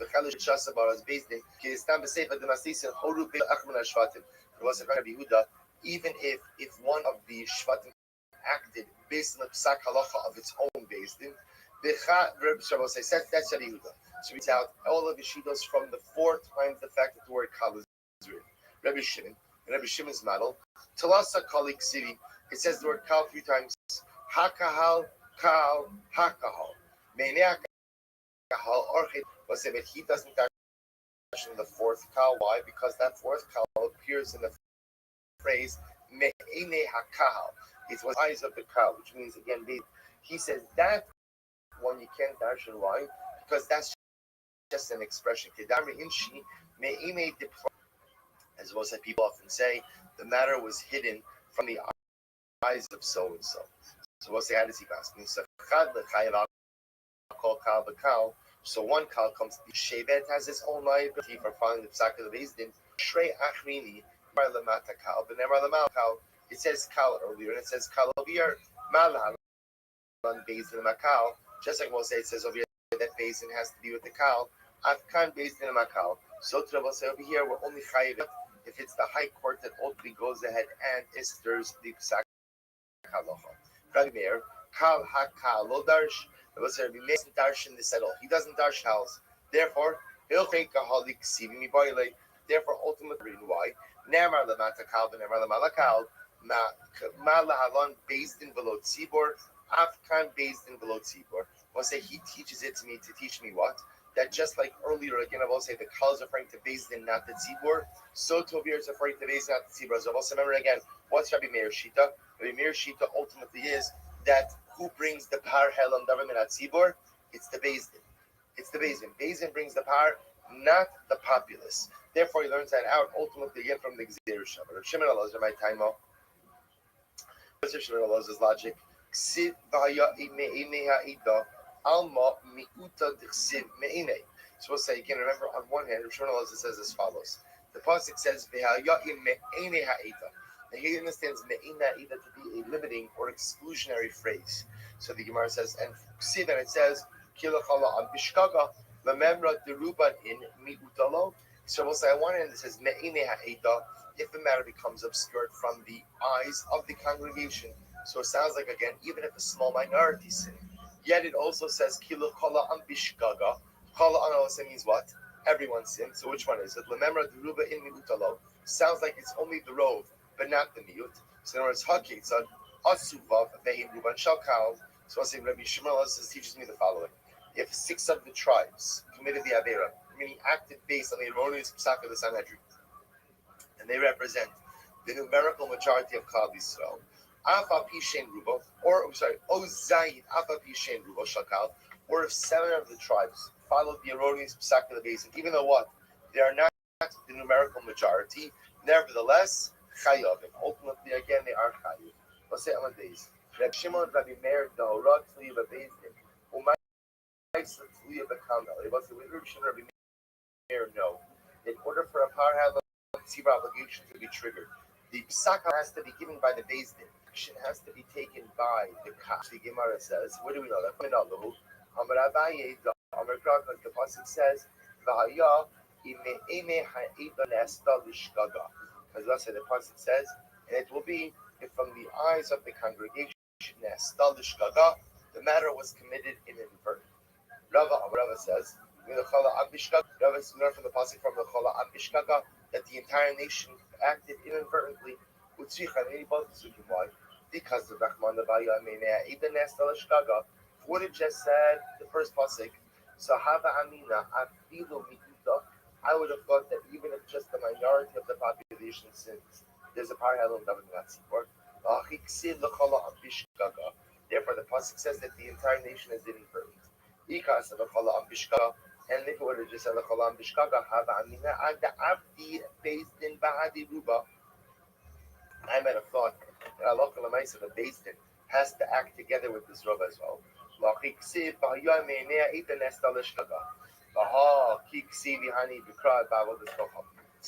Once again, these two can also written in the context of Avodah Zarah.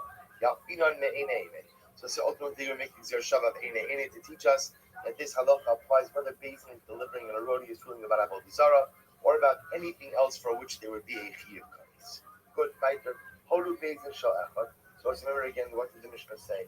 If the Basin of one of the tribes, delivered an erroneous ruling, so we'll say again, that does not trigger par ha'elam davar mitzvah. Has to be the Sanhedrin. So he says the Gemara, Ibayilahu, Shevet Echad Rabbi Huda, Ba'oraz Basin Agadol, Mi Maisu Shar Shvatimolo. Let's listen to this question. What happens if you have the following situation? Basin Agadol. I'm sorry, Shevet Echad Rabbi Huda. But so we'll say, what happens if one tribe acted based on the psak of the Sanhedrin Agadol? So we'll say, so one tribe acted, but it was not of the Sanhedrin Agadol. So again, what does Rabbi Yehuda hold? Rabbi Yehuda holds that each and every tribe brings its own parallel davar minat tzibur. So what's in the following situation? One tribe acts based on the erroneous psak of the Beis Nagadol. Mi maisu shar shvatim olo. So let's remember again, Rabbi Yehuda's model. Remember, also the tribes who did not commit an avera also what? Bring on behalf of the tribes that did. So if one tribe committed Avera based on the psak of the Sanhedrin Gadol, do the other tribes bring for that one tribe or not? Miyaminor Shiva Shatim Hudemaisu Shar Shbahadayu Mishum the Ikaruba. Do we say the only time that the other tribes bring a carbon of when is when you have 7 tribes? When you have the majority of the tribes who committed an inadvertent sin based on the psak of the Beis, that's when we say that what? That the tribes who didn't sin have to bring on behalf of the tribes who did sin. However, again, about Chad Shevet, the Leka Ruba Lo. But again, one tribe, now remember also in Rabbi Yehuda's model, even if one tribe sins, remember also Rabbi Yehuda's whole model is one tribe is also called a cow. So Rabbi Yehuda's model, you can have if one tribe follows the psak of the Sanhedrin Agadol and running his psak, they are going to bring a par helam davar minat tzibur. That will happen. The shaila is, do the other tribes have to also bring on behalf of that bunch? I remember Said said before that Rabbi Yehuda's model, you always have 12. So not necessarily, meaning remember, here's what we do know. We know when there is a majority of the tribes, then what? Then all 12 bring. Now the Gemara is asking is, what happens if one tribe sins? So we'll say, what do we know in Rabbi Yehuda's model when one tribe sins? That tribe, one tribe is called a cow. That tribe brings a par helam davar minat tzibur. That we know. That's whether that's halacha ma'is, we'll have to see. But that's Shittas Rabbi Yehuda. The shaila, do all the other tribes bring on behalf of the one as well? So do we say the only time that the rest of the tribes bring is when there's a row of the shvatim who sinned then he didn't bring. But if there's only one tribe, obviously it's not a road, then the other tribes do not bring. Or maybe not. Maybe people will say maybe Rabbi Huda's model essentially is one for all, right? One for all and all for one. That once one of the shvatim is bringing a power helam davar zero by definition, that ignites tribal liability for all of the shvatim. So we'll say the shayla.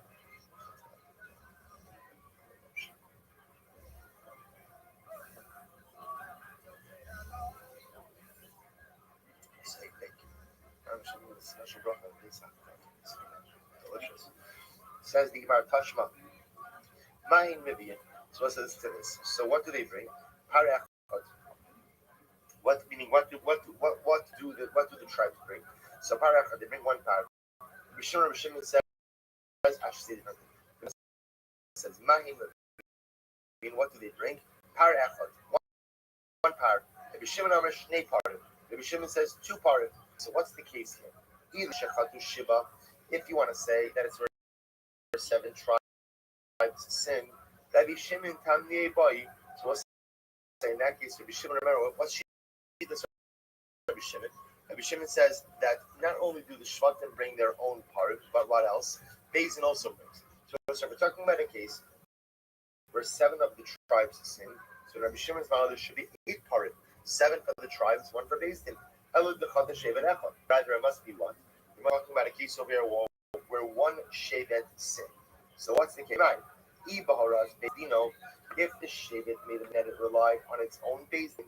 Rabbi Shimon less lay, right? So we'll say that's the case. Remember again, if they're relying on if the mistake we're talking about is a mistake in ruling given by their own Beis Din, then what? Then Rabbi Shimon will say there is no par halam davar min hatzibur in that case. Rather, it has to be what? That it's talking about an erroneous ruling of the Sanhedrin Agadol. The Tanakama money. And we'll say, who's the pain is the Tanakama? Inim Rabbi Meir Haru Babai. We'll say Rabbi Meir requires the majority for par halam davar min hatzibur. Hello, love Rabbi Huda. Rabbi has to say it's Rabbi Huda. And what's the case? The case is where 1 shevet sin. So we'll say, therefore, what do you see from that? Sounds like that according to Rabbi Yehuda, 1 shevet sins, who brings the power halam davar min hatzibur, that 1 shevet, and the shvatim are not activated in a situation like that. Chatu shisha shvatim ve'ruban shalkal. What's the key here? Is where 6 of the tribes, six of the shvatim sin, but they are in the numerical majority. Rabbi Shimon ben Elazar, and also effectively Rabbi Shimon Elazar, Rabbi Shimon Elazar. I wrote the first white line. Mishmo, I'm sorry, Rabbi Shimon Mishmo, Chatu Shisha, Vein Ruban Shin, and they are the numerical majority. Oh Shiba Apa Pishaina Ruban Shalkal, or 7, right there, the tribal majority, even though they're not the numerical is, they bring up hard. So the Gemara says, Tashma, Rabbi Yehuda Omer, Rabbi Yehuda says as follows. Shevet Sha'asa Baharaz Beis Dina. What's like? Is a shevet active based on the instructions of its own tribal base group? So what's the halacha? Also, Ushar Kalavatim Pturim. So we'll say what shevet is chayiv, but all the shvatim are patur. Ubaharaz Beis Din Agadol Afilu Ushar Shvatim Chiyot. We'll say, but if the 1 shevet acted based on the instruction of the Beis Din Agadol, then what?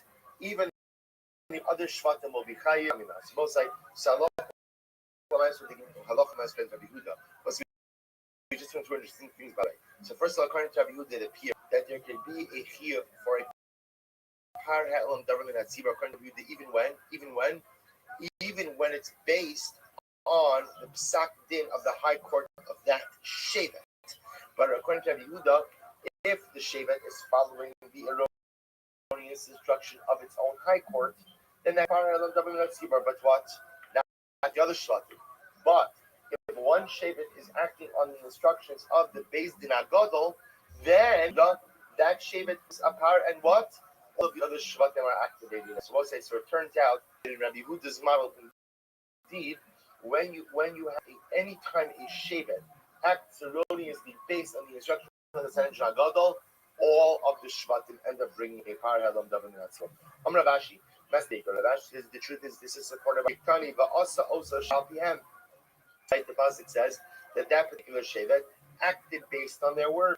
Also, shevet chayiv ushar shala kol hashvatim p'turim. You're telling me then that it's only that one shevet who's chayiv, but the other shvatim are patur. If that's the case, lama liba misnu ushar shvatim p'turim.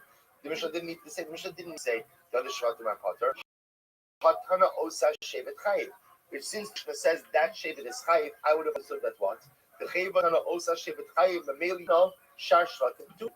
We'll say once the Mishnah says that shevet is chayiv by definition of the other shvatim are patur. Elahak mashmalon the behoras based dino the shar shvatim p'turim.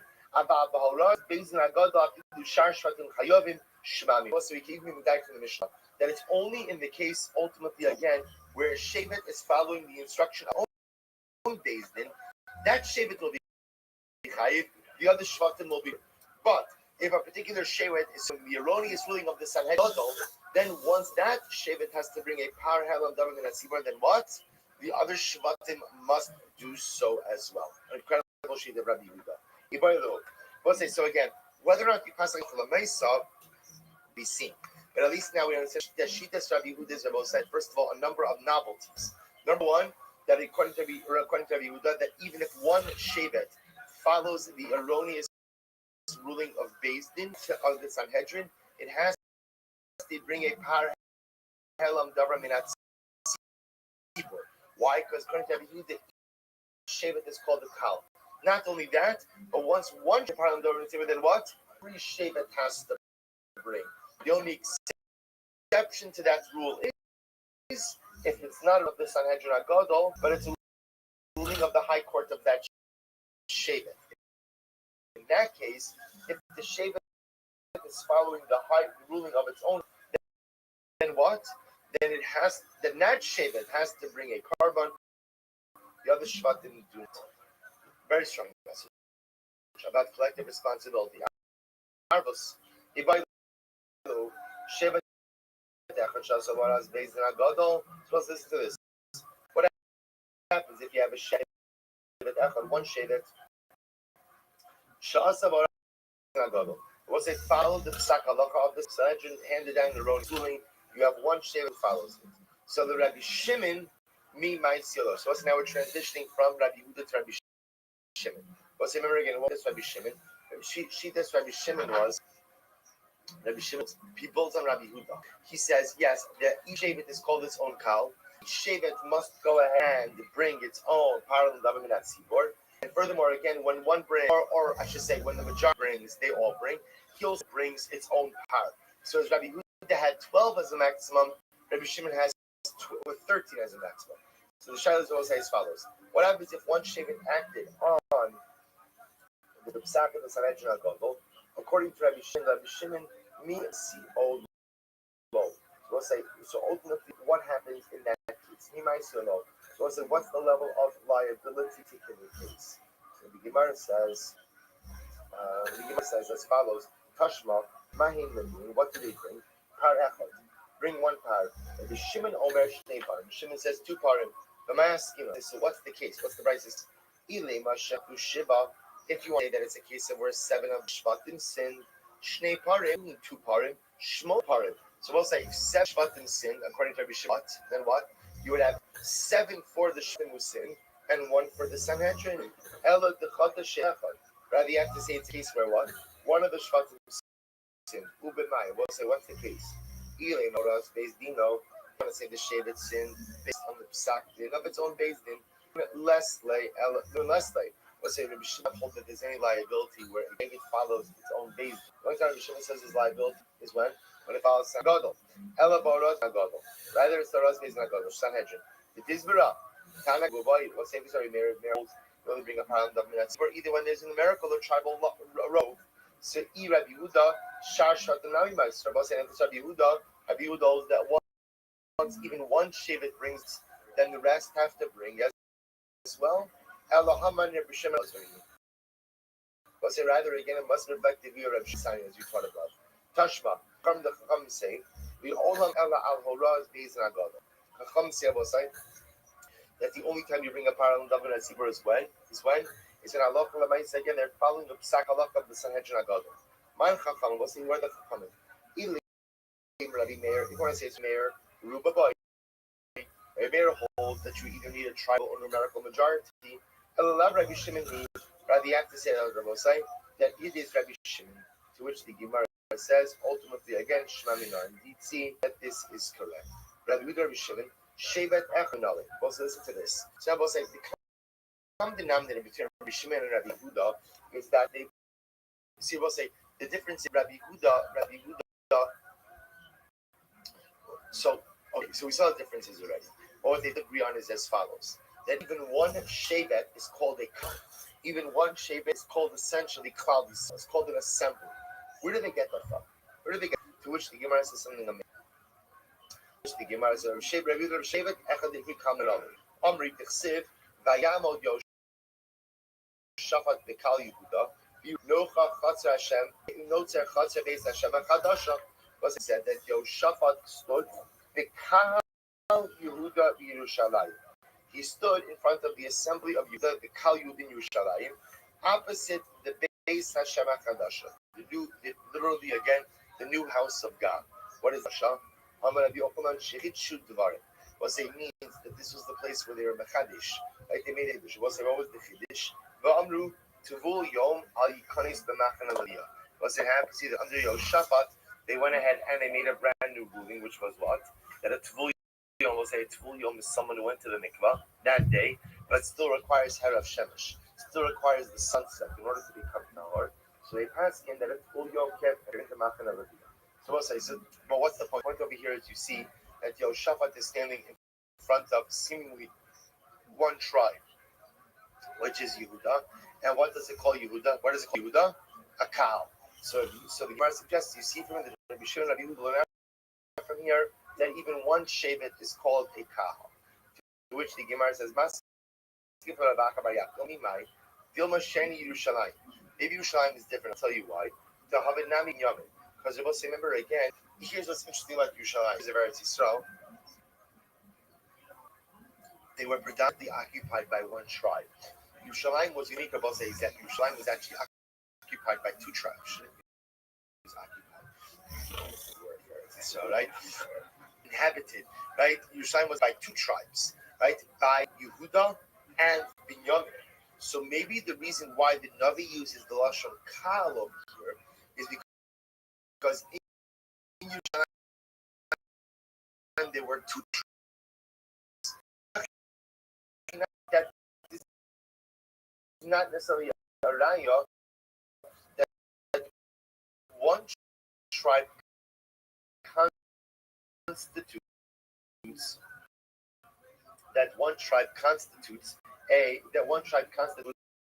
a cow. So it says, you're right, you can bring another raya. Who says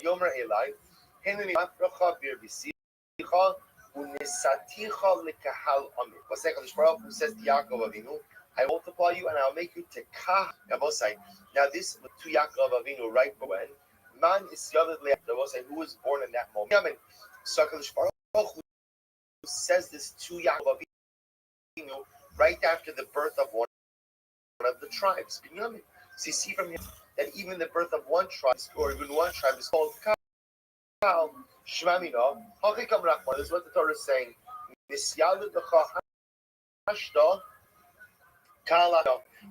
Again,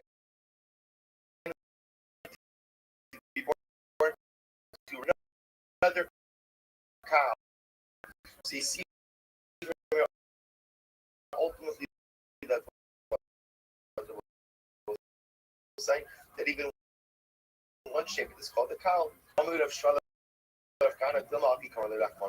Maybe perhaps this is what the Shmuel was saying.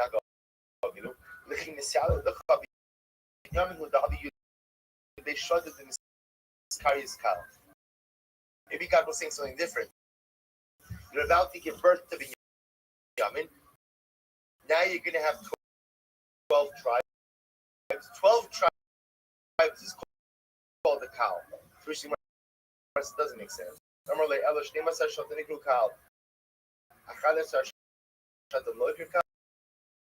Why does that make any sense? 12 tribes are called the cow. 11 tribes are not called the cow. Right? Gemara says, no, it must be, you see from here, that even one tribe is called Kas. What's that? Gemara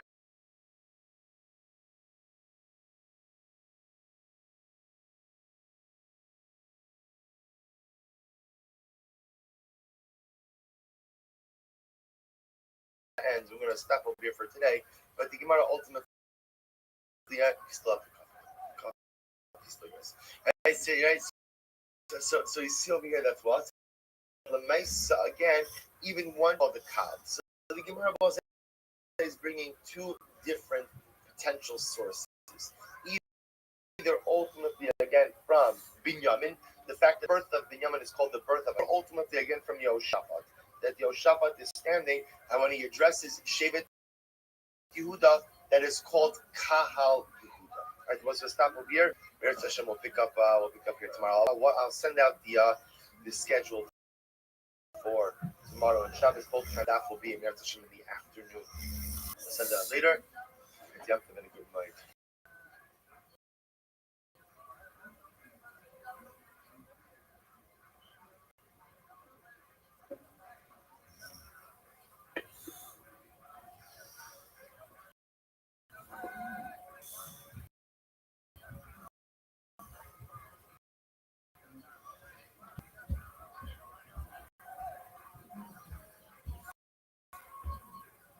All right, I will say good morning. Good morning. Let us begin by thanking all of our sponsors for this morning share to thank our annual Talmud Torah sponsor, the Israel, dedicating all the Shimon Joshos this year. Soros Tovos and Talmud Torah sponsors for the month of Elul, Lino Tova Benik, Bravia for the show of his parents, Avram Ben Ashafim Chas Fega, and Amir Hashem Tilos. So that probably Israel will be answered during the month. Shmuel and Levi Dinowitz. Lili Nishmas, David Blom's father, Rabbi Ari Flom, Rabbi Yitzchak, Ari Ben Yaakov, Zichron of the Bracha.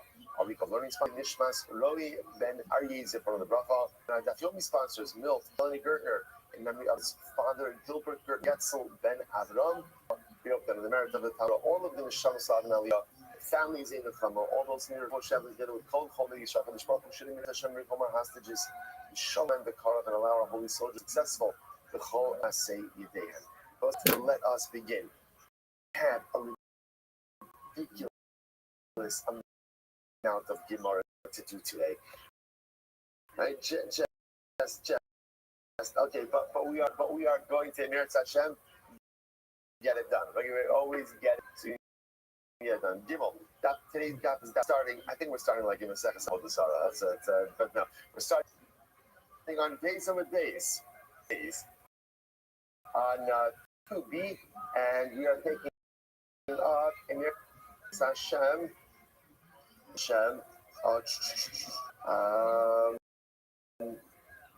My red Ha'osimi Piatzmo. My Rabbanon. Yeah. My Rabbanon. So remember again, we began, this is about probably about 20 lines of bottom. So my Rabbanon. So remember again, we had a statement of the name of Rabbi Huda named Shmuel. So Rabbi Huda said, Rabbi Huda said, these are the words of the Tana Yehuda. So remember again, our entire Mishnah, which is that halacha l'maisa. Halacha, am I about right? 20 lines up in the bottom?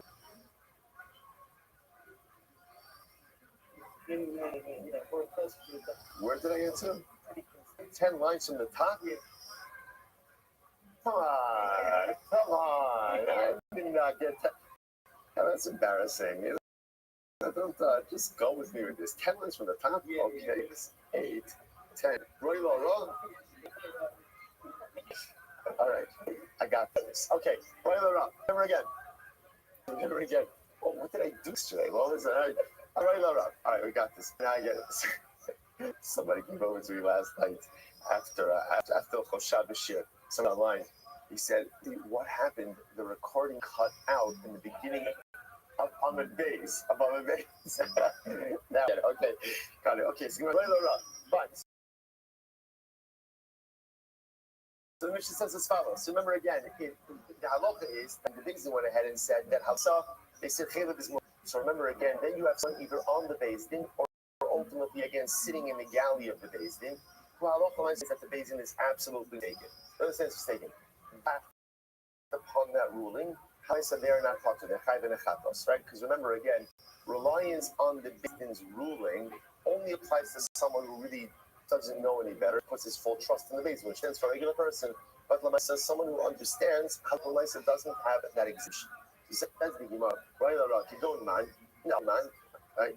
Amar, thank you. Amar Rava gives examples of this. Like these those Shimon Azar, Shimon Zoma. She points out over here, so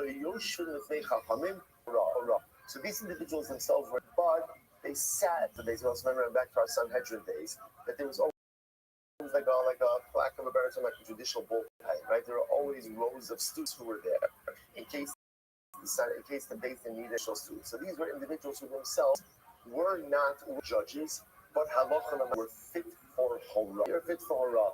Therefore, halacha again, if they were to rely on an erroneous statement of the base, then they would be personally liable. Amar Abaye, called one second. Someone like that, someone like Shimon ben Azai or Shimon ben Zoma, if they the base in rules that chilul is mutar, they know that it's wrong. They know that it's a wrong, that it's an erroneous psak. If they were to rely on that psak and eat chilul, that's amazing. That's amazing. That's intentional violation. Well, the time we might as well using that logic. The Gemara says ultimately again, based in Potter. If an individual commits ultimately is chayv b'chatos, talking about b'shogeg, and a beis din, he is potter. Eitzad, what's the case? Holu beis din shechelev mutar ben echad mehen shetu. So this is the Mishnah will say, right? So ultimately, beis din paskin that is mutar, and one of the members of the beis din realizes that no, beis din is mistaken. Or, for example, someone's, they have a candidate who's fit to be a judge, is sitting there in the beis din, and ultimately, again, he relies on the ruling. You might have thought that such a person would be potter. Tamalomar bas achos. If an individual acts on, ultimately, again, he b'horaz din potter. Ultimately, again, but if he does so with the instruction of beis din, he's potter. So one says something like this. These individual instruction are based in, but at the end of the day, better. So how does this fit? Shabbos said this is so what we're asking over here is who relies on the erroneous back of a based in, but ultimately again, who again knows that the big, but ultimately again shogig. What is that case? Shabbos said this is fascinating. Hey, mishkachas kegon the yasser. He knows that it's aser. Vekatai, watch this. The mitzvah l'shor divrei chachamim. So we'll say this is quite interesting. What's the shogeg over here? The shogeg over here is like this. Chacham knows that the beis din is wrong, but what he's not is listen to the words of the rabbis. To himself, maybe that leishon applies even in his where it's clear that on him are wrong. That's the of this case over here. So again, it's not amazing because he's not intentionally eating, or he's intentionally eating. That was usher, but his feeling is like nice son. There's a mitzvah to Chazal. So perhaps the mitzvah tells him to Chazal ultimately is even if you know that they're wrong. By the way,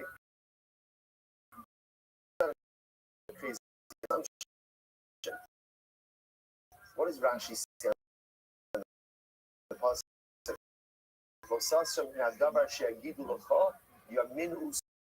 small. Rashi says, do not veer from the words that they tell you right or left. What does Rashi have to take one in the Gemara? Al yamin shu small shu yamin. If the beis din tells you that the right is left and the left is right, you have to listen. So the beis din tells you that chilul is, you know that chilul is served. That you should still listen, or you can't still listen. Again, come out, not that far, and therefore, again, such an individual would not be shielded from personal personal liability, he would be chai b'chatos, but yet he's still called a shogeg, right? The shogeg.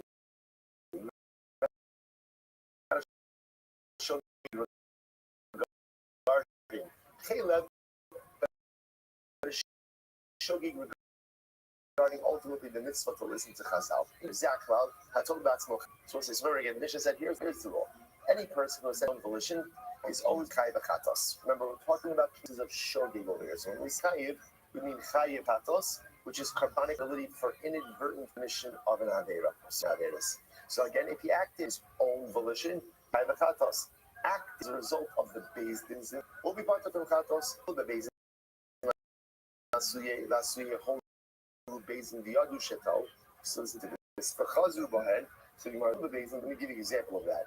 Beis din passed chaylev his mutter, and then about say what happened. They didn't realize that they made a mistake. So what did they do? So they went ahead and they recanted. But chazur bohen. Well, I'll say what's the problem? Well, we heard the first part, didn't hear the second part. So Reuben heard that they asking that chaylev is usher, but he did not hear. Sorry, chaylev is mutter. But he did not hear that they recanted that psak. So he acted on it. Someone says, of course, he's going to be potter. Someone says, haba hedger katani law. You're right. First, the Mishnah went ahead of the case, and then the Mishnah just browsed the principle. Good. I'm going to be doing Shmuel. Okay, so let's say here's the left off yesterday. The rest is just Chazara. I'm going to be doing Shmuel, right? It's like this. All of this up until now. So we've been operating with one principle, which is when based in passings and makes an erroneous psak, an erroneous ruling, and an individual relies on that ruling and acts accordingly, the individual is hot. He is showed the liability because he acted and under the instruction of the based in. That's a operating. Now, up until this came out right now, we have assumed everyone is with that statement. Comes on review. Says in Shmuel, this is the Zu Rabbi Yehuda. That's what the Chum say. The Chasabaras based in Chai. The Chum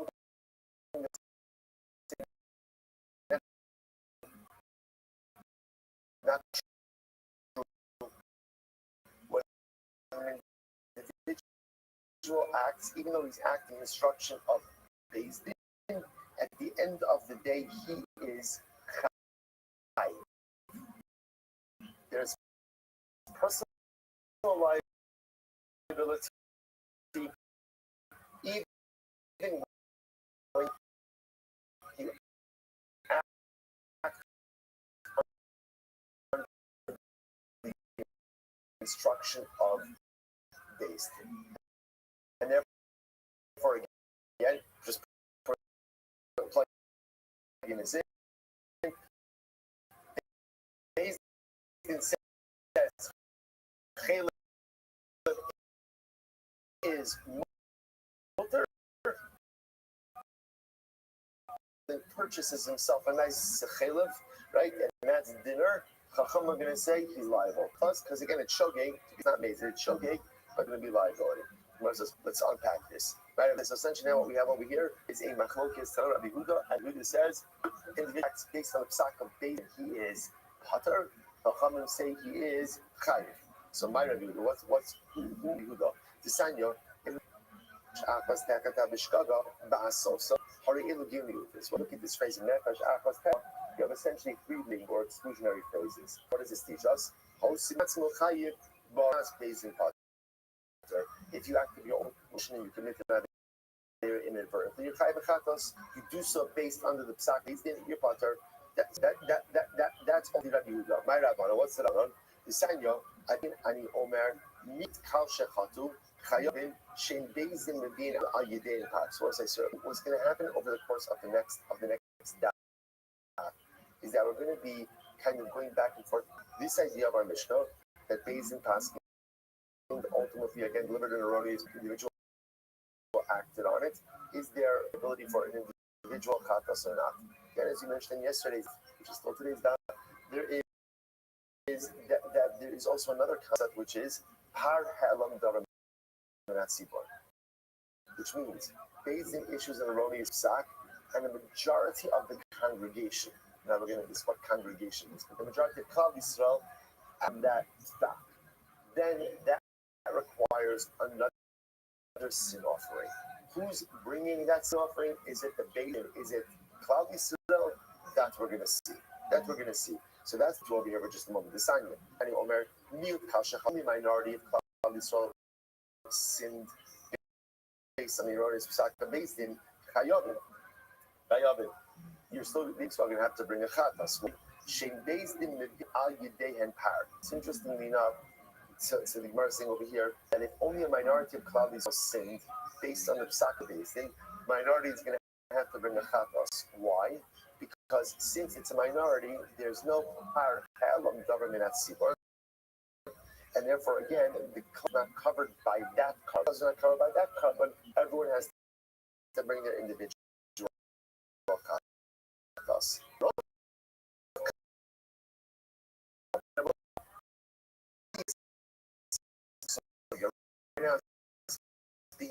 Mentioned over here, we're going to delve into the background. Let's see. Rov Kal Shechatu, you do it. Again, they Klal Yisrael sinned. Ultimately, again, they should be putter. You would have thought that, therefore, they should be putter individual chatas lati. Why? Shari Beis Al Yidei and Bar. Because the Beis Din is going to bring up Par Halam Davar Natzibar. Hamud Lomar. May Am.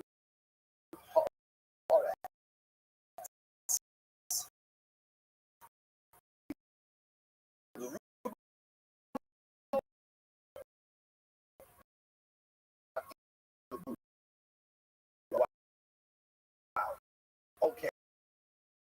So we'll say, so now watch this. The Rabbanan is saying like this. You would have said Par Halam Davar Natzibar.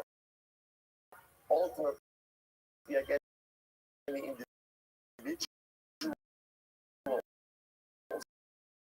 would be part of from the chatos. Kamash Malon Me'am Haaretz. The Am Haaretz, the nation of the land, the individuals, always go ahead and address the personal carbonic liability. So therefore, the Rabbanan are saying, even when a par helam davar tzibur is being, the individuals must still their individual chatas, which shows what?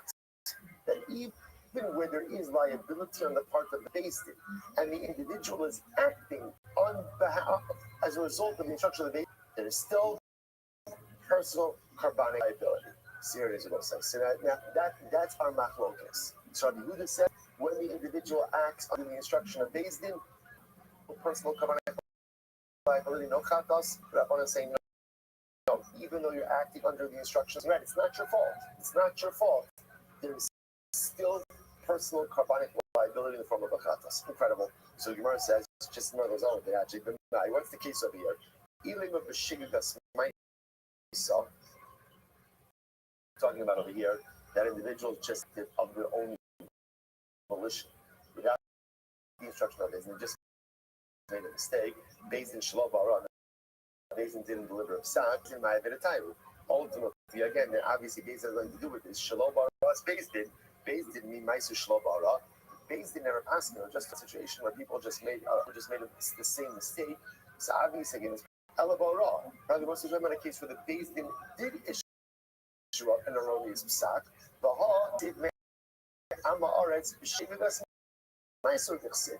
There is about when the pasuk is Amaretz by Kantos, the book said Lashon b'shividas ma'aser means that Klal Yisrael, whether some individuals, minority, even a majority, they're making a mistake based on their own mistaken understanding, nothing in the psak of Beis Din.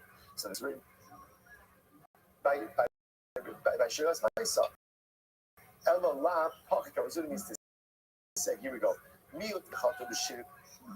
Because Ma'isa, when the minority of Klal Yisrael sins of their own volition, they made a mistake. Not a psak of Beis Din. They made a mistake.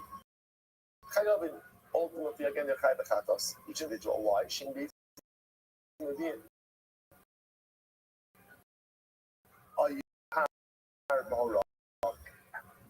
because Beis Din is not bringing a par ha'elam davar minat tzibor or all. The Gemara says all aim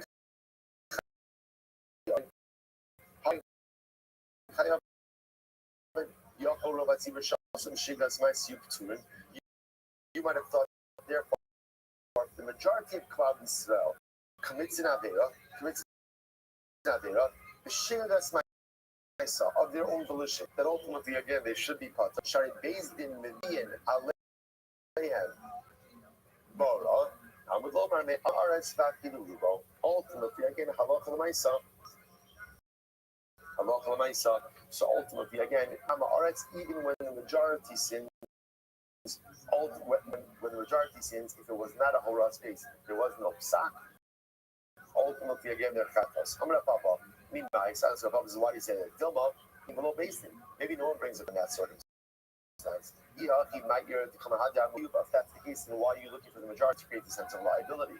Lag michlal, the mute balra, kaimalei the mechayv balra. It must be because even when a minority goes ahead, acts on the psak of the basin, ultimately, again, there's going to be liability as a result of the ruling. Then a other berisha amniuta in the chayim shivigas maisa, or the other aluba lichivigas maisa. So the Gemara says, go ahead first, look at a case where the miut from minority that's will be chayim shivigas maisa, so active of their own. Ultimately, again, a liability for the majority who acted in shivigas maisa. Me the law other amniut.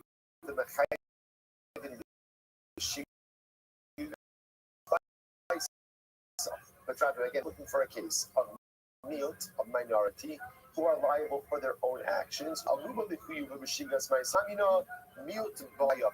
a minority ultimately acts as a result of the instruction of the Beis Din, they are going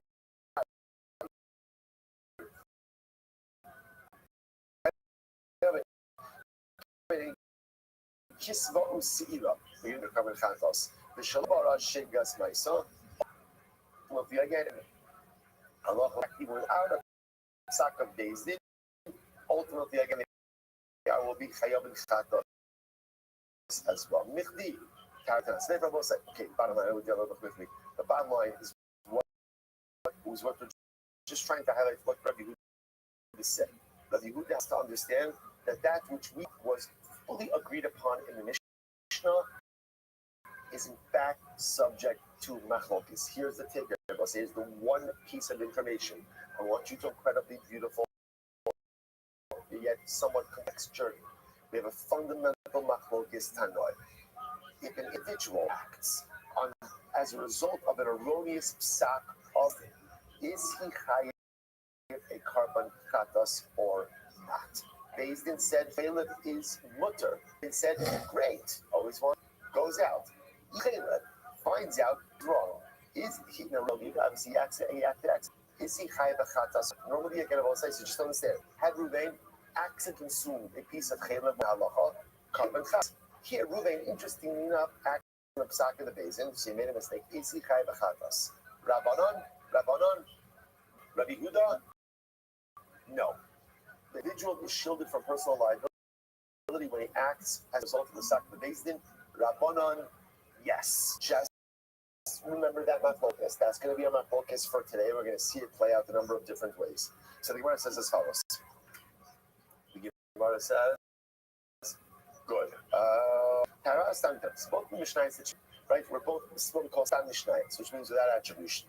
The Gemara says, how do you know the first one's Rabbi Yehuda, the second one's Rabbanon?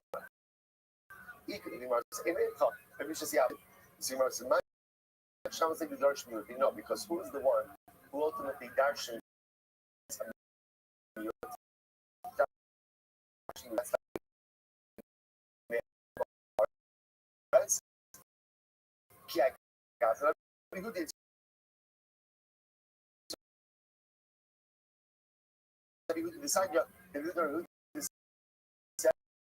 says, "What's the top of Gimel?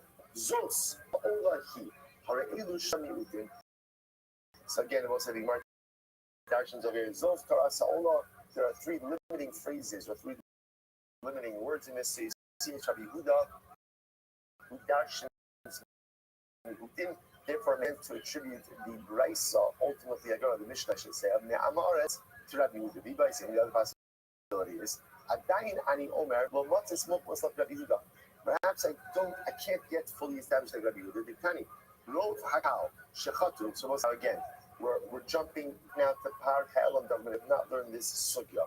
Par Ha'elam Davar Tzibur, which literally means Par, Davar Minat Tzibur. Something, a piece of information, has been hidden or obscured, represents a situation based and issued an erroneous sak, and majority of Klal Yisrael rely on it. Okay, so now watch this. Ikari, Rov Kal Shechatu, if the majority of Klal Yisrael sinned based in the Din Al Yidei and Par, so based, according to the version, based in brings the Par Halam, the individual doesn't bring anything. Based in brings this card on behalf of Klal Yisrael. Rabbi Yehuda, and I will say now, if you think that this is Rabbi Yehuda to this, Ha'amar, Sibur Huda might see based in law. Okay, get ready for this. So we'll say, Machlokes number 2 that I want you to learn. When there is a Par Halam, right, so based in issued erroneous ruling, majority of Klal Yisrael now, Kabbalah Par Halam,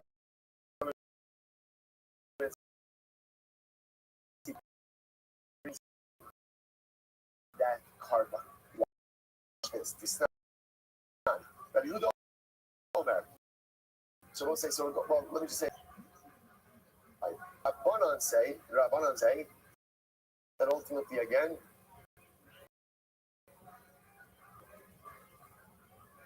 it is the Beis Din who brings it.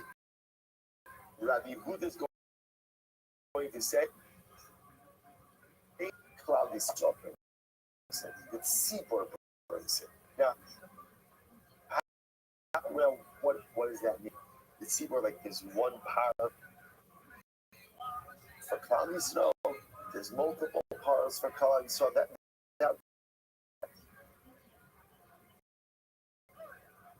we're going to see.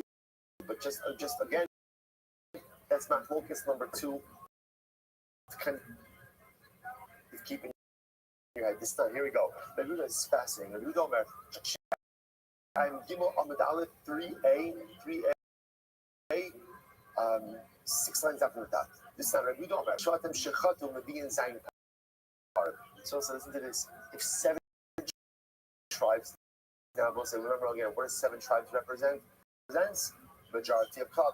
So interestingly enough, not necessarily numerical majority, but tribal majority. We're going to talk about that. So many exciting things to come.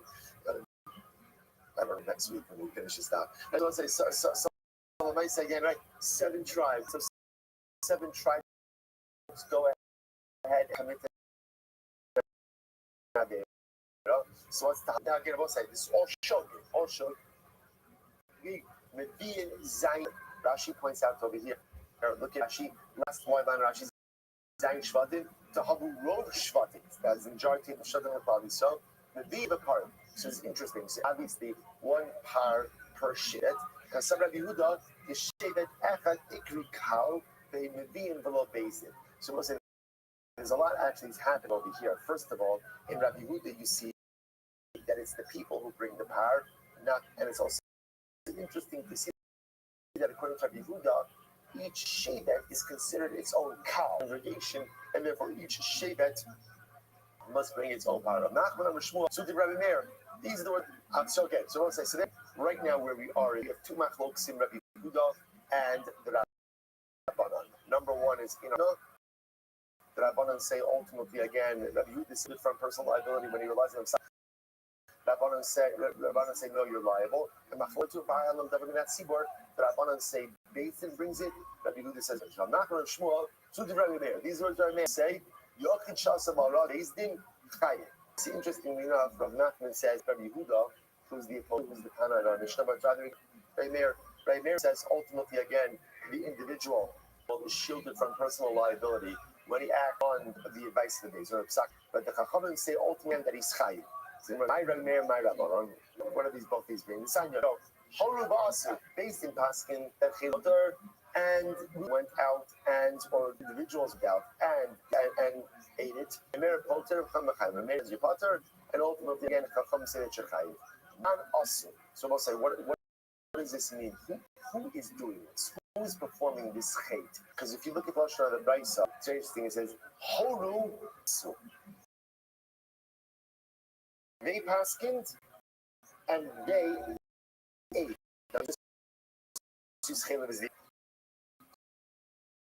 So I understand the paskening is being done by the base. Who went out and committed the avera? Because also this.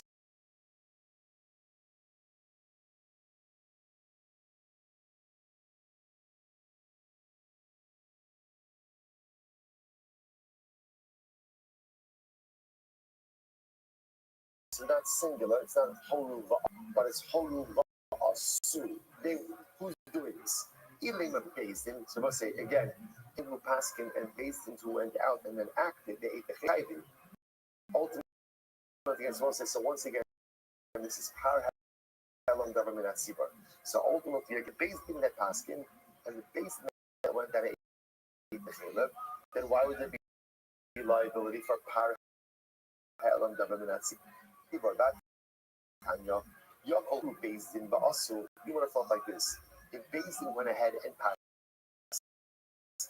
and then Bezdin themselves acted on their own side, you might have thought that ultimately, again, there'd be liability there. So, or Par Helam Tzibor liability. No, Par Helam government at Tzibor is only when Bezdin Paskins and Klal Yisrael acts. Ma'aseh Taloy B'Kal, V'Ara Tluya B'Bezdin. The action is dependent on Yisrael, and the psak is on the base. In other words, this is a synergistic partnership in the commission of sin.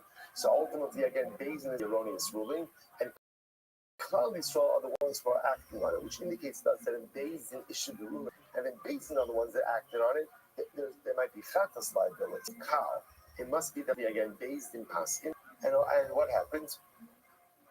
And what happened? And halacha l'maisa, the majority of people acted upon it. So if that's the case, my time to the poter. Why would Rabbi Meir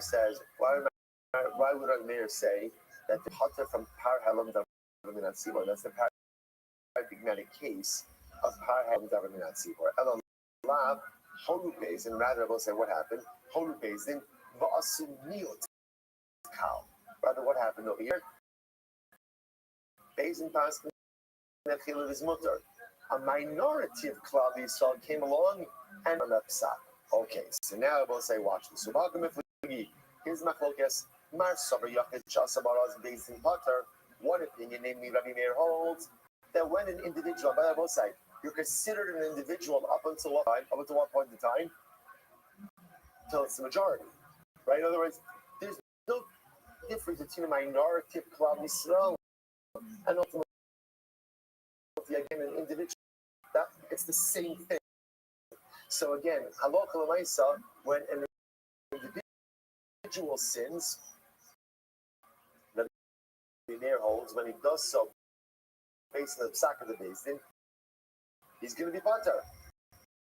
Umar Savet, a common other hand, it shas amaraz Bezdin chayiv, not the evil individual act based on the instruction of the Bezdin, he's still going to be chayiv a person.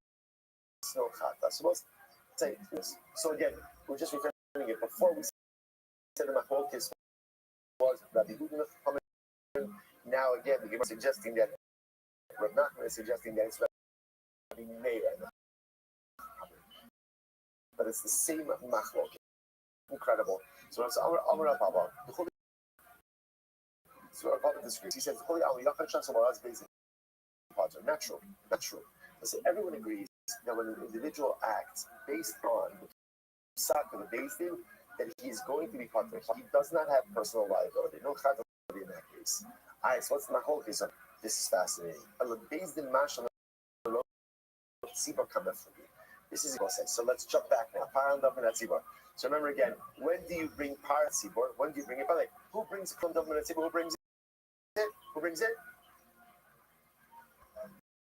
So now here's the thing. When do they bring it? What has to happen? The majority of Klal Yisrael has to sin erroneous psak of the Beis Din. So here's the Machlokes. Watch this. What's the Machlokes over here? And we'll do Machlokes. Does Beis Din count towards the calculation of the majority Yisrael or not? Let's say, and again, so let's say with the Beis Din, the majority of Klal Yisrael sinned. Without the Beis Din, it's a minority. It's a big difference, right? There are a halakhic difference. So does Beis Din themselves count in the majority? So we go, Martzaber Beis Din. One opinion says yes. One opinion says no. We're going to see, like I said, is not the sugya. The good news is when we get it, we aren't so much incredible information. It's agrees. There's other possibilities. Homes in the Azur of cow. The other possibility. So what happened over here? We have a typical Beis Din Paskin. Then we get Klal Yisrael went ahead and committed the Avera. Uman Chacham Rabbi Shimon Sibor Maisi. Who Beis Din Maisi? Wow. So there's a third. One opinion says Kapar. Other opinion says Beis Din brings the power. It says everybody. Ultimately, again, the Beis Din brings the power. Klal Yisrael is for everyone. Shevet Beis Dinos. What's the machlokes? We're just trying to figure out different ways to bring this machlokes. Right, man. Maybe the machlokes is like this. What happens? I will say every shevet had their own court system. What happens if a shevet, an entire tribe, based on the advice or halachic instruction of their particular Beis Din? Somewhere it says, "Uman chachamim who are the chachamim Yehudi Bisanya shevet shasa maraz Beis Dino." So this is very interesting. If the shevet went ahead and acted under the instruction of the Beis Din, the shevet will be chayiv. Okay, okay, go on. Shechatu or the other possibilities. Also, watch this. Very interesting. Shechatu shisha behin rubo shalkal. O shiva avavi shen rubo shalkal. And what's this in the following case? Still part of the tzibur. Let's say you have a situation where 6 tribes sinned, but they are the numerical majority of Klal Yisrael, or some tribes sinned, so you have the tribal majority, numerical majority. What happens there? So we'll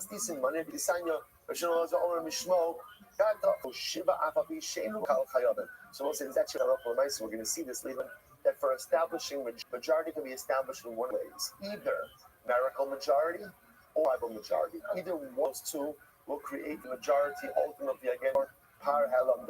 Incredible. I'll say fine. I'm about what's the fascinating Gemara says again. Takeaways over here. Still same machlokes. Whether Buddha and the Chachamim are in the same machlokes, individual acts as a result of on the erroneous ruling of Beis Din. Is there individual liability for a chatas? Machlokes. That's our overarching machlokes. Along the way, we're picking up a lot of other pieces of it and sub machlokes as well. Another one to keep in mind: who brings the parallel government at Sibor? Is it the Beis Din? Is it Klisol? Is it both? What constitutes tribal majority, numerical majority, or both? Again, just keep all of these things in mind as we go along. This is fascinating statement. I'm Rabasi. Let's get ready for this. This is a wild Gemara. And we'll say, again, for parallel government at Sibor, what do you need? What do you need? Majority. However, we're calculating majority, numerical majority, tribal majority, but if the majority of Klal Yisrael sins as a result of an erroneous ruling of Beis Din. Come on, Rabasi says,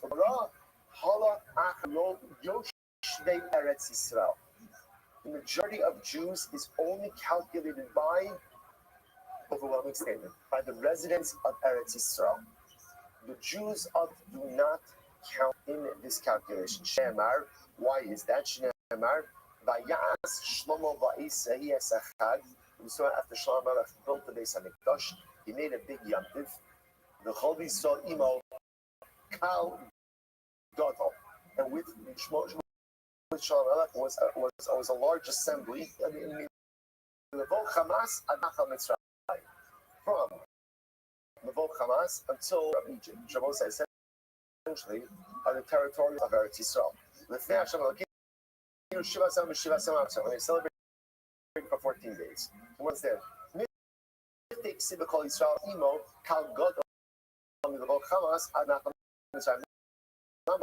So I understand. It already says that all of Klal Yisrael came to celebrate with Moshe, right? Why does it then have to say a Kal Gadol, a large assembly, a large congregation, and then giving the borders from the Beit Hamas up until Mitzrayim? Why do that? Shmamina, watch this. It is only the Jews of Eretz Yisrael that are called Kahal, that are called the descendant of Israel. The Jews outside Israel are not called Kahal. So let's say this is an incredibly and overwhelming, striking Gemara. If you look at Rashi, Rashi says, "Halach Aharov Yoshei Eretz Yisrael, the Osam Shebachutz Haaretz Eino Min Haminyan." It's a little bit of an abrasive statement, right? Ultimately, again, the Jews of Klaretz, ultimately, again, the Talmud. That part of the Talmud. Also, the Menachem, the time of the Klaretz. So I'll say, so that's a fascinating halachic concept as well. Klal Yisrael, or we should say Kahal Yisrael, is made up of the Jews of Eretz Yisrael. The Jews of Klaretz, but we do not get towards part of Kahal Yisrael. So therefore, I will say, interestingly enough, for this purpose over here, for Karhal and Government at Tzibor, majority is only created based on the Jews. So we see a lot of different examples of this. For example, Yom's Doraisa, when in Hashem wrote Yoshel, the majority of Israel lives in Eretz Yisrael. So you see that there are certain things only the Jews of Eretz Yisrael count towards the totality. It's an overwhelming thing for us. Like, and the truth is, we feel this. You feel when you're Eretz Yisrael, you always feel like you are part of something. That's it. The wonderful, setting aside anything else. When you Eretz Yisrael, by definition, Shama feels I am part of something bigger than myself. The greatest challenge of Chodaretz is that only again we're proud to be a part of something beautiful. But that feeling, we can have that feeling of Kehillah, which Baruch Hashem we work very hard to create. But that feeling of Kahal, ultimately again, it's something that is not felt. Yisrael is only Yisrael. That is only felt there. Strong, fine, beautiful Jewish life, you can find it outside of Eretz Yisrael. But Kahal Yisrael, only in Eretz Yisrael. Incredible. Let's go. Says the Gemara. Shita, what's this very interesting case here? So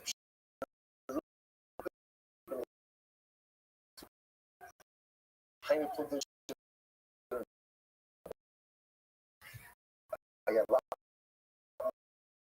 to say that we saw Eretz Yisrael, but absolutely no time. We'll come back to it. So we're not to. Also, listen to this. This is a very interesting case. Let's say at the time that Klal Yisrael sinned, it was a majority, but by the time we get around to going at it and doing the carbon, it's a minority. So how does this happen?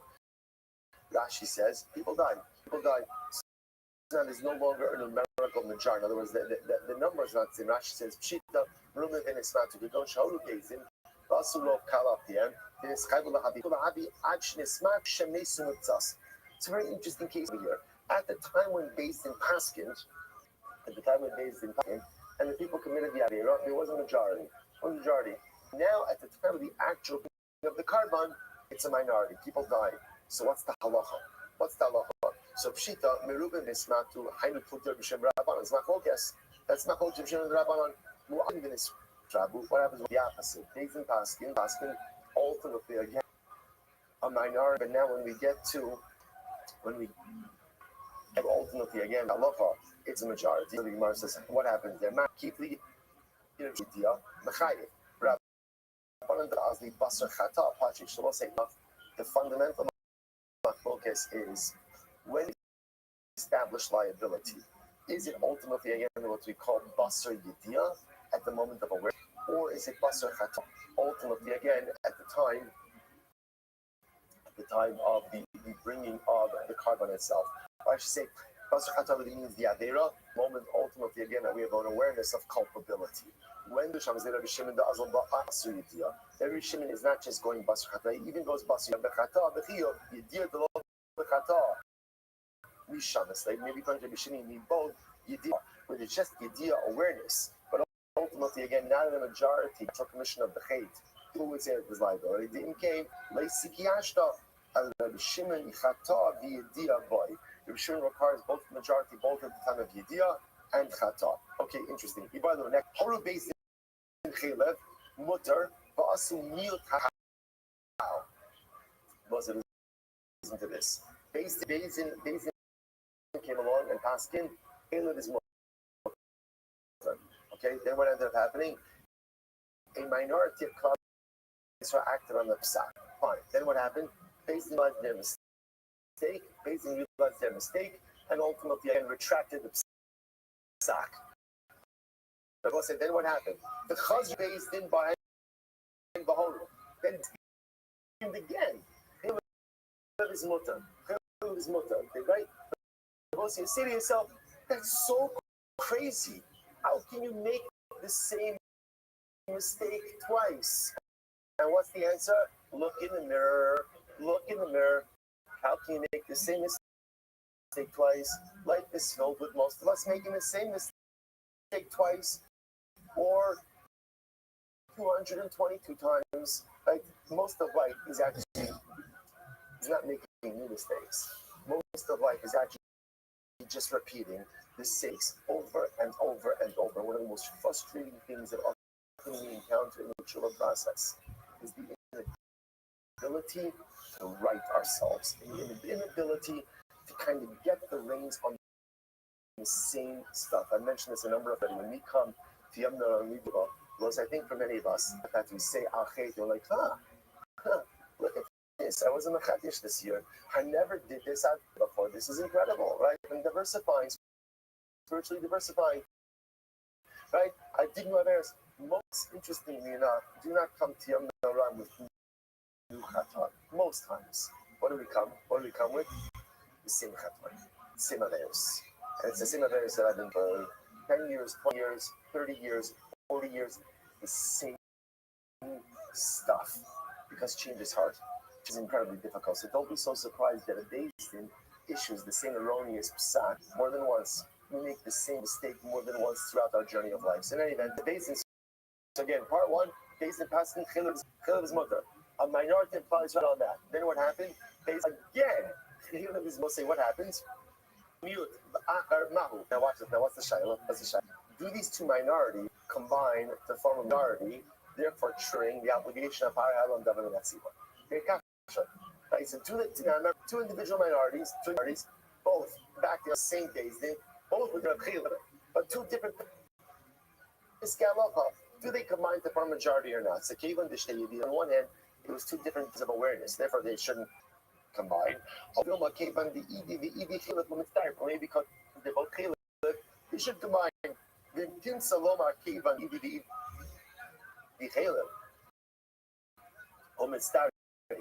Mute the Chelev Shalakeh.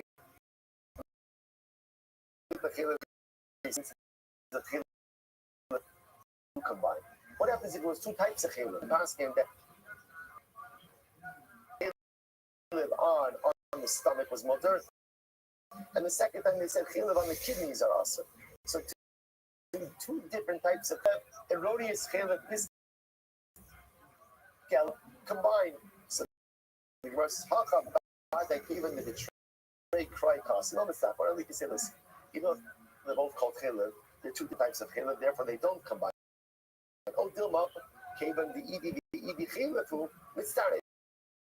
We know since they both Chelev, they should Din Salomar Shem Chelev who mitzareh. Mute the Chelev or mute the Dam Mahu.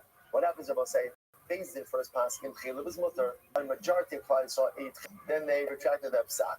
Then they passed and then mute the Chzal went ahead and ate blood. Those two minorities combined to form a majority, we could say, Vadai Kavan the Trey Suriminu, the Kavan being Surim Shavat, from the start. We can say, look, it's two different prohibitions. Ultimately, again, the Surim are not the same.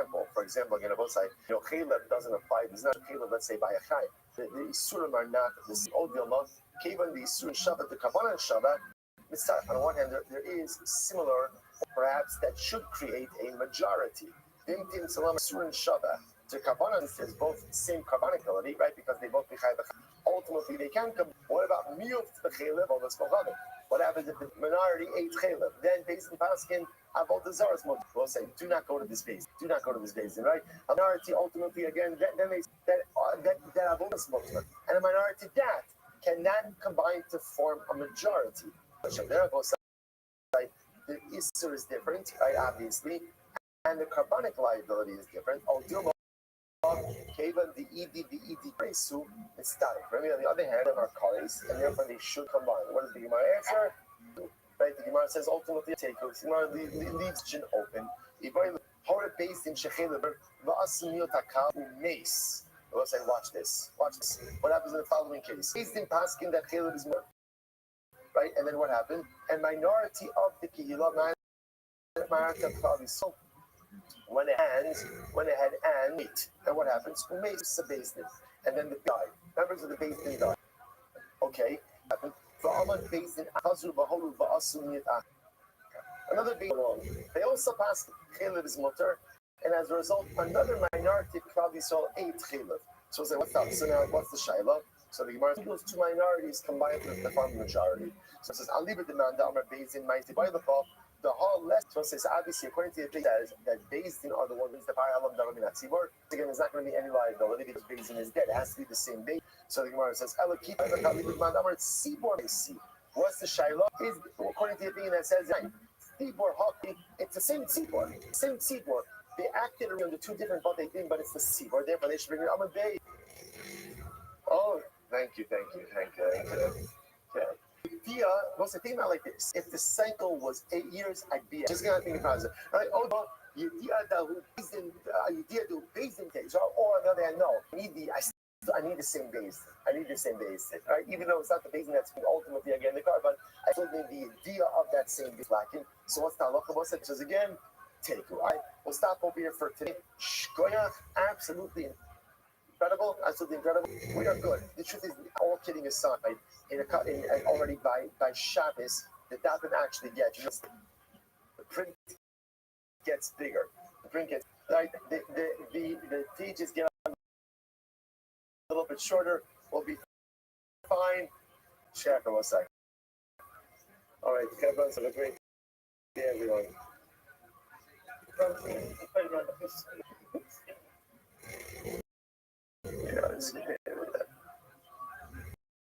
Yeah, we'll be fine. I could do that.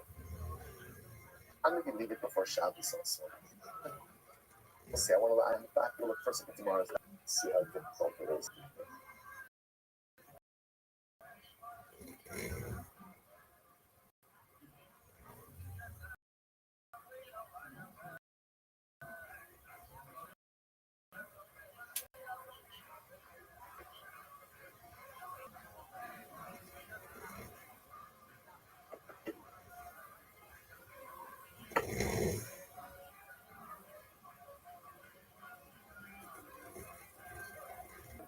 Oh, what the wrong second.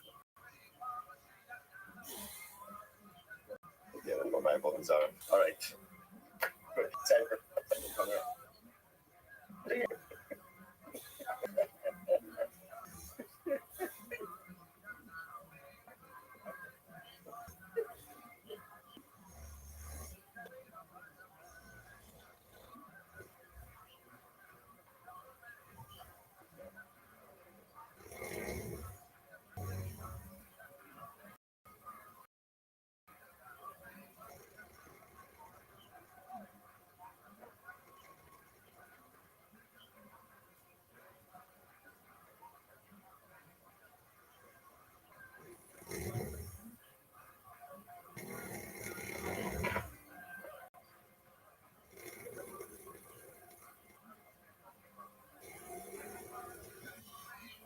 Okay, let's try that again. Let's begin a second. With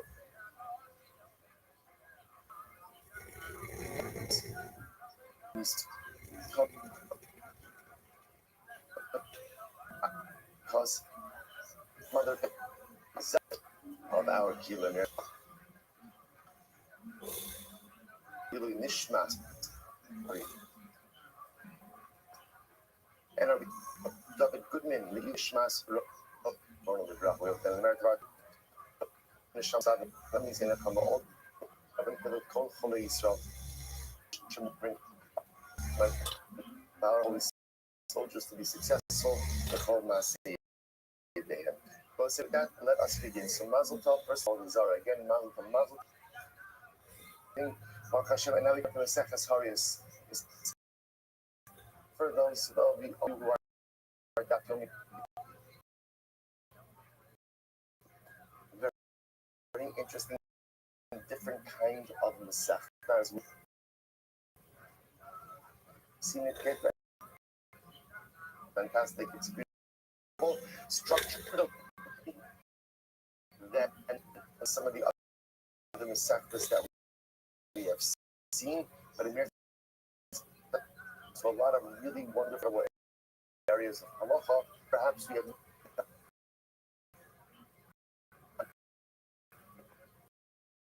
in Mishnah Beis Amud Aleph, Holu Beis Amuros Batorah. Also the Dapim are a little bit bigger, as you know.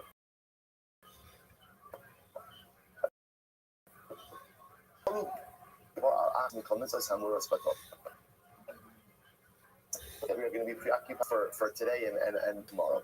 Based in past, he made a mistake, and as a result of their mistake, something that was the mistake that they add this guidance and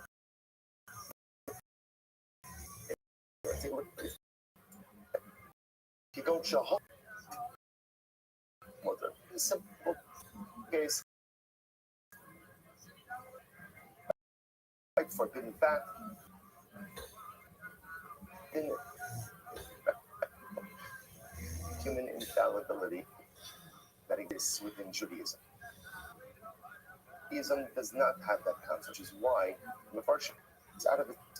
Things one Avera. Most of us have done more Avera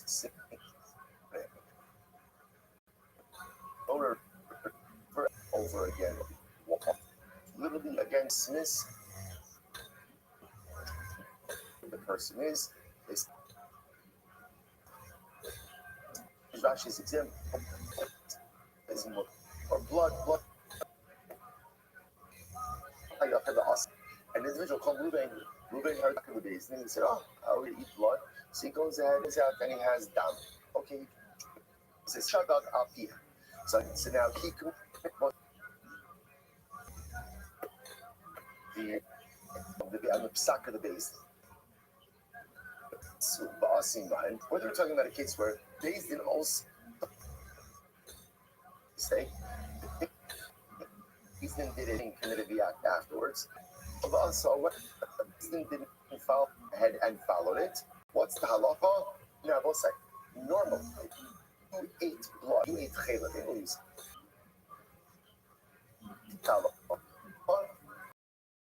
Carbon chatos offering again to Hashem, but you go ahead and you would normally go ahead and bring a chatos. That in this part of Reuben, why doesn't Reuben have to bring a chatos?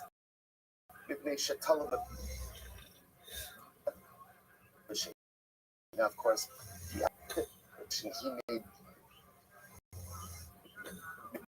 on the sack of base.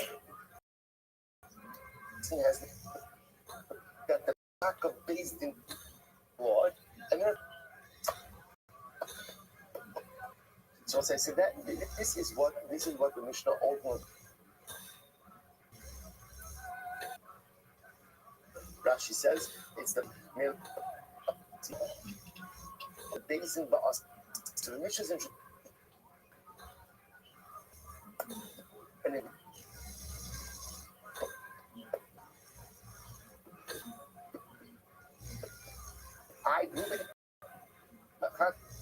He ate the chayla based on the instruction of the ruling. Now watch this. That chayla is motor, right? Forbidden fat is motor. Now obviously,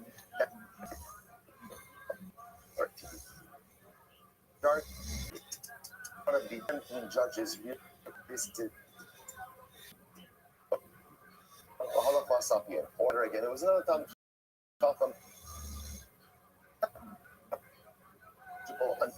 that halacha l'maisa psak is wrong. Psak is wrong. Now what happens? But nevertheless, this member of the basin or chacham still follow. He's like, hey, why not? Right? This is my one shot at chilul.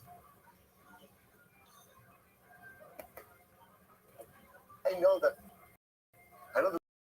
psak is very important. This is easy. Knows the psak is wrong.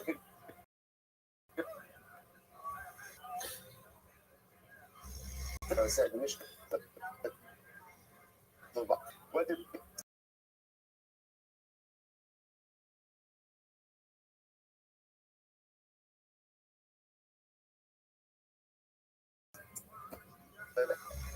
went ahead to Baal Sakray and days and the then he consumed it after.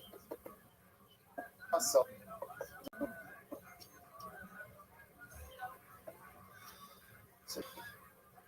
dual makes sense. He knows better. And therefore halacha he is going was like interestingly the Gemara is going to the Gemara is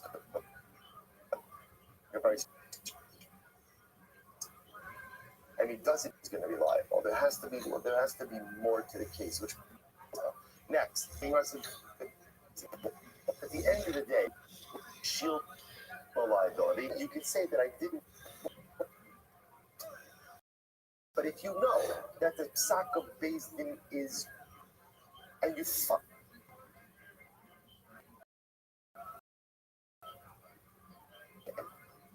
We'll say this is mission.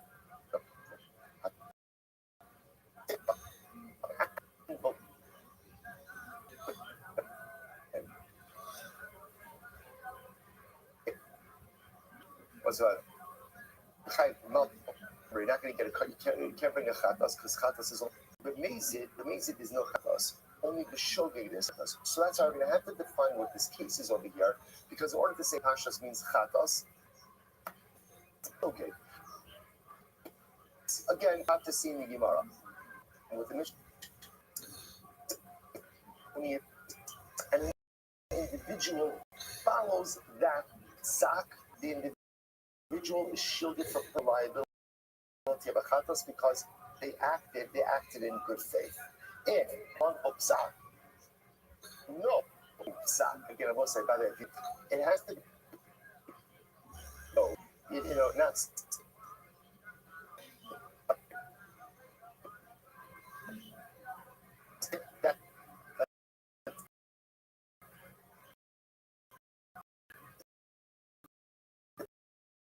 Mishnah Harias. Our first Mishnah Harias.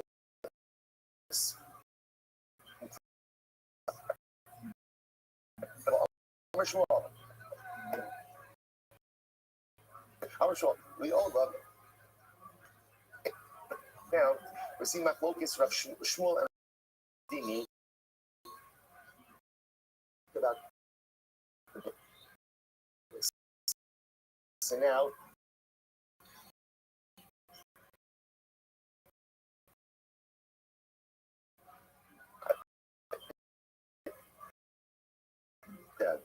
now, the Shiloh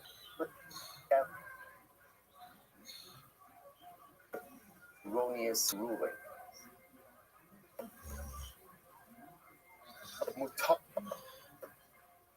The verbiage is you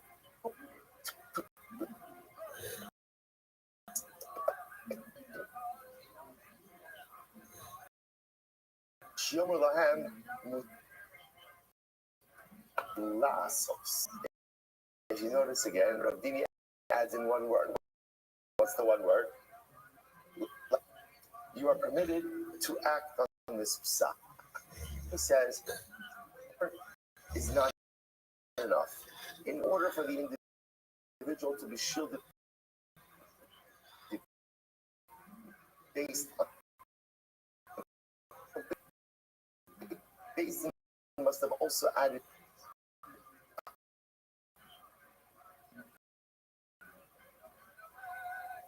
to act.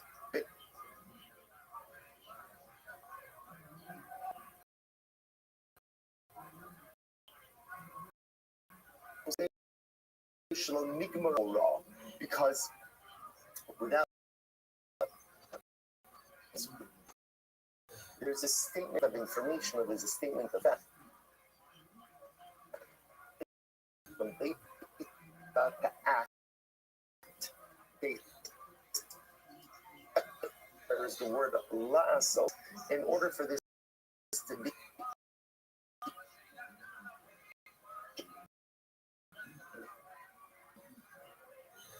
turn atam lassos and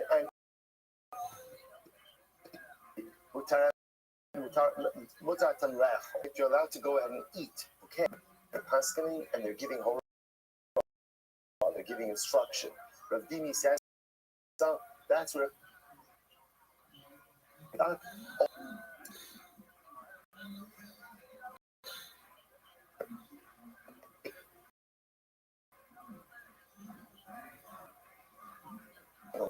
Shmuel says, yeah, okay, so let's analyze this. So my time again was from Dimi's logic. No.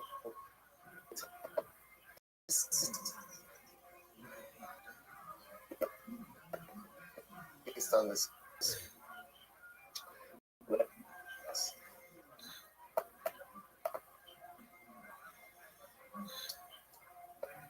Oh, so we're gonna right now we're still on the left side, but just notice it's on both. Now I will say Abai is coming on the knees position. So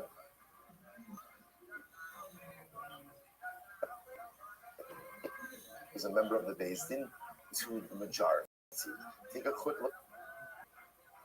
Bazar Zakin Mamre Leiro. So Zakin Mamre is literally again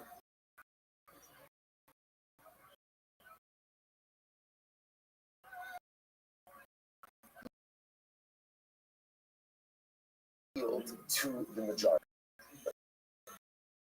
Such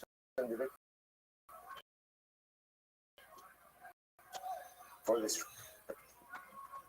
is to yield to the majority, you're undermining the system.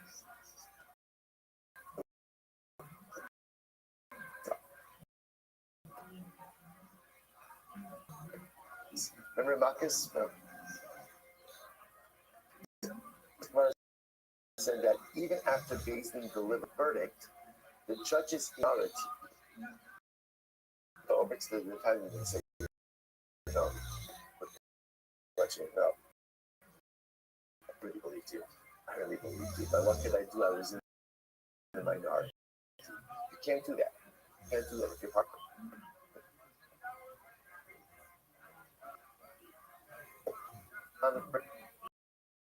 Yield to the majority. So watch this. Cause of the euro, that's exactly post.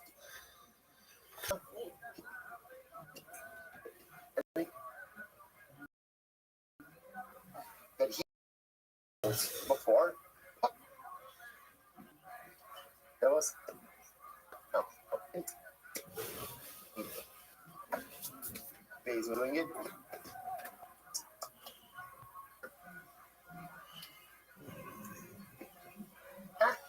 Tzak, the same mutarinatem. La. Tzak to be formal. First of all, and then explicit. You can. It's just remembering on the psak basing, which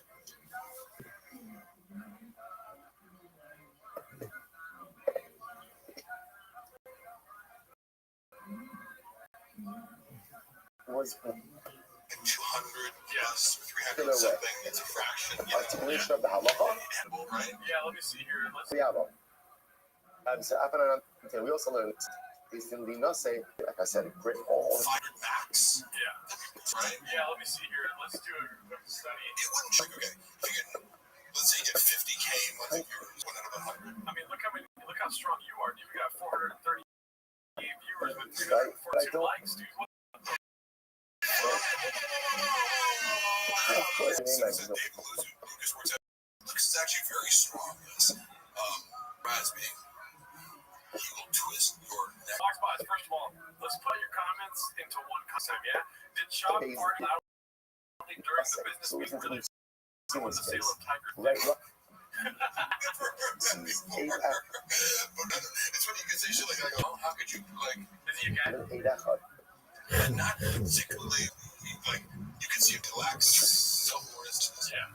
He would rip some She shit. said her son going like that. So it should be good. So again, listen, I want. So, shame and projection with I'll make me more tan. Is with Do other you men. naturally tan?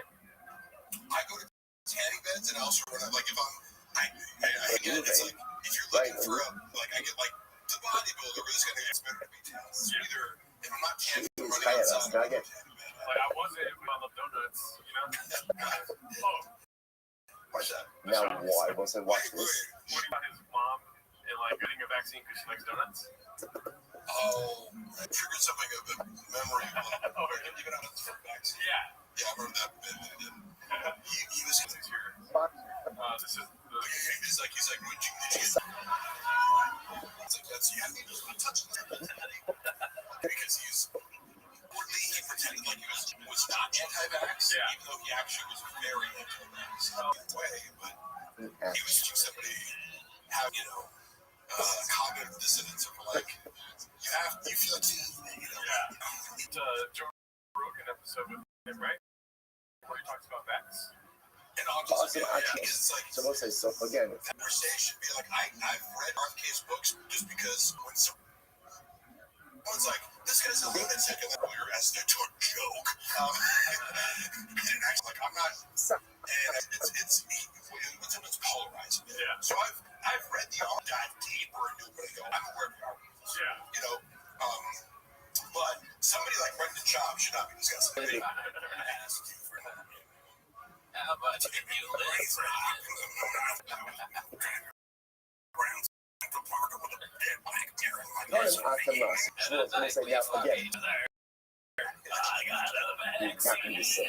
Shmuel says that the formation is always used to It's already here just so we can have a close one who says videos like Bradley Martin with a beach. putting the blood vessels. Bradley Martin, it was fun. You know, I was know about Bradley Martin and Hold on, that's dynamic. It was just funny because when they first started talking, it was like, I've not been with previous written died. Bradley's sensitive to like social stuff. He would have completely ignored me. Yeah. All he cares are 20s and only. So it's like he sees my gray hair and is like, next, like, paying a lot of attention to Brendan Schaub, and he being in his orbit, he's like would like acknowledge me. No, he was nice to me. Yeah. Very dynamic because like outwardly they're like, oh man, it was fun to meet this guy. It was like inspired, like you're the same person. But then Brendan would talk mad shit about him behind his back because that was a story of like they were doing a podcast and Brendan's version of the story was or like Brendan's attempt to be Basically, is saying that someone's telling you, Martin's super strong. Like he's not just a big dude. He can deadlift 700 and bench or something. You know, it's like he's strong. He's stronger than Brendan because this is what he does. It's like yeah, okay. it's like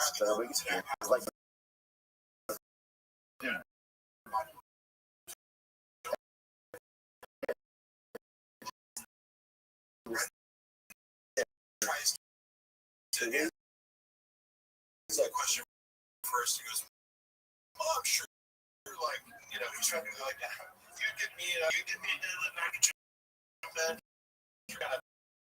I'm sure there's some list you get me. And bro, this is like what the fuck you talking about? Let me do everything. What's that, right? Brendan was like, so in the back with him. Like he had to tell me that he said, what a fucking egomaniac. But in his mind, it's like, Jesus. And I'm obviously just right to start. Yeah, what happened? What happened? So now I have part one. I wanted to ask those in the chat here.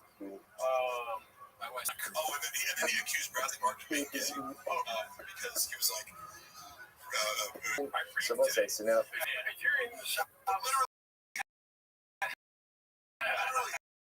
I'm trying to look.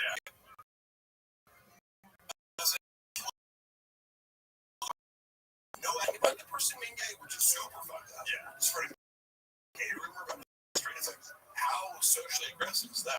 Passive aggressive. yeah, be cool. Right, be cool, bro. Yeah, it's like, and then if the guy is actually gay, you think it's cool. It's like people want to be out. Like, what? Like you could be like, hey, I think Mark might be gay. I walked in and accuse someone of being gay with no evidence. He does something better than me. Bradley Martin's stronger than me. You know, the guy's gay. If you disagree with me, you're clearly not. It's like you can't see it. The Schumann. Now I'm saying this for our club. So get ready. Daisy, part one of the story. Daisy went ahead and set You try to hit on it. You could always play a Shop's game and be like, his favorite one is Schumann. but I want to this correct before it goes away. His intention is to plans eat. for a new podcast. If so, do you need a piece of an editor? Yes. Hit them on Instagram.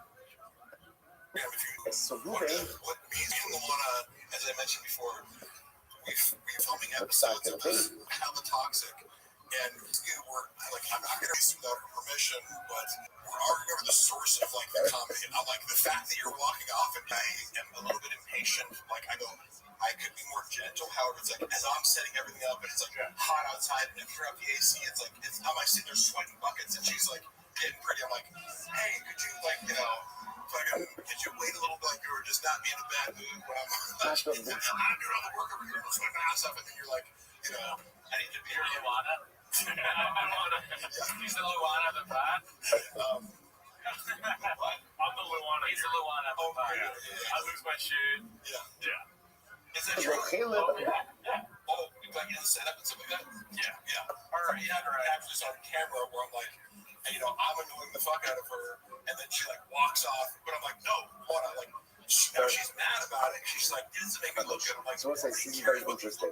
So essentially, according to Rob, none of us have ever looked good in front of us. it's like, Mishnah. so I'm currently So like, that's like people get it's like, hey, you're like perfect viral. No, hella toxic. I know. Yeah. Like that. You guys are just getting along and everything's great. That's why I'm like the joke that I'm so fucking thinking about the last episode every time. It's so stupid. I'm like, no. This is because you're doing what I'm predicting. Yeah, you're gonna like he's toxic. In the intro, have you like lifting a car? That would be fucking hilarious. That like Meaty fat chick, meaty dildo. You should. That sounds good. No. But yeah, check out Hella Toxic. It's on Mark Harley's YouTube channel. There's just whatever right now. it's like there's two versions of Rob. So he says, she told me It's a fake first episode because we filmed a real first episode. And we spent too long talking about like we just seen this movie Sinners. Bitching about how we like it's planned. Which is what is our narrative. And we were like reading, we kind of like read out message from when we first met 10 years ago, like on OkCupid when she was in Germany. I was like, I want to make that part of like the serial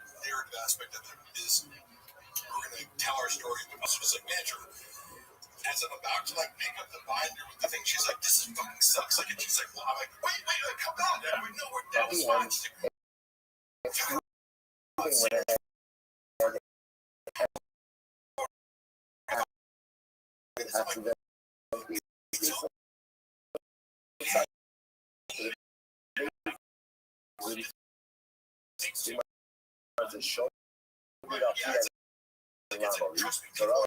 It's like, why do you need that lesson of showing out here? Just say, okay. Too much, you don't get great shit. Like, we're gonna be to put any thought into this. So, exactly.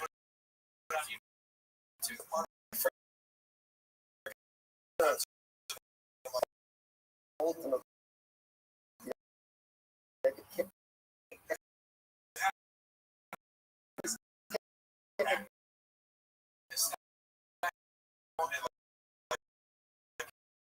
Just the art of releasing it and talking.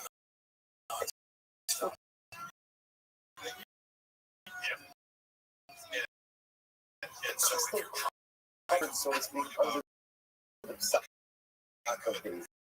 You're gonna speak less. And also, you should be like, in a couple weeks, you're gonna be like, I have nothing to talk about. I only want to stick to like so just let it unfold and work on the dynamic of making. Because I've listened to the first. Okay, and you guys use some of these, dude. Oh, I thought before I had this, I wasn't connected. I didn't realize that. I'm like, motherfucker, like I didn't. So we were wearing them.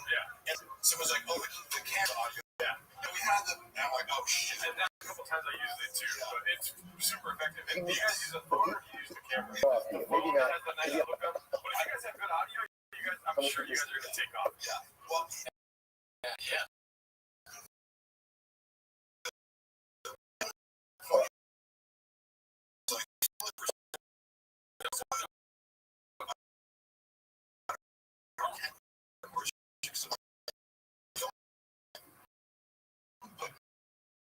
Wait to like the perfect fucking setup and everything like but that's gonna happen. Yeah. Now like $5,000 to do stuff.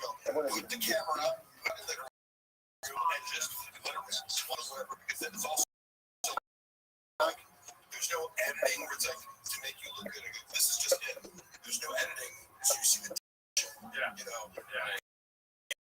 And it's deliberately lo-fi, which I like. I hate people who like pretend like they're bigger than they are. It's like, oh, we do this whole podcast. We're getting 100 views. Why do you need the fucking thing? No, be interesting first. Get a story.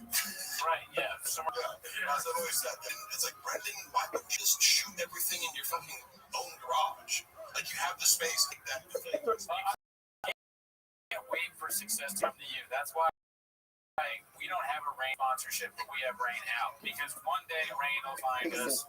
They're like, you guys are great. We love what you're doing. We're marketing geniuses, just like off our, forefathers. Yeah. What I need you to do right now is focus really hard, and please use the keyboard here. Yeah. Spell my name. It's G-E-R. Oh shit. That's a good guy right there. Most people spell it. That's knowing that Australia isn't in Europe. Europe, you go, how did you make it? Antos. They're all trying to tell you how to spell it. Gerardo, just Tosto. Gerardo. Or Waldo. Okay. Look at me, guys. Oh yeah, you didn't spell it right. Cockfest. You didn't put any sauce on top, so it wasn't spelled correct. Okay, that is probably my favorite joke special because it's so, that was like the viral bad joke. Yeah. It was like, what's a Mexican cookie? A chocolate chip cookie with sauce on top? It's like, Pillow. because, Thank you. Sorry. no, could there be a worse, lazier joke? Yeah. Metric for a carbon cactus. A I carbon never cactus. thought of that before. No, it is something like It is. I don't think it's lazy so much as it is. yeah, it's like I've never seen the Mexican cookie before. That makes sense. So why not So that is- like, yes. And it's hurtful because they're so good. You know what I mean? Like, salt cookie. Yeah. Is like, Yeah. I always say. Mexican cookie, the thing you brought that one Take time. a person who brings the carbon compost. Oh, It also implies it's like, oh yeah, Mexicans don't know how to make food. Yeah. What's salsa on a cookie? well, it's obviously this is food. Well, this is food. I'm over Yeah. carbon off. Oh, I'm sorry I can't spell your fucking name, dude. I didn't sign up for spelling bee. I signed up for a 24-hour fucking podcast starring BGO. The flyer you sent me said BGO, 24 hours, we're not going to talk. Be careful, BGL. My car is very heavy. Okay. My car has a hybrid battery. We reenact that here. Hey, Les. Yes, please. Crazy. If you could water down the footage of what's actually out there, it'd be great. But that's what I do all the time. Hey, to have BL lift your car. In the car. It's like a carnival act. Yeah, this is just a side. It's my thing. The world's strongest threatening man. Taylor. So what? Oh, I'm sorry I abused a fucking car one time. Yeah. I apologize to the car. The car's in court. The car got a temporary restraining order against me. You know, you couldn't do that to a truck, though. Hey, Mark, please confirm if Baba ever told you that he had baddie hour time with Whitney Cummings. Yeah. All the time. You're saying that Shab had said Whitney Cummings all the time? I mean, I'm just saying, it's my honest perception of it. Oh my God. I have actual confirmation of it, and my inference from, I'm not making a stretch, I'm not guessing. It's like my impression based on what he told me was that they have had casual sex as friends over the course of several years. Yeah. So, I like that. I mean, according to him, So that explains, like, you know, you I brought don't know up. why he'd lie about it. It's not like he's like, oh, my big flex is like I'm Yeah. fucking with you. I just had their friends, you know. Yeah. This is like you brought up Sinners. It's like that You know, explains why Whitney Cummings lost her funny. And Brendan Schaub got really funny. You know what I mean? He sucked it out like a vampire. Yes.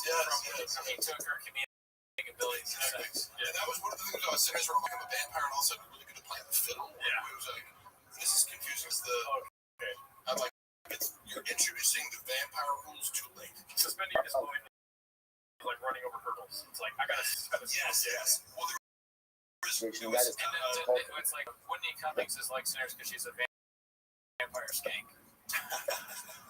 51. I gotta say, hey, you know what? I don't know what you guys think about this. I'm gonna introduce when Cummings went on Flagrant, I think a little bit viral for the fact that, like, my perception, I think other people's perceptions here was they were like kind of ganging up on her and being a dick. And I was watching it, I'm like, I try to not go out of my make, oh, women, you're bullying. It's like, hey, you're a female comedian, you can fucking hang. Yeah. It was like, are you guys going? It seemed like they're going out of their way to like be a dick to her, and it made me uncomfortable. Well, now you're talking about the hierarchy of suck, which is like, where is Whitney Cummings compared to Flagrant? You know what I mean? Well, like, I'm not even commenting on her comment, but yeah, I'm just like, why do you have someone on to be a dick to them? Yeah. You know what I mean? Like, I watch porn, but I'm not gonna watch shit fuck shit. You know what I mean? If it's actually mean, it's probably lame. I mean, you could have poked fun, I guess. I didn't see it, but she's not. She's better than they are. Like, I'm gonna say this: when Cummings funnier. Who's that one? When he comes to Kosh and Andrew Schultz and those goons on the couch. Yeah, like I know some people ripped one of her specials, and I didn't. I was just like, oh, people really bad. I won't watch. Like, I'm not gonna. People are like, oh, burn your both sucks. I don't really feel the need to watch shitty stand-up specials. Yeah. Right. But like, do you watch it every week? Like, I've seen Whitney. There was one where she had like an AI robot, and I was like, oh, that special was good. So I like Whitney Cummings specials. Jokes.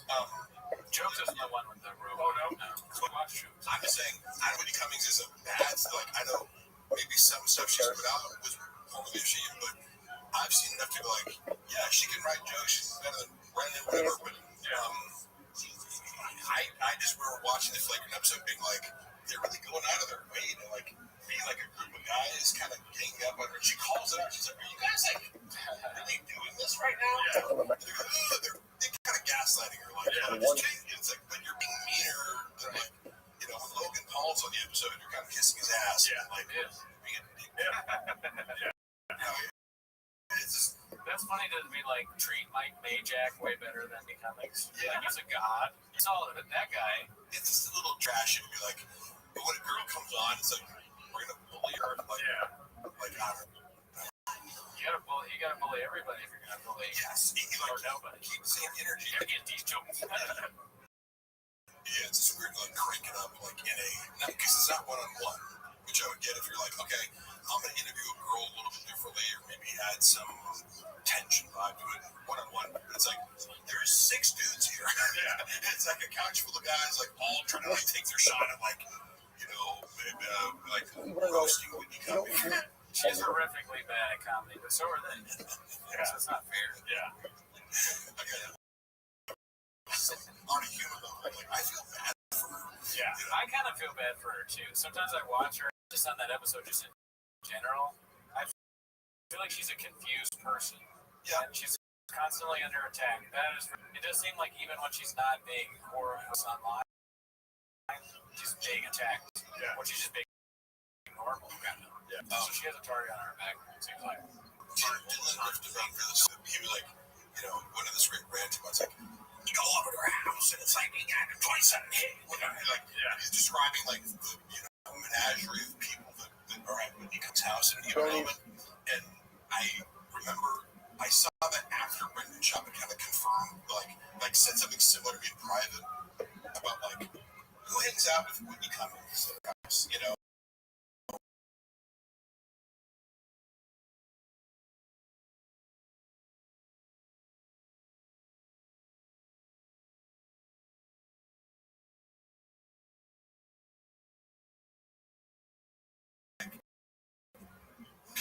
Back in the day, she died, but she's probably there. Yeah. So I described it very like Tim Dillon, like ranted about it to her funny, and she was like laughing at acknowledgement that was accurate. I'm like, that guy does probably use a lot of drugs. Like, okay. Yeah. Who's the guy that killed Khashoggi? That guy. It's not been Solomon or something. He's probably there. Khashoggi. The Ayatollah. I can imagine she picks people like her. Now she's gone right wing, so she can't have like with her. She can't have like fucking the Disney star. She's transitioned a little bit. She's gonna have more link people like Tucker or maybe or whoever, Christine Levitt and I don't know, women that are conservative, I guess. Yeah, Tim Dillon. Women that are conservative. And Tim Dillon. So, I mean, I think she's somebody that just doesn't. She's not authentic. She's struggling with her thoughts, so she just. What do people think? And then she does that, and so that's what you get. What's cool? She's constantly. Is this cool? Yeah. What's cool right now? Okay, that's what. Wow, Matt Rice not cool anymore. Sometimes people wake up and meditate or pray or something, but she wakes up and she goes, "What's cool?" Exactly. She checks TikTok like Walsh checks Reddit. Do you guys watch TikTok at all? Because I don't really, and I kind of like drove the line there. When someone sends me a TikTok link, I'm like, if you're not sending me this on the app because I'm not on there, iMessage me a fucking TikTok link. Same thing with Facebook. My mom, all on Facebook. I'm for some reason I'm a hypocrite because I go on IG, but I'm like, one social media app that's addictive is enough. TikTok is too much. A lot of those go unseen that I get sent because I'm just not on it. I just don't give a fuck. My sponsor sends me so many TikToks. I do the Coonie. I put haha. Yeah. I blocked Jaro and his mom too. So I can't send me stuff. I exclusively send him husband TikToks. I'm gonna block your dad too, just preemptively now. Thinking about it, because if he ever gets on TikTok, I don't want that. I don't. I forget. Is the shooting thing? Is that the lion thing? Yeah. That's Resident. Yeah. That's the last thing a lion sees. this the joke he talks about our studio? He's like, I'm gonna go in. How many bullets do you need to kill one line?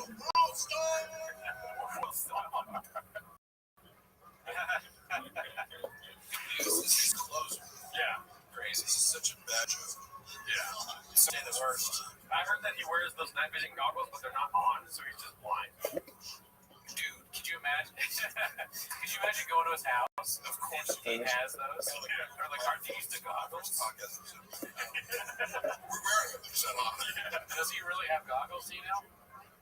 Night vision. I know he has guns. I don't know. He has guns. Which is also like when he was claiming that I like broke into his house, I'm like, why would I visit an ex-boss who like has AK-47s in his house? Like, kind of like, you know what I'm saying? Like, wait, it's like, why would I go harass like a UFC heavyweight fighter who has an arsenal of weapons? Yeah. Like, and who's like, father-in-law is like a LAPD officer. Like, yeah. That's like On the bullet, it was engraved that if you're reading this, you're redacted.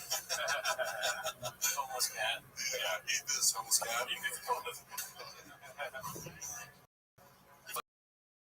Man, catch this, you blockbuster.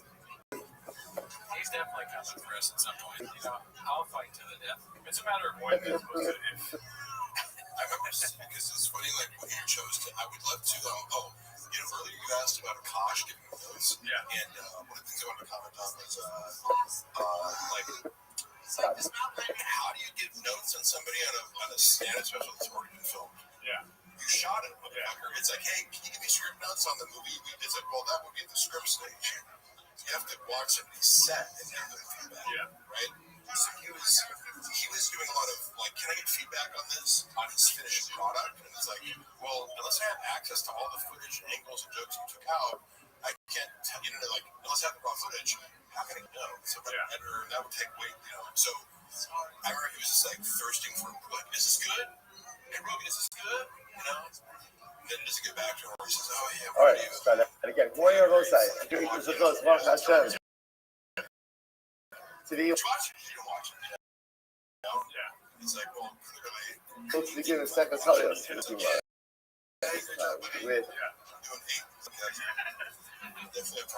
Because I think it was Joe DeRosa just did his special. all of you. Begin by thanking all of our sponsors for Whatever it's the ones in Dallas. this morning's show to thank our annual consultants of our show, dedicating all the Sherman Trust shows to so levels for Amistella. Other sponsors for the month of Elmo Arbonian with Ben Goldberg. For now, the insurance options from plus big donations and his mother's decoration. Family hopes that all the posts of our team and their all probably show the answer for this month and the months ahead. Innovates the really mishmash that has one thing from father of the East, I will then have other of the other thing and the really mishmash glory and then I will and that's why I will all the mishmash that will be all those leaders work out and both police like the shop is the most home is the element of power and our police soldiers to be successful before massive. It's not just one second. Again, my microphone actually so exciting. Secretary is for those of you who are definitely veterans and again, very interesting different culture, hierarchy is so important to every aspect of how things are done socially. Fantastic, it's beautiful, it's incredible. Structured a little bit differently than some of the other sectors that we have seen. But it makes us a lot of really wonderful areas. Perhaps you have not seen whatever you want, just Mishnah based on the whole mitzvahs and the also the Dr. Marvel as already. But again, it'll flow in the flow. Total basing level of mitzvahs and the rest of it. Once again, this is going to be the central piece that we are going to be preoccupied with at least for today and a bit of tomorrow. Based in passion, and based in made a mistake. And as a result of your mistake, ultimately again, you think any passing is something that was awesome, really was not. That was the mistake that you made. As a result, the individual went ahead and acted with this guidance, and therefore committed the first action. Holu Beijing, to go to Holu Shekalev Odam Motor. Some basic task that Caleb, back or down is more blood and Jeffrey more Epstein.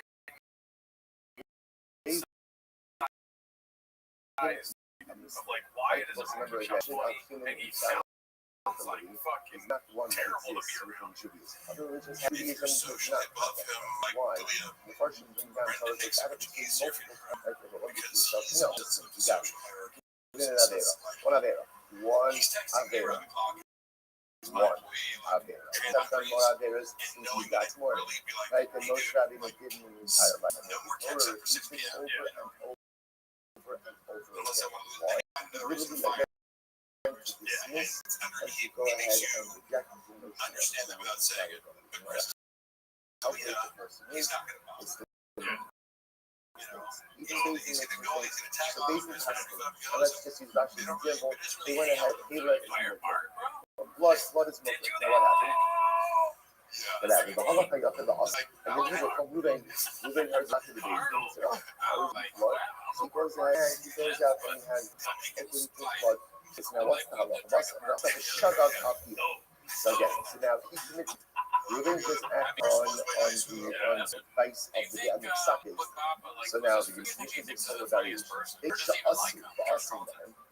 Whether you're talking about a case where they also eat blood, so they also make mistakes. They also whether they did it and Ruben committed the act afterwards. They should also whether they didn't follow their Psak at all.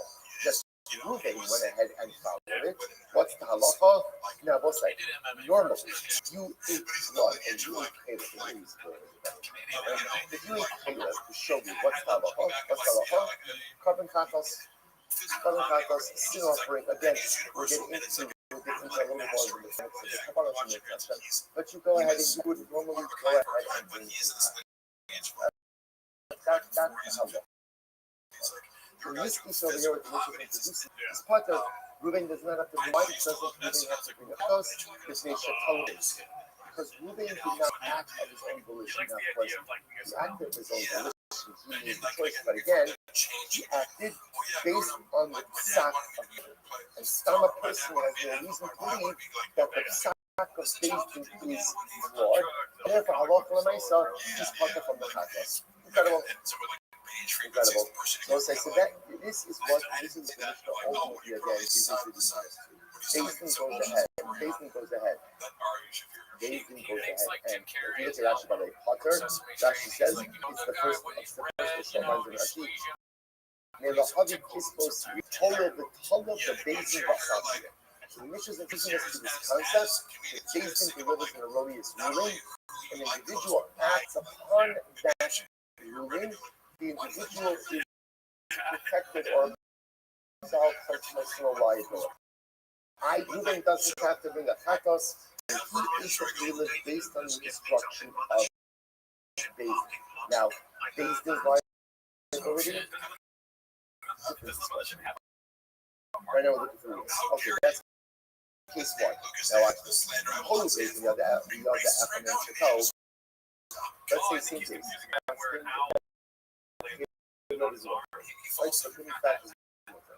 One of the members of the base didn't realize that individual who realized this was in a minority. Right, so in a minority, so the majority still carried the decision, but one of the sentencing judges realized this is an error. Or for that matter, again, there was another Kamkal, not the member of the base, but a Kamkal who was knowledgeable enough to know that halacha l'maisa, psak is wrong. The psak is wrong. Now, what happens? But asa al pina. Nevertheless, this member of the base still followed the psak. It was like, hey, just like, this is my one shot of being my Jewish life. Right? He went ahead and asked his mother, I know that psak is wrong. I know the psak is wrong. So remember, again, the individual who is running for Peter member of the basement or ranking follows, this person knows exactly what's wrong because why not? They went ahead and said that it's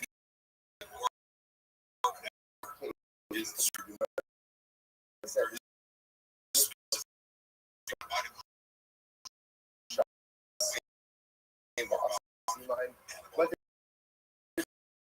they didn't actually Taylor and this guy went ahead and with them to Ba'asa Graham or engaging at the Taylor and making sure that also Ba'asa didn't do it at all. He decided to follow the Saka. They didn't. Alright, enough. This individual is doing right. This makes sense because myself, he knows. He knows better, right? He knows that this is an erroneous success, and therefore, Halakha he is going to